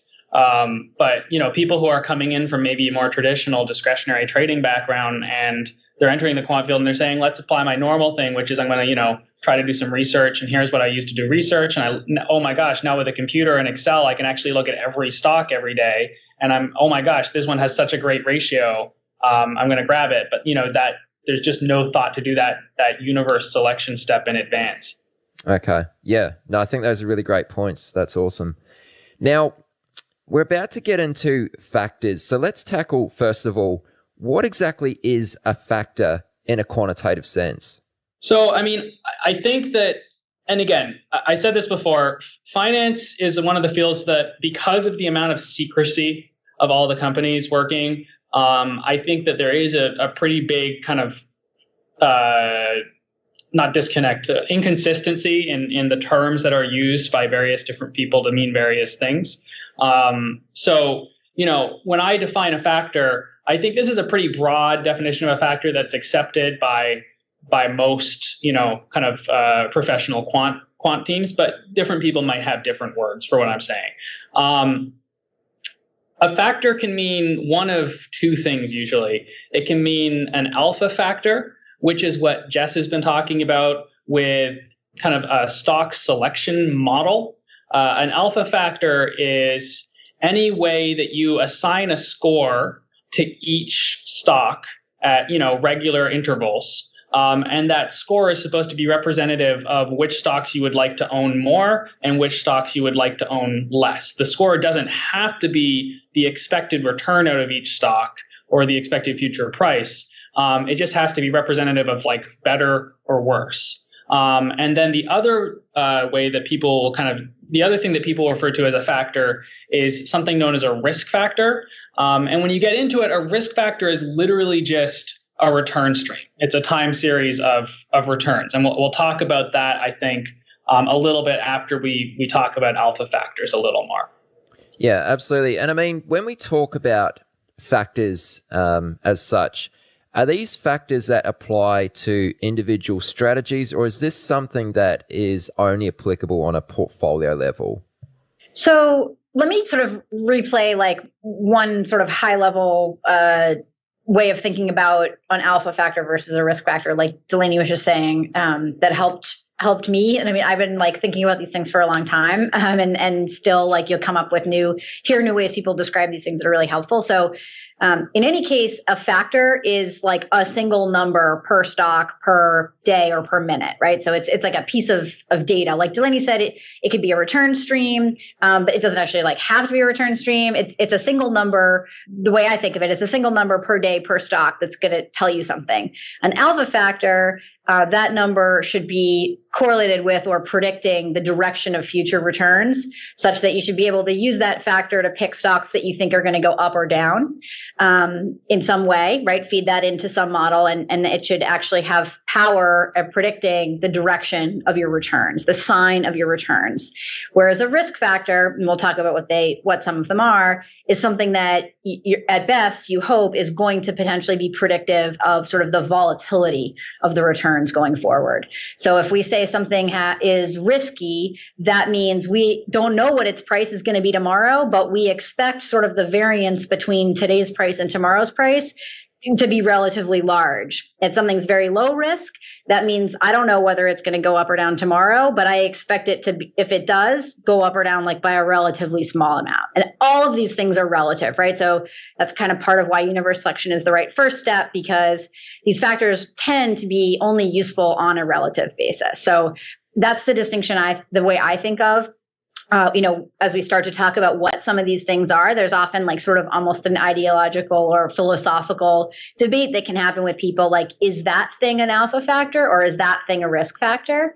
And the definition that I like a lot is an alpha factor should be predicting the sign of the future returns, and the risk factor, at best hopes to predict the variance of the future returns. So, and in addition to that, so I think it might be helpful to actually just like walk through a concrete example of this. Because, at least when I was kind of figuring out this stuff, one of the hardest things was just getting my head around, like, what is this thing actually? What is it? What does it do? What does it mean? And one thing I just wanted to say is that we're going to set up for like any of the content that we talk about or point to on the podcast. We'll set up and we'll have it so that that's all listed out, so everybody can kind of go and check it out and interact with it. Any notes that I say, hey, you should check this out, we'll try to get it in there. The link for that is going to be quantopian.com/chatwithtraders, no spaces. And we'll have that all set up by the time that this podcast airs. So like, as I'm talking about this stuff, we'll do our best to make sure that there's actually concrete examples that you can follow along with if you want to pause this podcast and actually like try implementing this in code and see what happens. But like a concrete example of this might be something like market cap. Right. So market cap can be used. I mean, both as, and I arguably maybe not a very good one, but both as an alpha factor and as a risk factor. And what I mean by that is the following. So every company at every point in time has a market cap. And so in that sense, it is an alpha factor. Again, like, is it predictive of future returns? Well, it was, one of the original Fama French factors, for people who aren't familiar, Fama French, Fama and French are both professors at University of Chicago and Dartmouth, and they came up with basically factor modeling as a whole. They really kind of started, and they developed a factor model that explained like a large percentage of returns in the market. And one of the original factors was market cap. Now, of course, that's so old now that, I haven't done any work recently. I haven't checked if market cap is still explanatory of future returns. But the idea is that that's an alpha factor. You just say every stock has a market cap at every point in time. So you could set up a portfolio where you weighted everything in your universe by its market cap and then went long or short on the biggest cap companies and the smallest cap companies. And you could be long market cap, which would mean you'd be long the biggest companies and short the smallest companies, or you could be short market cap, which would mean you'd be short the biggest companies and long the smallest companies. And on the flip side, now what you can do is you can say, okay, well, let's say that you theoretically had that portfolio running, right? And you had been long the big companies and short the small companies, and ignoring for now like transaction cost and slippage, let's just say what's the return on that portfolio over time? And that return stream is used as the risk factor for market cap, because the idea is that that's a well-known factor and it's kind of a fundamental thing that moves along in the market. And if your trading strategy, whatever your trading strategy is, it could be an algorithm, it could just be you manually placing trades. If your trading strategy's return stream has dependence or correlation with this well-known market cap return stream, then that means that you are exposed, you're dependent on it. You are carrying some of the risk from that risk factor into your returns. So I don't know if that's helpful in kind of trying to understand maybe the split between an alpha factor and a risk factor, but the general idea is that you can convert one to the other fairly easily, because a risk factor is just what are the returns had you traded on this alpha factor, and what is your some other strategy's dependence on this known risk factor. Maybe what might be helpful is if we could talk about how a quant may go about actually seeking out an alpha factor. I mean, I know that might be a whole nother conversation on its own, but maybe if we could just sort of briefly run through that might be helpful. Yeah, I think we can sort of talk about that at a high level, and then I can give a specific example that I already mentioned from the work I did at StarMine. So you want to find an alpha factor. What that means is you're saying, I want to find a piece of data that I can know about stocks today that predicts whether they're going to go up or down tomorrow. So the most straightforward way of doing that, I think best and most straightforward way is first to develop some hypothesis that you want to test. Intuition, economic rationale. What's a thing I could know about a stock today that might tell me if it's going to go up or down tomorrow? So an example that I mentioned earlier is, okay, well, what if I know today how many, like what fraction of the shares of a given company have been borrowed and lent out for short sale? So the economic rationale for that factor being predictive would go like this. Shorting stocks is expensive and relatively tricky to do.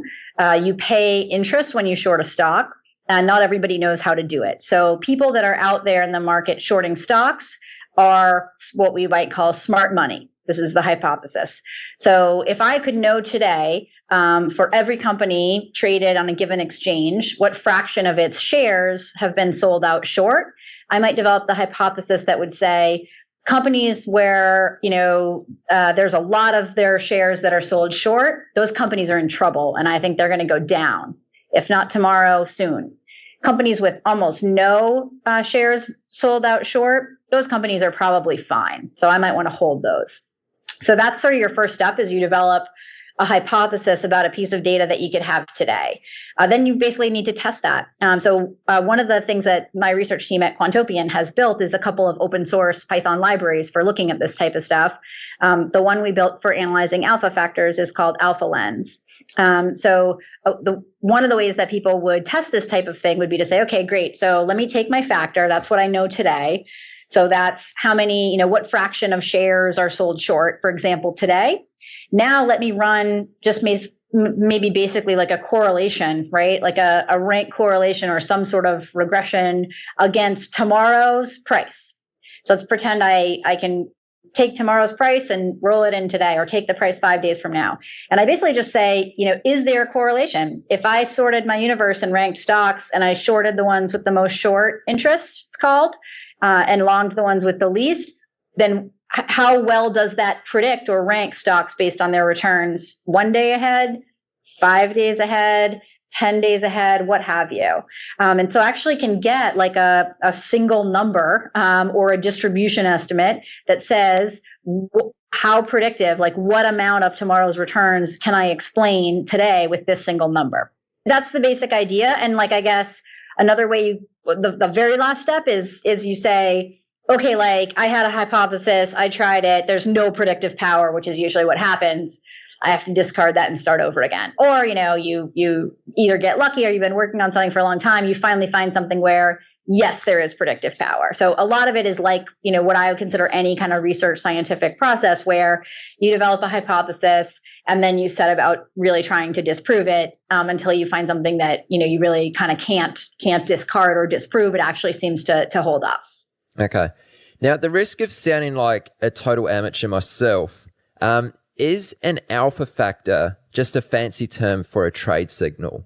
I mean, so the thing about alpha factors is I might argue that a trade signal is just a less quanty way of thinking about an alpha factor, right, in the reverse direction. But the thing about alpha factors is, yes, they encapsulate a pricing model, right? Each alpha factor really just has the sense of, can you predict future motion of stocks? Is it going to go up or is it going to go down? So in the sense that you had a trade signal at every point in time and you either bought or sold based on that trade signal, well, if you just took that trade signal and applied it to every stock, now you have an alpha factor. I mean, the notion of an alpha factor is just taking a predictive model, a trading signal, some forecast of returns, and just applying it to everything, and then looking at cross-sectionally how the entire universe does rather than like any smaller portfolio of stocks. Okay. Now, just because you might have a quality alpha factor, right? There's something in that, what you've come up with. That doesn't necessarily mean you're going to be profitable when you implement that, because an alpha factor is still totally separate from how you actually manage a trade or manage a position. Am I right in saying so? Yeah, absolutely. So, it depends a lot on sort of what's the end strategy that you're trying to achieve. But the alpha factor, let's say, even if it is predictive, there are a lot of other steps for a quant in implementing sort of a portfolio, managed strategy that come after that. Sort of without even kind of getting into the whole process, one very common pitfall or failure mode is that your alpha factor is predictive, right? It does sort of contain a forecast about tomorrow that's true, but the edge is so small that once you actually try to go into the market and trade that, you can't overcome transaction costs. So on paper, it looks good, but if you don't model the costs, the friction in the market, realistically what you pay to trade it, you actually can't achieve a profit. So one thing that people try to do, although it's very challenging, is they try to sort of have that alpha factor, have a forecast of sort of how much you expect the returns to go up or down. If you think you can achieve that, which is like really a little bit tough to have a lot of confidence in that, but if you think you can achieve that, then you can, if you think you have a forecast that says, I think this stock is going to go up by, 0.1% tomorrow. And then you also know, I know it's going to cost me, 0.1% to make that trade. you have zero profit left over. So sort of one common failure mode is you find an alpha factor, but it's a weak alpha factor. So on its own, you can't exceed transaction costs. The thing that sort of cross-sectional quant strategies try to do often is they try to say, okay, cool, I found one alpha factor. It's weak on its own. It's probably not good enough to overcome costs. So let me look and try to actually find and sort of roll up many different uncorrelated weekly predictive signals, which does get into sort of another conversation, but that's sort of the direction that, especially, in today's modern market where factor analysis has been, well understood for, decades, certainly. And some of these single factors just aren't sort of strong enough to overcome, implementation costs anymore. The sort of modern quant approaches tend to actually say, great, let me sort of know and understand that this individual alpha factor is relatively weak, weakly predictive.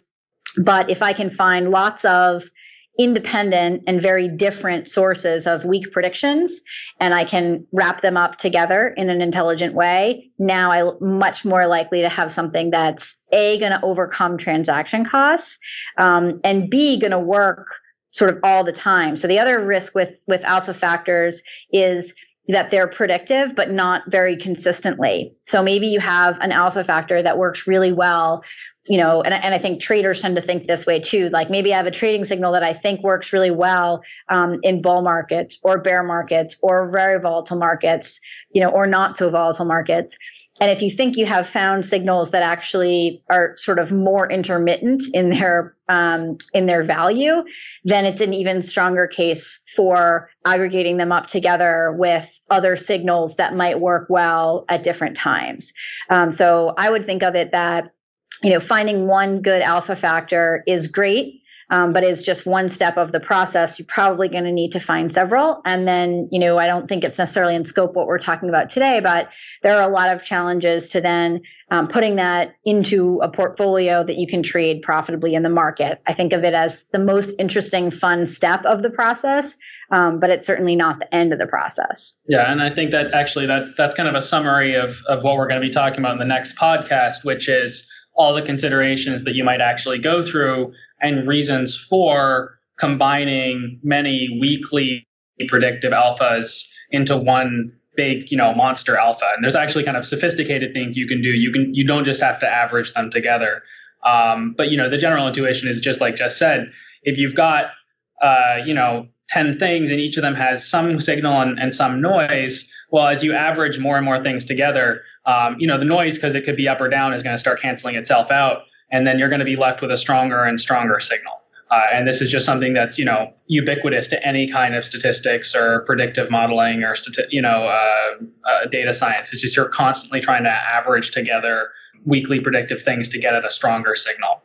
But again, we'll talk about that a lot more in the next podcast. Okay, Jess has to leave. Thank you very much, Aaron. It was really fun. And I'm sorry I have a hard stop. I have to get on a bus to head home. No stress. It was awesome speaking with you, Jess. Thanks very much for doing this. Cheers. Yeah, no problem. Thanks a lot. So we spoke there a lot about alpha factors, and you briefly touched on risk factors. I think it might be interesting if we could pull that apart a little further. So maybe what is a risk factor? I mean, that's a pretty basic question, but maybe a good point to start. So what is a risk factor? Maybe how does it differ from an alpha factor? How does a risk factor differ from risk management in a general sense? Maybe if you just want to speak about that a little bit. Sure. So, risk factors are probably one of the main techniques in modern risk management, because your risk is often measured or quantified by risk factors.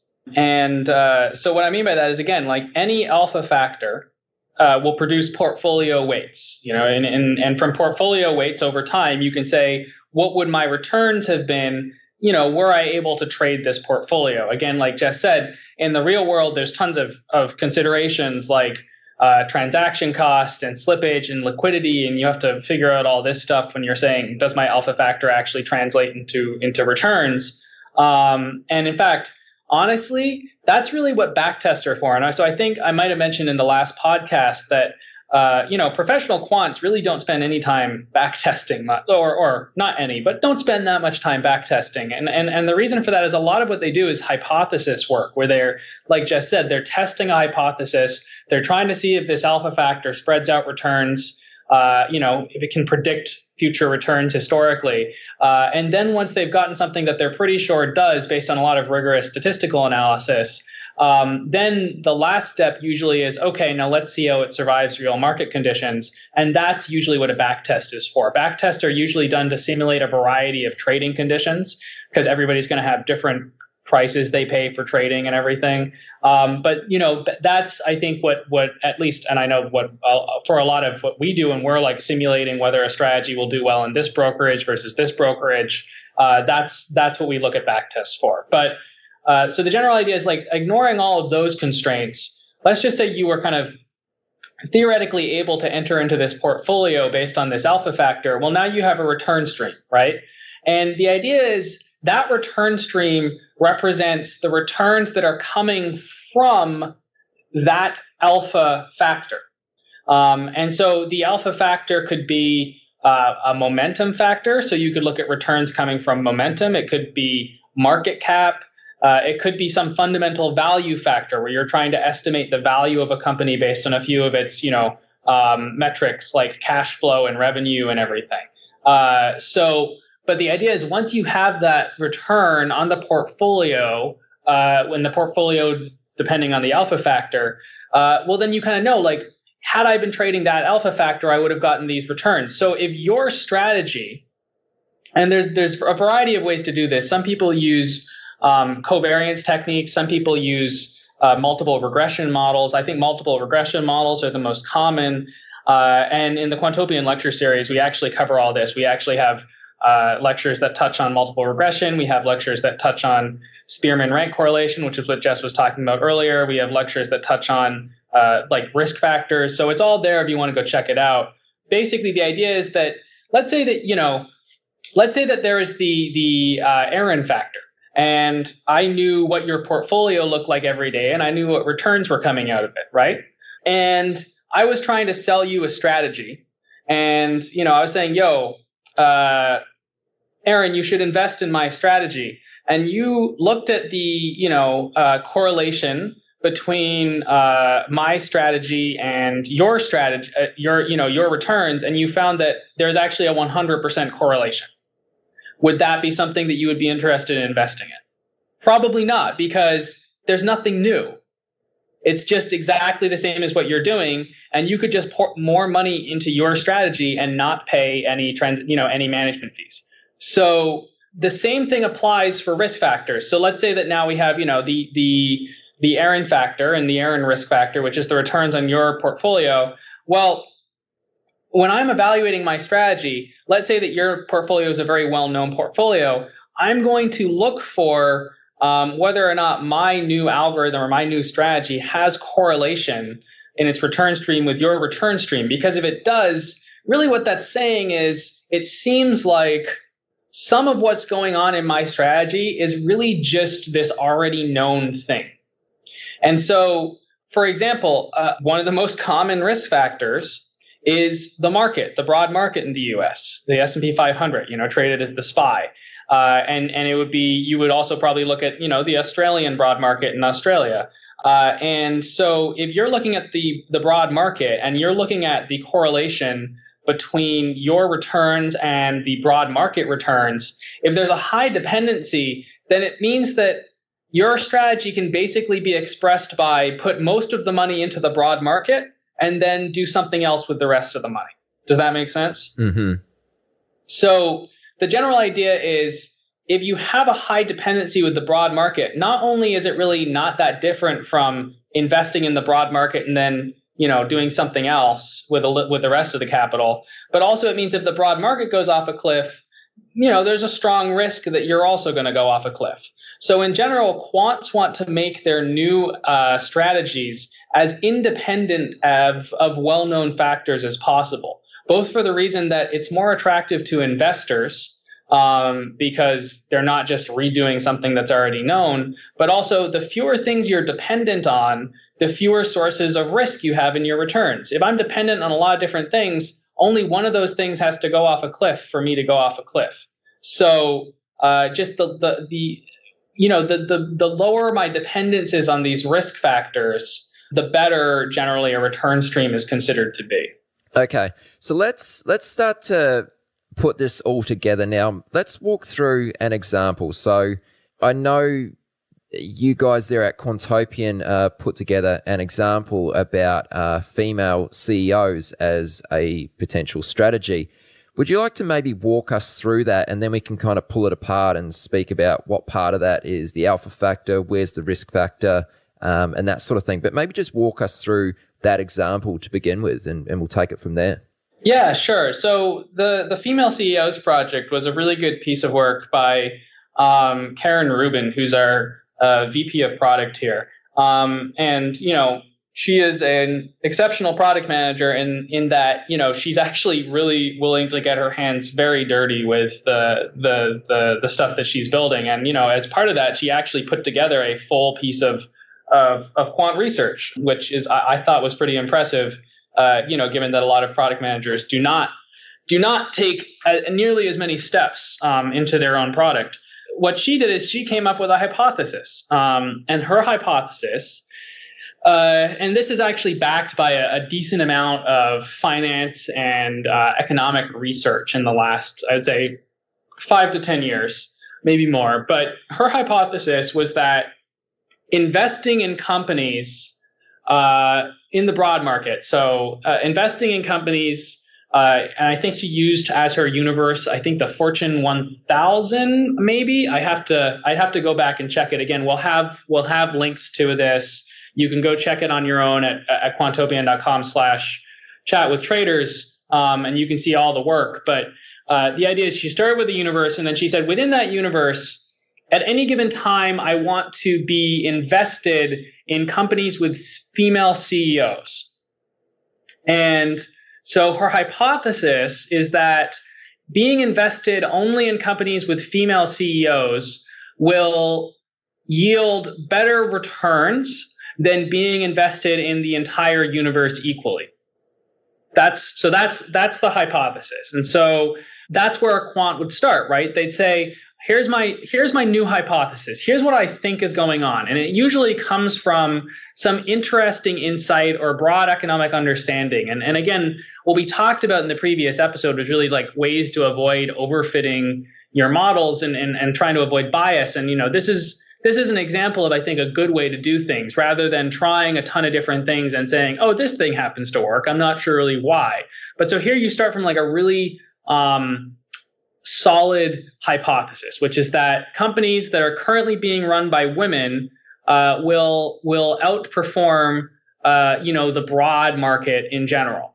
And maybe the reasons for that could be many. I think that there's some arguments. I don't know. I honestly don't know, and I don't endorse any of these arguments. But there's some arguments that because there's sexism in all industries, the bar for women to meet to get promoted is higher. And so they have to work harder and be better to get CEO positions as opposed to comparable men. And so therefore, companies being run by women are just going to be run better. And then there's also actually a lot of work which has recently shown that kind of social environments of all men tend to make kind of more irrational and riskier decisions.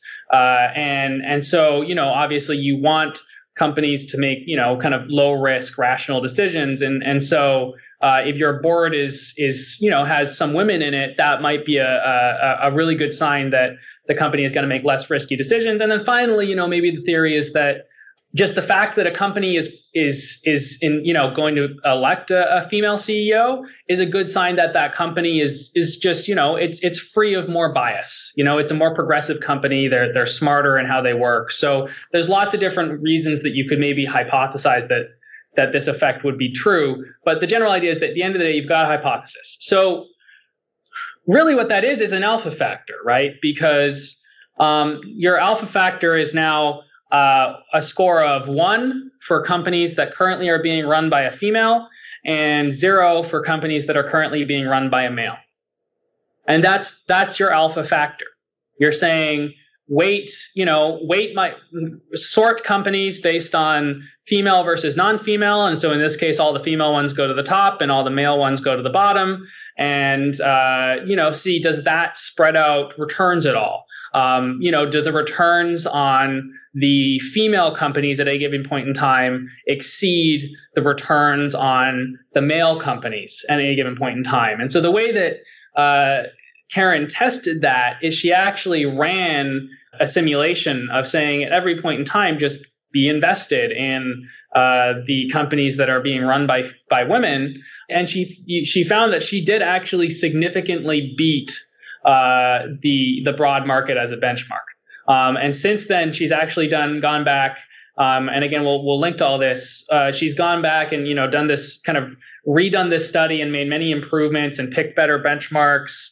And each time, basically her strategy has still managed to outperform whatever benchmark she's chosen. So it seems like there is something there. There is something at least in the 2003 to current time frame. It seems that there is still an effect in which being invested in companies run by women does exceed the performance of being invested in companies that are run by men. And the thing that I love about this alpha factor is that it's also something where you could feasibly invest in it yourself. And it's not, obviously, like I can't really make any statements of informed risk, but just from an intuitive perspective, as long as you are invested in a few different companies run by women, you're not really doing anything too crazy or exotic with that, right? You're just that's a method of picking stocks. Absolutely. So in this example, you highlighted where the alpha factor lies. What about the risk factor? Can you talk about where that kind of fits into this example? Sure. So now in this case, we have this return stream. We have the returns of the strategy of let's call it the female risk factor, right? We have the returns of a portfolio of holding just female-run companies over time. And so now what we could do is, as we're developing other factors, other strategies, we could look at those factors' risk exposure to the returns on the female portfolio. So that's how you would then transform this into a risk factor. Because you might say, well, maybe in 5 years, this is just well known and everybody trades on it. So I don't want to be dependent. I don't want to have any correlation with this factor.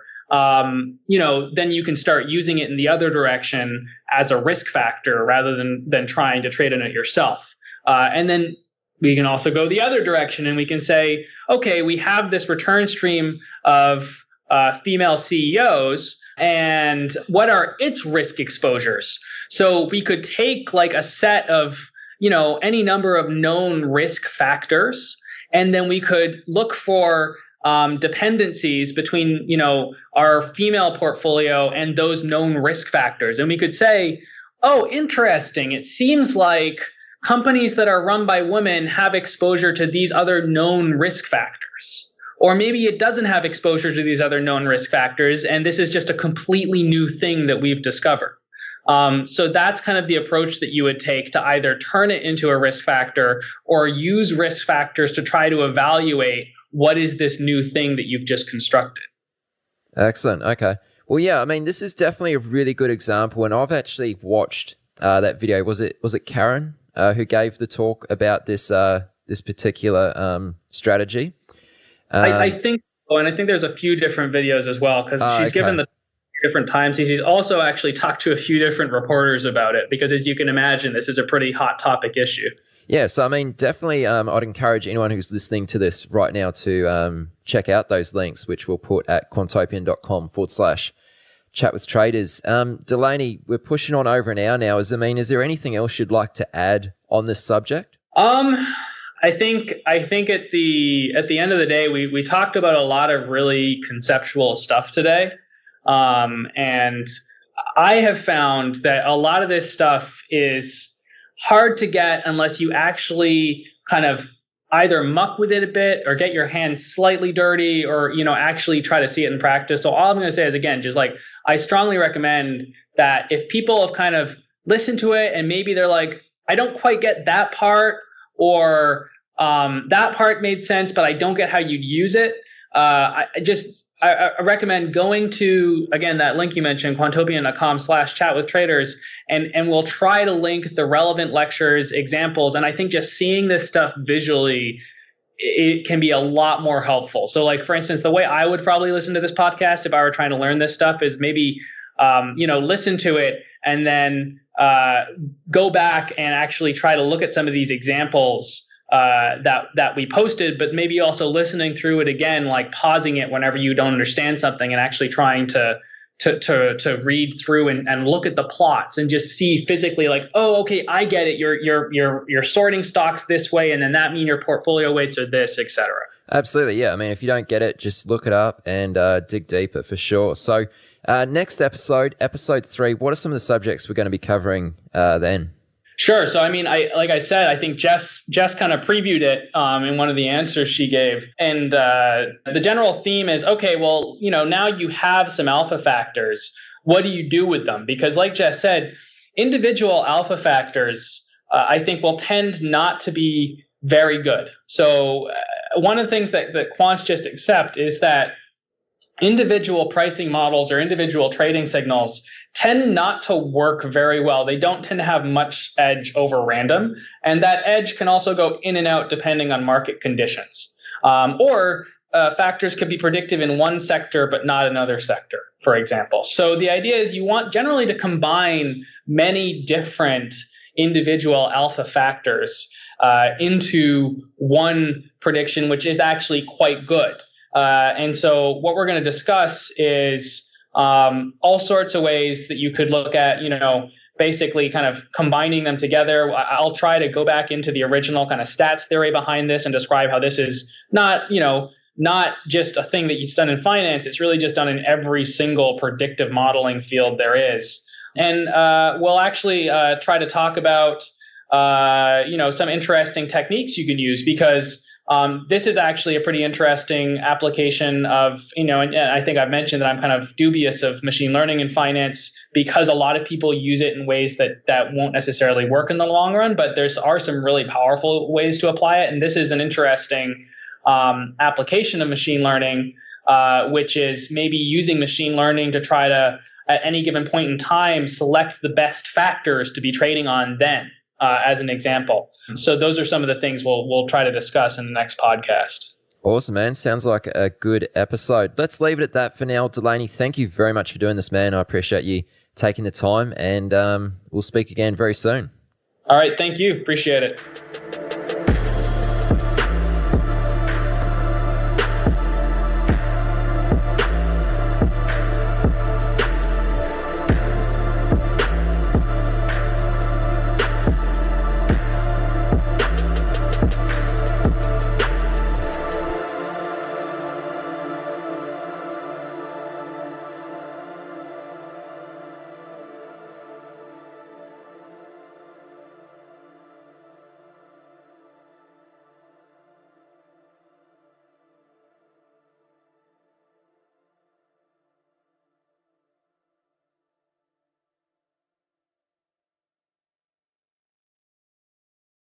Chat with Traders is brought to you by Trade the Pool. Did you know that every decade the market reinvents itself? Online brokers opened the doors, mobile apps made trading seamless, and commission-free trading erased barriers. Now, a new era has begun. Meet Trade the Pool, limited risk trading. And now you also have unlimited time to reach the profit target. From now on, your trading risk is capped, and your trading opportunities are limitless. Trade the Pool funds home-based stock traders with up to $200,000 in buying power. That means you can trade larger positions and scale your strategies without risking your own savings. It's time to trade with more capital, making it truly worth your time and effort. Ready to trade the pool? Click the link in the description and join the stock trading revolution today.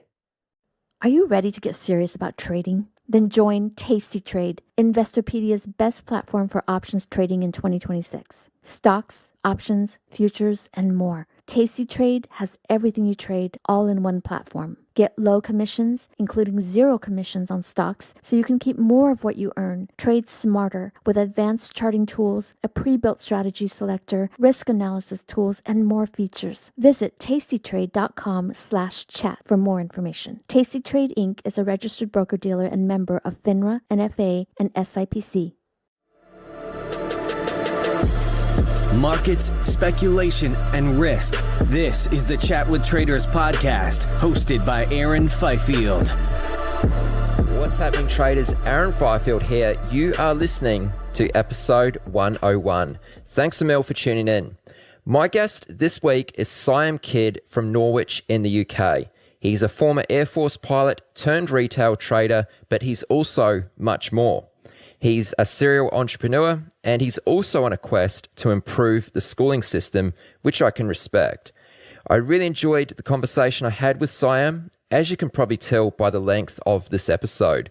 We got to chat about his shaky beginnings as a trader and his rock bottom moments, how he trades currency pairs with a technical-driven approach with the goal of catching major trends when they occur. During the later half, I asked Siam about why he got into business, how he's found the ability to think big, which is something I think many people actually lack, and how he's gotten to a point where he now owns 15 businesses. Then we also talk about flaws in the schooling system, Siam's grand scheme, and what the future has in store for us. Now, there's a lot packed into this episode, but before we get into it, I have a very small favor that I'd like to ask from you, okay? I'm running a survey again, guys. So if you can